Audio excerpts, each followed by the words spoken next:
strip her robe, tie her hands and feet. This outcast can be this seat's furnace. It's a fortune cultivated over several lifetimes. No. Senior brother, save me. Master, save me. Save you. Shen Xingxi had already announced to the world that you Jiang Zhuiyue were malicious enough to harm the little junior sister. Spread your legs. Oh. Jiang Zhuiyue. It jolted awake from the nightmare, a broken scream, tearing from her throat. Cold sweat soaked her nightgown, as if she had been pulled from water. She gasped, her hands gripping her own neck tightly. The excruciating pain of having her marrow drained seemed to linger in her body. Huh. She reached tremblingly toward her dantian. The chi vortex was warm, her spiritual roots intact. Not dead. Boom.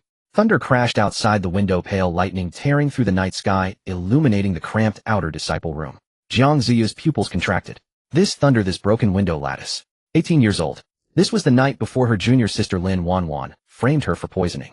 Tomorrow, in her past life, she would be stripped of her cultivation, expelled from the sect, and eventually become a demon cultivator's furnace, suffering humiliation until death. And the senior brother she had loved for a lifetime, Shen Xingxi, would only watch coldly as she was dragged away like a dog, leaving behind a frigid sentence. It serves you right. Suddenly a strange heat exploded from the marrow of her bones, instantly flooding her body. This heat was overwhelmingly tyrannical, as if it would boil her blood dry. Jiang Ziyu's body went limp, collapsing heavily onto the bed. Her fingers uncontrollably grabbed the sheets. So hot. This feeling was exactly the same as when she was refined into a furnace in her previous life. Oh, you're finally awake. I thought you were going to smother yourself in bed at the start of this life. A lazy, teasing female voice suddenly rang out in her mind. Then a wisp of red mist coalesced in front of her, forming a palm-sized seductive silhouette. Huanling, the companion spirit that had only awakened in her final moments of her past life. Jiang Zhuiyue gritted her teeth, enduring the waves of bone-deep itching, her voice hoarse. What is happening to me? What's happening? Huanling floated toward her. Congratulations, master. Your rebirth gift package, the innate supreme alluring bone, has awakened early. Jiang Ziyu's pupils trembled. Alluring bone. In your past life, to please that hypocrite Shen Xingxi, you desperately suppressed your nature, acted dignified and virtuous, and forcibly sealed this alluring bone. Now that you have died, once the seal is broken, the backlash comes fiercer than a mountain flood. Huanling reached out a finger and poked Jiang Ziyu's burning hot cheek, almost dripping with blood. Simply put, you are now a container that has dried to the extreme. If you don't find a man immediately to absorb high-grade pure yang essence. Huanling spread her hands and made an explosion gesture. Boom. You will burn with lust and explode. This time you will truly be annihilated. Find a man. Jiang Zhuiyue gasped, her vision already blurring. Her body instinctively rubbed against the sheets. Anyone will do. Dream on. Huanling rolled her eyes. Ordinary losers would be a waste of your absorption and would only taint your body. You need a male cultivator with profound cultivation and abundant primordial yang. What if I can't find one? Then you'll just die? You have about. Huanling glanced at the sky outside the window. Half an hour. Jiang Zhuiyue bit her lower lip hard until she tasted blood. Just reborn and about to die. Because of such an absurd reason. No, she would never die again. Never again die as dirty and cheap as in her past life. If she was to survive, she must. In the entire Lingxiao sect, who has the strongest primordial yang? Jiang Ziyu's voice trembled, but her eyes grew ruthless. Huanling raised an eyebrow, a hint of amusement in her gaze. Do you even need to ask? It's that senior brother who has cultivated the pure child art for 20 years and has a clear sword heart. Shen Xingxi. Hearing that name, Jiang Ziyu's heart twitched violently. Shen Xingxi, the man she had loved for 10 years who ultimately pushed her into hell. Just thinking of touching him made her feel a wave of physical nausea. But the alluring bone screaming inside her trembled with excitement the moment it heard that name. That fierce sword intent, that pure yang energy. That was the best medicine. You want to devour him? Huanling whistled, her tone exaggerated. TSK tisk, master, are you insane? That's a Shen Xingxi, a flower on a high peak, the originator of the abstinent style. With your current state, if you deliver yourself to him, you won't even touch his robe before his sword chi cuts you in half. Cut in half. Jiang Zhuiyue propped herself up on her aching body, staggering to her feet. She walked to the bronze mirror. In the mirror, her face was flushed, eyes filled with spring water. Her originally delicate features now carried a breathtaking, eerie charm. This was Jiang Ziyu's true appearance. A born femme fatale. In my past life, I worshipped him like a god, not even daring to hold his hand, afraid of defiling him. Jiang Zhuiyue looked at herself in the mirror, her fingers hooking onto the tightly fastened collar and pulling hard. Rip! The fragile fabric tore, revealing a large expanse of snow-white, delicate skin and exquisite collarbones. She casually tousled her immaculate bun, letting strands of black hair fall beside her face, half covering her eyes. Since he thinks I'm hideous and malicious. Jiang Zhuiyue curled her lips, revealing a cruel, yet alluring smile. All love in her eyes was gone, replaced only by the greed of a hunter eyeing its prey. Then I will live up to that accusation. In this life, I don't need his love. She turned barefoot and pushed open the door facing the storm. I only need him to be my medicine. Behind the Lingxiao sword sect at the Sword Pavilion. This place is the most heavily restricted and spiritually abundant area of the entire sect, and also the secluded cultivation site of senior brother Shinqingzi. A torrential rain pours down like a waterfall accompanied by rumbling thunder. In the center of the meditation chamber, Shinqingzi sits cross-legged on a cushion. He wears a pure white sword robe with no trace of color, the collar buttoned tightly to the topmost button, and a wide belt of the same color cinched around his waist, outlining a lean and powerful frame. His black hair is tied up with a single unadorned wooden hairpin, with a few strands falling beside his face, accentuating his cold, jade-like complexion. With a soft clang, his bonded spirit sword beside him emits a faint tremor. Shinqingzi slowly opens his eyes. His eyelids are thin, his pupils pure black, unfathomable, and the corners of his eyes are long and slightly upturned, forming a classic phoenix eye shape. But these eyes are perpetually cold, always carrying an icy, scrutinizing gaze when looking at others. His nose is high and straight, and his thin lips are pale, tightly pressed into a straight line. This is an extremely handsome face, yet it is filled with asceticism and restraint, making one feel that even a second glance would be a desecration. He releases his divine sense, instantly covering a radius of 10 li. In the midst of the wind and rain, a staggering slender figure is trudging toward the sword pavilion. Shinqingzi frowns, slightly creases forming between his brows, showing impatience. It's Jiang Zhuiyue. Why is it her again? The thought of this junior sister who always pursues him with obsessive gazes and even schemes out of jealousy towards Wanwan fills Shinqingzi's heart with disgust. In such heavy rain, why isn't she in her room reflecting on her mistakes? What is she doing here? It must be another trick of a pitiful act. Nonsense. Shinqingzi snorts coldly, lowering his eyelids, intending to close his eyes and meditate again. However, the tremor of his spirit sword not only doesn't stop, but grows even more urgent, carrying a note of anxiety and longing he has never heard before. An inexplicable restlessness surges in his heart. A soft thud sounds. Someone has collided with the mountain protecting formation's barrier, followed by a suppressed, agonized sob, almost drowned out by the thunder. That sound doesn't seem fake. Shinqingzi's long fingers move slightly. Finally, he waves his sleeve, withdrawing a corner of the barrier. The heavy wooden door creaks open. A cold, hard scent of sandalwood mixed with sharp, sword aura rushes out. That is Shinqingzi's scent. For the current Jiang Zhuiyue, this smell is the most fatal elixir in the world. So fragrant. She wants to devour him. Jiang Zhuiyue digs her nails deep into her palms, using pain to retain the last shred of clarity. She raises her head, her gaze piercing through the rain curtain. Shinqingzi stands under the eaves, hands behind his back. His tall figure blocks the candlelight behind him, casting an oppressive shadow. He looks down at the disheveled woman on the steps, his jawline tight, his profile sharp and cold as if carved by a knife. He is too clean white as snow, spotless, forming a stark contrast with her mud-covered self. Jiang Zhuiyue, trespassing into the sword pavilion late at night. What trick are you trying to play now? His voice is colder than the rain. Jiang Zhuiyue says nothing, just looks at him.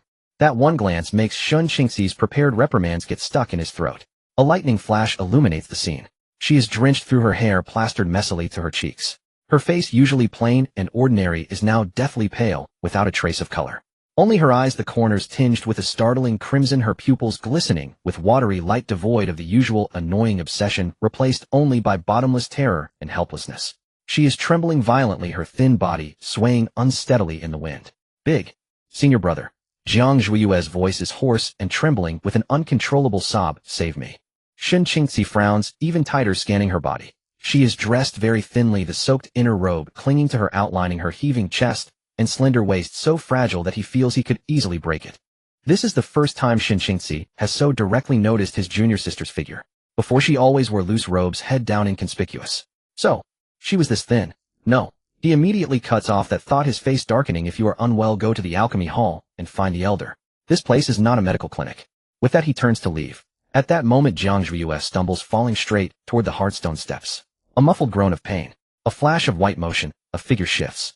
In the instant before she hits the ground, he reaches out his strong arm, catching her waist. At the moment of contact, Shinqingzi feels the touch under his palm is incredibly soft, the temperature scorching hot. This startling heat numbs his palm, and that softness makes his heart inexplicably twitch. A chi deviation. That is his rational judgment. But his body's instinct craves that astonishing softness. For Jiang Zhuiyue, this touch is like a long-awaited rain.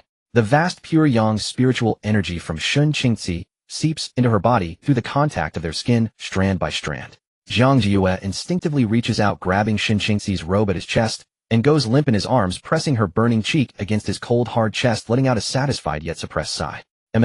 The sound is extremely soft, extremely seductive, the trembling, tail note scratching at the heart. Shin Qingxi's entire body tenses instantly, his first reaction being to push her away, shouting sternly, Jiang Zhuiyue, how dare you? Don't push me away.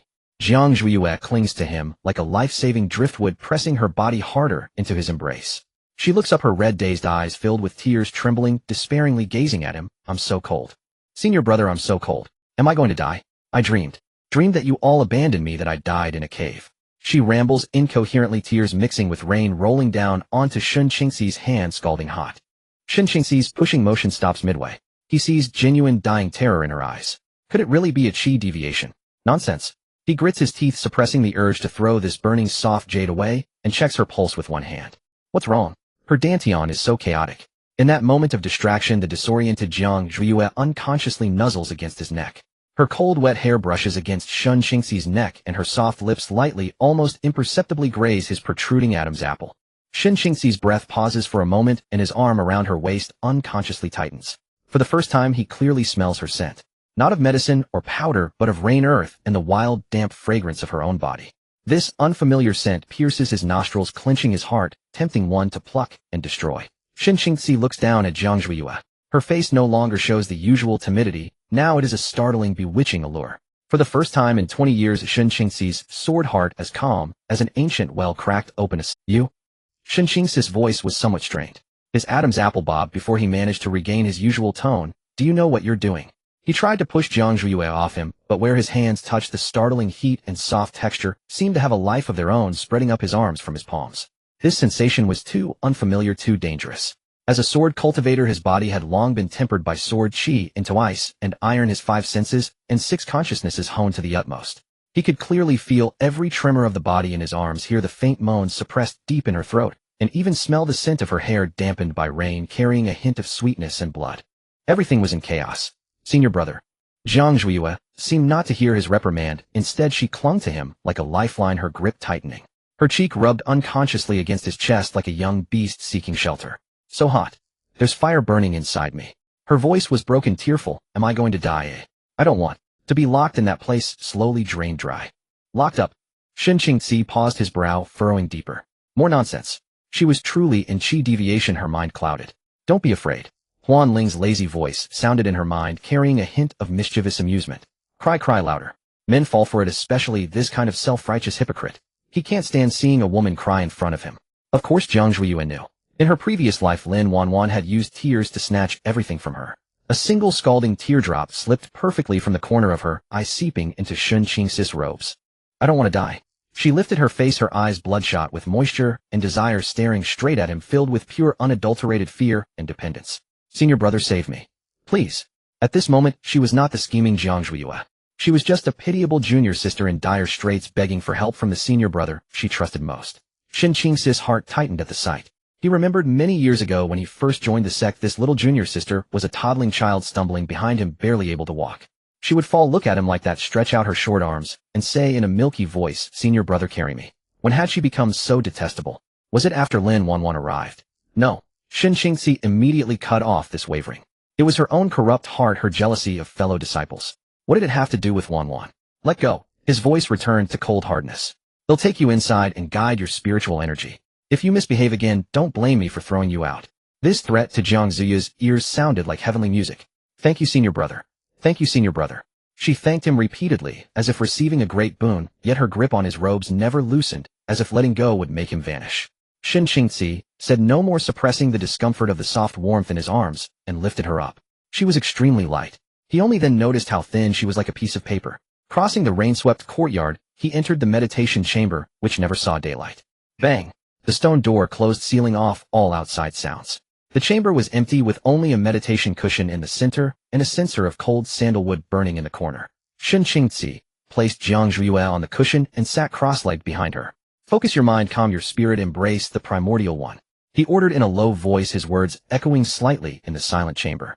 Jiang Zhuiyue obediently closed her eyes, her long lashes still glistening with teardrops trembling slightly. Shin Qingxi took a deep breath, banished distractions, and slowly pressed his palms against her slender back.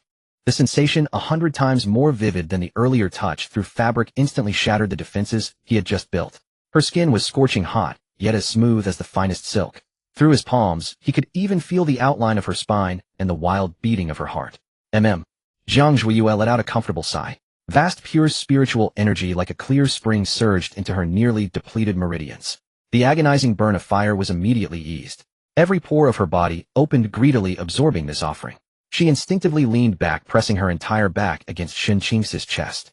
His body tensed instantly. He could feel the soft curve of her spine against the hard muscles of his chest. Through 2 layers of thin fabric, he could even feel the rise and fall of her chest. "Don't move," he barked, but his voice carried a hint of hoarseness that was hard to detect. "Senior brother." Jiang Ziyu's voice was thick with nasality, aggrieved and innocent. I can't control it." "Then bear it." Shen Qingxi closed his eyes and began reciting the heart-cleansing mantra. The great Tao is formless, giving birth to heaven and earth. The great Tao is emotionless, guiding the sun and moon. His voice started steady, but as he continuously output spiritual energy and the body in his arms grew more restless, the recitation grew faster and more disordered. "I know not its name, I call it Tao by force. The Tao has clarity and turbidity, movement and stillness." She could feel that Shen Qingxi's heart was already in turmoil. His breathing, his heartbeat, all transmitted clearly through their pressed bodies. The Tao heart, known as Sword Heart Illumined, was wavering for her. "Senior brother." She suddenly spoke softly, interrupting his scripture. "Shut up." Shen Qingxi's voice seemed forced through gritted teeth. Am I causing you trouble?" Jiang Ziyu's voice was very light, ethereal, as if it might shatter at any moment. "Junior sister Wanwan would never be like this. She's always so obedient, so likable. I'm just too afraid. I'm afraid you'll abandon me, afraid you'll look at me that way." The hand transferring spiritual energy paused for a moment. In that instant of distraction, Jiang Zhuiyue suddenly turned around. They faced each other knee to knee, so close they could feel each other's breath. "What are you doing?" Shen Qingxi's eyes snapped open, the whites already tinged with red veins. What kind of face did he see? Flushed, seductive, her eyes shimmering with natural charm. The usually demure, unremarkable junior sister seemed to have transformed overnight into a soul-stealing enchantress.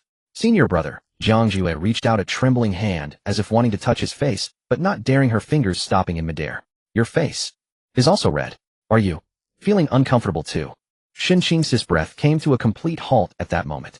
Within the quiet chamber, the curling tendrils of sandalwood incense could not suppress the sudden surge of ambiguous passion in the air. Was his face red? He did not know. All he knew was that the blood within him seemed to ignite at that instant, surging and roaring, rushing toward a realm he had never explored. Utter nonsense. He recoiled a few inches like a scalded cat, trying to distance himself. Yet Jiang Zhuiyue was like a vine. For every inch he retreated, she wound herself a fraction closer. Her hand eventually came to rest on his cheek. Her fingertips were icy damp with the rain's moisture, and the moment they touched his burning skin, both of them let out a faint, sharp intake of breath. "You see," Jiang Ziyu's voice carried a hint of naive cruelty as she gently traced the contours of his face with her thumb, from his tense jawline to the slightly reddened earlobe. "You are burning too." "Jiang Zhuiyue." Shen Qingxi enunciated each word, his voice laden with a brewing storm. "Take your hand off me." "I won't." Far from withdrawing, Jiang Ziyu's other hand also slithered up, lightly grasping the front of his robe. This gesture was exactly the same as the one outside the door moments ago. Yet now, in this enclosed, ambiguous environment, it carried an entirely different meaning.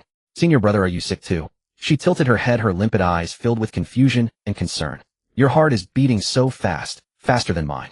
Shen Qingxi's heart was indeed racing uncontrollably, as if trying to break free from his chest. He cultivated the Tao of emotionlessness, which demanded a heart as still as water and a face unchanged even when Mount Tai collapsed. But now, merely being touched on the face by his junior sister had cracked the Tao heart that had been as firm as a rock for 20 years. Preposterous. Shen Qingxi abruptly seized her mischievous wrist, intending to fling her off him. Yet her wrist was so slender it seemed it might break with a single twist, and the warmth beneath her skin burned him with alarming intensity. He used 3/10 of his strength, fearing to hurt her, but if he used only 1/10, she might cling even tighter. This momentary hesitation became the beginning of his irreversible downfall. Following the force of his push, Jiang Zhuiyue was not pushed away, but instead lost her balance, entirely collapsing limply against him. Her forehead pressed against his shoulder, her damp strands of hair brushing his chin, and the warm breath mixed with the unique rain-fresh sweetness of a young girl spread over the side of his neck. That patch of skin instantly broke out in a fine layer of goosebumps. "Senior brother." Her voice grew more fragmented, carrying an extreme grievance and dependence, as if she had exhausted all her strength. "Don't push me away. I'm in so much pain. My body feels like it's splitting apart."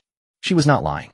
The agony of the allure bone backlash truly felt as if it were tearing her internal organs apart. Precisely because of this, every ounce of her fragility, every tremor seemed so genuine and heartbreaking. "You?" Shen Qingzi wanted to scold her for shamelessness, but it was as if a burning coal was lodged in his throat, preventing him from uttering a single word. His body had gone completely rigid. Every inch of skin she touched felt as if tiny electric currents were racing through it, numbing and quivering. Under the warmth of her soft frame, his vaunted self-control crumbled fragile and defenseless. This is an inner demon, he told himself. Kill her, and the Tao heart will be secured. But the fear in her eyes was real. The chaos of the spiritual energy within her was also real. She was still that little girl who followed him, calling him senior brother. I am saving her. Yes, I am just saving her. In his mind, Shen Qingzi frantically recited the heart-cleansing mantra, trying to use this scripture he had chanted for 20 years to suppress the unfamiliar awakened beast within his body. Jiang Zhuiyue clearly sensed his stiffness and the fact that he no longer pushed her away with force. The moment had come. Huanling, he's about to break, she chuckled inwardly. Turn up the heat and burn him to ashes. Huanling rubbed her hands excitedly. Jiang Ziyu's wrist, which he had been gripping, twisted gently, like a boneless fish slipping out of his palm. Her hand did not retreat. Instead, it slid up his arm like an icy serpent, slowly winding around his neck and stroking his Adam's apple as it bobbed with tension. Shen Qingzi's breath hitched sharply. The hand did not stop, or its fingertips, trembling almost imperceptibly, continued downward until they finally rested on the meticulously tied sash at his waist. She seemed utterly unaware of what she was doing, acting only out of an instinctive childlike curiosity and urgency to seek coolness as she clumsily began to tug at the complex knot. This, she murmured beside his ear, her voice as light as a feather. If I untie it, will it be cooler? You. Won't it hurt so much anymore? Those words became the final straw that broke the camel's back. The string called reason and precepts in Shen Qingzi's mind snapped with a loud twang. He looked down at the girl in his arms, her face tilted up, eyes hazy, lips slightly parted. She was like a poisonous flower blooming to its fullest in a rain-soaked night, exuding a deadly fragrance. The heart-cleansing mantra, the precepts, the Tao heart. All of it was burned to ashes in that instant. In the next second, he reversed his grip and seized the back of her head, no longer holding back or hesitating, and kissed her fiercely with a punitive intent. It was not a kiss, it was more like a bite of plunder. He was clumsy, rough, utterly ignorant of tenderness, driven solely by 2 decades of suppressed instinct, frantically drawing the sweetness from her lips and teeth, as if only this could quench the flames that devoured his heart and bones. Startled by his sudden move, Jiang Zhuiyue let out a muffled moan and instinctively struggled. But to Shen Qingzi, that struggle seemed like an invitation of coy resistance. He swept her up in his arms and strode toward the cold stone bed in the corner of the quiet chamber. With a thud, he threw her onto the bed and immediately leaned over her. No, senior brother.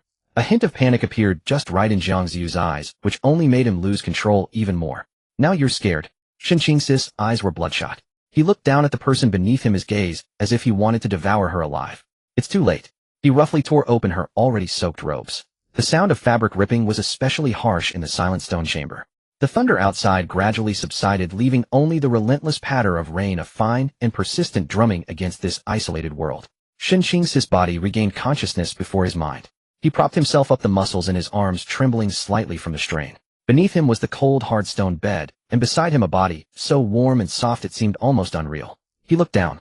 Jiang Zhuiyue lay curled up there like a butterfly whose wings had been drenched by a storm, so fragile she seemed as if a single touch would shatter her. Her eyes were tightly shut, with teardrops still clinging to her long lashes. Her sleeping robe, already soaked through, was now in disarray, torn open by his rough hands, revealing large patches of snow-white skin. On that pale expanse were the glaring red marks left by his loss of control. Shen Qingzi's throat felt blocked, unable to produce a sound. What had he seen? What had he done? His cherished Tao heart, the precepts he had upheld for 20 years, his responsibilities and reputation as the senior disciple. All of it had been shattered by his own hands in that uncontrolled descent. He dared not even recall the process. He only remembered the scorching heat of her skin, her suppressed sobs and moans, the feel of her slender ankle struggling in his palm, and finally, when she was utterly spent, the hollow, broken look in her eyes as she gazed at him. That was not desire, it was sheer terror. He tried to speak, but his voice came out hoarse as if scraped by sandpaper. Senior brother. The person beside him stirred, letting out a murmuring sigh as if in a dream. Shen Qingzi's body instantly tensed like a startled beast. Jiang Zhuiyue was awake. She felt as if every bone in her body had been disassembled and reassembled, aching unbearably. She slowly opened her eyes, and the first thing she saw was Shen Qingzi's pale, handsome face, so close to hers. He was staring straight at her, his gaze immensely complex, filled with remorse, struggle, and a trace of something she couldn't understand. Bewilderment. Their eyes met, and the air seemed to freeze. Jiang Zhuiyue did not scream or weep. She simply gazed back at him in silence for a few breaths, then slowly averted her eyes. Pulling the blanket, she wrapped her naked body more tightly.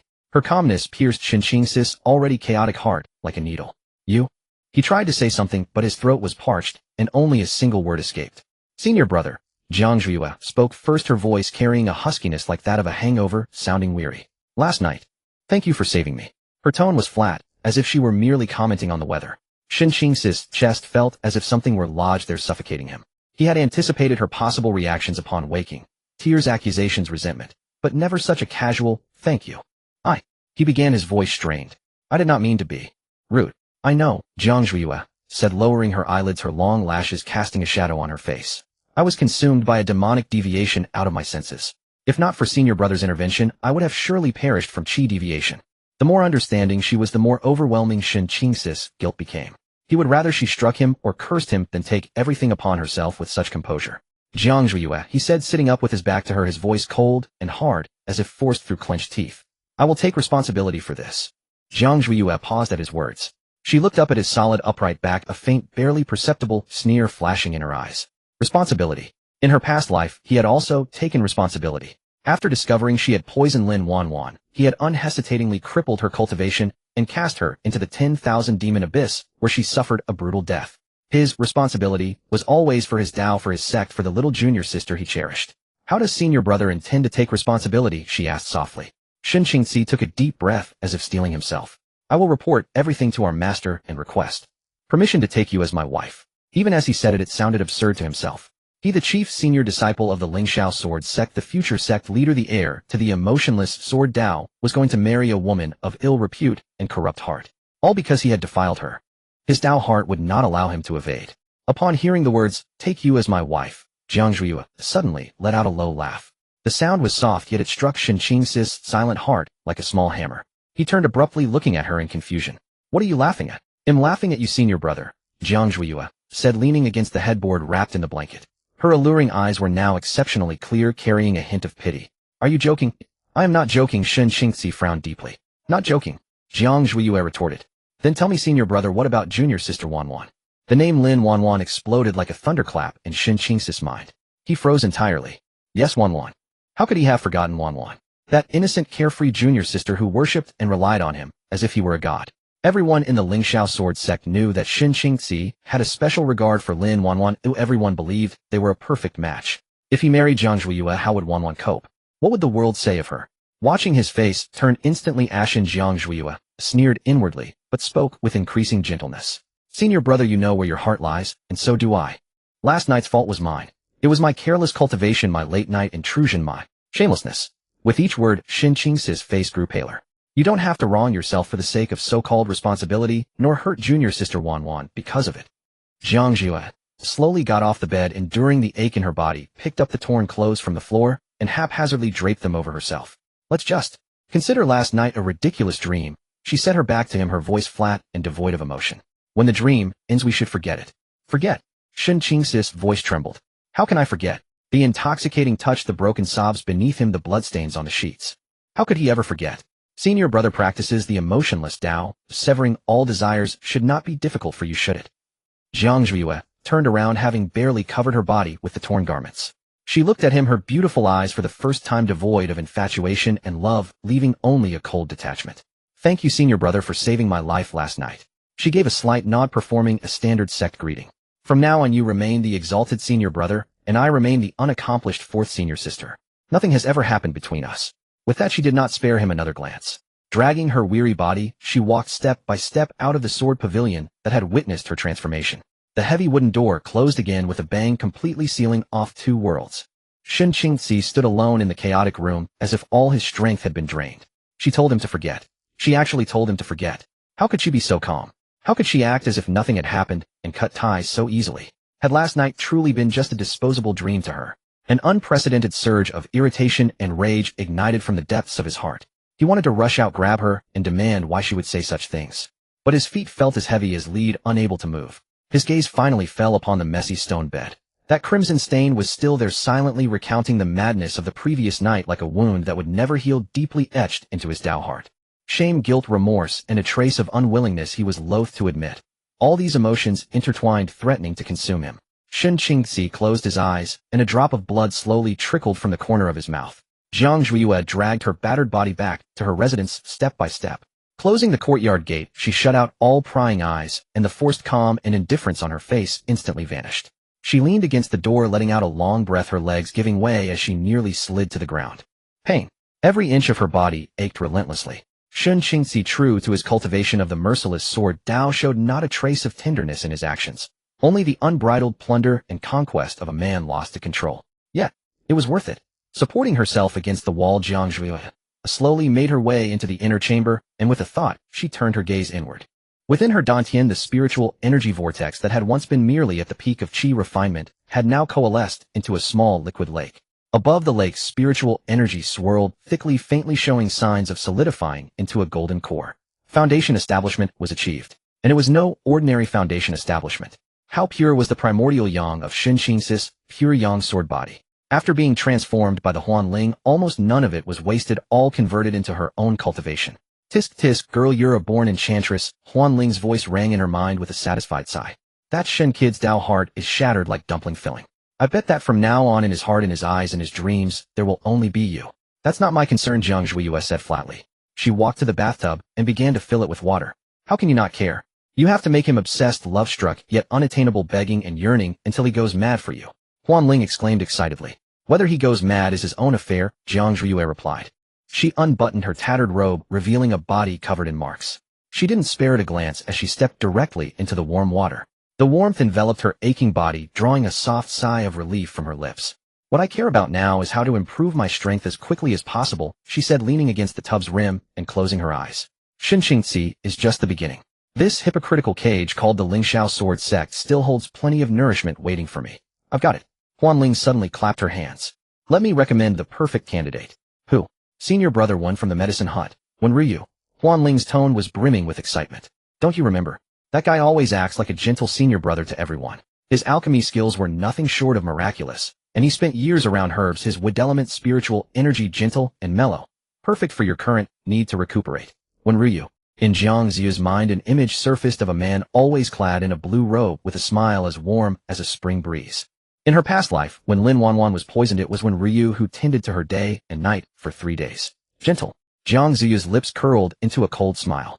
His gentleness is not meant for me. Isn't that perfect? Huanling coaxed. The more unassailable and gentle a gentleman seems, the more dark sides he suppresses inside. Shin Qingzi was an iceberg, and you melted him. When Ryu is a pool of lukewarm water, your job is to bring him to a boil. Jiang Zhuyu looked out the window. The rain had stopped. The scene of Lin Wanwan's poisoning was about to unfold. She was in no hurry, as she had plenty of patience. She sat cross-legged and began to slowly absorb and digest Shin Qingzi's primordial yang.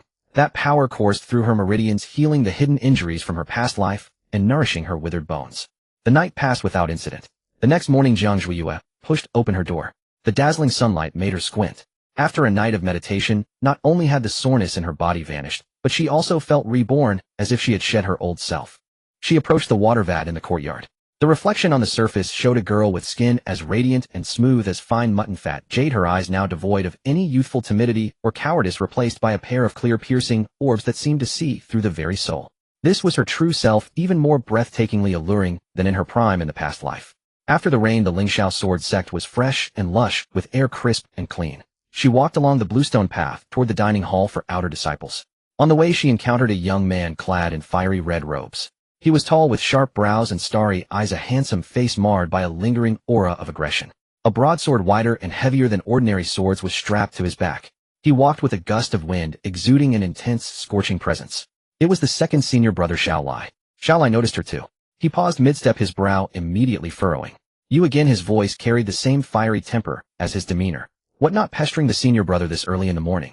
Instead, you're blocking my way. Spare me your coquettish tricks. In her past life, Jiang Zhuyu had feared this hot-tempered second senior brother, but to curry favor with Shun Qingzi, she had once braved his wrath to deliver him homemade snacks, all of which were thrown away without exception. Jiang Zhuyu stopped, bent her knees slightly in a bow, and spoke in a measured tone, just loud enough for him to hear. Good day, senior brother Xiao. With that, she lowered her eyes and stepped aside, adopting a posture of respect and detachment. The torrent of sarcasm Xiao Lai had prepared suddenly got stuck in his throat. He had expected her to look at him with the same shy, ingratiating eyes as before, trying to say something. But she didn't. She didn't even spare him a glance. Those eyes, once always chasing the senior brother's figure with humble adoration, now gazed calmly at the ground like a bottomless frozen pool. A nameless anger surged within Xiao Lai. He stared at her lowered head, noticing the faint pulse of a blue vein on the pale curve of her neck. She seemed different today. Her skin was paler than before, and thinner. The faded washed-out disciple robe hung loosely on her frame, making her wrists look as fragile as if they could snap with a touch. Yet the timid air that always clung to her had vanished, replaced by a strange, even dangerous stillness. Xiao Lai snorted, striding past her with a gust of wind that lifted a strand of her hair.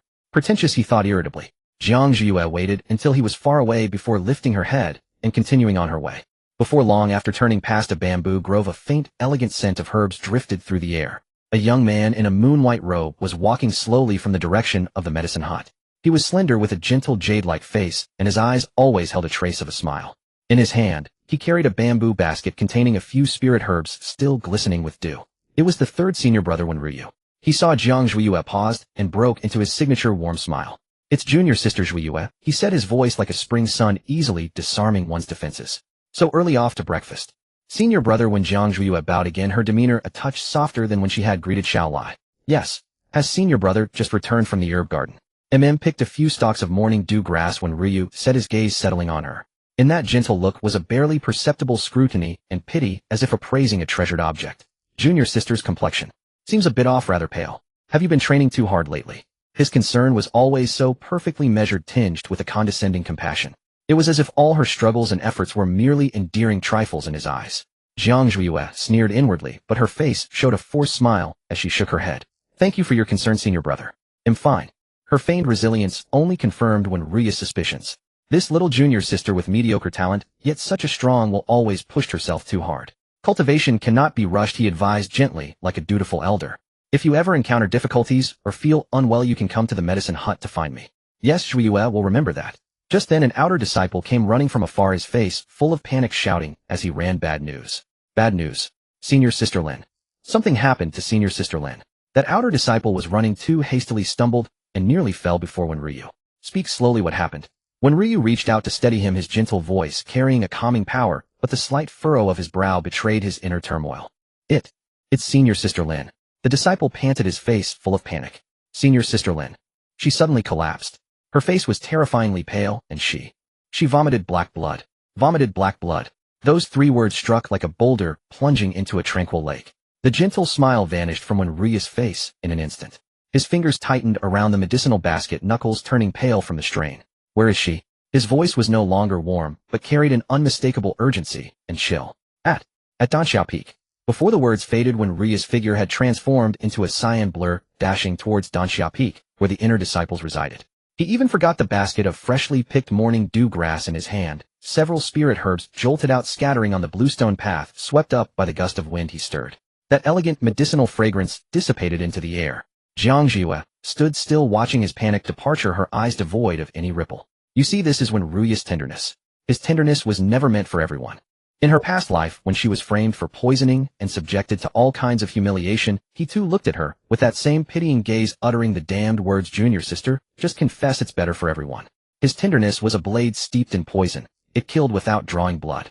Tisk, he runs faster than a rabbit. Huan Ling materialized on her shoulder, curling her lips. The moment that little green tea Lin Wanwan has an issue, these men act like they've lost their parents. Little Yaya, the show is about to begin. Aren't we going to watch? What's the rush? Jiang Ziyu's voice was calm. She bent down and picked up the few stalks of morning dew grass that when Ryu had dropped, brushing off the dust. Her movements were slow, her fingers slender, carrying a strange rhythmic grace. The protagonist always makes a grand entrance at the end. She placed the morning dew grass back into the abandoned bamboo basket, then unhurriedly carried it, following behind the flustered disciple towards Danxiao Peak. Along the way, she encountered several fellow disciples walking in haste. The first was the hot-tempered second senior brother Xiao Lai. His fiery red attire was especially glaring under the morning sun, the broadsword on his back swaying slightly with each step, making him look like a walking blaze. Jiang Zhiyue. He paused at the sight of her, his brows knitted tightly. What are you still doing idling here? Haven't you heard about Wanwan's incident? His tone was filled with a sense of entitlement, as if it were a crime for Jiang Zhiyue not to rush over immediately. Jiang Zhiyue did not argue with him. She merely lowered her eyelids slightly and replied softly, I just heard. I'm heading over now. Her compliance left Xiao Lai's prepared fury with no outlet stuck in his chest, unable to rise or fall. He let out an irritable humph, his gaze sweeping over her calm face before landing on the medicinal basket she carried. Senior brother Wen's basket. How did he? Senior brother Wen went ahead, Jiang Zhiyue replied. Xiaolai asked no further questions, only shooting her a scrutinizing glance before striding forward. Following behind Xiaolai was a youth who looked only 15 or 16. The youth was exceedingly handsome with rosy lips and fair skin, and a pair of captivating peach blossom eyes that slanted slightly upwards at the corners. A face that should have been amorous, but because of his perpetually pouting lips it bore a childish petulance and arrogance. He wore a well-tailored light blue sect disciple uniform, and a valuable warm jade hung at his waist, a clear sign of his distinguished status. This was the youngest junior brother Lu Xingzhou. The moment Lu Xingzhou saw Jiang Zhuiyue, his peach blossom eyes filled with disgust. You again, you wicked woman. He hid behind Xiaolai, poking half his head out, his voice clear, but carrying undisguised hostility. Did you do something to senior sister Wanwan again? I'm telling you, if anything happens to senior sister Wanwan, I'll have my father expel you from the Lingxiao sword sect. In her past life, this junior brother Lu was Lin Wanwan's most loyal puppy, constantly chirping senior sister Wanwan this, and senior sister Wanwan that. To win him over, Jiang Zhuiyue had given him countless sugar cakes only to receive his sneers and taunts in return. Jiang Zhuiyue couldn't be bothered to even glance at him, treating him as if he were air. This disregard infuriated Lu Xingzhou more than any retort could. His face flushed red with anger, and he wanted to say more, but was impatiently cut off by Xiaolai. Had shut up. Let's go. Lu Xingzhou had no choice but to sulkily close his mouth, shooting Jiang Zhuiyue a fierce glare before trotting to catch up with Xiaolai. Jiang Zhuiyue carried her basket, strolling leisurely at the very back. She was like an outsider, coldly watching this group of people thrown into chaos over Lin Wanwan. By the time she reached the entrance of the alchemy room, the small courtyard was already crowded with people. Wen Ryu, Xiaolai, and Lu Xingzhou were all there, along with several inner female disciples from Danxia Peak, each face etched with anxiety and worry. The very air in the courtyard had grown heavy because of Lin Wanwan's incident. As Jiang Zhuiyue entered the yard, everyone's eyes instantly fixed on her. Those gazes held suspicion, scrutiny, and undisguised hostility. Junior sister Zhuiyue, when Ryu was the first to speak. He stood at the entrance of Lin Wanwan's room, his expression calm, but his eyes carried an inescapable gloom. You're here. I heard junior sister Wanwan had an incident, so I came to check. Jiang Zhuiyue handed the medicinal basket to a nearby female disciple. This is senior brother Wen's, which he left behind. When Ryu's gaze paused on the basket for a moment before returning to Jiang Ziyu's face. His voice was soft, yet it fell like a shard of ice upon everyone's hearts. Wanwan says you are the one who harmed. In an instant, all the clamor in the courtyard vanished. Every gaze transformed into tangible arrows, all aimed at Jiang Zhuiyue. Within those stares were Xiaolai's fury, Lu Xingzhou's hatred, and the suspicion and contempt of the other disciples. Jiang Ziyu's fingers tightened slightly around the bamboo basket. She carried her nails pressing into the cool gaps of the woven material. She did not look at Wen Ryu's face, so full of disappointment, but raised her eyes to the closed door behind him. I want to see her. Her voice was very calm, even a little ethereal, as if it would scatter with the wind. What else do you want to do? Xiaolai rushed forward in a single stride, his towering figure radiating an intense pressure as he blocked Jiang Ziyu's path. The fury in his eyes seemed ready to erupt. You've harmed Wanwan like this, and you still want to come before us to do more. Jiang Zhuiyue, what is your heart made of? Lu Xingzhou, who had followed behind, also jumped out, pointing a finger at Jiang Ziyu's nose and shrieking. I knew it was you. You vicious woman. You are just jealous that junior sister Wanwan is more talented than you and more liked by the senior brothers. I did not. Jiang Zhuiyue finally spoke, uttering these 3 words. Her voice was not loud, yet it reached everyone's ears with clarity. Her excessively composed demeanor in the eyes of the crowd seemed an admission of guilt. When Ryu approached from the doorway, he walked around the enraged Xiaolai and stood before Jiang Zhuiyue. The fragrance of herbs on him was still elegant, but at this moment it carried a suffocating coldness. He lowered his eyes to look at Jiang Ziyu's overly pale face. His voice was gentle, yet every word pierced the heart. Junior sister, Zhuiyue Wanwan. She has always regarded you as an elder sister. She said that yesterday morning you gave her a box of lotus pastries you made yourself. Jiang Ziyu's heart sank. Lotus pastries. In her past life, it was this box of lotus pastries that became the irrefutable evidence of her poisoning. She liked them very much and ate them all. When Ryu said, his tone laced with deep pain. She said that soon after eating she felt a stabbing pain in her dantian, and her spiritual energy began to flow uncontrollably in reverse. She thought it was a deviation in her cultivation and didn't dare tell anyone, enduring it on her own. Until this morning, she could no longer hold on, and the poison had struck her heart. He paused and raised his eyes. Those eyes, always filled with a hint of a smile, were now a bottomless, icy pool. Inside that box of lotus pastries was erosion spirit powder. Erosion spirit powder. The moment these 3 words were spoken, a collective intake of breath echoed through the courtyard. This was an extremely sinister, forbidden drug, colorless and odorless, capable of silently eroding a cultivator's spiritual root, causing their cultivation to regress and their foundation to be utterly destroyed. It was not me. Jiang Ziyue repeated, a barely perceptible tremor creeping into her voice. It was not from fear, but from rage. These people, just as in her past life, hadn't even bothered to ask a single question or conduct an investigation before pronouncing her guilty. Still trying to deny it, Xiao Lai roared, his hand already on the hilt of the broadsword strapped to his back. The scorching sword aura caused the air around him to distort. The evidence is here, and Wan is the witness. Jiang Zhuiyue, what else do you have to say? Just then the door creaked open. A young girl in a simple white dress supported by 2 female disciples leaned weakly against the doorframe. It was Lin Wan.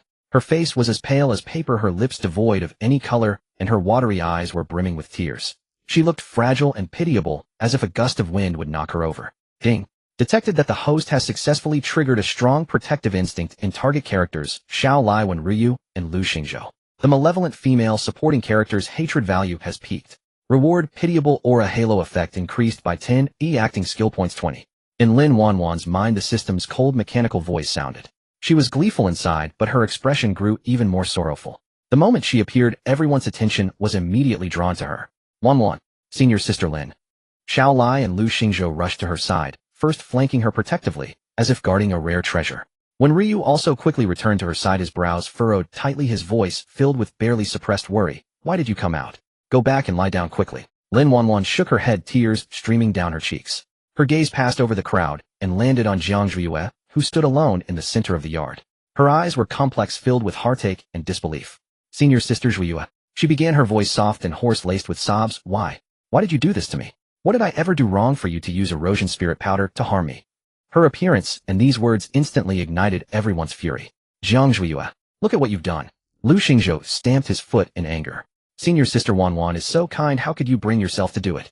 Jiang Zhuiyue looked at Lin Wan, at those eyes that seemed pure and innocent, but were actually steeped in scheming. At that very moment, Huan Ling, perched on her shoulder, and visible only to her, suddenly leaned close to her ear, its tone carrying a hint of novelty. Little Yaya, this is interesting. This Lin Wan seems to have a little something hidden inside her. An aura not of this world, very faint, but somewhat similar to mine. Jiang Ziyu's heart turned completely cold. So that's how it was. No wonder she had lost so miserably in her past life. It turned out her opponent wasn't the fool Lin Wan, but the thing behind her. She no longer looked at Lin Wan, nor at the men who were so deluded. She knew that any defense at this moment was futile. She just stood there quietly like a silent stone statue. To Xiao Lai, her silence was nothing but obstinate resistance. You won't cry until you see the coffin. Men, seize her and take her to the disciplinary hall. Xiao Lai bellowed. As soon as he finished speaking, 2 disciples from the disciplinary hall, who had been waiting outside the courtyard, entered and cupped their hands respectfully towards Wenryu and Xiao Lai. Senior brother Xiao. One of the disciples spoke expressionlessly. Attacking a fellow disciple is a grave violation of the sect's rules. Since we have both witnesses and material evidence according to the sect regulations, junior sister Jiang must be taken back to the disciplinary hall for interrogation. Until the truth is uncovered, she remains a disciple of the Lingxiao sword sect. His words were impartial, yet they subtly gave Xiao Lai a way to save face. Jiang Zhuiyue did not resist. She nodded and placed the bamboo basket on the ground. Let's go. Just as the 2 disciples were about to lead her away, Lin Wan spoke up again, her voice pleading, Senior brothers, wait. She broke free from Xiao Lai and Lu Xingzhou's support and stumbled forward a few steps. She shook her head weakly at the 2 disciplinary hall disciples. I believe senior sister Zhuiyue didn't mean it. She was just momentarily confused. I beg you, please don't cripple her spiritual root. As she spoke, she coughed violently, a trickle of black blood seeping from the corner of her mouth. This completely shattered Xiao Lai's last shred of reason. And you're still speaking up for her at a time like this? Xiao Lai's eyes were red with anguish. Take her away. Lock her in the cliff of reflection. I want to see how long she can keep her mouth shut. The cliff of reflection. That place was cold and damp, its walls covered in sharp sword marks left by predecessors. The sword aura there lingered for years, a great torment for any cultivator. The disciplinary hall disciples looked to Wenryu as if seeking his opinion. Wenryu looked at Lin Wan, who was coughing up blood, and then at the expressionless Jiang Zhuiyue. Finally, he closed his eyes and nodded with deep pain. Very well. Until the master emerges from seclusion, junior sister Jiang will reflect on her mistakes at the cliff of reflection. Yes. Having obtained permission, the disciplinary hall disciple extended his hand in a gesture of invitation. Jiang Zhuiyue did not look at anyone else. She turned and, followed by the disciplinary hall disciples, walked step by step out of that noisy courtyard. Behind her were Lin Wan's stifled sobs and the comforting whispers of her senior and junior brothers. Sigaway Cliff lies at the northernmost end of the Lingxiao sword sect's back mountain, a naturally formed massive rift valley. The valley floor never sees sunlight, with cold and damp air, and the stone walls are covered with crisscrossing sword marks. Each sword mark retains the will of a powerful sword cultivator, emitting strands of sharp sword chi, like an unrelenting bone gnawing constantly, invading the meridians of the imprisoned. A disciple from the discipline hall led Jiang Zhuiyue to a stone cave at the bottom of the cliff and stopped. According to the rules, someone will bring your meals 3 times a day. Before the master leaves seclusion, you will stay here and think things over. The disciple's voice was devoid of any emotion, as if stating something unrelated to himself. Jiang Zhuiyue said nothing, merely stepping into the narrow cave that contained only a stone bed. The cave's restriction descended, cutting off all contact with the outside world. Leaning against the icy stone wall, she slowly slid to the ground. The ink-cold sword chi surging from all directions eagerly bored into her body, causing her to shiver involuntarily. Tisk, this damned place is no place for a human. Wanling's figure materialized beside her, flew around the cave once, and curled its lips in disdain. Little Yaya, how do you feel now? It's fine. Jiang Ziyu's voice was a bit hoarse. Shen Qingxi's primordial yang force was still circulating within her, temporarily fending off most of the sword chi's erosion. Good, my ass. Wanling flew in front of her, poked her cheek. Your plan is completely ruined. You plan to go step by step, devouring them one by one, but now you're locked up here. Where can you find any pills? Once Shen Qingxi's little stash is used up, your charm bone will backlash, and with these sword chi, you'll really be done for. Jiang Zhuiyue lowered her eyes, looking at her cold fingertips, saying nothing. Seeing her silent, Huanling grew more anxious. Say something. We need to find a way out now. And that Lin Wanwan, that thing on her, is definitely not a good sign. I know. Jiang Zhuiyue finally spoke, her voice low. You said earlier that its aura is somewhat similar to yours. Huanling turned serious. We both belong to companion spirit bodies, or rather, systems. But I can sense that it is lower level than me. I was born along with your charm bone, a predatory type, while it is more like a parasite operating by absorbing others' emotional energy. Emotional energy, right? Huanling explained. It's the love, protective desire, and pity from those men. Lin Wanwan plays the weak, seeks sympathy, and her system converts these emotions into energy she can absorb, helping her improve her cultivation and secure her status. Its core logic is to create a perfect victim while establishing a vicious female supporting character as a target, making everyone attack that target, thereby maximizing the harvest of emotions. Jiang Zhuiyue closed her eyes, scenes of past life, humiliations flashing through her mind rapidly. So she had been predetermined from the very beginning. All her struggles and all her justifications would only make Lin Wanwan's victim image more deeply rooted in people's hearts, allowing the system behind her to harvest even more energy. Danxia peeked inside Lin Wanwan's room. The scent of medicine filled the air. When Ryu had just finished applying acupuncture to her and helped her lie back down. How do you feel? He asked softly, reaching to tuck in the corner of her blanket. Much better, thank you, senior brother one. Lin Wanwan smiled weakly, her eyes filled with gratitude and dependence. Ding. Gained 50 pity points from target character when Ryu. You rest well. They'll go look through the ancient texts again. I'm sure to find a cure for the Shirling powder. When Ryu comforted her. Senior brother one, don't overwork yourself. Lin Wanwan said considerately, it's all my fault. After another round of persuasion, when Ryu finally left, only Lin Wanwan remained in the room. The weakness and pallor on her face instantly vanished, replaced by a hint of impatience and calculation. She sat up and said to the air, system, open the character panel. Host Lin Wanwan bound system, the Allure White Moonlight system, current task, become the White Moonlight of all the prodigies of Lingxiao Sword Sect, progress 35. Target character affection, Shen Qingxi, senior brother 40, status, slightly shaken, Xiao, Light 85, status, deeply infatuated, when Ryu 80, status, deeply infatuated, Lu Xingzhou 95, status, utterly devoted, current points 850, damn it. Lin Wanwan looked at the slightly shaken, behind Shen Qingxi's name, biting her lip in anger. What's happening? How did Shen Qingxi's affection drop? I clearly vomited blood. Wasn't he the one who felt the most pity for me before? System analyzing. Detected that target character Shen Qingxi's Dao Hard is unstable, his mind occupied by another female. Another female. Lin Wanwan froze, then realized, Jiang Zhuiyue. Impossible. Doesn't he hate Jiang Zhuiyue the most? That is the case. The system's voice was flat. According to energy fluctuation analysis last night, Shen Qingxi and Jiang Zhuiyue engaged in a high-intensity energy exchange. What a... Lin Wanwan screamed, her face contorting. The two of them, slept together. She couldn't believe it. She had transmigrated into this novel, and with the help of her system had schemed to steal everyone's love from Jiang Zhuiyue. Shen Qingxi was the one she valued most, and also the hardest to charm, because he cultivated the emotionless path. She had always thought his feelings for her were merely sibling affection, requiring a slow approach. But now this man who had cultivated the emotionless path for 20 years actually slept with that waste Jiang Zhuiyue. Jiang Zhuiyue. Jiang Zhuiyue. Lin Wanwan's eyes blazed with intense jealousy and hatred. Sending her to Sigue Cliff was too light. I will make her die. Warning. Host malice is too high, does not conform to the White Moonlight persona.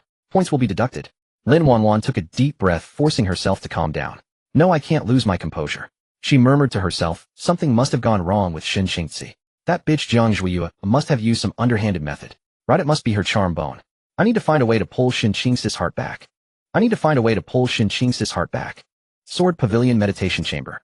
The scent of sandalwood mingled with the faint mustiness of rain-soaked earth lingering in the air. Shin Qingzi sat cross-legged on a cushion, eyes closed, attempting to enter a meditative state. But he failed. The verses of the heart-cleansing mantra came in fragments within his sea of consciousness, unable to form a coherent sentence. What haunted his vision was another scene. It was the night of thunder and lightning, the dim light in the stone chamber. It was the girl's soaked clothes clinging to her body, outlining a slender and soft silhouette he had never noticed before. It was her icy fingertips tracing his burning cheek with a hint of innocent cruelty, asking him, "Senior brother, are you feeling as tormented as I am?" It was her clumsily tugging at his belt, those eyes that were always downcast, now reflecting a madness he himself found unfamiliar, bloodshot, and wild. Huff! Shin Qingzi abruptly opened his eyes, breathing heavily with fine beads of sweat forming on his forehead. He raised his hand, looking at his long, clean fingers. These very hands had torn open her clothes, leaving streaks of purple bruises on her jade-white skin. Shame, regret, and an indescribable restlessness burned like wildfire in his heart. "Senior brother." A disciple's respectful voice came from outside the meditation chamber. Shin Qingzi opened his eyes, his gaze bloodshot, his voice carrying a suppressed hoarseness. "What is it?" "News from Danxia Peak." The disciple's voice carried hesitation and indignation. "Junior Sister Lin. She has been poisoned by erosion spirit powder, vomiting blood, and unconscious." Shin Qingzi's fingers around the sword hilt tightened instantly. Erosion spirit powder. He abruptly stood up and pulled open the door of the meditation chamber. The disciple at the door stepped back, startled by the chilling aura and ominous glare in his eyes. "Who did it?" Shin Qingzi's voice sounded as if it were fished from an ice cellar. It was Senior Sister Jiang." The disciple lowered his head, not daring to meet his eyes. Senior brother, when said that Junior Sister Lin personally identified that the lotus pastry sent by Senior Sister Jiang was poisoned. Jiang Zhuiyue. Her again. A familiar surge of disgust and anger rose in Shin Qingzi's chest. Was the scandal she caused last night not enough? How dare she strike at Wanwan with such poison? To what depths of depravity would she sink? This was the first thought that crossed his mind, the habitual thinking formed over 20 years as the senior brother of Lingxiao sword sect. Protect the weak, punish the wicked. Lin Wanwan was the weak, so Jiang Zhuiyue was naturally the wicked. "Where is she?" he asked coldly. She was taken away by senior brother Chu," the disciple answered quietly. "Senior brother Xiao and junior brother Lu are guarding junior sister Lin at Danxia Peak, and senior brother Wen is treating her." Senior brother Chu said to first confine senior sister Jiang to Reflection Cliff. Reflection Cliff. At those 3 words, Shin Qingzi's heart felt as if it were squeezed by an invisible hand. That place, bone-chillingly cold, ravaged by sword qi. Given her current physical condition, being confined there. Another scene uncontrollably flashed through his mind. It was last night in the meditation chamber. She curled up in his arms, muttering deliriously, Don't lock me up. They will drain me dry." Her fear then did not seem feigned. Could a person who trembled at the mere thought of being locked up, a person whose body was nothing but skin and bones, truly have the audacity and cunning to administer such a nefarious poison to Wanwan? A thought like a pebble dropped into the turbulent lake of his heart, stirring a tiny ripple. "Senior brother." The disciple, seeing him silent for so long, cautiously looked up at him. Shin Qingzi's face was indistinct at the boundary of light and shadow. He realized he was actually defending Jiang Zhuiyue. This realization sent a wave of panic through him. "I understand." He waved his hand, his voice heavy with exhaustion. "You may leave." The disciple, as if pardoned, hurriedly withdrew. The door of the meditation chamber closed again, leaving him alone in the room. Shin Qingzi walked to the sword rack and reached out to touch the blade of his life-bound spirit sword. The blade was cold, just like his current state of mind. At that moment, the door of the meditation chamber was knocked again. "Senior brother, it's me." It was Wenryu's voice. Shin Qingzi straightened his slightly disheveled robes, took a deep breath, and suppressed the turmoil in his heart. "Enter."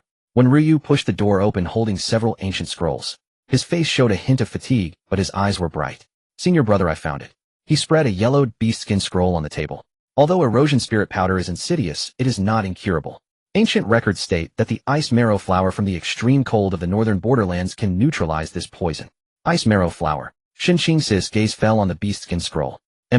This flower only grows on 10th of sandy-rolled profound ice, guarded by a fierce beast, and is extremely difficult to harvest. Wenryu looked at Shin Qingzi meaningfully. "Junior sister Wanwan's body can hold on for at most half a month. To go to the northern borderlands, we must set out as soon as possible." Shin Qingzi fell silent.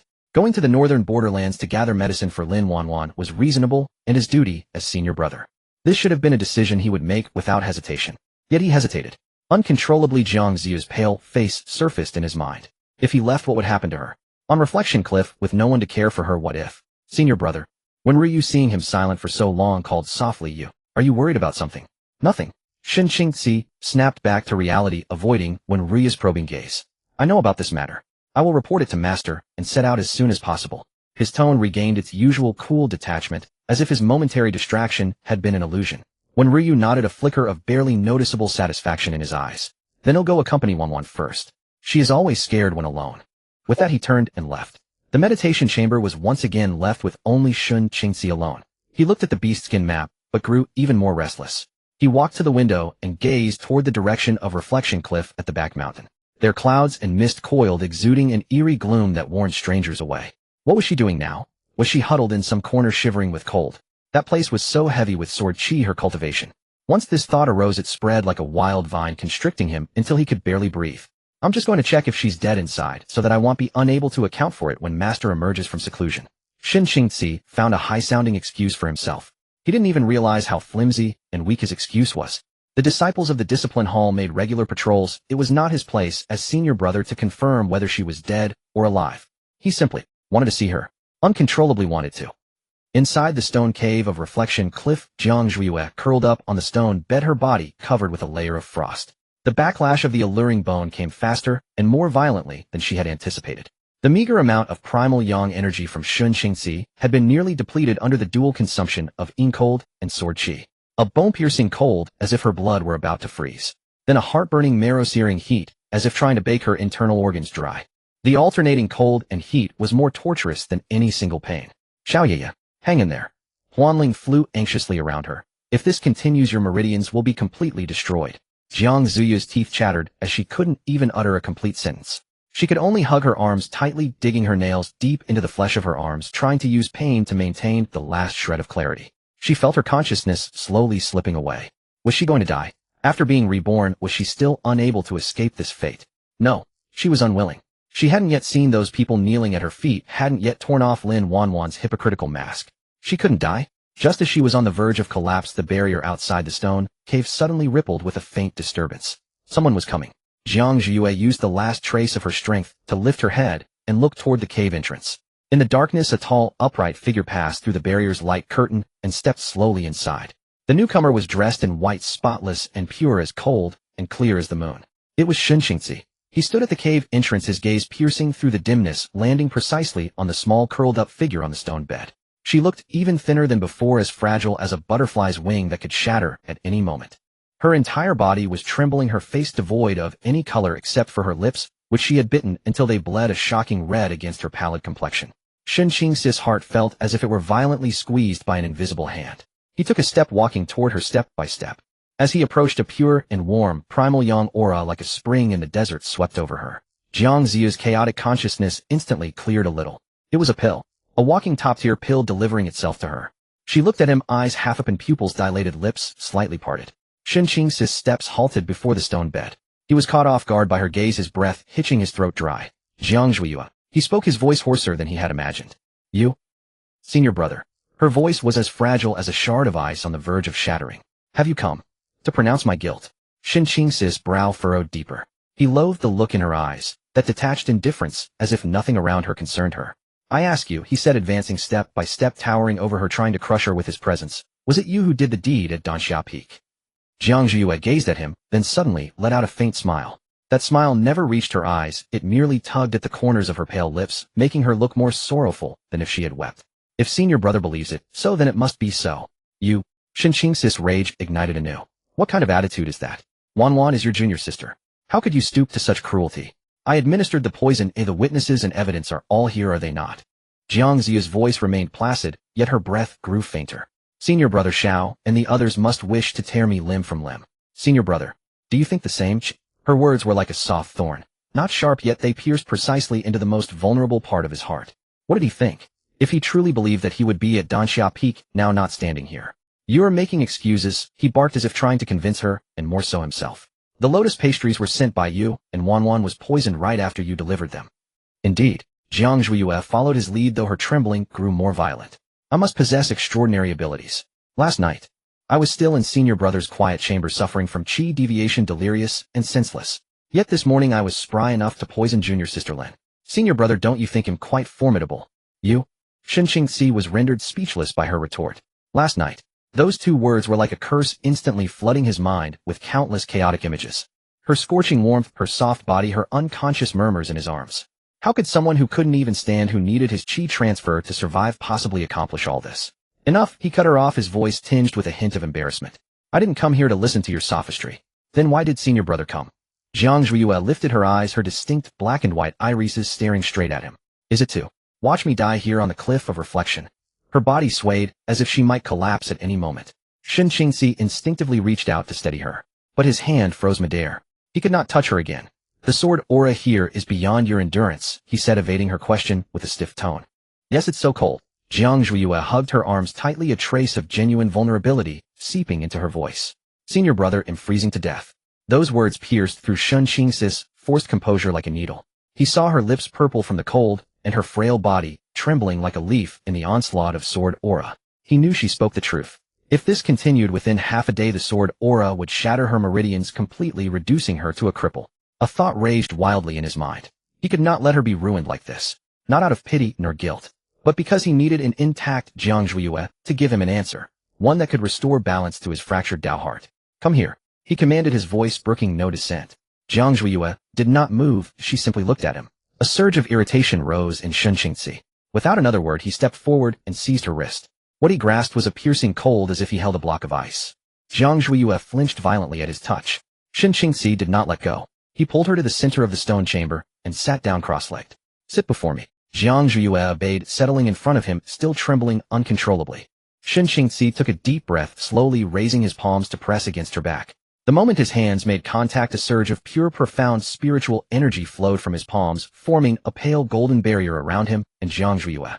Outside the barrier, the raging sword aura struck against it with a soft sizzle, yet could no longer penetrate, even a fraction.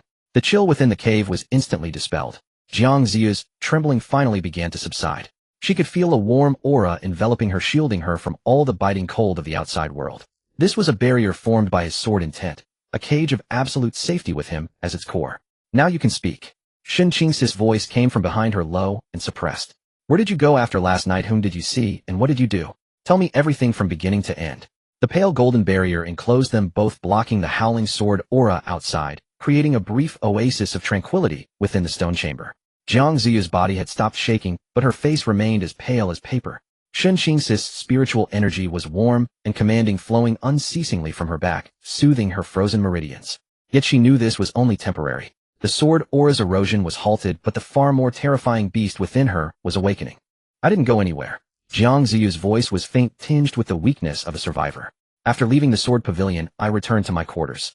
Until I met senior brother when in the bamboo grove. Shen Qingxi listened in silence. Her account matched his conjectures exactly. The lotus pastries were made a few days ago, not yesterday, she continued. If senior brother doesn't believe me, you can check the ingredients in my room to see if the corresponding amounts are missing. She could have said all this to Ryu, to everyone. But she hadn't, because she knew that before those whose minds were already brainwashed by Lin Wanwan's white moonlight image, any defense would be futile. Only here with Shen Qingxi, before his fractured Dao heart, could these words take root and sprout like seeds. Why didn't you tell senior brother when all this? Shen Qingxi's voice remained cold and hard. What use would it have been?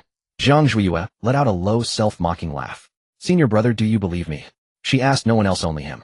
Shen Qingxi's heart constricted again. Did he believe her? Reason told him that Lin Wanwan would not lie. Yet the Jiang Zhuiyue before him, chilled to the bone, her breath so faint, made it impossible for him to associate her with the word malevolent. His silence was the best answer. Jiang Zhuiyue pressed no further. She knew the seed of doubt had been planted.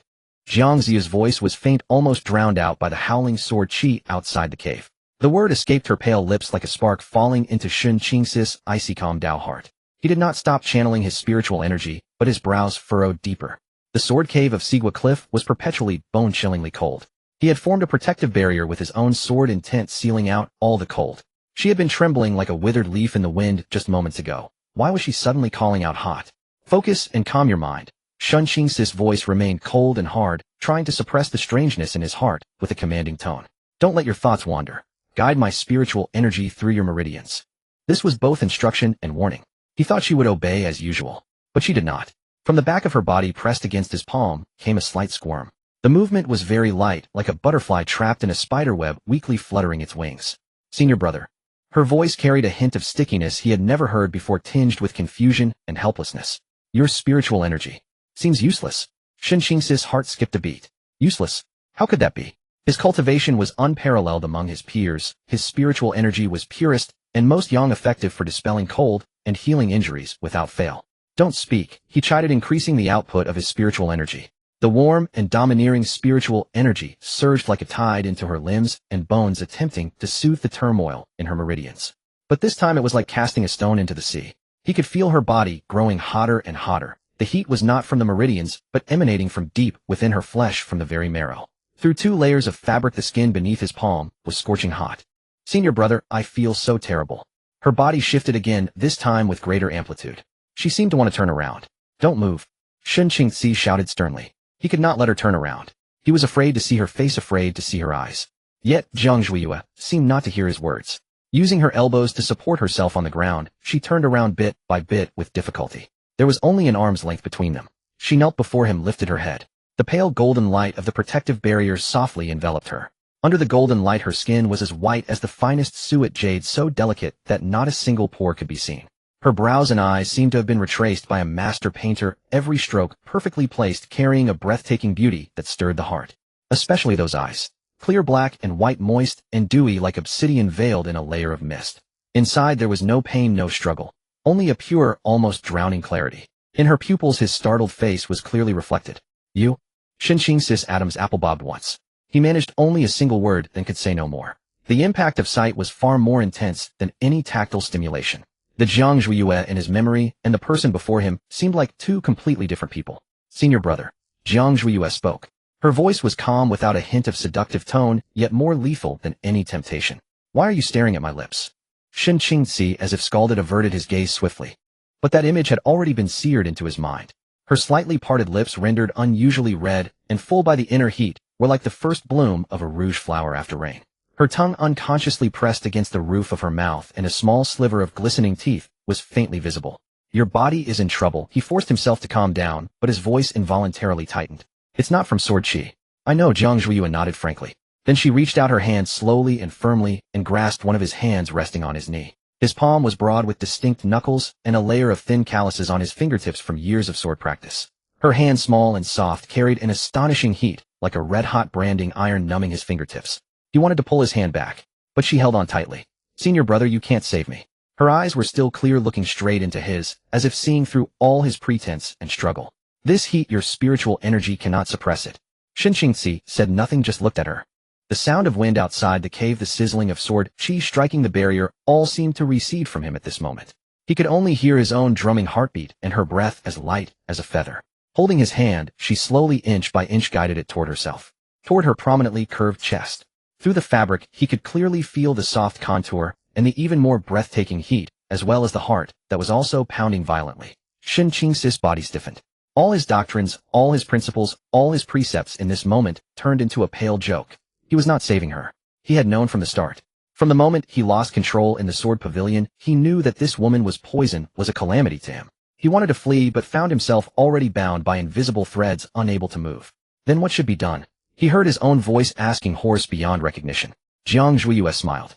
The smile was faint, yet like a lightning bolt tearing through the night sky, instantly illuminating her entire face. She leaned closer to him, her scorching breath spraying onto his ear, bringing a trembling itch. Senior brother. Her voice was extremely low, like a demon's whisper, shattering his last defenses word by word. You can't save me. But you can have me. This was no longer a plea for help. This was an invitation. It was placing the right of choice stark naked into his hands.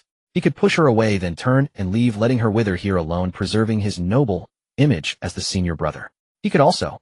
Shin Qingxi looked at her eyes, so close, and saw the clear reflection of himself in those eyes.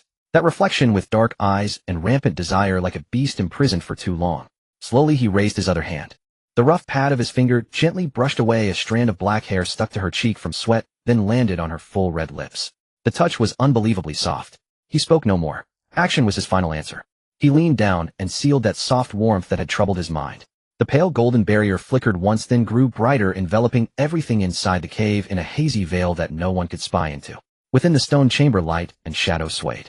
A faint golden barrier isolated them from the outside world, forming an utterly private cage. Shin Qingzi had never known that a person's body could be so soft, so hot. His vaunted self-control crumbled into dust the moment his skin touched hers. The rigid precepts etched in his mind were burned clean by an invisible fire, leaving only a blank slate. No, not blank. It was completely filled. By her scent, her warmth, every rise and fall of her form. His hand around her wrist was so tight that the bones stood out, veins pulsing faintly on the back. He wanted to stop, but his Buddhist instinct drove him to keep sinking. This was an experience like no other. Like an ascetic walking on the edge of a cliff who suddenly leaps, abandoning the illusory transcendence on the far shore, plunging into the abyss below, that gorgeous, dangerous realm of tenderness. His Tao heart of ruthlessness. He no longer cared. At this moment, he was not the lofty senior disciple of Tianyin sect, not the Shin Qingzi, who must always maintain the image of a refined gentleman. He was just a man. An utterly ordinary man governed by the most primal of desires. Sweat slid down his sharp jawline, dripping onto her pale collarbone, leaving a small wet patch. The corners of his eyes were flushed, his breathing heavy and suppressed, each exhale carrying a scorching wave of heat. He could not see her expression clearly. He only felt the person in his arms was like a piece of boneless, warm, fragrant jade, yielding to his manipulation, yet at the crucial moment guiding him toward deeper depravity in a silent way. Her body responded, trembled, even shed tears of physiological response. But all of this was merely the hunter's disguise to soothe the prey. Her heart was a frozen lake. Shen Qingxi's spiritual energy was purer and more vast than she had imagined, like a surging golden river flowing ceaselessly into her chi sea through the connected meridians. The parched meridians were rapidly filled, even beginning to expand. The barriers of cultivation showed signs of loosening. This sensation was more exquisite than any worldly pleasure. She could sense Shen Qingzi losing control. She could even clearly perceive the divine soul tremor at the moment his Tao heart shattered. Profaning a god. So this was the feeling. Watching him with disheveled clothes, watching the corners of his eyes redden for her, watching his Tao heart waver for her. The thrill of dragging a lofty existence down from the altar to roll together in the mud nearly addicted her. Jiang Zhiyue raised her arm and wrapped it around Shen Qingxi's neck. Her nails were neatly trimmed, but now they left shallow red scratches on his back. She let out a faint, tearful whimper in his ear, like a startled little beast. That whimper succeeded in snapping the last thread of reason in Shen Qingzi, who was already on the verge of losing control. After an unknown span of time, everything in the cave finally settled into stillness. The faint golden barrier's light gradually dimmed, finally dissolving into specks of starlight and vanishing into the air. The cold wind of the reflection cliff mixed with sharp, sword energy rushed back in. Shen Qingzi leaned against the icy stone wall, his robes disheveled, strands of his ink-black hair, wet with sweat, and plastered to his handsome but bloodless face. His eyes were closed, his chest heaving violently, as if he had not yet recovered from the ultimate indulgence. But Jiang Zhiyue had already straightened her clothes. She knelt beside him, her face still somewhat pale, tear stains lingering at the corners of her eyes, but otherwise she appeared no different from usual. In fact, thanks to the nourishment of spiritual energy, her breath was even steadier and longer than before. She watched him quietly, watched his disheveled lapels, the ambiguous red marks on his neck, his clenched fists. This transaction she had won overwhelmingly. Shen Qingzi finally opened his eyes slowly. Gone was the usual coldness and authority, only the emptiness after the storm remained, along with a trace of confusion he himself had not yet recognized. He looked at Jiang Zhiyue before him, his lips moving, but no sound came out. What could he say? From beginning to end, he had been completely willing. Rebuke her. You have no shame. But was he any nobler than her? All words seemed pale and powerless in the face of the established fact. A deathly silence fell over the cave. Only the howl of sword energy scraping against the rocks outside made the cramped space even more oppressive. Shen Qingzi stared at Jiang Zhiyue, his gaze complex and unreadable. He tried to find in her face any emotion similar to his own, whether shyness, regret, or obsession. But he found nothing. Her face was utterly calm. Those eyes, still moist moments ago, were now as clear as a cold pool, without a single ripple. As if the entanglement that had just overturned 20 years of his cultivation was nothing more than a trivial spring nap to her. This enormous cognitive dissonance struck like a heavy hammer against his already shattered Tao heart. Finally Jiang Zhiyue spoke first. Her voice was light, steady, as if stating the most ordinary of matters. Senior brother, thank you for your spiritual energy. One sentence, like a bucket of ice water, poured down from the top of Shen Qingxi's head, chilling him thoroughly from the inside out. Spiritual energy. She had defined everything that had just happened as a transfer of spiritual energy. How absurd. How precise. For her it might indeed have been merely a transaction. She gave her body and got the spiritual energy she wanted. And what about him? What had he given? What had he gained? Aside from a moment of pleasure, all that remained was a devastated Tao heart and a chaotic mind. Shen Qingxi's lips pressed into a tight line. He awkwardly looked away, not daring to meet her eyes. He feared that if he looked any longer he would blurt out the most foolish question in your heart, what am I to you? He slowly rose from the ground, his movements stiff. For the first time he felt utterly exposed before this fourth junior sister, who always kept her head lowered. He needed an exit. A plausible excuse to extricate himself from this chaotic situation. Lin Wanwan. That name like a lifeline instantly surfaced in his mind. Right. Junior sister Lin's poison. That was a matter he had to deal with, and could deal with, a proper business. He began, his voice hoarse, I need to leave for a while. Jiang Zhuiyue did not ask where he was going, or what he would do. She simply watched him quietly, as if waiting for him to continue. Her passive posture made Shen Qingzi even more restless. He forced himself to resume the tone of the senior disciple, though his voice sounded hollow and powerless. Junior sister Lin's antidote still lacks the frost-condensing herb. This herb only grows on the sandier glaciers of the far north. I must go and get it myself. Having said that, he did not look at her again. He turned and tried to walk out of the cave. He had to leave this place at once. Leave this place where he had lost control, where he had fallen. Senior brother. Jiang Ziyu's voice came from behind, stopping him. Shen Qing's footsteps halted, his back stiff as a board, but he did not turn around. The journey to the far north is long. Take care. Her voice held no trace of reluctance or attachment. Just a plain, almost perfunctory admonition. Shen Qing's heart sank further. He did not respond. Instead, he took a white jade bottle from his storage ring and placed it on the stone platform at the cave entrance. This is the heart-cleansing pill. Take one daily to help resist the corrosive sword energy. With that, without looking back, he transformed into a streak of sword light, shot out of the reflection cliff, and disappeared into the gloomy sky. As if fleeing. Inside the cave, Jiang Zhuiyue walked slowly to the entrance, picked up the jade bottle, still warm from his body, and brought it to her nose, sniffing lightly. The pill was of superior grade, carrying a crisp medicinal fragrance. She casually tucked the bottle into her sleeve, her gaze fixed on the direction where Shen Qingzi had vanished, her eyes calm and unruffled. Tiski ran away.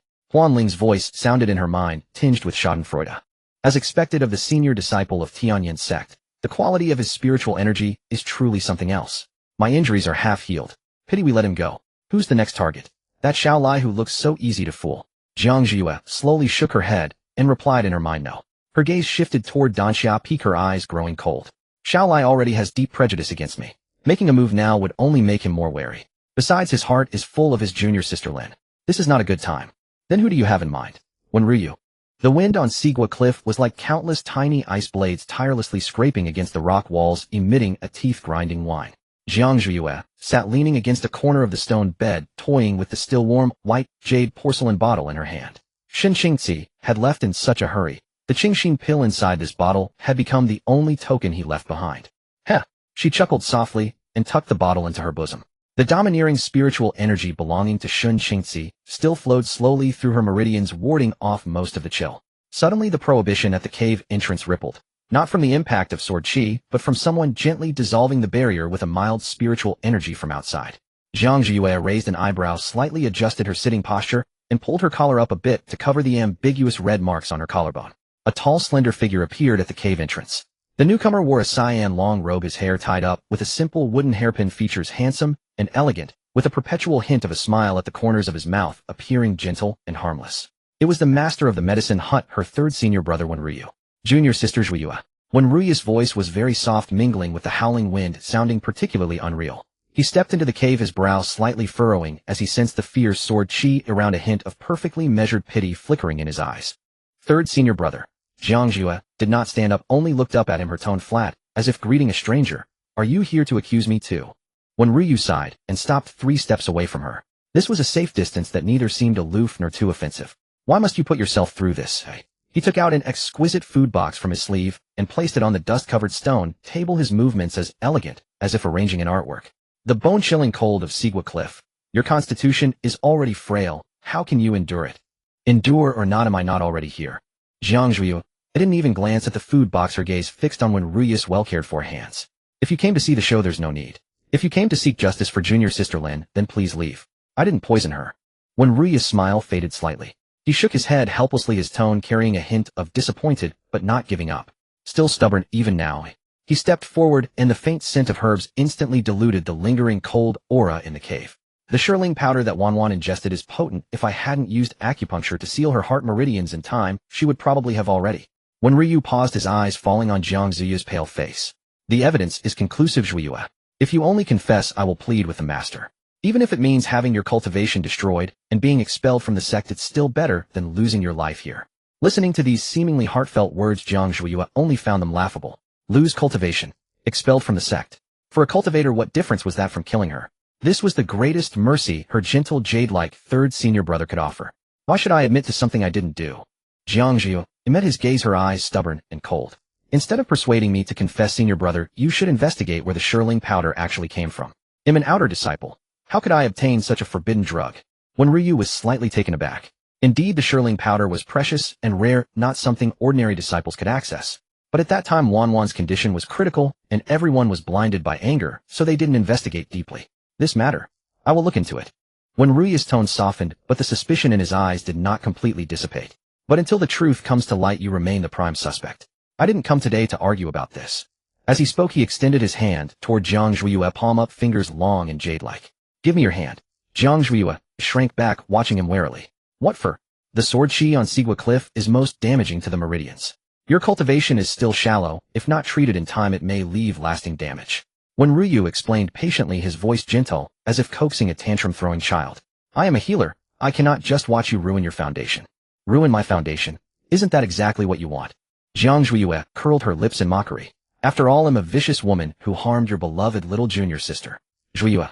When Ryu's tone sharpened, his brow furrowed deeper. Don't be willful. I am your senior brother. No matter what you've done wrong, I won't truly abandon you. He gave her no chance to refuse, stepped forward, bent down, and took hold of her wrist. Jiang Zhuiyue instinctively tried to pull away, but the moment she felt his cool fingertips, she stopped. This was a perfect opportunity. She lowered her eyelids, hiding the flash of sharp light in her eyes, and allowed Ryu to place his fingers on her pulse. When Ryu focused his senses to probe, but the words he had prepared got stuck in his throat the moment his fingertips touched her pulse. Strange. Too strange. According to reason, having stayed on Sigua Cliff for a whole night, with only foundation establishment cultivation, her meridians should have been riddled with holes by the cold, and her spiritual energy depleted. But at this moment, although the pulse under his fingertips was somewhat weak, deep within surged an extremely pure and extremely abundant yang energy. This aura was domineering, yet warm, continuously nourishing her limbs and bones, firmly blocking the external cold. This was definitely not spiritual energy she could have cultivated herself. When Ryu was a medicine cultivator, most sensitive to auras. This spiritual energy was extremely pure, carrying a fierce sword intent. Throughout the entire sect, those who could possess such cultivation could be counted on one hand. Your body. When Ryu raised his head, his gaze mixed with shock and inquiry. How can there be such abundant, pure yang spiritual energy? Jiang Zhuiyue, like a cat whose tail had been stepped on, hastily pulled back her hand, hiding her wrist in her sleeve, her eyes darting nervously. I don't know what you're talking about, senior brother. She turned her head away, not daring to look at him. Maybe I brought some protective artifact. Artifact? When Ryu narrowed his eyes, his usually gentle eyes now turning sharp. What artifact could have such an effect? This spiritual energy flows deep within your meridians, it's clearly. Clearly someone had used their own body as a furnace, expending their own cultivation, forcibly pouring it into her. Moreover, it required extremely intimate contact to achieve such seamless integration without rejection. A sense of absurdity rose in Ryu's heart. This was Sigua Cliff, a forbidden area of the sect. Besides the sect leader and a few elders who could come and go freely. And who would go so far for an outer disciple who was carrying a crime? His gaze swept over Jiang Zhuiyue, searching for any flaw. Suddenly his eyes froze. Because of the earlier struggle, Jiang Zhu's previously raised collar had loosened, and as she turned her head, a glaring red mark appeared indistinctly on her snow-white neck. That was not a wound. That was... Although when Ryu was pure-minded and devoted to the Tao, he was after all a physician. Some things he had seen in books and witnessed. That was clearly a love bite left after intimacy. What is this? When Ryu's voice was tight, he pointed at the red mark on her neck, his tone for the first time tinged with loss of composure. Zhuiyue, what is that on your neck? Jiang Zhuiyue, as if frightened, hastily raised her hand to cover her neck, shrinking back into the corner, her face pale as paper. Nothing. It was a bug bite. Her voice trembled, and that panicked attempt to cover up only confirmed Ryu's suspicion. On Sigua Cliff, freezing cold, where would bugs come from? When Ryu felt a buzz in his head and his usually calm state of mind churned with violent waves. He had always believed that although this little junior sister was malicious and jealous, at least she was innocent in matters between men and women. But now the fact before his eyes slapped him hard in the face. Someone had been here. Not long ago. Moreover, that man had been here on this sacred Sigua Cliff and had done that kind of thing with her. Who is it? When Ryu took a deep breath, forcibly suppressing the turbid emotions churning inside him, his voice turning cold. Who violated the sect rules and trespassed on Sigua Cliff? Jiang Zhuiyue bit her lips hard, shaking her head speechless. Her eyes were rimmed red, tears swirling in them, but she stubbornly refused to let them fall. That look was both pitiful and carried an indescribable beauty of depravity. When Ryu looked at her, The pure pity in his heart was now mixed with something else. It was like seeing a piece of jade that originally had flaws suddenly shattered on the muddy ground stained with filth, making one both regretful and unable to resist investigating what secrets lay beneath the filth. Even if you don't tell me, I can find out. When Ryu straightened up, resuming his lofty posture, but his hands clenched quietly in his sleeves. The sex-forbidden area. How could it be defiled by others? Zhuiyue, you have truly disappointed me greatly. Disappointed. Jiang Zhuiyue suddenly looked up, tears streaming down her cheeks, but a bitter smile curved at the corners of her mouth. Senior brother, when did you ever have hope for me? In your eyes, am I not just an irredeemable villain? She released her hand from her neck, letting the red mark be exposed to the air, as if displaying some shameful metal. Since everyone thinks I'm bad, what does it matter what I do? When Ryu was choked by her words, left speechless, he stared at that red mark, finding it extremely glaring. The residual spiritual energy aura inside her, though deliberately restrained, still felt vaguely familiar to him. Clear, domineering, carrying an undeniable chill. This aura, a figure of someone impossible, flashed through in Ryu's mind, but he quickly dismissed it. Impossible. That person cultivated the Tao of emotionlessness, the unattainable flower of the sect. How could they do such a thing? It must be some reckless demon cultivator, or they'll prepare some medicine for you. When Ryu turned around, no longer looking at her, his voice returned to its usual indifference, but his speech was a bit faster than normal. Get rid of this mark. If the discipline hall sees it, you'll get an additional charge. Having said that, he didn't even bother to take the food box, fleeing toward the cave entrance. Only after walking far away and being hit by the cold wind did when Ryu realize that his back was covered in a thin layer of sweat. He stopped and looked back at the deep, dark cave entrance. It seemed to hide a man-eating demon slowly devouring the light of this pure place. And he in that moment just now had felt a flicker of unspeakable curiosity toward that defiled junior sister. The instant when Ryu departed, the sorrow and panic on Jiang Ziyu's face vanished without a trace. She leisurely adjusted her collar, her fingertips gently brushing over the mark on her neck, deliberately left for when Ryu to see. Tisk, what a gentleman, she remarked to Huan Ling within her sea of consciousness, her tone laced with a hint of nonchalant mockery. Seeing something like that, his first reaction was to make me erase it, afraid I'd be found guilty. Naturally, Huan Ling turned over lazily when Ryu is famous for being a good at wushes. Even when facing a sinner, he must maintain his decorum. However, his heart is shaken. A shaken heart is good. Jiang Zhuiyue took a delicate pastry from the food box and took a small bite. It tasted good. A special poria cake from the medicine hut, something only when Ryu had the leisure to make. Only when the heart is shaken can there be a crack. And where there is a crack, I can worm my way in. She knew well that when Ryu was different from Shinqingzi. Shinqingzi was ice, hard and brittle, shattering completely once broken. But when Ryu was like water, seemingly gentle and encompassing yet truly pervasive. To make him lose control, she couldn't use force, she had to use poison. A poison named guilt and doubt. The next 2 days were strangely quiet at the reflection cliff. When Ryu did not come, and there was no news from Shinqingzi. Only the outer disciple who delivered meals would toss in hard, cold mantus through the barrier each day, his eyes full of contempt. Jiang Zhuiyue paid it no mind. Using the primal yang left by Shinqingzi, she circulated her energy through her meridians. Though that power was slowly dissipating, it was enough to stabilize her cultivation at the mid-foundation establishment stage, and she even sensed signs of a breakthrough. On the evening of the third day, the restriction at the cave entrance was triggered once more. This time it was when Ryu again.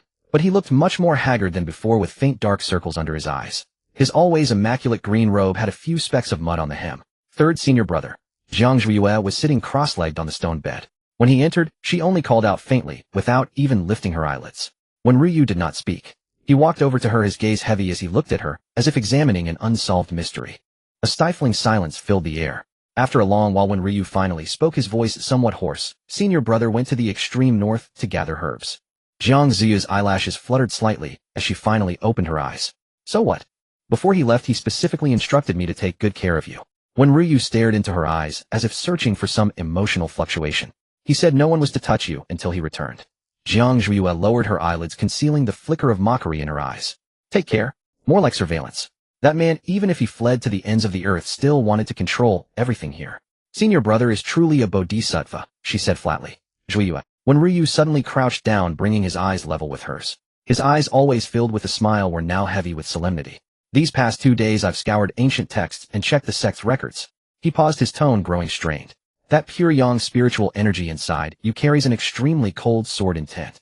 In the entire Lingxiao sword sect, there is only one person who cultivates the Hanbing sword intent, and has such cultivation. Jiang Ziyu's heart skipped a beat, but her expression remained impassive. What are you trying to say, senior brother? I want to ask you. When Ryu's voice was very low with a barely perceptible tremble. That night was the person here, senior brother. Jiang Zhuya looked at Wenryu's eyes, which were filled with inner turmoil, and suddenly smiled. She didn't answer directly, but reached out and gently tugged at his sleeve. Senior brother. Her voice was very light, carrying a hint of seduction. If it were him, what would you do? Would you report him? Or would you tell junior sister Lin that her most revered senior brother is entangled with the culprit who harmed her? Wenryu's pupils constricted sharply. As if burned, he violently shook off her hand and stumbled backward until his back hit the cold stone wall. It really is him. Though he had suspected it, having the suspicion almost tacitly confirmed struck Wenryu with unprecedented force.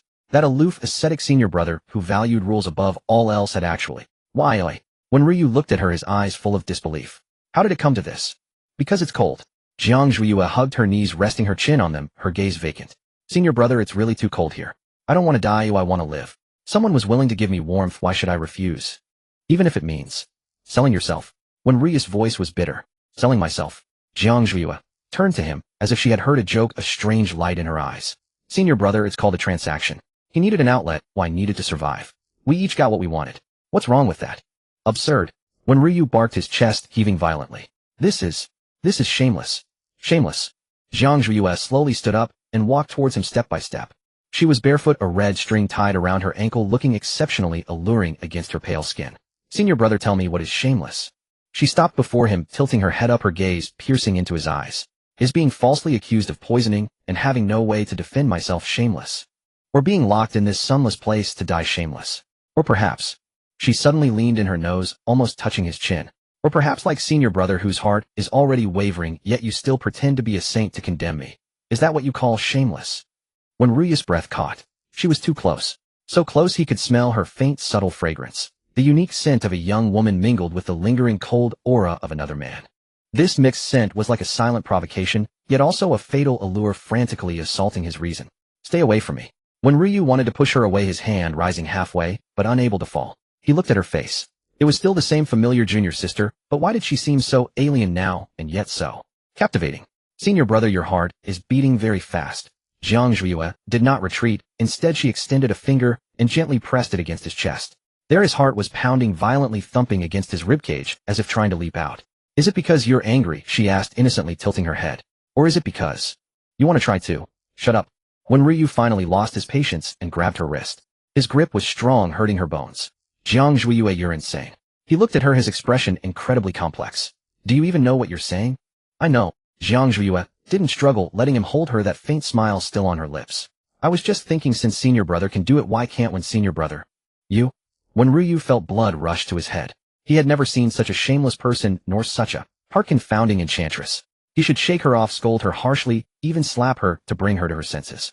But looking at her eyes, clear yet tinged with madness, and her lips slightly purple from the cold, he simply couldn't bring himself to do it. I am different. After a long pause, Wenryu finally released his grip, his voice low, as if convincing himself. I am a healer. I have my principles. Principles. Jiang Zhuya rubbed her reddened wrist and chuckled softly. Is your principle condemning me without distinction when junior sister Lin was poisoned? Or is it choosing to help conceal senior brother's secret after discovering it? Wenryu's face turned deathly pale. You see, senior brother. Jiang Zhuya stepped back, sat back down on the stone bed, and resumed her lazy, indifferent posture. We are actually the same kind of people. We both stop at nothing to get what we want. It's just that I admit him the villain while you're still wearing the mask of a good person. Wenryu stood still, unmoving for a long time. The wind outside the cave still howled mournfully, but in his ears only her last words lingered. We are the same kind of people. Is that really true? He looked down at his hands, the hands that healed the sick and saved the dying, now trembling slightly. He suddenly realized that from the moment he stepped into this cave, from the moment he decided to conceal the fact that Shun Qingzi had been there, he was no longer clean. This bottle of medicine is for external injuries. After a long silence, Wenryu took a porcelain bottle from his bosom and placed it on the ground. His voice had regained its calm, but was laced with an indescribable weariness. That. Mark, wipe it off. Having said that, he turned and left. This time his back was no longer as straight as when he arrived. Instead, it carried a hint of disgrace and escape. Jiang Zhuya looked at the porcelain bottle, and the corners of her mouth curled up slightly. Congratulations, master. Wenryu's saintly mask has finally cracked. Not enough yet. Jiang Zhuya picked up the porcelain bottle, pulled out the stopper, and sniffed it.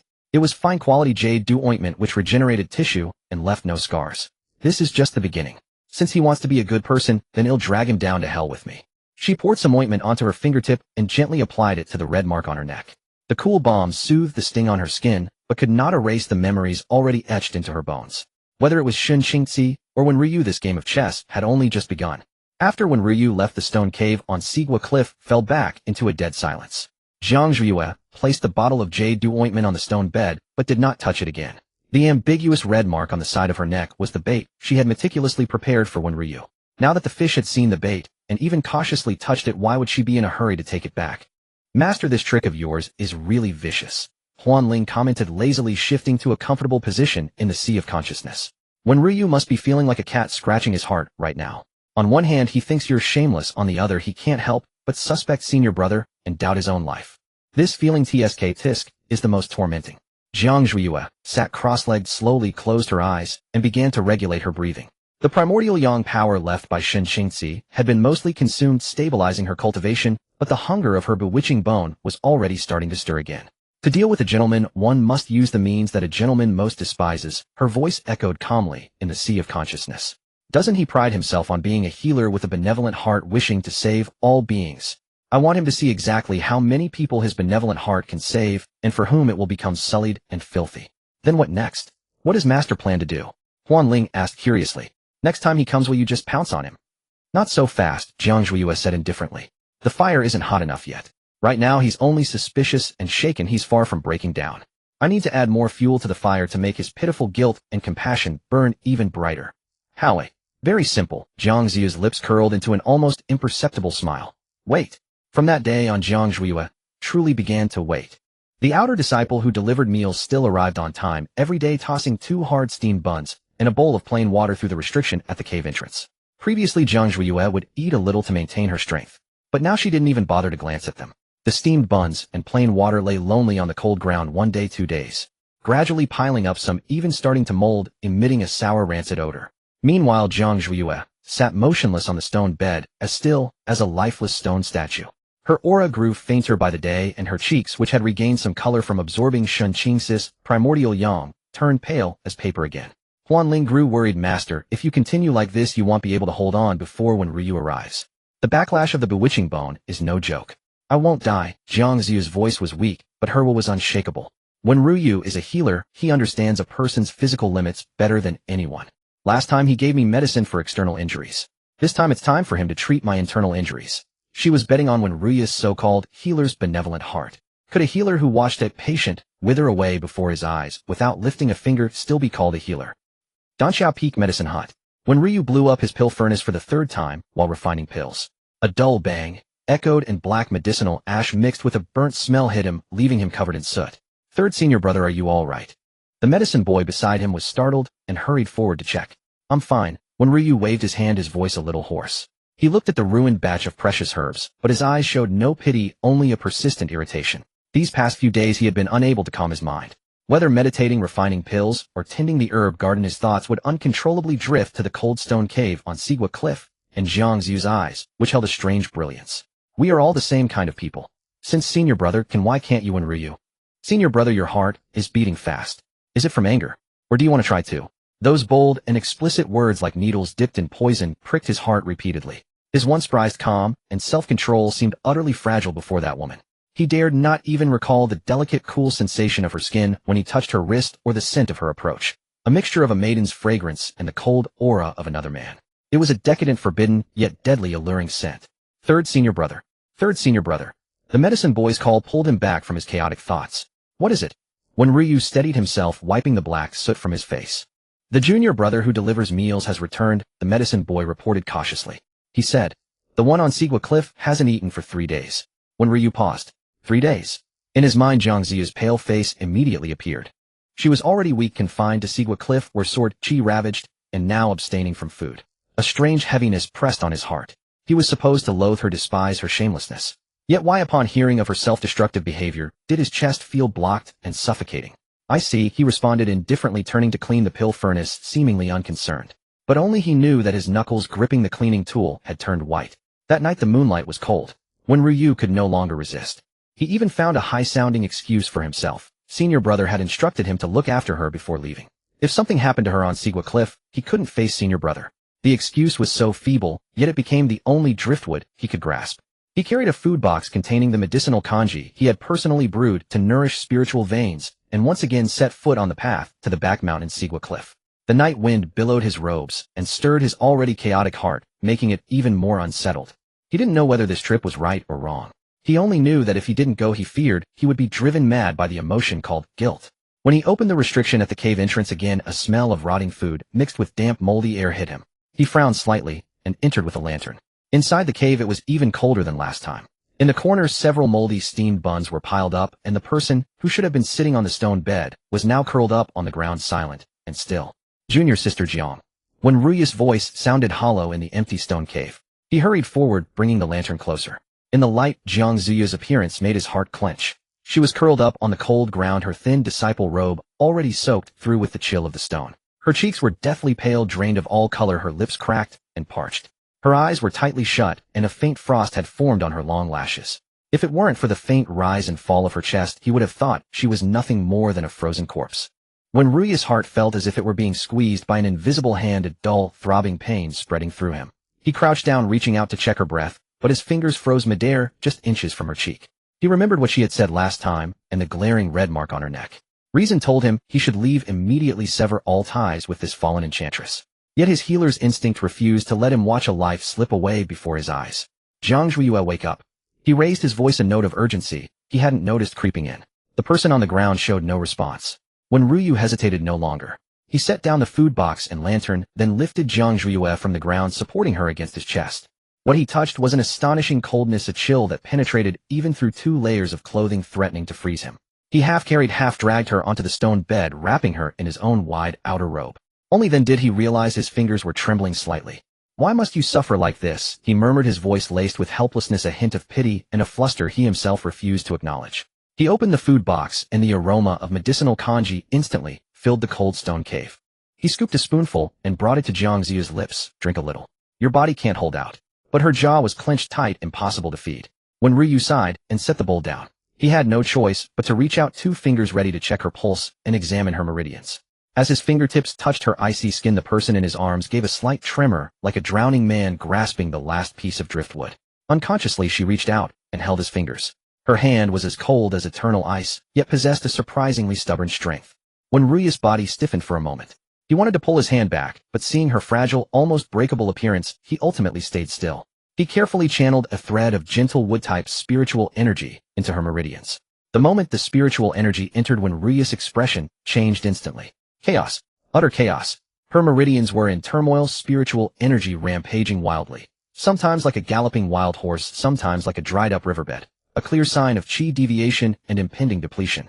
How could this happen?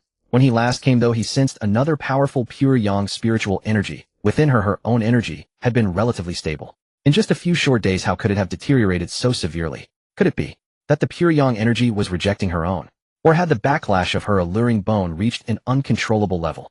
All kinds of conjectures flashed through in Ryu's mind, leaving him in turmoil. Cold. So cold. The person in his arms suddenly let out a faint murmur, shrinking further into his embrace, as if seeking the only source of warmth. Her soft body pressed against him through the robe, and when Ryu felt a strange warmth surge from the point of contact, spreading through his limbs in an instant. His breath hitched. "Don't be afraid. I'm here," he said, almost instinctively surprised by the tenderness in his own voice.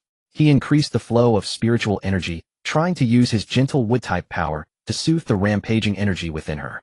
His spiritual energy was like the finest spring rain, and wherever it passed, the wild streams seemed to calm a little. Jiang Ziyu's tightly furrowed brow gradually relaxed. Seeing this, when Ryu felt a bit relieved. Maintaining the flow of spiritual energy with one hand, he picked up the bowl of kanji again, with the other scooped up a spoonful of warm medicinal gruel and brought it to her lips once more. "Open your mouth." His voice was exceedingly soft, coaxing in tone. This time, perhaps feeling some warmth, Jiang Ziyu's cracked lips parted slightly. A flicker of joy passed through in Ryu's heart, and he quickly fed her the spoonful. 1 spoonful, 2 spoonfuls. The warm medicinal kanji slid down her throat, bringing a trace of warmth to her frozen body. Her complexion seemed to improve a little. When Ryu focused entirely on feeding her, all his attention on the fragile patient before him, completely unaware that under the nourishment of his spiritual energy and the warm kanji, Jiang Ziyu's hand, which had been gripping his fingers, had loosened and instead crept up to his wrist. Her fingertips were cold smooth like jade, and they unconsciously gently stroked his wrist. Each touch seemed to carry a strange magic, causing when Ryu's heartbeat to gradually lose its rhythm. His movement slowed. The cave was silent save for the mournful wind outside, and the increasingly clear interlacing of their breathing and heartbeats. Senior brother. Jiang Zhua murmured again, this time her voice no longer so weak, but tinged with a hazy dependence. She seemed to recognize him in her semi-conscious state. When Ria's heart skipped a beat. I'm here, senior brother. She called again, her head rubbing faintly against his chest like a young beast seeking shelter. Your hand. It's so warm. As she spoke, her hand, which had been on his wrist, slowly slid up his arm. Her icy fingertips traced his forearm through the thin fabric, sending tiny shivers through him. When Ria's body was completely taut, he knew he should push her away. He knew all of this was wrong. But when he looked down at her pale, trusting face pressed against his chest, all his refusals stuck in his throat. For the first time, he realized how fragile his pride and principles were in the face of such extreme vulnerability and utter dependence. Pity, guilt, and a strange, unfamiliar flutter he dared not examine, like an invisible net, held him firmly in place. Don't. A hoarse, almost shattered syllable escaped when Ria's throat. He finally moved. Instead of pushing her away, he used his free hand to cover hers, which was causing mischief. His palm was scorching hot, touching her icy fingertips like a red-hot branding iron meeting cold jade. Jiang Ziya's hand stopped. Her eyelashes fluttered gently like butterfly wings brushing the water's surface before she slowly opened her eyes.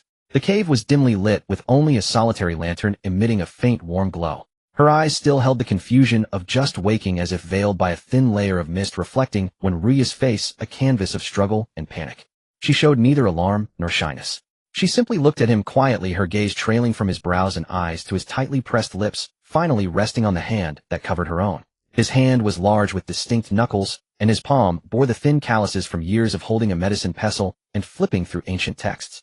At this moment, this hand that had saved countless lives was enveloping hers with a force that was almost trembling.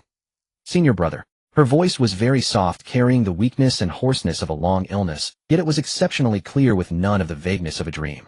This clear call was like a bucket of ice water dousing the chaotic fire in Ria's heart. He let go as if burned, his body retreating half an inch, trying to close the overly intimate distance between them. But he forgot she was still leaning against him.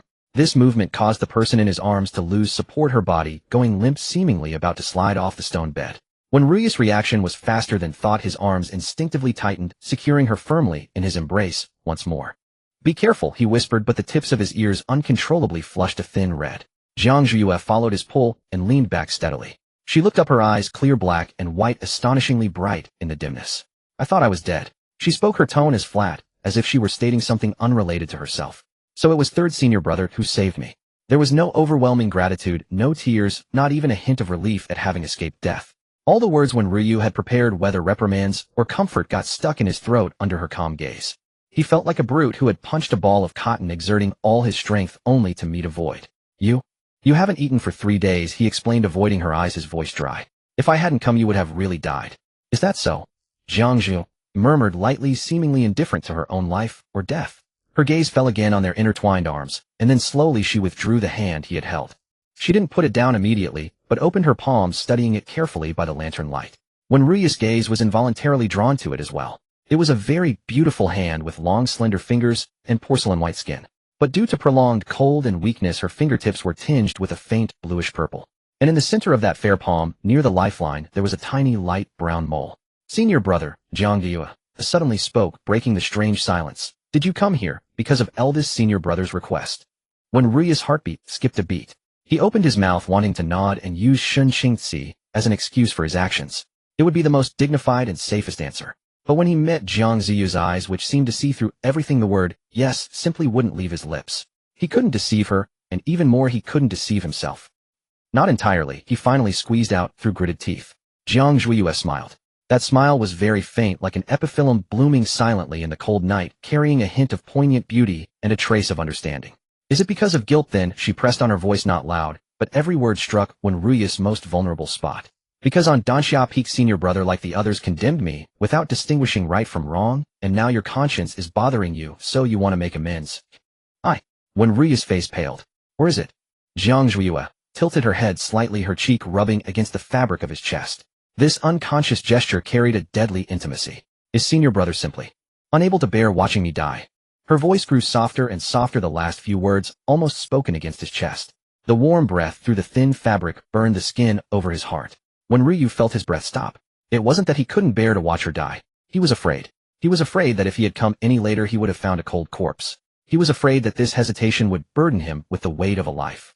He was afraid that this guilt would like a vine entangle every breath he took for the rest of his life. The benevolent heart of a healer he had believed in was now laid bare, by her revealing the selfish self-comfort hidden beneath. You? He wanted to say don't talk nonsense, but his throat felt blocked, unable to produce any sound. Senior brother, why don't you feed me the kanji? Jiang Zhuiyue said, not pressing further. It seemed she had already gotten the answer she wanted. She deftly changed the subject, leaning against him, looking up with a hint of natural exhaustion in her eyes.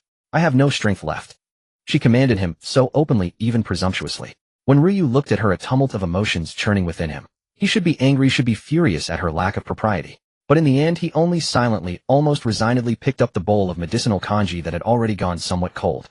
He fed her spoonful by spoonful, his movements stiff, yet carrying a tenderness he himself was unaware of. Jiang Zhuiyue was very obedient, opening her mouth, swallowing, making no sound. The cave fell silent again, broken only by the faint clink of the spoon against the bowl and the mingling of their breaths. After half a bowl of kanji, some color finally returned to Jiang Ziyu's face. She shook her head, indicating she couldn't eat anymore. When Ryu put down the bowl, his gaze drifting as he looked at her lips, now moist and full from the kanji. I should go, he said, standing up as if to flee this place that disturbed his peace of mind. Senior brother, Jiang Zhuiyue called out. He paused, but didn't turn around. This kanji is very good. Her voice came from behind, still so calm. Will you come again tomorrow? When Ryu's back stiffened, she asked him if he would come again tomorrow. This was not a question at all, but an invitation, a declaration. She was certain he would come, because his precarious good heart was already firmly in her grasp. Like the tiny mole on her palm, seemingly insignificant, yet it was already imprinted there, impossible to erase. Rest early. After a long pause, when Ryu threw out this irrelevant reply and practically fled the stone cave. Listening to his retreating footsteps, the perfectly calibrated weakness and exhaustion on Jiang Ziyu's face slowly faded. She looked down at her palm again. Master, he ran away. In her sea of consciousness, Huan Ling's voice carried a hint of schadenfreude. He can't escape, Jiang Zhuiyue said slowly, closing her fingers, clenching the mole in her fist.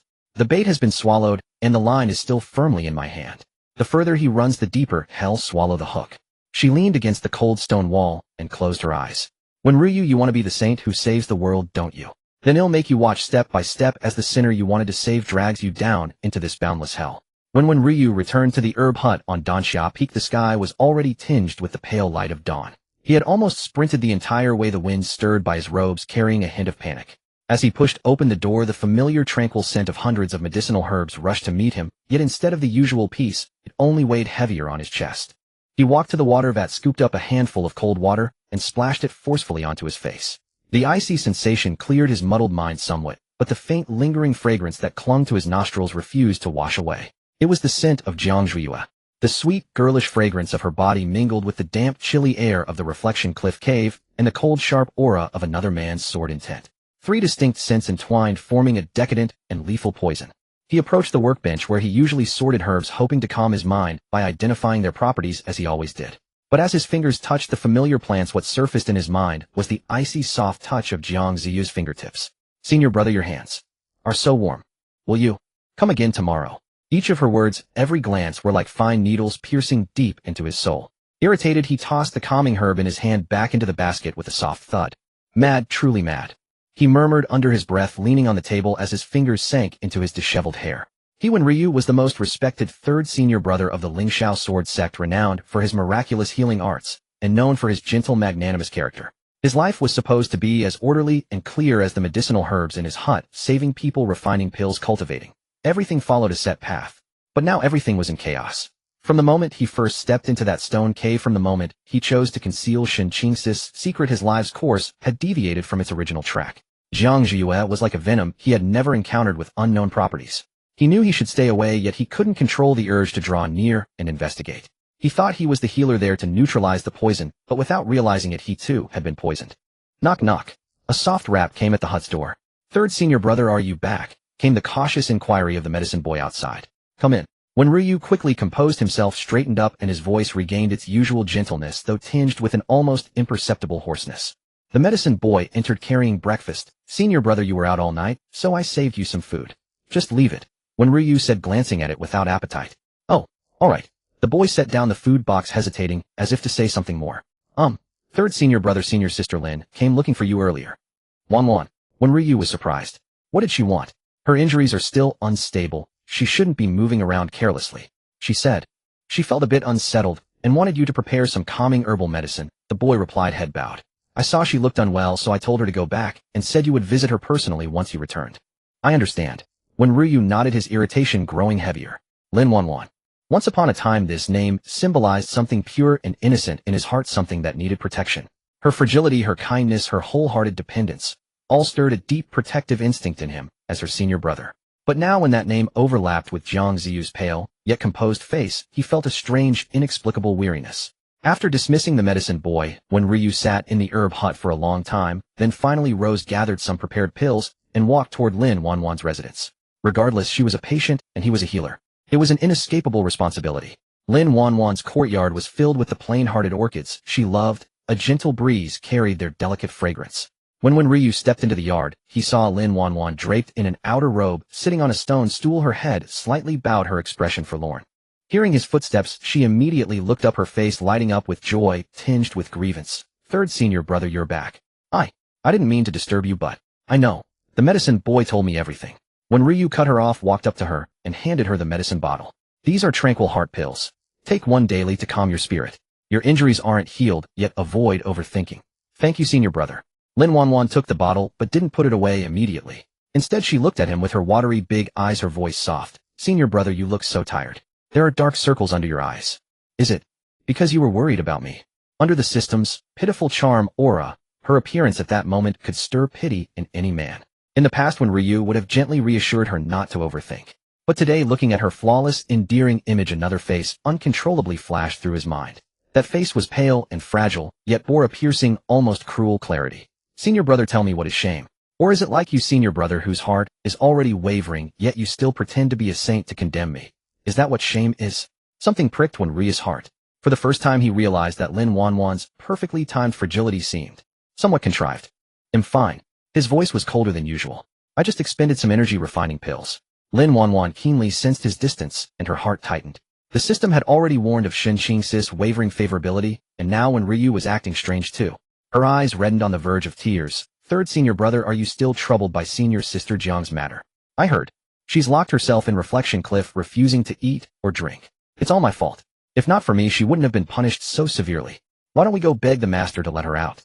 I don't mind, really. As she spoke, she eagerly tugged at Ryu's sleeve, her saintly, almost martyr-like demeanor enough to make Xiao Lai and Lu Xingxi's hearts ache with pity. Yet when Ryu's gaze fell on her tear-streaked face, in her eyes he saw worry, guilt, and kindness. But beneath those layered emotions, could he have glimpsed something else that flickered and vanished? A deep, well-concealed sense of satisfaction. The thought flashed by so quickly it seemed absurd even to him. He must be going mad. Wanwan was so kind. How could she harbor such feelings? He was surely influenced by that enchantress Jiang Zhuiyue, seeing evil everywhere. When Ryu told himself this, trying to suppress that strange suspicion. Don't overthink it. He subtly withdrew his sleeve, his tone softening a little. Reflection cliff is a decision of the discipline hall. We have no right to interfere. Your priority now is to recover. But senior sister Jiang, they'll handle her matters. When Ryu interrupted her again, his tone carrying an unyielding finality. Before he left, the grand senior brother specifically instructed me. Once again he invoked Shen Qingxi's name. This time it was both for Lin Wanwan's sake and to remind himself. At the mention of Shen Qingxi, Lin Wanwan's face indeed paled and her fingers tightened around the medicine bottle. She knew what had happened between Shen Qingxi and Jiang Zhuiyue at Reflection Cliff, and every memory of it burned with jealousy. Since it's the grand senior brother's order, then Wanwan will obey. She lowered her head, her voice dripping with infinite grievance and submission. When Ryu looked at her, but no pity stirred in his heart, instead the irritation grew heavier. He suddenly felt that this courtyard filled with plain-hearted orchids and their elegant fragrance was even more suffocating than the damp, moldy stone cave at Reflection Cliff. Get some rest. He'll take my leave. Unable to stay any longer, he muttered a perfunctory goodbye and turned away. Watching his even more hurried, retreating figure, Lin Wanwan's fragile and aggrieved expression instantly vanished, replaced by a cold gloom. System, what's happening with Ryu's favorability? She demanded inwardly. Warning. Target: when Ryu has generated 0.1 suspicion toward the host. Current seduction progress stalled. Lin Wanwan's pupils contracted. Suspicion? How could Ryu suspect her? It must be Jiang Zhuiyue. That bitch again. What had she said to Ryu? Lin Wanwan clenched the medicine bottle in her hand so tightly her knuckles turned white. The web of affection she had so carefully woven around herself had yet another crack. No, she would never allow it. Whether it was Shen Qingxi or Ryu, they could only belong to her. After leaving Lin Wanwan's courtyard, Ryu did not return directly to the herb hut. He wandered aimlessly along the sex stone steps, his mind a tangled mess. Lin Wanwan's final words and the faint, unusual emotion he had glimpsed in her eyes were like two thorns deeply embedded in his heart. I will handle her matter, he had said, intending to soothe Lin Wanwan while giving himself a reason to continue toward the cliff of reflection. But now those words carried an entirely different contradictory meaning. Handle. How was he to handle it? He recalled Jiang Ziyu's eyes so clear they were almost cruel. Senior brother, this is called a transaction. You see, senior brother, we are actually the same kind of people. No, they were not the same. He clenched his fist, his nails digging deep into his palm. He was a healer. His hands were meant to save lives, to remain clean. But Jiang Ziyue, she had already fallen, trading her body without shame. Yet, what if she was truly innocent? What if there were hidden circumstances behind the erosion spirit powder incident? What if beneath Lin Wanwan's gentle and kind mask lay something else entirely? Once this thought arose, it grew like wild vines, instantly constricting his heart until he could barely breathe. He halted his steps, stopping at the crossroads leading to the sect's scripture pavilion. As the foremost disciple of Dan Xiaopik, he had the authority to access most of the sect's classics and archives, including the interrogation records of the disciplinary hall. An hour later, when Ruyu emerged from the scripture pavilion with a grave expression, he had reviewed all the files concerning the erosion spirit powder. This forbidden drug was extremely rare, its effects violent. The pulse of a poisoned person would display a unique, chaotic state of reversed spiritual energy flow. Lin Wanwan's pulse record from that day matched the description in the files almost perfectly. Based on the evidence, everything pointed to Jiang Ziyue. Yet when Ruyu's heart could not find peace, because he had discovered another matter. When the disciplinary hall disciples searched Jiang Ziyu's residence, they found no trace of erosion spirit powder nor any signs of its concoction. The sole evidence was the leftover lotus pastry that Lin Wanwan had eaten. The chain of evidence was in fact incomplete. The swift conviction was due firstly to Lin Wanwan's status as the victim, and secondly, to everyone's preconceived notion of Jiang Ziyu's motive, jealousy. Unconsciously, when Ruyu's steps once again turned toward the back mountain. This time he carried neither a food box nor any pills. His stride no longer held the hesitation and struggle of the previous 2 times. Instead, it bore a firmness he himself had not yet recognized. He needed answers. When he once again breached the stone chamber's barrier, Jiang Ziyue was seated cross-legged on the stone bed, regulating her breath. She seemed to have regained some vitality, though her complexion remained pale. Her breathing had steadied. Hearing the noise, she slowly opened her eyes. Upon seeing Ryu, there was no surprise in her gaze. Senior brother has come earlier today than yesterday, she spoke flatly, her tone devoid of emotion. When Ryu did not respond, he walked up to her, his gaze heavy as he looked at her. His eyes, usually warm and smiling, were now filled with inquiry and scrutiny. Is your body better? He asked, his voice hoarse. Thanks to you, senior brother, I'm not dead yet, Jiang Ziyue said, the corner of her mouth twitching into a smile devoid of warmth. What? Did you come to confirm that I'm obediently staying alive? Her tone was barbed like a wounded cat, still bristling with defenses. When Ryu was not provoked. After a moment of silence, he suddenly asked, did you truly not commit the poisoning? Jiang Ziyue let out a light laugh, as if hearing a joke. Isn't it a bit late for you to ask this now, senior brother? Haven't you already convicted me at Dan Xiaopik? I'm asking you, did you? When Ryu's voice suddenly rose, carrying a suppressed urgency. Jiang Ziyue looked at his bloodshot eyes, and the mockery on her face slowly faded. She did not answer directly with a yes or no. Instead, she asked, why does senior brother suddenly want to know the truth? Is it because you feel sorry for me and your conscience has stirred? Or, she paused, her gaze sharpening. Or have you discovered something, senior brother? When Ryu's heart gave a heavy thud, he found that he could hide nothing from this woman. She was too clever, so clever it made him feel a hint of fear. I looked into the files on the erosion spirit powder, he finally confessed, his voice low. I also checked the disciplinary hall's records. They found no evidence in your residence. Oh, Jiang Ziyue raised an eyebrow, seemingly unsurprised. And so I want to know what really happened that day. When Ryu said, his gaze fixed intently on her. Every detail from the moment you left your residence to when junior sister Lin was poisoned. Jiang Ziyue looked at him and suddenly smiled. Senior brother, what are you doing? Trying to overturn my case. She tilted her head, her eyes carrying a hint of naive cruelty. But I am merely a shameless sinner who debased herself. You, a noble and respected gentleman, why would you trouble yourself for a sinner? When Ryu was left speechless by her rebuttal. Yes, why was he doing all this? He should despise her, loathe her, and stay far away from her. Because you want to keep your hands clean, Jiang Ziyue answered for him. Her voice was soft, yet like a sharp blade it precisely sliced through all his pretenses. You fear that you might have wronged an innocent person, staining your life-saving hands with an indelible stain. You are not trying to save me, you are trying to save your own ridiculous healer's conscience. When Ryu's face turned deathly pale in an instant, he looked at his hands, which were trembling slightly. She was right. Everything he had done in the end was for his own peace of mind. Since senior brother is so eager to know. Jiang Ziyue, seeing his crestfallen state, changed the subject and leaned languidly against the stone wall. It's not that I can't tell you. But why should I tell you for free? When Ryu jerked his head up, disbelief flashing in his eyes. You still want a bargain? Of course Jiang Zhuiyue nodded matter-of-factly. The grand senior brother traded his pure young vitality for the release he wanted. So third senior brother, you want the truth. What are you willing to trade for it? Jiang Zhuiyue. When Ryu barked, his chest heaving violently. You are utterly unreasonable. I'm only learning from you, senior brother. Jiang Zhuiyue spread her hands, feigning innocence. Each takes what they need, isn't that right? It's only fair. When Ryu glared at her, feeling a surge of blood rush to his head. He had never seen a woman who spoke so openly and calmly about transactions and calculations. Yet when he saw her pale cheeks and her eyes, which seemed unusually dark and bright, due to her weakness, his raging anger subsided in a strange way. He suddenly realized that perhaps she was right. In this cold and cruel place, besides trading, what else could she rely on to survive? What do you want? After a long while, when Ryu forced the words out from his throat, his voice, so hoarse it sounded alien to him. Inside the stone cave, a deathly silence reigned, broken only by the monotonous, dreary drip of water seeping from the rock walls. When Ryu stared fixedly at the person before him, she leaned against the icy stone wall, her posture relaxed, even carrying a hint of careless languor. Her eyes were terrifyingly clear, devoid of the dullness that should accompany illness, and wholly absent of any plea for fate. What do I want? Jiang Zhuiyue repeated his question, the faint cold curve of her lips deepening slightly. She reached out her fingertip, lightly tracing a point in the air, as if outlining Wen Ryu's silhouette from a distance. Senior brother, when you are the head of Danxia Peak, carrying countless spiritual pills and elixirs. If I want pills, you can afford them. If I want spirit stones, you lack none either. Even if I want you to take me out of here, you might not be unable to do it. When Ryu's Adam's apple bobbed, his voice tight. In that case, just tell me. As long as it can trade for the truth, as long as it doesn't violate moral principles. Moral principles? Jiang Zhuiyue let out a soft laugh, cutting him off. The laughter was light, echoing in the empty cave, but like a fine needle it pierced precisely into Wen Ryu's most sensitive nerve. She slowly straightened up her bare feet, treading on the rough ground, stepping toward him step by step. Wen Ryu instinctively wanted to retreat, but his feet seemed rooted to the spot, unable to move an inch. He watched her approach, catching the faint cold fragrance emanating from her.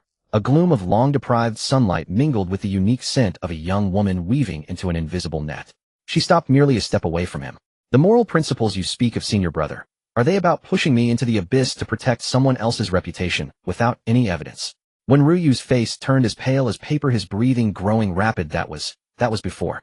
I am investigating now. I want to make amends. Make amends? Jiang Zhuiyue lifted her head, her clear black and white eyes staring straight at him. How? Give me a few bottles of medicine, say a few apologies, and then go back to being your noble, gentle senior brother, believing the debt is settled. When Ryu was speechless. He had indeed thought that way. Even before coming, he had been grateful for the chance to make amends. But now, under Jiang Zhuiyue's blunt dissection, his thoughts seemed so base and cheap. I don't want those things. Jiang Zhuiyue's voice dropped, carrying a seductive hoarseness. She reached out her fingertip, lightly resting on the jade pendant at Wen Ryu's waist, the emblem of a peak master's disciple. The cold touch seeped through his clothes, and Wen Ryu shuddered. Then, what exactly do you want? He heard his own dry, trembling voice. Jiang Zhuiyue did not answer immediately. Her fingers slowly traced up the pendant's tassels, gliding over the tightly bound sash at his waist, finally stopping on the back of his clenched fist at his side. Their veins bulged, betraying the intense inner struggle of its owner. The third senior brother cultivates wood element Tao techniques governing life, the most gentle and mellow. She evaluated him like an object, her tone flat, yet laced with greed. The eldest senior brother's sword chi is too fierce. Though it can relieve the immediate crisis, it damaged my meridians. But your spiritual energy, senior brother, is like the finest medicine in this world. When Ryu's pupils contracted violently. As a healer, he naturally understood the implication. Wood generates fire. For Jiang Zhuiyue, who possessed the alluring bone and suffered from intense internal heat, his spiritual energy was undoubtedly the best nourishment, even milder and easier to absorb than Shun Qingxi's pure yang essence. But such absorption was far from ordinary qi transfer for healing. You want me to help regulate your condition? He tried to steer the conversation toward the proper path, though he knew it was self-deception. Regulate? Jiang Zhuiyue laughed, a hint of mockery in her smile. Does senior brother truly not understand, or is he pretending not to? My alluring bone has already formed. Ordinary medicine cannot suppress it. To survive, to cultivate, I need an endless supply of vital essence. She stepped forward half a pace, their bodies nearly touching. When Ryu could even feel the scorching heat radiating from her, not like a normal person's. Shin Qingxi gave me some, but he was too rough. I didn't like it. At the mention of Shin Qingxi's name, when Ryu's heart felt as if struck by something heavy, surging with an indescribable bitterness and jealousy. So, I want you, senior brother. Jiang Zhuiyue rose on her tiptoes, her warm breath spraying against his neck, stirring a fine shiver. I want your spiritual energy, your cultivation base, this pristine moral principles of yours, all to flow into my body. When Ryu's mind exploded with a boom, the dam of reason cracking wide in that instant. Preposterous. He barked, trying to push her away, but when his palm touched her slender shoulder, it was weak and powerless, unable to exert any force. It's in exchange for the truth. Jiang Zhuye did not retreat, but instead seized his wrist, pressing his palm against her heaving chest. Doesn't senior brother want to know what happened that day? Doesn't he want to know if Lin Wanwan was putting on an act? As long as you agree to this deal, I will tell you everything. Even the unspeakable secrets hidden behind your pure, innocent little junior sister.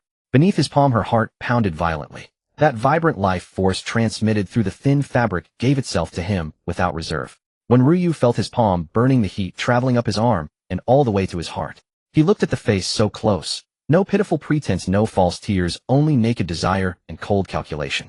Yet it was this face that made his heart, silent for over 20 years, beat wildly. What if? I refuse. He gritted out, making a last struggle.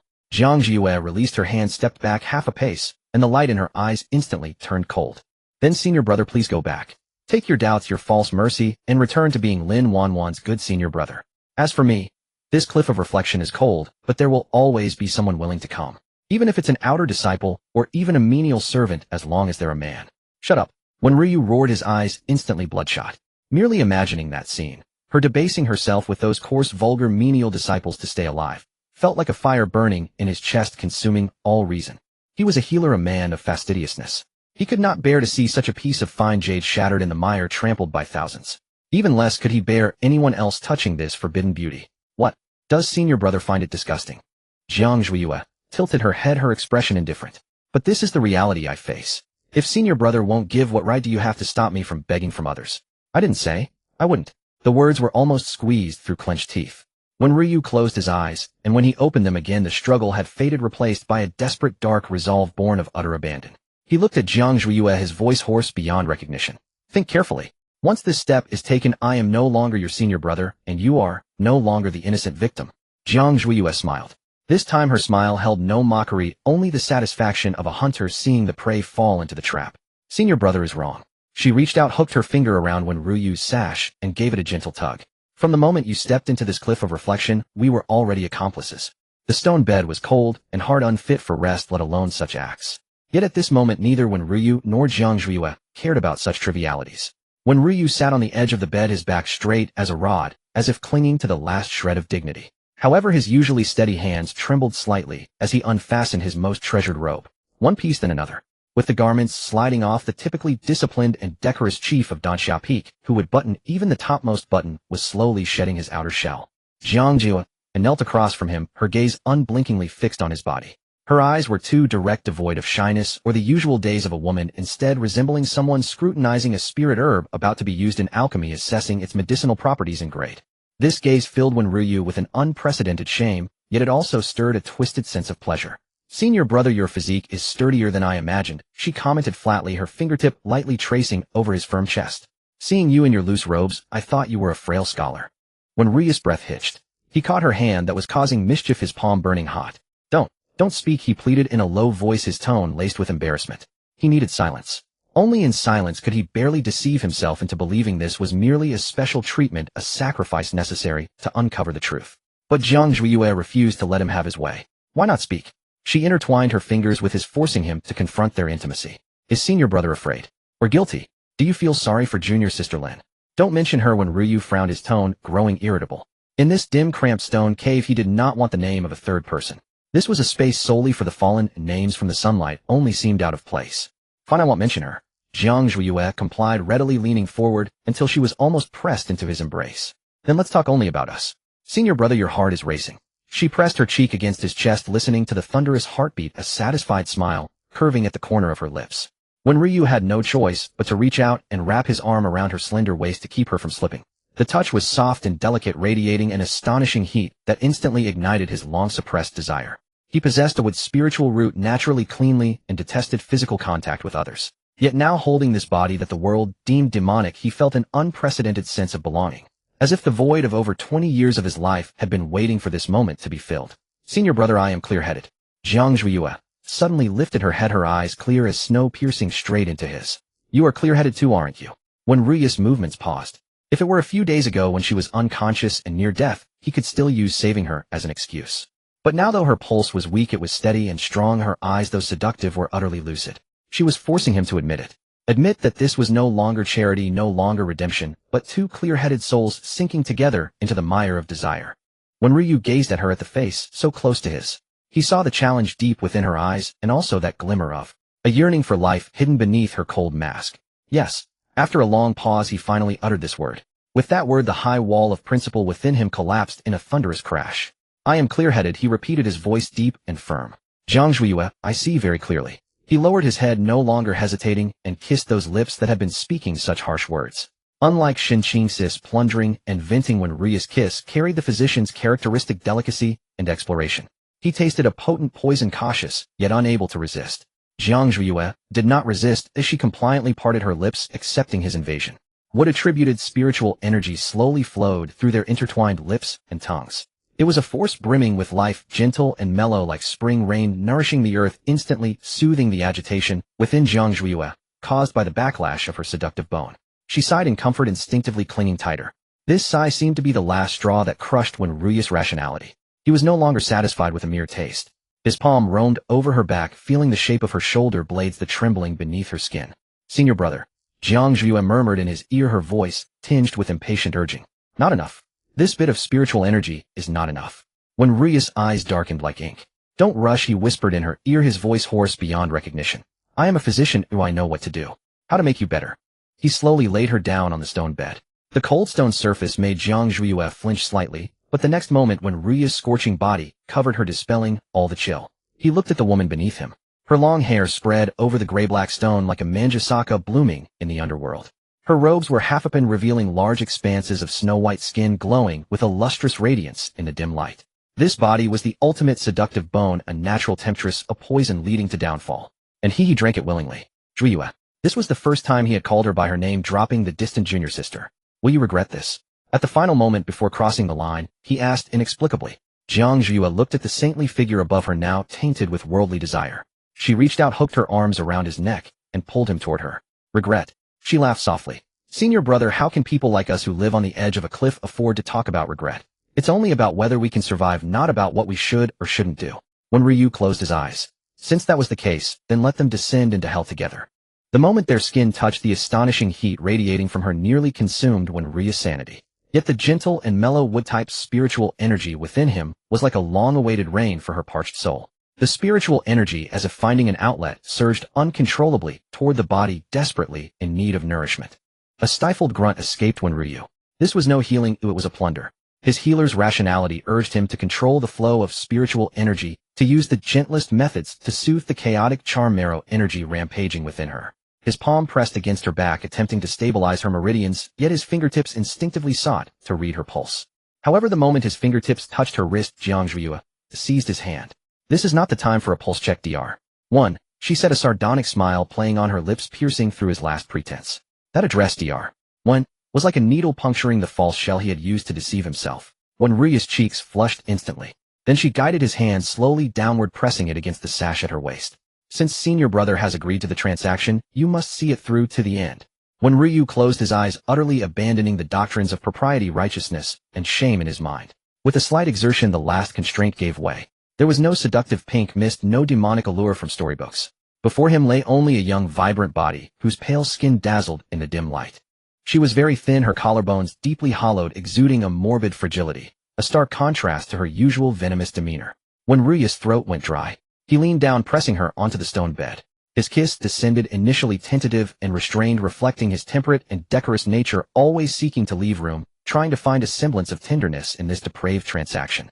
But Jiang Zhuiyue would not allow him that. She raised her arms, encircling his neck, pulling him forcefully toward her. Then, parting her lips, she deepened the kiss herself.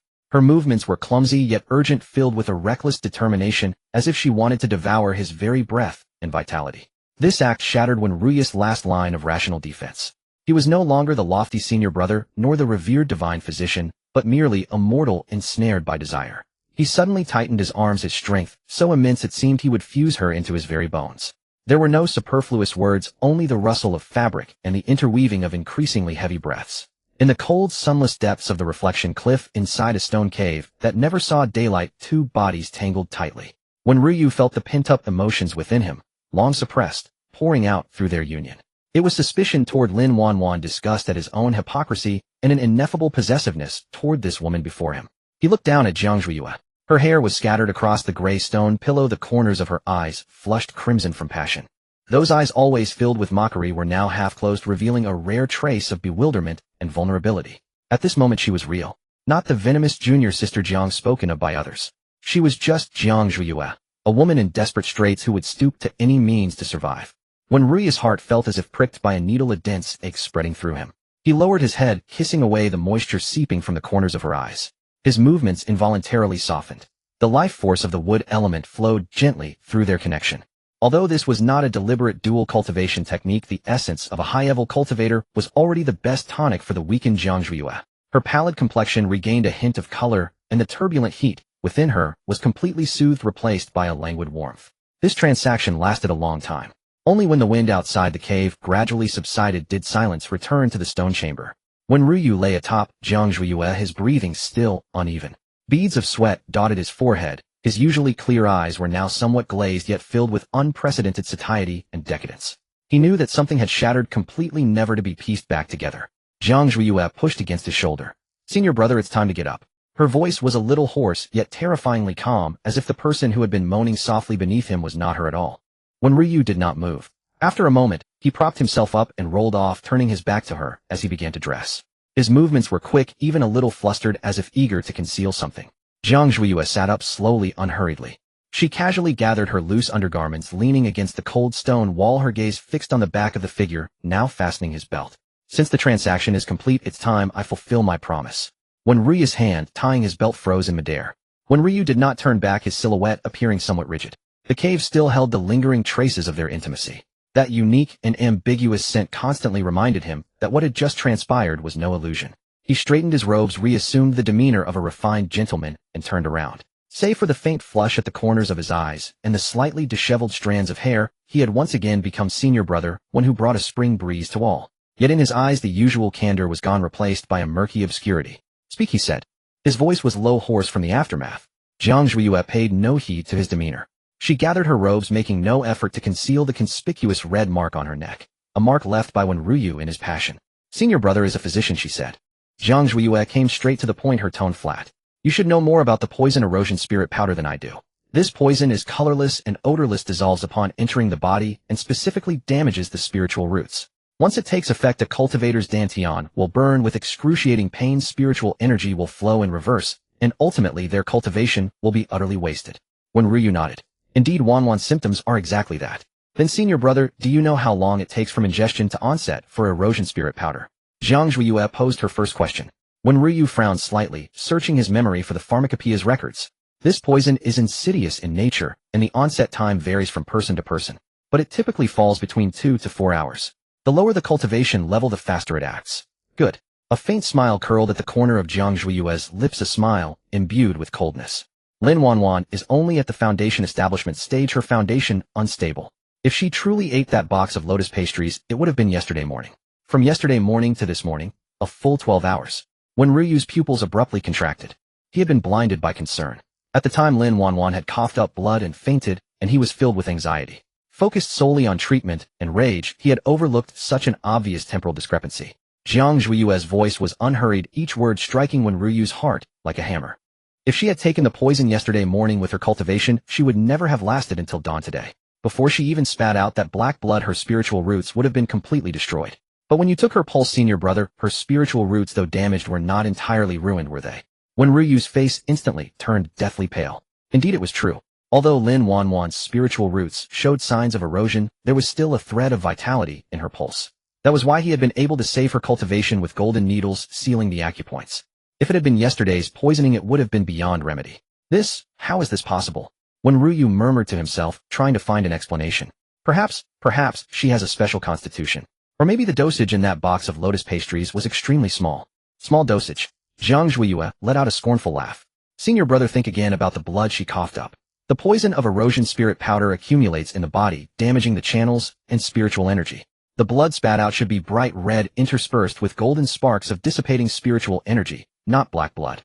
Only when one is poisoned by corrosive herbal toxins, or has taken a violent antagonistic drug to force out the poison, would black blood be coughed up. When Ryu staggered back a step, his back hitting the cold rock wall. As an alchemist, he knew these basics by heart. But at that moment Lin Wanwan was crying pitifully, while Xiao Lai and Lu Xingzhou were shouting and clamoring. Everyone insisted with certainty that it was erosion spirit powder. Even Lin Wanwan herself said that she felt a sharp pain in her dantian after eating the lotus pastries. The preconceived notion combined with the box of lotus pastries as irrefutable evidence had completely robbed him of his independent judgment. Are you saying she wasn't poisoned by erosion spirit powder? When Ryu's voice trembled. No, she was indeed poisoned, and the symptoms did resemble those of erosion spirit powder. Jiang Zhuiyue's gaze was deep and profound. But the poison was not taken yesterday. It was ingested within half an hour before you rushed to Danxiao Peak. Moreover, to make the effect more convincing, she did not even hesitate to inflict genuine damage on her own spiritual roots. Why would she do this? When Ryu felt a bone-chilling cold. In his memory, the little junior sister who could barely bear to step on an ant. How could she inflict such harm on herself just to frame her senior sister? Because only in this way could she strike a fatal blow. Jiang Zhuiyue rose to her feet, stepping barefoot on the ground. Slowly she walked to when Ryu lifted her head and met his evasive, panicked eyes. Senior brother, we both know, she said. I have no foundation in the outer sect and no access to forbidden drugs like erosion spirit powder. But Lin Wanwan is the sect leader's daughter. It's easy for her to obtain herbs with similar properties. She calculated the timing. She calculated that you would lose your reason out of concern. She also calculated that once this dirty water was splashed on me, even without solid evidence, I would be unable to defend myself. When Ryu felt suffocated, he recalled the scene in Lin Wanwan's courtyard. Her frail, helpless demeanor, her tearful plea to believe that her senior sister hadn't meant it. At the time, he had only thought her kindness was heartbreaking. But now upon reflection, every word, every expression of hers was a weapon of murder. Each stroke pushed the crowd to drive Jiang Zhuiyue into the abyss. The most terrifying part was that he as a physician had become the most crucial prop in this play. His diagnosis had become the final basis for condemnation. Admit it, senior brother one. Jiang Zhuiyue reached out and gently straightened his slightly disheveled collar. Her fingertips brushed over his Adam's apple, carrying a trace of lingering warmth. The medical skills you take pride in are merely her tool for eliminating dissenters. Your so-called healing is actually aiding in murder. When Ryu abruptly grabbed her wrist, his grip almost uncontrollably fierce. Don't say any more, he growled, his eyes bloodshot. The truth was too cruel. It shattered the faith and understanding he had built over more than 20 years. He had always believed he was guarding goodness, never realizing that he was personally strangling innocence and nurturing evil. Jiang Zhuiyue let him hold her face, showing no pain, only indifference. This is the truth you wanted. With his back to Jiang Zhuiyue, his movements paused for a moment before he fully fastened his belt. The lingering traces of the cave's atmosphere ceaselessly reminded him of his earlier loss of control. I understand. When Ryu turned around, having already reassumed his usual gentle and refined demeanor, but the bloodshot eyes and the faint redness at the corners betrayed the turbulent emotions within. He dared not look at Jiang Zhuiyue, his gaze fixed on the stone wall beside her. I will go to the disciplinary hall and explain this matter. Since you have been wronged, I will clear your name. His words were grand and righteous, yet his feet had already begun moving toward the cave entrance, as if fleeing from a shameful evidence that left him utterly disgraced. Stop! Jiang Ziyu's voice was not loud, but it carried an unyielding command. When Ryu halted, he did not turn around, his back stiff and straight. Senior brother, when do you think that once you've spoken the truth, the debt between us is settled? Jiang Zhuiyue spoke slowly, deliberately. She stepped down from the stone bed, her bare feet on the cold ground, and walked toward him step by step. The loose inner robe she wore traced delicate and heart-stirring curves with each movement. When Ryu listened to the approaching footsteps, his heartbeat uncontrollably quickening. What else is there? His voice was dry. You already know the truth you wanted. I will also help reclaim the innocence you seek. This transaction. Transaction.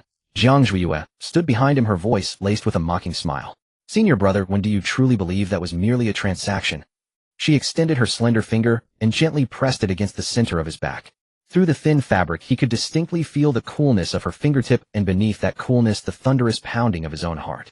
Can a transaction cause you, the benevolent physician one, to lose control so completely that you left a mark on me? Her fingertips slowly moved upward, tracing the nape of his neck, and finally came to rest on his stiff cheek, lightly caressing it. When Ryu's body was utterly frozen, he knew what she meant. The ambiguous red mark he had left on the side of her neck at the peak of passion. That was not a token of transaction, it was proof of his loss of control. When Ryu's Adam's apple bobbed, but he could not utter a single word. You what? Jiang Zhuiyue circled around to face him, standing inches away. She looked up, her clear, yet cold eyes piercing through all his pretense and struggle. Were you going to say that you were forced to save me? Or that you were bewitched by my seductive body and acted out of a moment of folly? When Ryu, you may deceive others, but can you deceive yourself? Jiang Ziyu's voice was soft, yet each word cut like a blade. From the moment you condemned me without inquiry at Danxia Peak, you felt guilt toward me. From the moment you discovered the elder senior brother's spiritual energy within me at the cliff of reflection, jealousy sprouted in you. From the moment you held me and fed me that bowl of medicinal porridge, a forbidden pity took root in your heart. With each word she spoke, when Ruya's face turned paler, his vaunted rationality and self-control stripped bare by her analysis revealed only the most wretched desires and selfishness. Stop, he finally managed, his voice hoarse beyond recognition. Why should I stop? Jiang Zhiyue stepped closer, her nose almost touching his. The sweet yet alluring fragrance of her body mingled with his own scent, formed an invisible web that trapped him. Senior brother, when you are not saving me, you are prescribing yourself a remedy called indulgence. Those words struck like a thunderbolt in Wenruya's mind. He had always believed he was the physician here to dispel the poison. Only now did he realize the truth. Jiang Zhiyue was the poison, and he was the patient willingly drinking it to quench his thirst. Do you think that saving me will erase your past mistake and cleanse your healing hands? Jiang Zhiyue let out a scornful laugh, raising her hand to stroke his cheek. You are wrong, senior brother Wen. You are not redeeming. You are indulging. You indulge in your curiosity about me, indulge in your possessiveness of me, indulge in your desire for me. When Ryu closed his eyes, his body trembling slightly. He could not refute her, for every word she spoke was the truth. He abhorred her degradation, yet could not help being drawn to it. He scorned her transaction, yet in it tasted an unprecedented forbidden pleasure. He was no saint, merely a mortal cloaked in saintly guise whose desires had been suppressed for too long. He wanted to say something, but all words seemed futile. Senior brother, Jiang Ziyue's voice suddenly softened. She stood on tiptoe, pressing her icy lips against his ear. Her warm breath brushed his skin, sending a shiver through him. My illness is not yet cured. When Ryu's breath caught, the elder senior brother's pure yang spiritual energy is too overpowering. It only provides temporary relief. Your wood-element spiritual energy, though gentle, merely treats the symptoms, not the root. This seductive bone backlash is like an incurable addiction requiring constant feeding and soothing with pure spiritual energy. Her voice carried an enchanting power, each word striking his most vulnerable nerves. What do you mean? When Ryu's voice trembled, Jiang Zhiyue stepped back, creating some distance. She leaned against the stone wall behind her, lazily pulling her robe together, revealing the glaring red mark on her neck. Her eyes were clear and calm, like a true physician delivering a diagnosis to a patient. What I mean, Dr. One, is that the prescription you gave me was only a strong dose. It still lacks the subsequent medicinal guide for recovery. And you, she pointed at him, are the best guide. When Ryu's pupils constricted violently, he understood her meaning. She did not want a one-time transaction. She wanted a long-term continuous relationship where she fed on his spiritual energy. She wanted to turn this so-called miracle doctor into her personal private remedy. This was absurd. This was too. What? Jiang Zhiyue watched his shifting expression, a cruel smile curling at the corners of her lips. Senior brother, one is unwilling. Of course you are the noble master of Danxia Peak. How could you be entangled with a notorious enchantress like me? It's fine. If you're unwilling, there will always be someone else. The second senior brother, though hot-tempered, has equally formidable fire-element spiritual energy. Or perhaps those junior disciples from the disciplinary hall, young and strong. They wouldn't be bad either. How dare you? When Ryu almost roared those two words, he grabbed Jiang Ziyue's wrist with such force that he might have crushed her bones. His eyes churned with a possessive madness and jealousy he had never recognized before. At the thought of her submission beneath him, possibly being reenacted with another man, at the thought of her bare feet stepping on another man's knees, when Ryu felt as if an invisible hand was squeezing his heart, suffocating him with pain. Jiang Zhiyue watched his uncontrolled state, not a trace of fear in her eyes, instead a satisfied smile bloomed. She knew it. For someone like when Ryu, a saint with a purity obsession, once dragged from the pedestal and stained with filth, he could never tolerate anyone else touching what he deemed his own stain. Why wouldn't I dare? She asked softly, her tone both innocent and cruel. I just want to survive, senior brother one. When Ryu looked at her, the fury and struggle in his eyes gradually fading, replaced by a deadened gray. He had lost. Utterly defeated. From the moment he set foot on the cliff of reflection and decided to use his body as a bargaining chip, there was no turning back. He slowly released his grip, yet his fingers lingered, reluctant to leave the delicate skin of her wrist. After a long silence, he forced out a few words from his throat. I understand. Those 3 words were a betrayal of all his principles, a final surrender to this descent. Jiang Zhiyue smiled. She knew that this fish named when Ryu had bitten the bait for good. She leaned in and gently kissed the corner of his lips, as if rewarding an obedient patient. Then, Dr. One. Her voice was soft, but carried an unshakable certainty. Will you deliver tomorrow's medicine on time? The night on Danxia Peak stretched endlessly, the wind rustling the bamboo leaves outside the medicine hut. When Ryu returned from the cliff of repentance, his robes neat, but his spirit hollow. He walked unsteadily, the stone steps beneath him feeling unreal, each step failing to find solid ground. A trace of coolness lingered in his palm. It was the sensation of Jiang Ziyu's skin burrowing into his very bones along his meridians. He did not return to his quarters, but went straight to the alchemy chamber. This chamber, once his proudest sanctuary, now suffocated him. On the table, Lin Wanwan's unfinished medicine bowl still sat, with dried brown dregs inside. When Ryu lit a candle, the flickering flame cast a pallor upon his face. He picked up a silver needle, scooped up a bit of the dregs, and placed them into a separation solution. This was a technique known only to high-level alchemists capable of stripping away the herbal components one by one. Under the spirit flame's heat, the solution began to boil, separating into various colored vapors. When Ryu stared intently at the cloud of vapor, there was no black-purple indicative of soul-corroding powder. Not a single trace. Instead, a faint pale gray smoke appeared. It was the characteristic mark of burning chaos grass. This herb could cause a taker's pulse to become chaotic in a short time, creating a false appearance of spiritual energy reversal.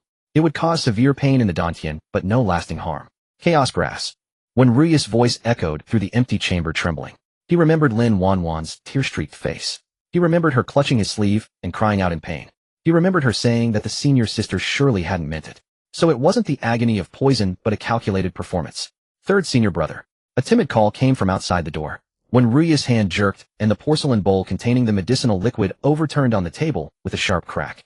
Lin Wanwan entered carrying a food box, a naive and innocent smile on her face. I saw the light on in the alchemy chamber, and guessed you were still busy, brother. I made some nourishing soup, please have some. She stepped closer and reached out to touch Ryu's arm. When Ryu watched the approaching hand, the image of the pale gray smoke filling his mind. An intense wave of nausea surged in his throat. He jerked back his waist, hitting the medicine cabinet with a dull thud. Lin Wanwan's hand hung in the air, her eyes startled. Brother. What's wrong? Are you too tired? System warning: the target's suspicion value has exceeded the critical point. Host must remedy immediately. The alarm was shrill and piercing. Panic seized Lin Wanwan's heart, and her face instantly twisted into a wronged expression. Brother, why are you avoiding me? Have I done something wrong? When Ryu took a deep breath, forcibly suppressing the turmoil inside, he lowered his eyes, unable to look at the face he once thought was the most innocent. It's nothing. His voice was hoarse, laced with exhaustion. I was testing medicine just now. I was afraid some toxicity might get on you. He turned around, wiping the medicinal liquid from the table and sweeping the dregs into the waste bin. Wanwan, your body still needs observation. When Ryu set his back to her, his tone flat. Don't run around for the next couple of days. Go back and rest early. Lin Wanwan looked at his back and bit her lip. She could feel his distance, the care frozen beneath a layer of ice. Alright, you should rest early too, brother. She didn't dare to press further, set down the food box and left with lingering backward glances. Only when the sound of footsteps faded did Ryu collapse into a chair, utterly drained. He had to get Jiang Zhiyu out.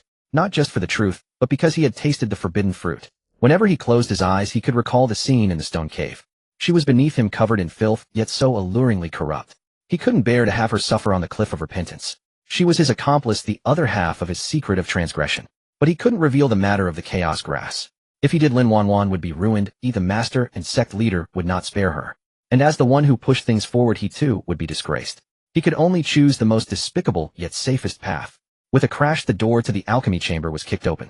Xiaolai, clad in red, strode in residual fire's spiritual energy swirling around him. His face was murderous, a long sword in his hand, just back from sword practice. Third junior brother, what the hell are you up to? Xiaolai bellowed. You've been out of sorts for 2 days, and you hem and haw when I ask about Wanwan's condition. Has that venomous woman Jiang Zhiyu been causing trouble on the cliff of repentance again? If she's not obedient, it'll go cripple her. When Ryu stood up with a start, his movements flustered. Second senior brother, this is the alchemy chamber. Please be quiet, he frowned. Xiaolai sneered, walked up to him, and just as he reached out to pat his shoulder, his gaze froze. When Ryu's collar was slightly loose. On his fair collarbone, near the side of his neck, was a small, ambiguous red mark. Jiang Zhiyu had bitten it. Xiaolai's eyes locked onto it like a hook, then he let out a derisive laugh. Oh ho saint, when which brothel did you frequent last night? Has all your self-cultivation gone to the dogs? Which wild woman left that mark on your neck? When Ryu's face changed drastically, he quickly raised his hand to cover his collar, pulling the fabric tight. Second senior brother, don't talk nonsense. His reaction was excessively intense, his ears flushing red with guilt. It's a sting from a poisonous insect while testing medicine. A poisonous insect? Xiaolai squinted like a beast sensing a prey's weakness. He leaned in, his nostrils flaring. What kind of insect leaves a mark like that? And besides the scent on when Ryu was wrong. Beneath the thick smell of herbs, Xiaolai still caught a faint, cool fragrance. It was subtle yet alluring. When Ryu stepped back, avoiding Xiaolai's piercing gaze, and forced calmness into his voice, tomorrow morning, I will summon all the disciples to announce something. Regarding Wanwan's poison, I have a new diagnosis. Xiaolai's attention was diverted, his brow furrowed. What new diagnosis? Did that venomous woman use a poison even more vicious than we thought? When Ryu didn't answer, he turned to clean the table. You'll know tomorrow. I need to rest now. Second senior brother, please take your leave. Xiaolai stared at his back for a long moment, then clicked his tongue and left. The next morning, the bell of the Lingxiao sword sect tolled 3 times, summoning all inner disciples. On the square before Danxia Peak, hundreds of disciples stood in solemn silence. Lin Wanwan stood in the front row, her face pale, surrounded by a few junior brothers. When Ryu stood on the high platform, the morning wind billowed his robes, making his figure seem somewhat thin. He swept his gaze over the crowd, pausing for a moment on Lin Wanwan before looking away. Regarding the poisoning of junior sister Lin Wanwan, when Ryu's voice, amplified by spiritual energy, spread clearly and calmly across the square. Upon my investigation, the poison junior sister Lin suffered was not soul-corroding powder. The crowd erupted in commotion. Not soul-corroding powder. Then what was it? But senior sister Lin was spitting blood. When Ryu took a deep breath and uttered the lie, it was a deviation in cultivation. Junior sister Lin was too eager for progress, causing a reversal of spiritual energy that damaged her dantian. The symptoms were extremely similar to soul-corroding powder. It was my lack of skill and a temporary misdiagnosis that led to this misunderstanding. He took all the blame upon himself. Misdiagnosis. Senior brother when actually misdiagnosed. Then senior sister Jiang. Lin Wanwan stood below the stage, thunderstruck. She looked at Ryu on the platform in disbelief. This senior brother, who always did her bidding, had publicly overturned the conclusion. It was a blatant slap in her face. Therefore, when Ryu raised his voice, quelling the murmurs, Jiang Zhuiyue did not administer poison, as she was wrongly accused. The restrictions on the cliff of repentance are to be lifted immediately, and Jiang Zhuiyue is to be released. Xiaolai stood to the side, his hand on his sword hilt, his eyes wide as saucers. He looked at Ryu as if seeing him for the first time. Just then a dull rumble came from the direction of the distant cliff of repentance. The restrictions had been lifted. The prohibition on Sigu Cliff dissipated. A surge of spiritual energy rippled outward, scattering the perpetual clouds that shrouded the precipice. Jiang Zhuiyue walked out from the stone cave. She was not as emaciated and breathless as everyone had anticipated. On the contrary, she wore the somewhat soiled, yet still presentable disciple robe. Her hair was simply pinned up, revealing a slender fair neck. Sunlight bathed her face. She showed no signs of illness. Instead, she radiated a startlingly vibrant luster. This was the natural reaction of her alluring bones being nourished after absorbing high-grade wood element spiritual energy. Her skin seemed translucent under the sun, with faint flowing light shimmering. Huan Ling lazily rolled over in her sea of consciousness. Ah, that hypocritical physician one may be a scoundrel, but his spiritual energy is quite nourishing. Mistress, in your current state, even without makeup, you could make those inexperienced male cultivators stare dumbfounded. A faint, barely perceptible smile curled at the corner of Jiang Zhuiyue's lips, ignoring Huan Ling's chatter. At the foot of the cliff, a crowd had already gathered. When Ryu stood at the forefront, his expression complex. Lin Wanwan stood beside him, her eyes reddened, evidently having just cried.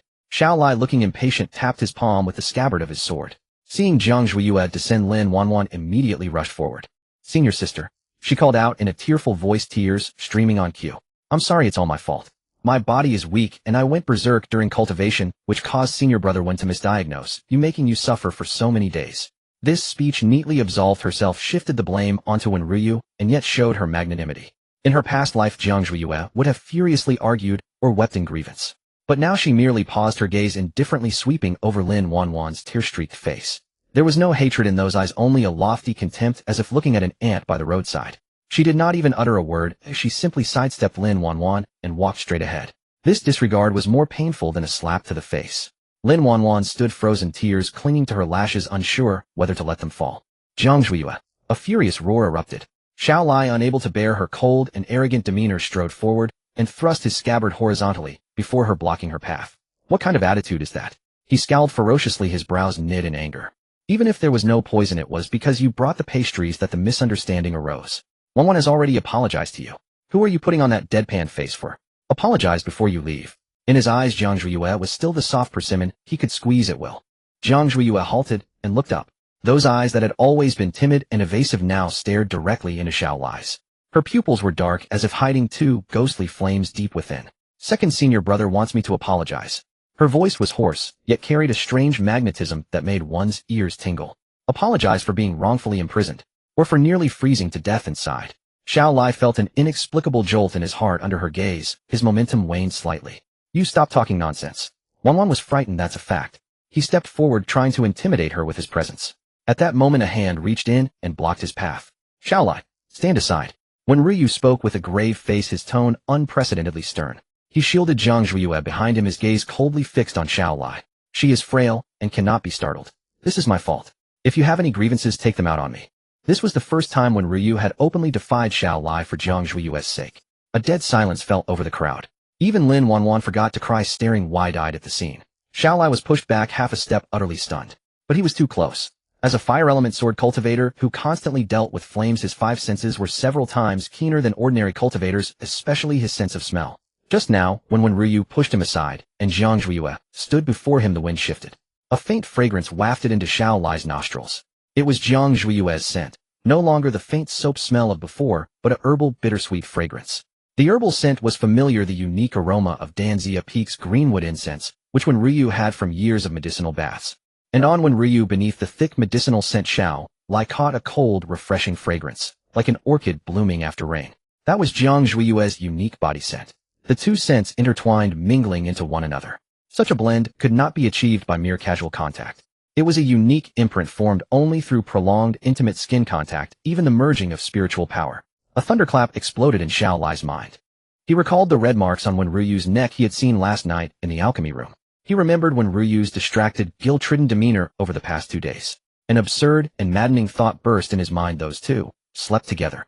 Ryu, the most disciplined man who always preached righteousness, and this Jiang Zhuiyue, whose reputation was ruined.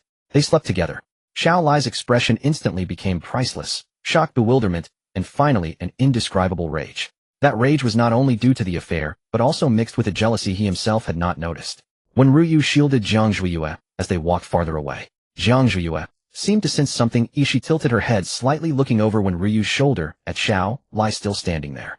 A playful curve tugged at her lips, her gaze contemptuous and provocative. She made no sound, but Xiao Lai saw clearly. Her lips moved silently, mouthing 2 words: mad dog. The veins on the hand holding his sword bulged, and his knuckles popped with a crisp crack. Good. Very good. Jiang Zhuiyue, you've got guts. That night, Jiang Zhuiyue returned to her shabby outer sect hut. Though crude, it was at least warmer than Siga Cliff. She had hot water brought, soaking comfortably in a wooden tub, washing away the musty smell and dust. A few wildflower petals floated on the water's surface, steam rising, flushing her cheeks pink. Mistress, that mad dog is outside. Huan Ling's voice echoed in her sea of consciousness, tinged with schadenfreude. He's been prowling around for half an hour, his fiery aura enough to burn down your courtyard wall. Jiang Zhuiyue leaned against the edge of the tub, eyes closed, fingers gently stirring the water. Let him in, she said calmly. The moment the words fell, a loud bang resounded. The wooden door, already not securely latched, was shattered by spiritual power, splinters flying everywhere. Xiao Lai strode in. He waved his hand behind him, and a crimson barrier instantly enveloped the entire room, sealing off all sound. He walked past the screen, his gaze as fierce as a starving wolf fixed on the woman in the tub. Jiang Zhuiyue, Xiao Lai's voice was hoarse, twisted by suppressed fury. You really are a shameless slut. Jiang Zhuiyue neither screamed nor covered herself. She still sat in the water, only her shoulders and collarbone visible above the surface. Upon hearing his voice, she slowly opened her eyes. Those eyes, once always misty, now held only calm indifference. Second senior brother barges into his junior sister's chamber late at night, even setting up a barrier. She chuckled softly, cupping a handful of water and letting it trickle down her slender neck. Are you trying to cure my illness like third senior brother? This remark tore through the last shred of pretense. Xiao Lai's pupils contracted sharply. He strode forward, seizing her chin with a force that threatened to crush her bones. Did that hypocrite Ryu please you? He snarled, his eyes blazing with twin flames. Since you're this kind of goods, why did you play the chaste maiden in the sword pavilion before? Does the senior brother know about your true nature? Behind the screen, the air was thick with steam, yet it could not suppress Xiao Lai's blazing fire's spiritual energy. His fingers, hot as embers, pinched Jiang Zhu's chin, the calloused pads rough from years of sword practice, as if they intended to sear through that delicate skin. Jiang Zhuiyue was forced to lift her head. The water in the bath had turned cool, but the man before her felt like a furnace. She could even sense the heat waves radiating from him, steadily evaporating the droplets clinging to her lashes. Second senior brother's question is quite intriguing. Jiang Zhuiyue made no effort to struggle. Her hands remained lazily resting on the rim of the tub, her fingertips tapping idly against the damp wood. She looked into Xiao Lai's almost blazing eyes, her voice as light as willow fluff caught in the wind, never settling on solid ground. What does first senior brother know or not know have to do with you? Are you here to catch him in the act on his behalf, or to vent anger for junior sister Lin? A muscle twitched at the corner of Xiao Lai's eye. What he loathed most was her current demeanor. The old Jiang Zhuiyue, timid, bowing and scraping at the sight of him, always trailing behind Xinqingzi, was gone. Now she was like an elusive mist or a soft dagger concealed in a sleeve. Don't drag others into this. Xiao Lai gritted his teeth, his voice squeezing through the gaps. That fake saint Wenryu who always plays the righteous man has even been turned dizzy by your skin and flesh. Jiang Zhuiyue, what kind of sorcery have you practiced? Or are you just that starved for a man? His gaze wandered downward uncontrollably. The petals floating on the water had been scattered by the earlier burst of spiritual power, revealing a vast expanse of rippling water. Beneath the surface her body was faintly visible, pale to the point of blinding. Xiaolai's Adam's apple bobbed. The familiar bitter herbal scent once again invaded his nostrils. But now it was mingled with a trace of Wenryu's aura, making him feel both nauseated and inexplicably restless. Whether I lack a man or not is my own affair.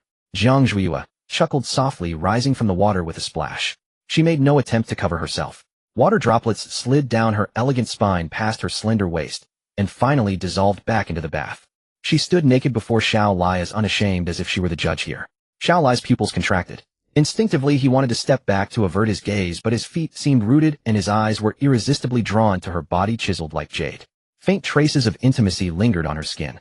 On her collarbone, her chest, even her waist were imprinted with light red marks, left by Wenryu. Each mark silently declared ownership, mocking Xiaolai's impotent rage.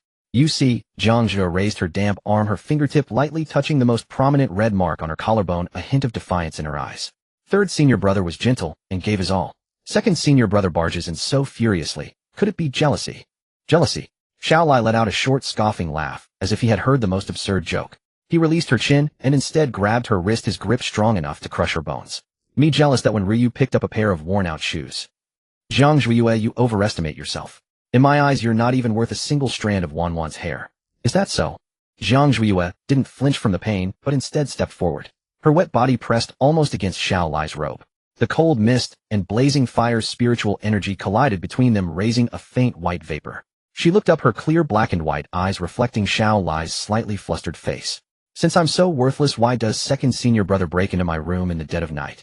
Since I'm inferior to junior sister Lin, why aren't you going to see her instead of fixing your eyes on me? She leaned close to his ear, her warm breath brushing against the skin of his neck, carrying the maddening scent of orchid. Or could it be that second senior brother has always cared about me? Back then, when I only looked at first senior brother, you were displeased. Now that I'm with third senior brother, you're even more unhappy. Xiaolai, do you think I should always kneel on the ground like a dog begging for your attention? Xiaolai trembled all over. The shame of having his secrets exposed instantly overwhelmed him. Shut up, he roared, and with a sweep of his arm, he flung Jiang Zhuiyue back into the tub. A huge splash soaked half of his robe. Jiang Zhuiyue fell back into the water, her hair plastered messily to her face, somewhat disheveled. Yet the smile on her lips grew even more intense, bearing the air of a victor. Hit a nerve. Xiaolai's chest heaved violently, the fire in his eyes almost solidifying. He looked at the woman in the tub, and an unprecedented impulse surged within him. He wanted to destroy her. To tear apart that annoying smile on her face, to see her beg for mercy, to wash away every trace of Wenryu's scent. But he couldn't. Not yet. The last line of reason teetered on the edge of the cliff. He was the second senior brother of the Lingxiao sword sect. He could not lay hands on a newly released outer disciple here. Especially when, with that all-seeing gaze, she made him feel an unprecedented fear. Not fear of her, but fear of the beast awakening within his own heart. Just you wait. Xiaolai pointed at Jiang Zhuiyue, his finger trembling slightly. Don't think that clinging to Wenryu makes you untouchable. This isn't over. They'll be watching you. If you dare harbor any ill intentions toward Wanwan, it'll break every bone in your body. With that, he turned and left. His steps were unsteady, as if fleeing in panic. At the door, he kicked the already broken panel, sending the entire door flying, as if to vent the unruly fire within him. The night wind rushed in. Jiang Zhuiyue sat in the cooling water, watching the red figure disappear into the darkness. In her spiritual sea, Huan Ling let out a sharp, gleeful laugh. Oh my, he ran away. This little wolf pup looks fierce, but his heart is in a fluster. Master, did you sense it just now? His spiritual power was in chaos, his heart pounding like a drum. He clearly wanted to look, yet pretended to be disgusted. How adorable. Jiang Zhuiyue cupped a handful of water to wash her face. The fiercer the fire, the faster it burns. She stepped out of the bath barefoot on the wet floor and casually grabbed a robe to wrap around herself. The more he hates me now, the more he'll be unable to leave me in the future. This fire has only just been kindled. Xiaolai almost flew back to his dwelling using lightness technique. His cave dwelling was located halfway up Sword Peak, surrounded by fire spirit arrays that aided cultivation. Usually just stepping inside would fill him with comfort and ease from the abundant fire spiritual energy. But tonight, that same fire spiritual energy felt like oil added to a frying pan, only agitating him further. Bang! He swept the tea set off the stone table. The fine purple clay pot shattered on the ground. Xiaolai panted heavily, tearing open his collar to reveal his solid chest. Yet no matter how deeply he breathed, the faint scent of orchid and medicinal herbs lingering in his nostrils refused to fade. It was Jiang Ziyu's scent. Like an incurable bone rot, it had burrowed into his lungs and merged into his blood. Damn it! Xiao Lai cursed under his breath and punched the stone wall. The hard rock instantly cracked, debris falling in a shower. He closed his eyes, his mind filled with the scene from earlier. That woman rising from the water. The trail of water droplets sliding over her skin. The glaring red mark on her collarbone. And every word she had whispered in his ear with that half-smiling tone. Second senior brother has always cared about me, hasn't he? Yeah. Do you think I should forever kneel and beg for your attention like a dog? Those two sentences were like poisonous vines tightly winding around his heart, choking him until he couldn't breathe. Care about her? Bullshit. How could he ever care about that hypocritical, venomous, scheming woman? He just couldn't stand her smug, triumphant face. Xiao Lai forced himself to calm down. He sat cross-legged on the stone bed, attempting to circulate his cultivation technique and suppress the restless spiritual energy within him. The blazing sun sword art required a mind free of distractions, pure and unyielding.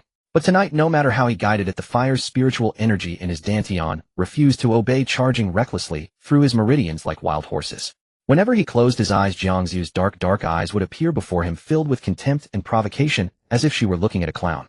Uffed. His chi and blood surged, a mouthful of reversed blood rising in his throat.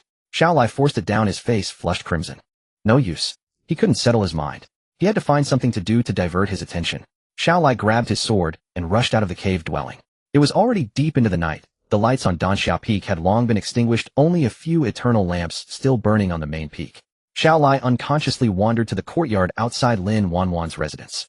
In the past, whenever he hit a bottleneck in sword practice or was in a bad mood, he would come here. Even just glimpsing the light in Lin Wanwan's room from afar, or hearing her playing the zither, would dissipate most of the aggression in his heart. In his heart, Lin Wanwan was the purest and most beautiful existence in the world. She was delicate, kind, and needed protection like a lily blooming on a cliff's edge. But tonight, standing outside the familiar courtyard wall, the restlessness in him not only failed to subside, but grew even stronger. The courtyard was utterly silent.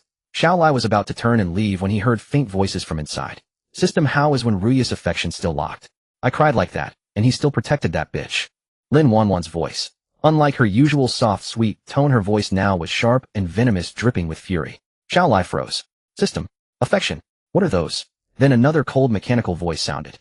Xiao Lai couldn't hear the system's voice, only Lin Wanwan's muttering. Host, when Ruya's state of mind has undergone a major shift. Detected a strong sense of guilt and possessiveness toward Jiang Ziyue. This emotion is harder to breach than mere pity. Lin Wanwan's voice came again, accompanied by the sound of things being thrown. Useless. All of them. Xinxingxi too, when Ryu too. Every one of them is bewitched by that fox Jiang Ziyue. If I had known, I should have had someone kill her outright at the reflection cliff. Xiao Lai stood outside the wall, struck as if by lightning. Was this Wanwan? The Wanwan who would be sad for half a day over stepping on an ant. The Wanwan who always tugged his sleeve and said, "Second senior brother, don't be angry, a senior sister must have meant no harm. Kill her." Those 3 words spoken from Lin Wanwan's lips carried a chilling malice. Xiao Lai felt a crack in his perception. He instinctively wanted to rush in and confront her, but he stopped after one step. If he barged in, Wanwan would surely cry and deny it. She would say she was just speaking in anger, that she was pushed to the edge. And he was somehow afraid to face the truth that might be there. Just then a gust of wind blew. Xiao Lai keenly caught a scent wafting from the courtyard. It wasn't floral, but a cloying sweetness akin to something rotting. It was completely different from the crisp, alluring fragrance he had smelled on Jiang Ziyue earlier. The contrast was so stark that it churned his stomach. Who's there? Lin Wanwan's sharp, alert voice came from the courtyard. Xiao Lai did not answer. He used his movement technique, turning into a red shadow that vanished into the night. He didn't want to see her. At least not now, not her face. Xiao Lai wandered aimlessly around the sect. When he finally stopped, he found himself back in front of the shabby cottages of the outer disciples. Jiang Ziyue's courtyard was just ahead. The door panel he had kicked off had been reattached, albeit crookedly, giving off a shabby air. The light in the room was already off. Xiao Lai stood in the shadows, staring fixedly at that door. He felt like a vicious dog on a chain. Though he wanted to bite the person holding the chain to death, as soon as she tugged, he would be compelled to run back. Jiang Ziyue. He muttered her name, grinding his teeth audibly. The conflicting impulses to destroy her and to get close to her tore through him wildly. He recalled what she had said in the bath. Second senior brother has always cared about me, hasn't he? Yeah. Xiao Lai clutched his chest. It was pounding abnormally hard. Not from infatuation, but from a humiliated unwillingness and a secret, desperately hungry craving for confirmation. If when Ryu could, if Xinxingxi could, why couldn't he? Once that thought surfaced, it spread like wildfire, instantly burning away what little reason he had left. Xiao Lai strode toward the broken door. This time he didn't kick it. He reached out, gathering a faint glow of firelight in his palm, and gently pushed open the wooden door, which was not locked. A creak. In the darkness, he saw the small curled silhouette on the bed. Her breathing was steady, as if she had fallen into deep sleep. Xiaolai walked to the bedside and looked down at her. Moonlight filtered through the cracks in the window, falling on Jiang Ziyu's face. Asleep, she appeared defenseless, innocent as a porcelain doll, completely devoid of the sharpness and coldness she displayed when awake. Xiaolai extended his hand, his fingertips hovering above her neck. With just a little force, he could snap that slender neck and end all this turmoil. But his hand trembled. Slowly, his fingertips descended, touching her warm skin. In that instant, a strange electric current shot through his fingertips and spread throughout his body. Xiaolai felt the restless fire, spiritual energy in his dantian miraculously calmed down a little. Like parched land receiving sweet rain. She was his medicine. And also his poison. On the bed, Jiang Ziyue suddenly turned over, letting out an unconscious murmur. Hot. She kicked off the blanket and her hand caught Xiaolai's wrist, as if grabbing something cool, instinctively pulling it toward her. Xiaolai went rigid. That hand was impossibly soft, her palm damp with warmth. He should shake her off. Should turn and leave. But instead he yielded to her pull, slowly bending down. Xiaolai maintained his stooped posture, stiff as a stone statue on the verge of collapse. Jiang Ziyu's hand still grasped his wrist, not only refusing to let go, but even pressing her cheek against the back of his hand, rubbing it gently. The touch was as delicate as silk, carrying a slight coolness, yet it ignited a blazing wildfire in his heart. She let out a soft murmur in her sleep, like the whimper of a small animal. Xiaolai felt his breath nearly stop. His proud self-control crumbled into fragility in that moment. He gazed at her face, so close to his. Her eyelashes were long and curled, casting a tiny shadow beneath her eyelids. Her lips were slightly parted, moist, and full like ripe cherries, tempting one to pluck them. The scent of orchids on her grew stronger, mingling with the unique fragrance of a young maiden, enveloping him entirely. Xiaolai's throat went dry, a faint crimson gradually surfacing in his eyes. It was dopamine surging wildly, urging him to possess, to plunder. Jiang Ziyue. His voice was hoarse, tinged with suppressed anguish. You're doing this on purpose, aren't you?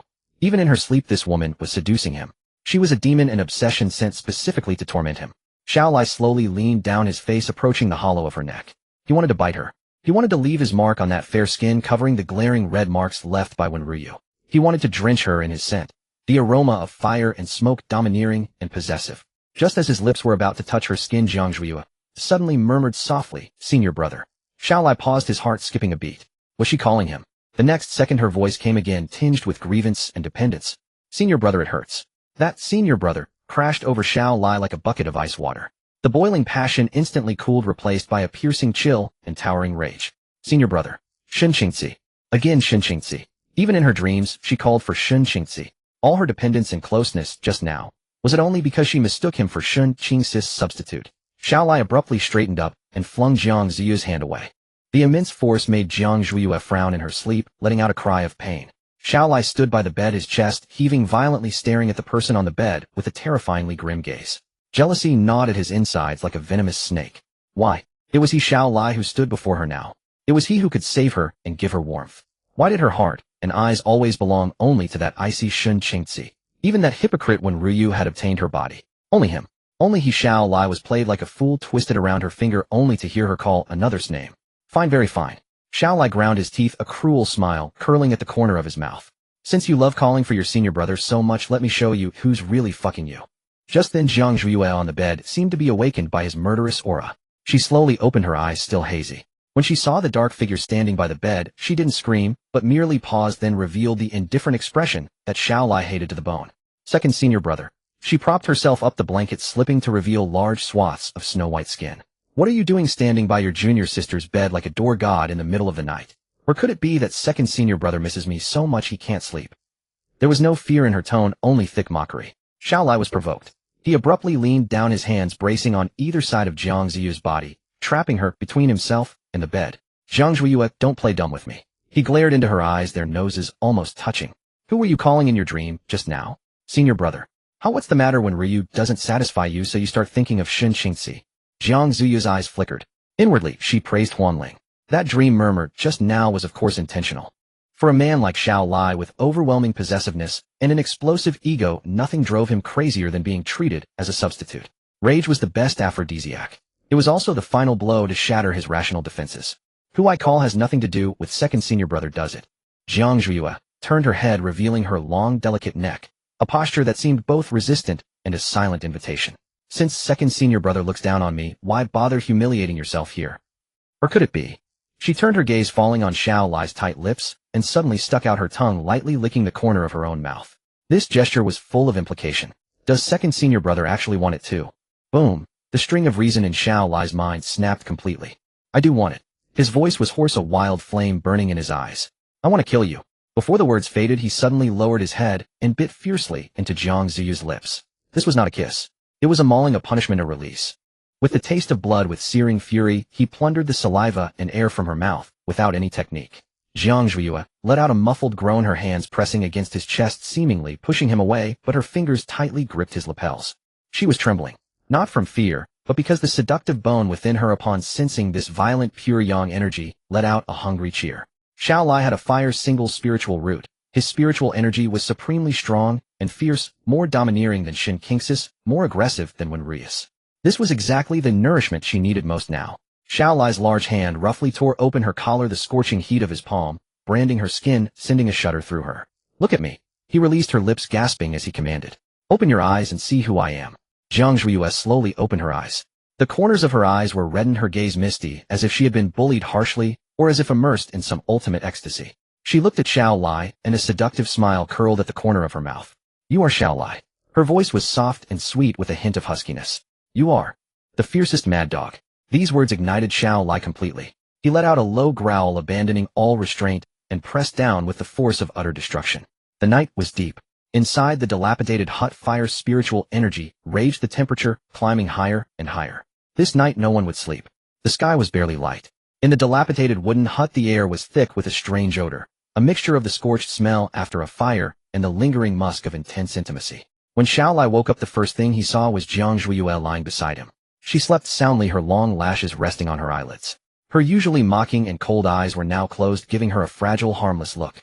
He raised his hand, his fingertips gently touching the red mark on her cheek, the one he had left when he grabbed her.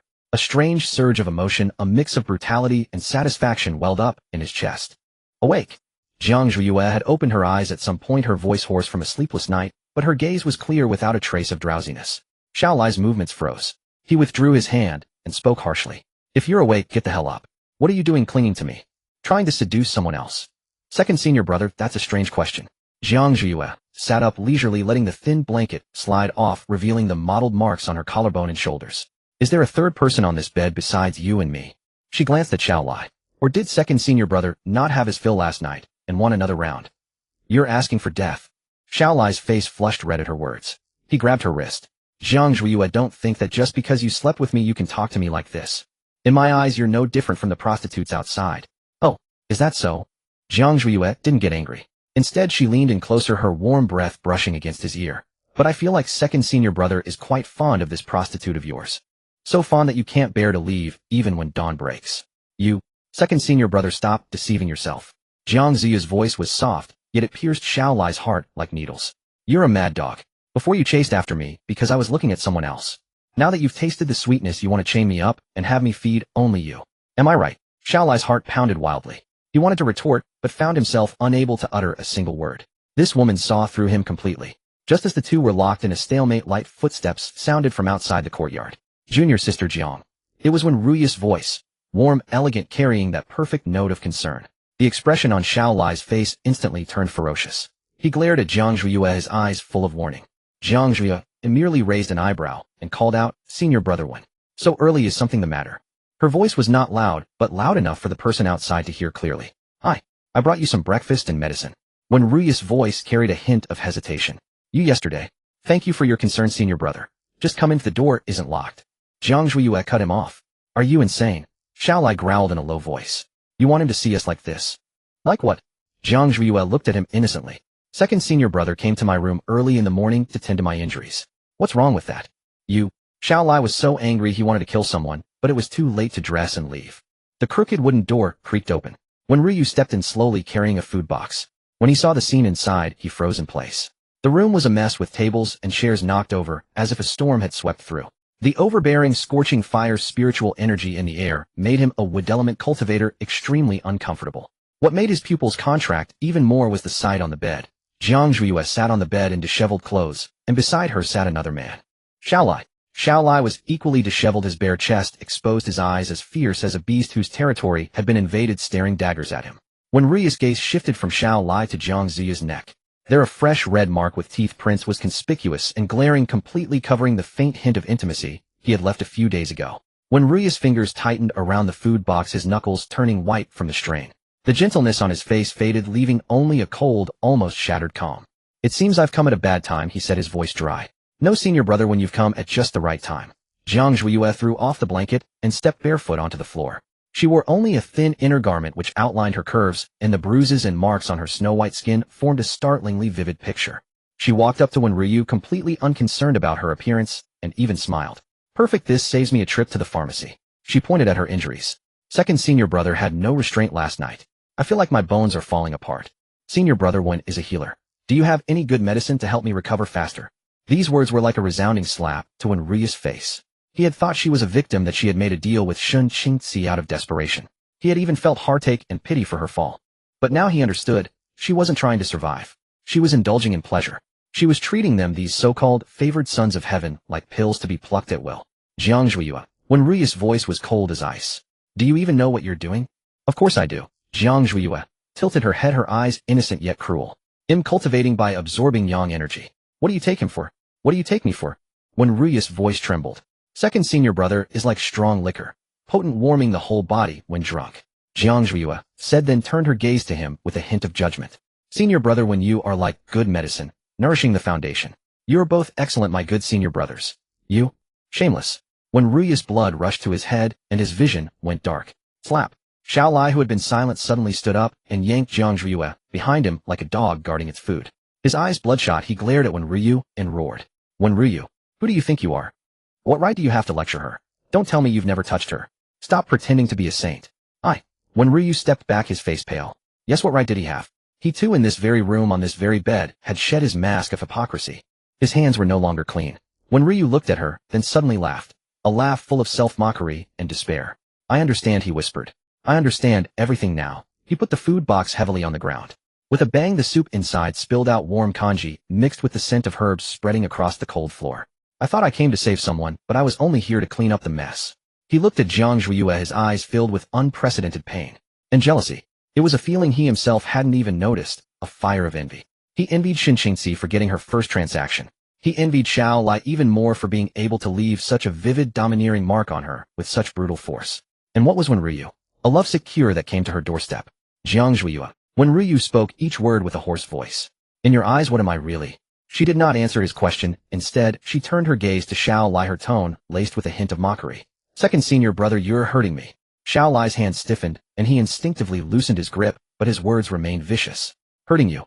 Last night, I didn't hear you complain about the pain. Last night, second senior brother was like a furnace, enough to melt someone naturally. I couldn't feel the pain. Jiang Ziyue said slowly, but her eyes shifted to Ryu.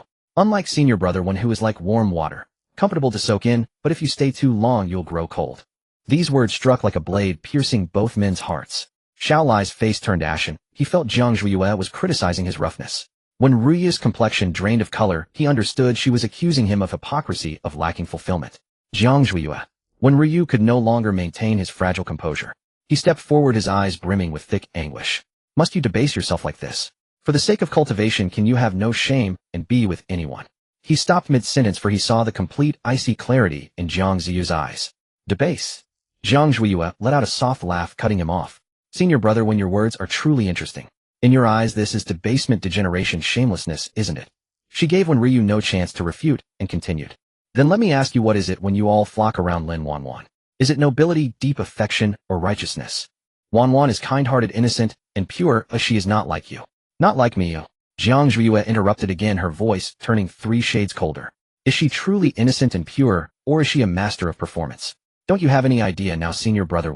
When Ryu's body trembled. To protect her reputation and to safeguard your own discernment, you took all the blame upon yourself, claiming a misdiagnosis to release me from the cliff of reflection. Jiang Ziyue stepped closer to him, her gaze as sharp as a blade. You think this is saving me? No, you are only saving your own hands, which you deem clean. I didn't. When Ryu's voice was dry and feeble. You didn't. Jiang Ziyue's voice was soft, yet every word cut deep. You come to the cliff of reflection every night. Is it truly because you fear you'll die and you won't be able to answer to the grand senior brother? Or is it because you fear that if this stain dies, your past misdiagnosis will become an undeniable injustice you can never wash away? She extended a finger and gently tapped Ryu's chest where his heart pounded like a drum. Senior brother, when you dare not admit it. You saved me because you fear your own impurity. When Ryu was forced back step by step until his back hit the cold wall with nowhere left to retreat. He stared at the woman before him. She was disheveled and fragile, yet her eyes were like an abyss that could see through a person's soul, leaving all his pretenses exposed. What about me? Xiao Lai, who had been ignored, suddenly spoke. He yanked Jiang Zhuiyue back to his side with intense possessiveness. Don't just talk about him. What about me? What do you take me for? Jiang Zhuiyue stumbled as he pulled her, falling into his scorching embrace. She could feel the violent fire spiritual energy radiating from Xiao Lai like a volcano on the verge of eruption. She looked up at his bloodshot eyes and smiled. You're all the same. Jiang Zhuiyue broke free from his embrace, standing between the two equally tall, but temperamentally distinct men. You chase after Lin Wanwan, seeking a sense of being needed that she gives you a self-righteous compassion. She paused, her gaze sweeping over their humiliated faces, and delivered the cruelest question. I trade with you, using this body of mine for tangible spiritual power, for the hope to survive. You trade emotions for emotional value. I trade my body for survival resources. Her voice was cold and flat, as if stating the simplest fact. In the end, who is more noble than whom? The room fell into a deathly silence. When Ryu's breathing grew erratic, his chest heaving violently. His eyes, usually filled with compassionate smiles, were now bloodshot, fixed intently on Jiang Zhuiyue. Xiao Lai was no better, his fists clenched with a cracking sound, and the veins on his neck bulged like serpents about to burst.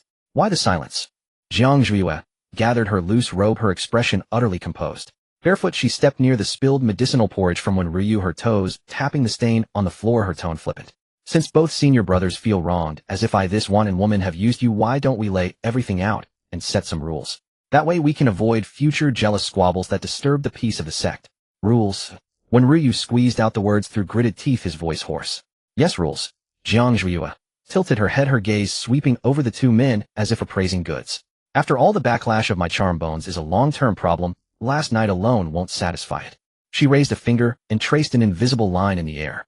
Senior brother Winswood's spiritual energy is gentle and mellow, perfect for nourishing meridians and long-term recuperation. Second senior brother's fire spiritual energy is fierce and domineering. Though it hurts a bit, it's abundant and helps me break through cultivation bottlenecks. Jiang Zhuiyue let out a light laugh, but there was no trace of amusement in her eyes. I'm saying, since you each have your uses, to avoid wasting resources, why not set a schedule? A schedule? When Ryu's body swayed as if he had heard something utterly absurd. Odd days for senior brother, when even days for second senior brother. Jiang Zhuiyue spoke with utter seriousness, even a hint of negotiation in her tone. As for Sundays, I'd like to rest. Of course, if you two can't hold back, or if I'm too hungry. She paused, her gaze flickering ambiguously between them, a malicious smirk curling at the corner of her lips. I wouldn't mind you both coming together. After all, one is water and one is fire. Water and fire complement each other. Who knows, it might be even better for my cultivation. What do you think, senior brothers? Jiang Zhuiyue, you are utterly shameless. When Ryu could no longer bear it. The gentlemanly facade he had maintained for over 20 years was torn to shreds in that moment. A wave of immense shame and an indescribable nausea surged within him, churning his stomach. He was a physician, a fastidious alchemist. How could he ever accept such an absurd proposal? The mere thought of it, sharing the same woman with that brute Xiao Lai in this cramped room, felt like his very Tao heart was on the verge of collapse. Can't handle it already.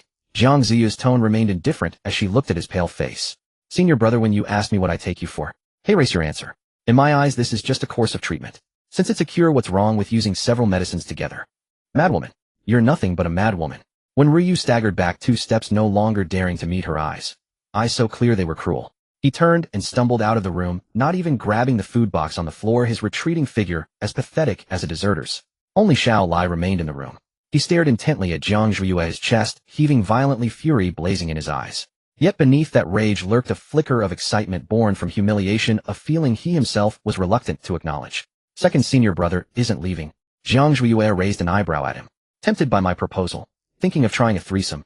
Dream on. Xiao Lai hissed through clenched teeth, his face turning purple. I find it filthy. Filthy? Then why did you bite so hard last night? Jiang Zhuiyue sneered, pointing at the door. If you find it filthy, then get lost. Don't disturb my nap. You worked me over last night. My back is still aching. Xiao Lai was so enraged by her dismissive attitude that he nearly choked. He wanted to lose his temper, to lash out, but seeing the teeth mark he had left on her neck strangely deflated half of his anger. Jiang Zhuiyue, just you wait. He finally spat out a menacing threat that carried no weight, kicked over a nearby stool, and stormed out with his lingering murderous aura. The rickety wooden door creaked twice in the wind. Jiang Zhuiyue stood still, listening to the 2 sets of footsteps fading away completely. The mockery and coquettishness on her face instantly vanished. Tisk running away already. In her mind, Huan Ling's gloating voice rang out. Master, wasn't that dose a bit too strong? That one Ruyus Dao heart seems shattered to pieces. Shattered is good.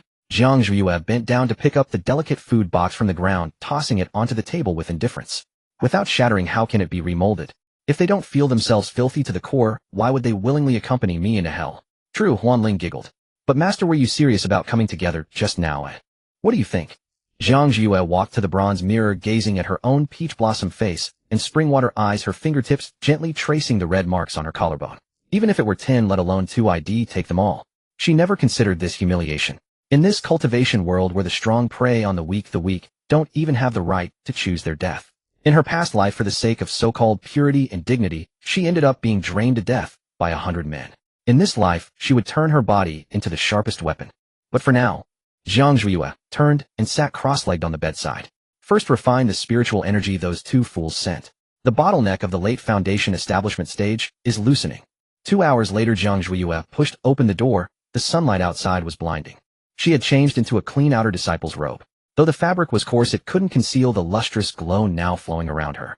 Last night, Xiao Lai's fire-type spiritual energy, and when Riya's wood-type energy had reached a delicate balance within her, directly breaking through the barrier of the late foundation establishment stage. Oh, if it isn't our murderer senior sister Jiang. As soon as she stepped out of the courtyard, a sarcastic voice came from a nearby path. Jiang Zhuye stopped and turned her head. Several inner disciples were gathered under a large tree, led by a young man of about 15 or 16, with rosy lips and white teeth, but his eyes held a spoiled arrogance and malice. Lu Xingzhou, the fourth junior brother of the Lingxiao sword sect, and the only son of the law enforcement hall elder. He was usually the most unruly and one of Lin Wanwan's most loyal supporters. In his past life, it was he who led a group to smash Jiang Ziyu's residence to pieces and released his contracted spirit beast to bite off one of her legs. What? After a few days in the reflection cliff, you've forgotten how to greet people. Lu Xingzhou toyed with a long whip that shimmered with a dark light, his chin raised high with disdain. I heard senior brother once softened his heart, claiming it was a misdiagnosis and got you out. But I don't believe it. Sister Wanwan is so kind. How could she lie about something like this? You must have used some sorcery to bewitch senior brother one. Jiang Zhuye looked at him as if he were a child still nursing. Move aside, she said flatly, not even sparing him an extra glance. You dare tell me to move aside? Lu Xingzhou bristled like a cat whose tail had been stepped on. Jiang Zhuye, do you think you're off the hook just because you're out? I tell you, this isn't over. Today I'll teach you a lesson for Sister Wanwan, you venomous woman. With a flick of his wrist, the long whip shot out like a snake emerging from its lair, whistling straight toward Jiang Ziyu. If that whip landed hard, disfigurement would be the least of it. She might even lose her eyes. The disciples watching gasped softly, but none dared to intervene. Jiang Zhuye stood still, not even dodging. Just as the whip tip was about to touch her nose, she suddenly raised her hand. Crack! A sharp sound. The long whip, infused with foundation establishment stage spiritual energy, was caught barehanded in her palm. What a... Lu Xingxia's eyes bulged in disbelief.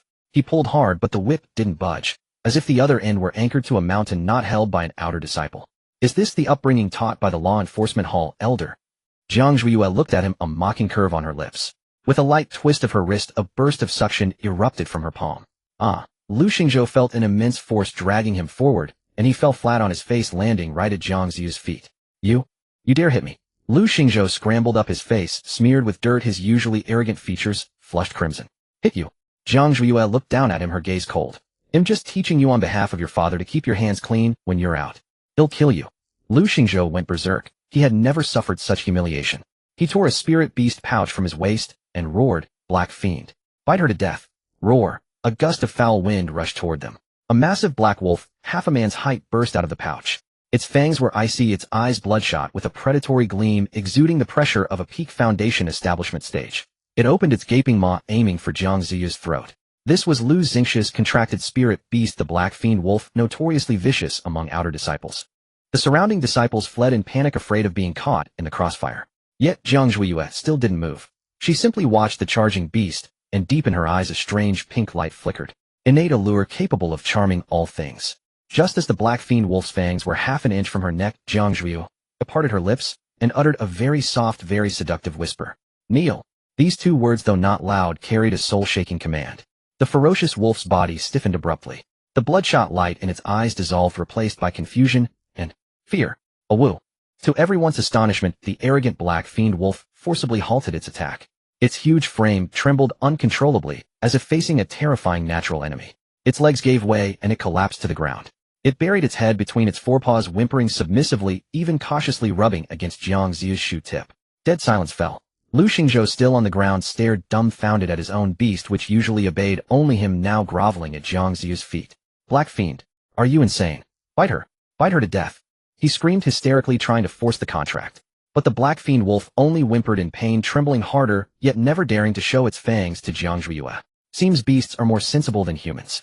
Jiang Zhuyue bent down and gently patted the wolf's massive head, her movements as tender as stroking a pet cat. Fourth junior brother, your dog seems to like me more. She looked up at Lu Xingzhou, whose face had turned pale.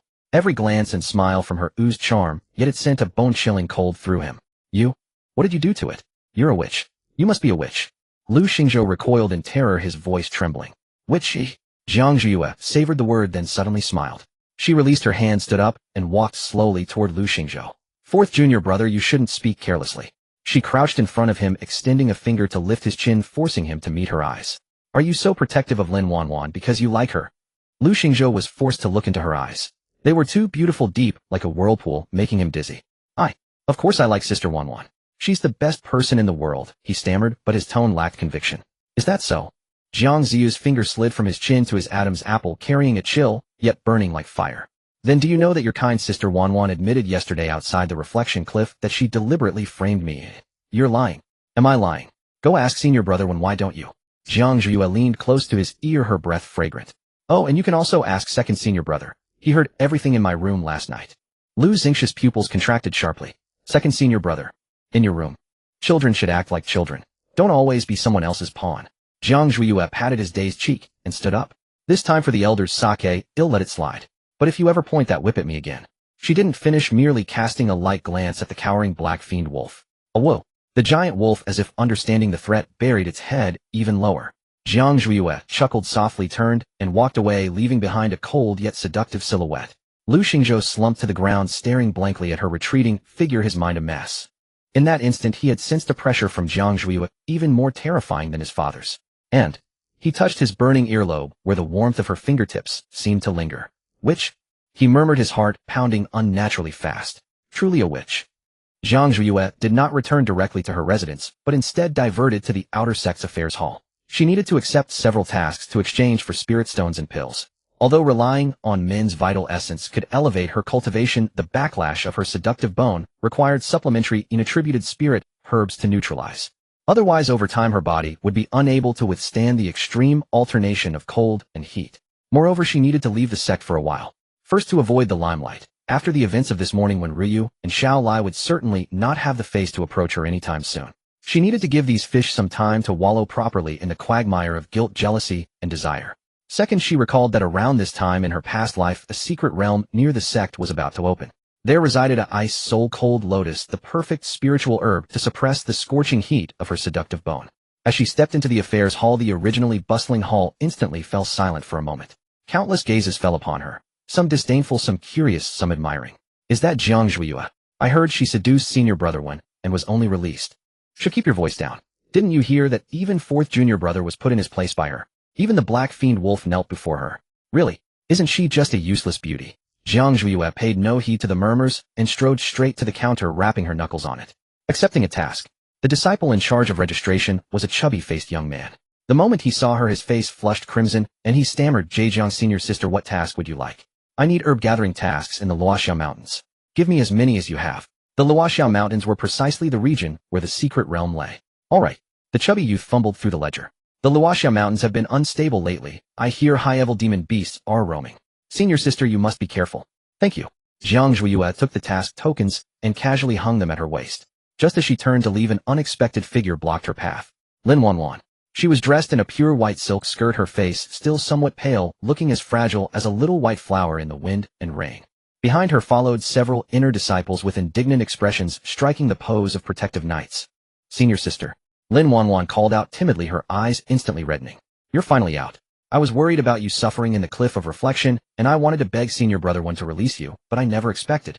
She bit her lip, her voice choked with emotion, while her gaze knowingly swept over the task tokens at Jiang Ziyu's waist. Senior sister, are you still angry with me? If you don't want to see me, I can leave. You don't have to take such dangerous tasks just to avoid me.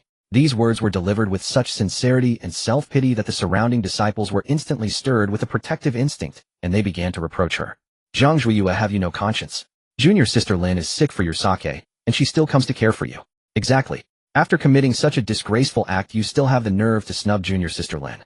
Zhang Zhuiyue watched Lin Wanwan's tear-streaked face and found it utterly amusing. What a pity she didn't go to the mortal world to perform an opera. Avoid you. Zhang Zhuiyue raised an eyebrow and stepped forward. Lin Wanwan instinctively retreated as if frightened senior sister. Lin Wanwan, did you forget to take your medicine? Is your mind still clear? Zhang Zhuiyue lowered her voice to a volume only the two of them could hear. Didn't Wen Ryu tell you? Your little tricks have long been exposed. Lin Wanwan's pupils constricted sharply, and the fragility on her face froze for an instant. What are you talking about? I don't understand. It's fine if you don't understand. Zhang Zhuiyue reached out and straightened Lin Wanwan's slightly disheveled collar, her gesture intimate, but her gaze chillingly cold. All you need to know is that your precious older brothers are now queuing up on my bed. You. Lin Wanwan's face turned deathly pale, a flicker of venom flashing in her eyes. The system's alarm screamed in her mind. Warning. Warning. Fortune value dropping. Target Xiao Lai's affection fluctuating. Target Wen Ruya's affection frozen. How could this be? Everything was fine just a few days ago. How could it all change overnight? Zhang Zhuiyue watched the panic in her eyes with satisfaction, straightened up, and raised her voice. Junior sister, since you're unwell, you shouldn't wander around. If you accidentally ingest something, you shouldn't again. Senior brother Wen won't have enough reputation left to take the blame for you. With that, she cast Lin Wanwan not another glance and strode out of the affairs hall under the complex gazes of the disciples. Lin Wanwan stood rooted to the spot, her nails digging deep into her palms. Zhang Zhuiyue, she gnashed her teeth inwardly. Don't get too cocky. Since you're going to the Luoxiao Mountains, don't expect to come back alive. After leaving the mountain gate, Zhang Zhuiyue did not ride a flying sword, but chose to descend on foot. She needed to conserve her spiritual energy. Just as she reached a dense forest halfway up the mountain, Huanling suddenly alerted her. In her sea of consciousness, master, someone is following you. I know. Zhang Zhuiyue did not stop, a cold smile curling at the corner of her lips. They've been following since the affairs hall. Is it that brat surnamed Lu? Who else could it be? She halted beside an ancient tree and turned to face the empty woods. Fourth junior brother, isn't it tiring following me all this way? The woods were silent save for the rustling of leaves in the wind. If you don't come out, I'll stew that little dog of yours for dinner. As the words fell from behind a large tree, Lu Xingzhou shuffled out reluctantly. Behind him, the black fiend wolf followed with its head hung low, all its former arrogance gone. Who's following you? Lu Xingzhou stiffened his neck, his face reddening. This road isn't yours alone. I am also going to the Luoxiao Mountains for training. Oh, Zhang Zhuiyue regarded him with a half smile. What a coincidence. Then you go first. Lu Xingzhou choked, a hint of embarrassment turning into anger. Zhang Zhuiyue, don't be too arrogant. I just want to see what skills you really have to make senior brother Wen and second senior brother both. He didn't finish as if the words were too shameful to utter. Both what? Zhang Zhuiyue approached him, her faint alluring fragrance making Lu Xingzhou flustered. Both climbed into my bed. You shameless woman. Lu Xingzhou sprang back as if scalded. How can you talk about such things so casually? Just stating the facts. Zhang Zhuiyue shrugged. As for you, fourth junior brother, being so concerned about my private affairs. Could it be? She deliberately drew out the end of her sentence, her eyes sweeping over him. You want to join the schedule? Huh? Who would want to join your schedule? Lu Xingzhou stomped in fury. I would rather die than touch a wicked woman like you. Is that so? Zhang Zhuiyue wasn't angry, only smiled meaningfully. Don't be too sure.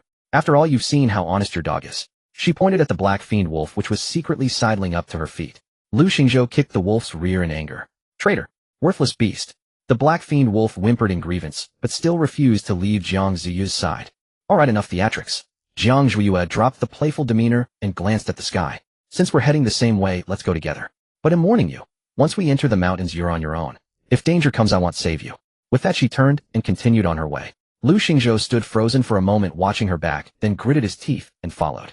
Who needs you to save me? This young master is at Foundation Establishment Midstage, far stronger than you. When the time comes, you'll be the one begging me for help. Zhang Zhuiyue listened to the boast behind her, and the smile on her lips deepened. A free bodyguard and shield delivered to her doorstep. Why not use them? Besides, this proud little young master, though foul-tempered, possessed spiritual energy that seemed to be an extremely rare lightning attribute. Lightning-type spiritual energy, supreme in its yang and strength, was remarkably effective in tempering the seductive bone and purifying impurities. Zhang Zhuiyue licked her dry lips, a glint of hunter-like excitement flashing in her eyes. Since there was still an empty slot on the schedule, why not add another? On the outskirts of the falling cloud mountain range, ancient trees towered into the sky. The scent of humus mingled with the faint foul odor of demonic beasts fermenting in the damp air. What a crappy place, so filthy. Lu Xingzhou trudged through the mud, one foot sinking deeper than the other, his brocade boots stained with black mire. He shook his foot in disgust, hacking aimlessly at the thorny brambles blocking his path with the long sword in his hand. Zhang Zhuiyue, how much longer do we have to walk? I have a flying boat, why aren't we using it? The figure ahead didn't even turn her head, only a cold voice drifted back with the forest breeze. Because I want to live. Zhang Zhuiyue held a dry branch she had casually snapped, gently pushing aside the waist-high shrubs before her. Her movements were fluid and silent. If fourth junior brother wants to be a living target, by all means summon your flying boat. You should know better than I how many third-tier avian demonic beasts lurk above the falling cloud mountain range. Lu Xingzhou choked back a retort and sullenly withdrew his hand that had been reaching for his storage pouch. Scaremongering. This young master has a lightning spirit root. If those feathered beasts dare come, ill roast them and eat them. Is that so? Zhang Zhuiyue stopped and turned to face him. Dappled tree shadows fell across her face, and in the interplay of light and dark her eyes were unsettlingly deep. Then go ahead and try. See if you roast them first or they tear you to pieces first. Lu Xingzhou felt a chill under her gaze but stubbornly retorted, try it then. Hey, don't walk so fast. I should keep up. The giant wolf behind him let out a pitiful whimper, tucked its tail, and followed 3 paces behind Zhang Zhuiyue, utterly ignoring its master's call. Useless beast. Lu Xingzhou cursed and quickened his pace to catch up. Hey, what spirit herb are you looking for? You haven't even glanced at all the low-tier herbs along the way. Ice Soul Cold Lotus. Ice Soul Cold Lotus. Lu Xingzhou's eyes widened. That's a 4th-tier spirit herb that grows deep in cold pools, always guarded by high-tiered demonic beasts. Are you crazy? With your strengths? What's scared? Zhang Zhuiyue glanced sideways at him with a faint teasing smile. If you're afraid, it's not too late to turn back now. I wasn't counting on your help anyway. Just don't hold me back. Who's afraid? Lu Xingzhou, unable to bear the provocation, jumped up immediately. I'm worried that if you die, I won't be able to explain it to my father. A 4th-tier demonic beast is nothing. My Thunderstrike sword isn't just for show. As he spoke, a faint rustling sound came from the grass ahead. The sound was extremely soft, but in the silent, dense forest, it was jarringly loud. Zhang Zhuiyue's eyes sharpened. She instantly discarded the dry branch and gripped the sword at her waist. Shut up. Lu Xingzhou also sensed something amiss, but instead of retreating, he excitedly drew his sword, purple arcs of electricity crackling along the blade. Finally, something that isn't afraid to die. Perfect for this young master to practice on. Don't move. Zhang Zhuiyue hissed, but it was too late. Unable to contain his pent-up frustration from the journey, Lu Xingzhou flourished his sword, sending a bolt of purple lightning as thick as an arm hurtling toward the grass. Boom. Mud splattered as the grass was blasted into a crater. The next moment, a bloody red shadow shot out from the smoke with astonishing speed, lunging straight at Lu Xingzhou's face. What the hell is that?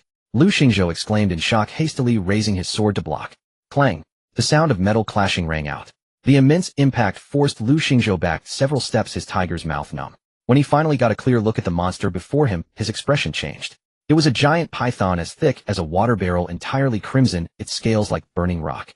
On its triangular head grew a single horn, and it now flicked its tongue, its cold vertical pupils fixed intently on him. A crimson flame unicorn python. Peak 3rd tier. Lu Xingzhou's voice cracked. A peak 3rd tier beast was equivalent to a foundation establishment great perfection cultivator. Coupled with the beast's thick hide, even a golden core initial stage cultivator would find it a headache. So this is what you call practice. Zhang Zhuiyue stood with her arms crossed, showing no intention of helping, and instead commented with interest. A lightning spirit root specializes in killing and is most effective against evil. But this crimson flame unicorn python belongs to fire, and fire is violent. If your lightning isn't fast and fierce enough, you'll only enrage it. Stop with the sarcasm. Help me. Lu Xingzhou clumsily dodged a tail whip from the giant python. The ancient tree behind him snapped in half, sending wood chips flying. Beg me. Zhang Zhuiyue stood at a safe distance, her tone leisurely. He'll be damned if I beg you. Lu Xingzhou gritted his teeth, swinging his sword in an impenetrable web, weaving countless bolts of lightning into a net in a futile attempt to trap the python. But the python was highly intelligent, and its scales boasted terrifying defense. The lightning strikes left only scorched marks on its body, which instead fully aroused its ferocity. Roar! The python opened its gaping maw and spewed a torrent of scorching venomous fire. Lu Xingzhou dodged too slowly. A large patch of his robe was singed away, and the air filled with the stench of burning. Damn it! Panic seized him as he frantically channeled his spiritual power into the sword, preparing to unleash his strongest technique. Thunderstrike, break! With a furious roar, a blinding pillar of lightning descended from the sky, slamming down toward the python's vital spot. But just as the lightning pillar was about to strike, the python twisted its body with uncanny agility, dodging the lethal blow. The pillar only struck its tail. Enraged by the pain, the python whipped around madly, its horn blazing with red light, and shot toward the vulnerable Lu Xingzhou like a phantom. It's over. Lu Xingqi's mind went blank as he stared at the fangs inches away. At the critical moment, a figure carrying a faint, delicate fragrance appeared beside him like a ghost. There was no earth-shattering clash of spiritual power as he had imagined. Zhang Zhuyue simply reached out and grasped Lu Xingqi's sword-wielding wrist from the side. Her hand was cool, yet impossibly soft. Thunder is the wrath of heaven, not something you use like this. Her clear, cold voice sounded in his ear, carrying an almost imperceptible tingle. Lu Xingzhou felt a strange force seep through her palm into his meridians. The lightning spiritual power that had been rampaging and somewhat out of control within him suddenly became docile in that instant. Watch. Zhang Zhuyue guided his hand, giving his wrist a gentle flick. The dimmed longsword instantly erupted with a blinding purple light, but this time the radiance was no longer a scattered net. It condensed into a single line. Extremely thin, extremely bright, extremely fast. A soft sound. The fine line, like slicing through tofu, effortlessly pierced the python's hardest horn and exited through the back of its skull. The python's massive body froze midair, the ferocity in its vertical pupils rapidly fading. Thud.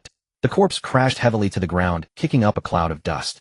Lu Xingzhou remained in his striking pose, completely stunned. He stared blankly at the corpse on the ground, then at the sword in his own hand, and finally his gaze settled on the hand still holding his wrist.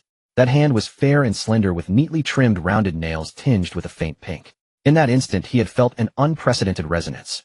Not a resonance between sword and man, but rather, what are you spacing out for? Zhang Zhuyue released her grip and disdainfully wiped her hand on his sleeve, as if brushing off non-existent dust. A third-tier demonic beast's demon core and scales are good spoils. Aren't you going to collect them? Lu Xingzhou snapped back to reality, his face flushing red to the roots of his neck. Who was spacing out? I was just replaying that move. He fumbled to sheath his sword, trying to hide his racing heart. What was that just now?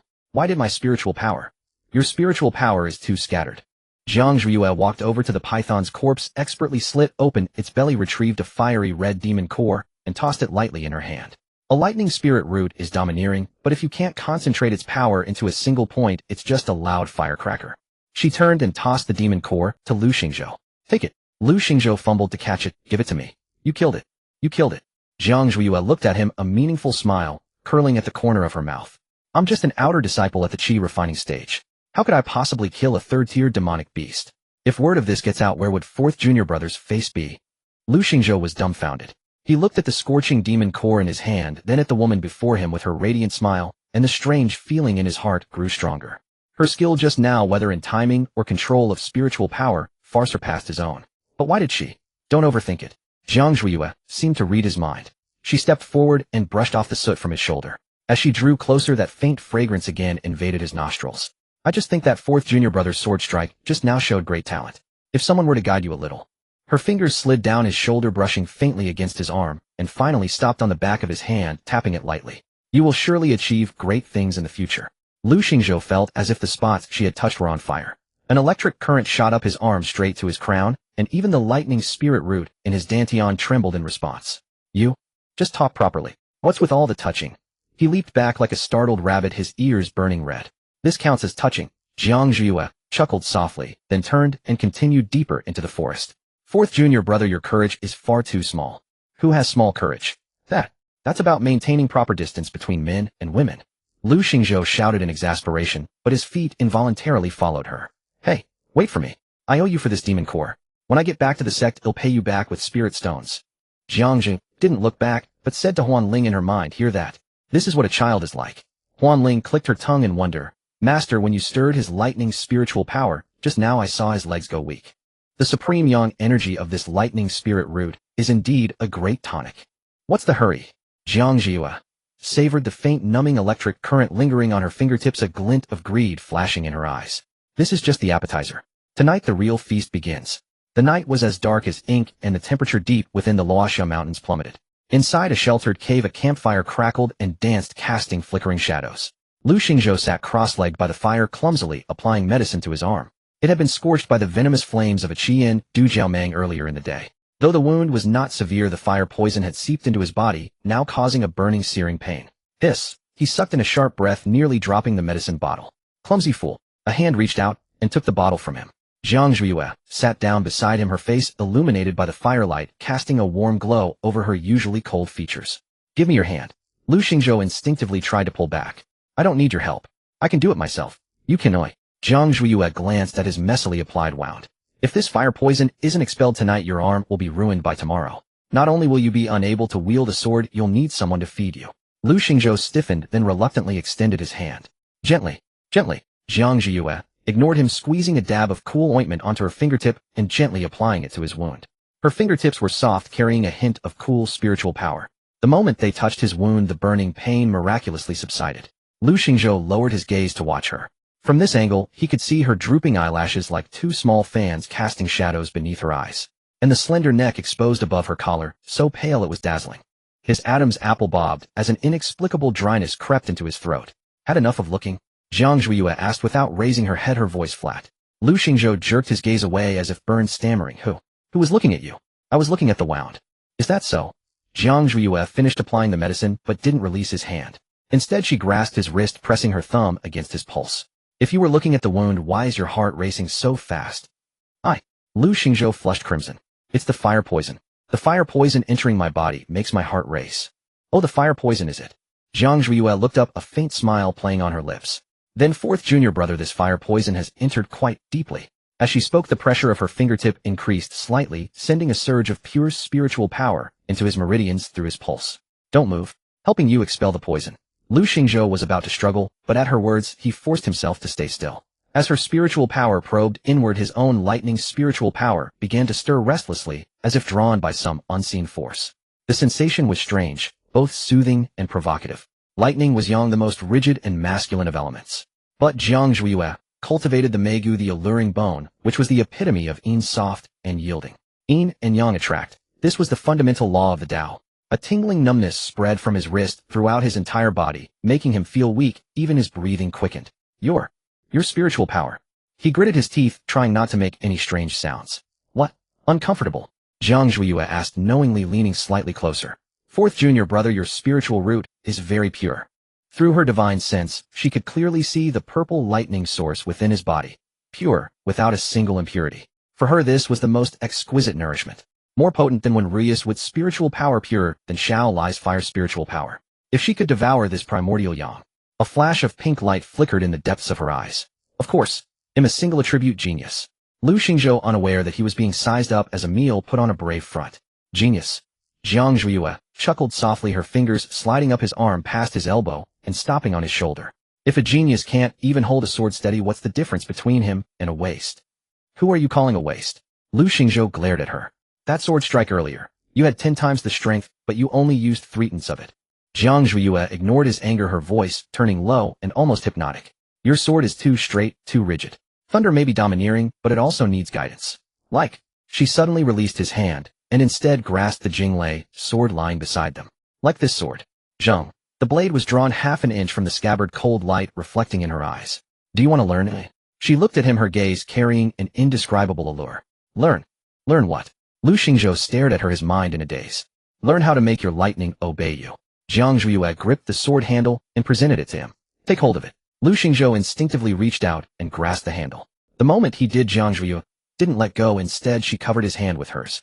Their two hands overlapped. Her hands were small, barely able to wrap around a few of his fingers, but the sensation was unmistakably clear.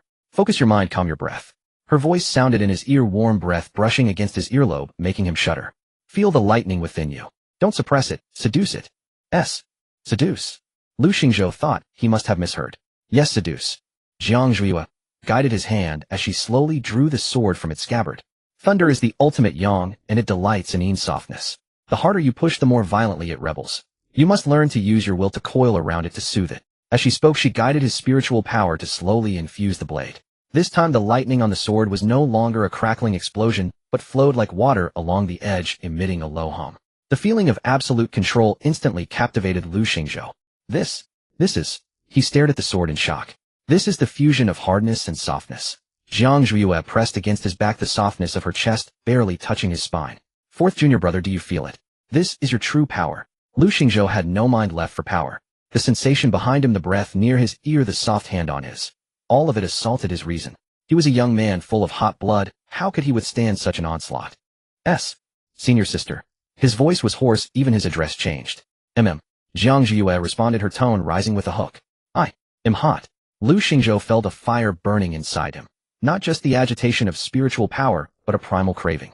Hot is good. Jiang Zhiyue laughed softly in his ear, her other hand stealthily reaching for his waist. Fire of thunder raging through your body. This is a sign of advancement.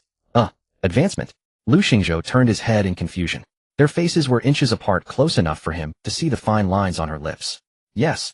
Jiang Zhiyue looked at his dazed eyes, as if watching a prey caught in a trap. But this kind of heat, you can't quench it alone. She released the sword and gently traced her fingertip along his Adam's apple. Do you need your senior sister's help? Lu Xingzhu's breath caught in his throat. Just as the atmosphere was about to reach its peak, a sharp crane's cry pierced the air outside the cave. Li. Then came the sound of hurried footsteps and voices. There. I saw the firelight. Hurry. Don't let that Bingpa Hanchan escape. Lu Xingzhou snapped back to reality, pushing Jiang Zhiyue away as if shocked, retreating to the corner of the cave. Someone's coming. He frantically straightened his clothes, his face burning red, not daring to look at Jiang Zhiyue. Jiang Zhiyue, shoved aside, showed no anger. She merely languidly tucked a stray strand of hair behind her ear, a hint of displeasure flickering in her eyes at the interruption. Fisk, terrible timing. Huanling cackled in her sea of consciousness. Master, this lad's pure little act is too funny. He almost couldn't hold back just now, huh? What's the rush? Jiang Zhiyue stood up, brushed the dust from her skirt, and looked toward the cave entrance. The prey is already in the net. How could it escape? She glanced at Lu Xingzhou, who was still curled in the corner, trying to steady his breathing, and curled her lips into a cold smile. Come forth, junior brother. It seems our luck is good. Someone has paved the way for us. Outside the cave, torchlight flickered. A group of cultivators in strange, colorful robes was encircling the area, and not far ahead of them an intense cold was rapidly approaching. The guardian beast of the Bingpa Hanlian, the Bingpa Hanchan. And also, a pack of reckless interlopers. Jiang Zhiyue tightened her grip on her sword, feeling the thrilling excitement of the Meigu within her, stirred by the impending slaughter and the chill. The noise outside the cave grew clearer, mingled with the roar of spiritual energy collisions and the furious howls of demonic beasts. Jiang Zhiyue did not rush to reveal herself, though instead she leaned against the shadows, peering out through the gaps in the vines. Ahead lay an open cold pool, and at its center a lotus of translucent crystal radiating a faint blue glow swayed in the wind. That was the Ice Soul Lotus.